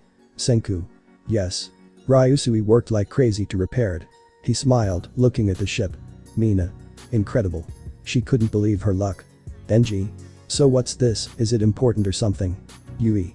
That something is an old submarine, found beached on an island north of Japan, nobody knows how it got there. The astonishment increased. Senku. Alright everyone aboard, we're about to set sail. The most excited ones ran while the calmer ones waited for them to board. Once inside and with everyone ready, the dive didn't take long, heading into the treacherous waters of the Bermuda Triangle and its secrets. The waters were calm for the moment, and they could continue without much trouble towards the place, always alert to possible dangers or threats. Senku even had a suit for Izuku to use so he could fight outside the water, as he was the only one who was used to fighting in these conditions. It was a peaceful trip that both Mina and Kyoka enjoyed, admiring the sea creatures, until they saw something strange. Mina. Hey, what's that? She pointed seemingly at nothing, barely distinguishable. Kyoka-chan, do you see them? Kyoka. She looked out the window, noticing something. If there's something there. Izuku. Senku. Senku. You don't have to yell broccoli. Pressing a couple of buttons, it lit up in the direction the girls were pointing. Power. What are those? They look great. Yui. Manaphy. She replied. Izuku. Do you know them? He looked at the dark-haired girl who was rummaging through her backpack until she pulled out a book. Yui. According to legend, Manaphy was the guardian of Atlantis and its people, but when the people turned against him, he left for fear of being used and let the water consume the city. Denji. So if people hadn't been idiots, would Atlantis still be above ground? Was what he understood. Senku. It's likely, we'll know as soon as we find the city. Yui. Follow him, we shouldn't be too close. The talking onion obeyed, chasing the laughing creatures, trying to be faster than the submarine. They submerged much deeper than expected, following the two beings who seemed to be guiding them aimlessly. The currents grew strong and battered the vehicle, causing internal damage until the worst happened, and the rudder was damaged, leaving them adrift in the strong currents that seemed to be everywhere. Almost everyone took heavy blows. Tanjiro, Asta, and Izuku did their best to protect everyone until they stopped somewhere, and fortunately they did. They ended up stranded on a beach under the sea. Yui. This is. Looking at the light outside, she was the first to go out, admiring the wonders of the place. Denji. Did they write down the license plate? The boy left dazed and went straight to vomit his breakfast to the side, not even noticing the large dilapidated columns. Izuku. It can't be. Before them rose the lost city of Atlantis in all its splendor. Senku. We've arrived at Atlantis. It truly existed. Mika. Did they travel underwater? Her daughter nodded, somewhat tense. Kayatoku. Are you okay? The girl nodded again. Why did you agree to something like that? He cried silently, not wanting to show how shocked he was. Kyoka. Because it was fun. Mika. And quite impressive, all three of them are amazing. Her daughter blushed as Izuku and the pink-haired girl gave each other a cheerful high five. Nezu. What exactly were you looking for, young Midoriya? The green-haired boy looked at him. Izuku. We weren't looking for anything this time, we just wanted to find the city. Senku became obsessed with Atlantis after finding a reference to it in the files on the Sunny. Mika. Can we continue? Izuku nodded, continuing the video. In the video. The group walked through the ruined and destroyed streets of the site that was once an advanced metropolis in its time. The streets were a striking white, and the houses that could be seen were simple and quite large. There were marble columns with gold details, some with extravagant and quite incredible designs. Denji. Hey, look what I found. From the rubble of a house, he lifted a strange seashell. Senku. I don't know of a mollusk that can use that. He approached the guy who was analyzing her. Denji. Why does it have so many holes? He turned it over to see what was inside. Is this a button? He pressed it and instantly shot off towards another house, destroying it. Asta. Denji has fallen. Went to help the guy while Senku picked up the object. Senku. This is strange. He admired it as much as he could. I don't understand how it works. Power. Great, he has another form of torture. He said, rummaging through the rubble of a house. Izuku. Come on, Senku will just investigate how to use it and maybe put it to good use. An innocent belief. Yui. That's impossible to believe, Izuku. Izuku instantly became depressed. Tanjiro. Guys. The Redeed called out. Look. Everyone went to the Redeed looking at a broken statue with 3 swords at its base. Asta. Oh, how incredible. Was the first to take a step, taking one very casually. Asta. Holy. Super incredibly. Suddenly felt his quirk's energy flowing into the sword without stopping. Senku. She's sucking Asta in, let her go. The first to react was Izuku, throwing his sword aside. Mina. Are you okay? The dwarf was lost for a second before reacting. Asta. That was intense. She suddenly shouted. Senku. We have to be careful with the objects in this place, we don't know what might be here. With a nod they continued observing the place. Izuku went with Yui and Kyoka flying around the place, observing what remained of an ancient civilization, many destroyed buildings, and much advance of nature on the land, so it would be difficult to get any history from there. Yui. That building over there looks important. A rather tall tower that had a dome at the very top. Izuku. Understood. Quickly moved towards the place. Kyoka. Why am I in Izuku's arms if you're supposed to be his girlfriend? Red as a tomato, she spoke to the stoic black-haired woman. Yui. His back is much more comfortable for me, besides, it's not like you complain much, you look very comfortable in his arms. The purple-haired girl turned even redder, to the amusement of the couple. Izuku. Don't worry, Kyoka-chan, you know I can always carry you whenever you want. He smiled at the girl who felt her brain shut down. They arrived in one of the upper areas. The place seemed very well maintained, a large library as far as the eye could see, thousands of books arranged in an orderly fashion.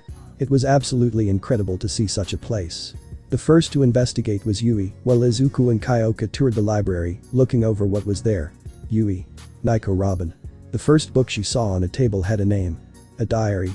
She sat down, leafing through what she had written on those pages. Kyoka. This place is amazing. There's absolutely everything. The more she looked, the more there was. Izuku. I know. World travel, mystery, novels, there's everything. He couldn't believe how lucky they were.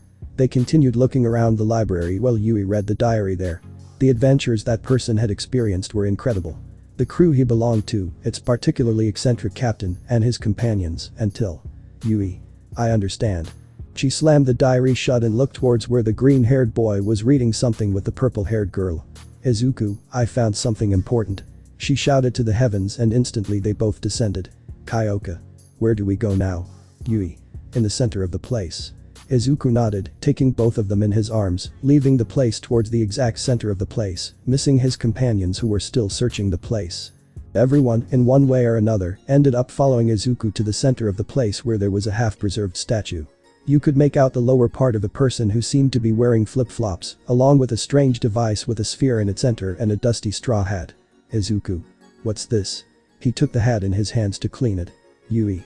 Here lies the king of the pirates, who sailed all the seas and settled in this city after a rather horrible storm. She began to explain. Power. King of the pirates. The dark-haired woman nodded. Yui. They stayed here after many adventures. This place is where he who conquered the seas of the world rests.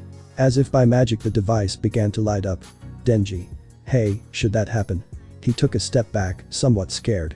Senku. I don't know. The machine made a noise and began to emit steam. Mina. What's supposed to be happening? She took a step back, attentive to what was going on. The sphere grew and grew until it almost covered the entire statue, at which point the video was damaged and only showed an image. Everyone started laughing uncontrollably. The story being shown was about the king of the pirates and how special his life was, his great companions and the enemies he had to fight. They couldn't stop laughing for a good while as they watched everything that happened. Izuku.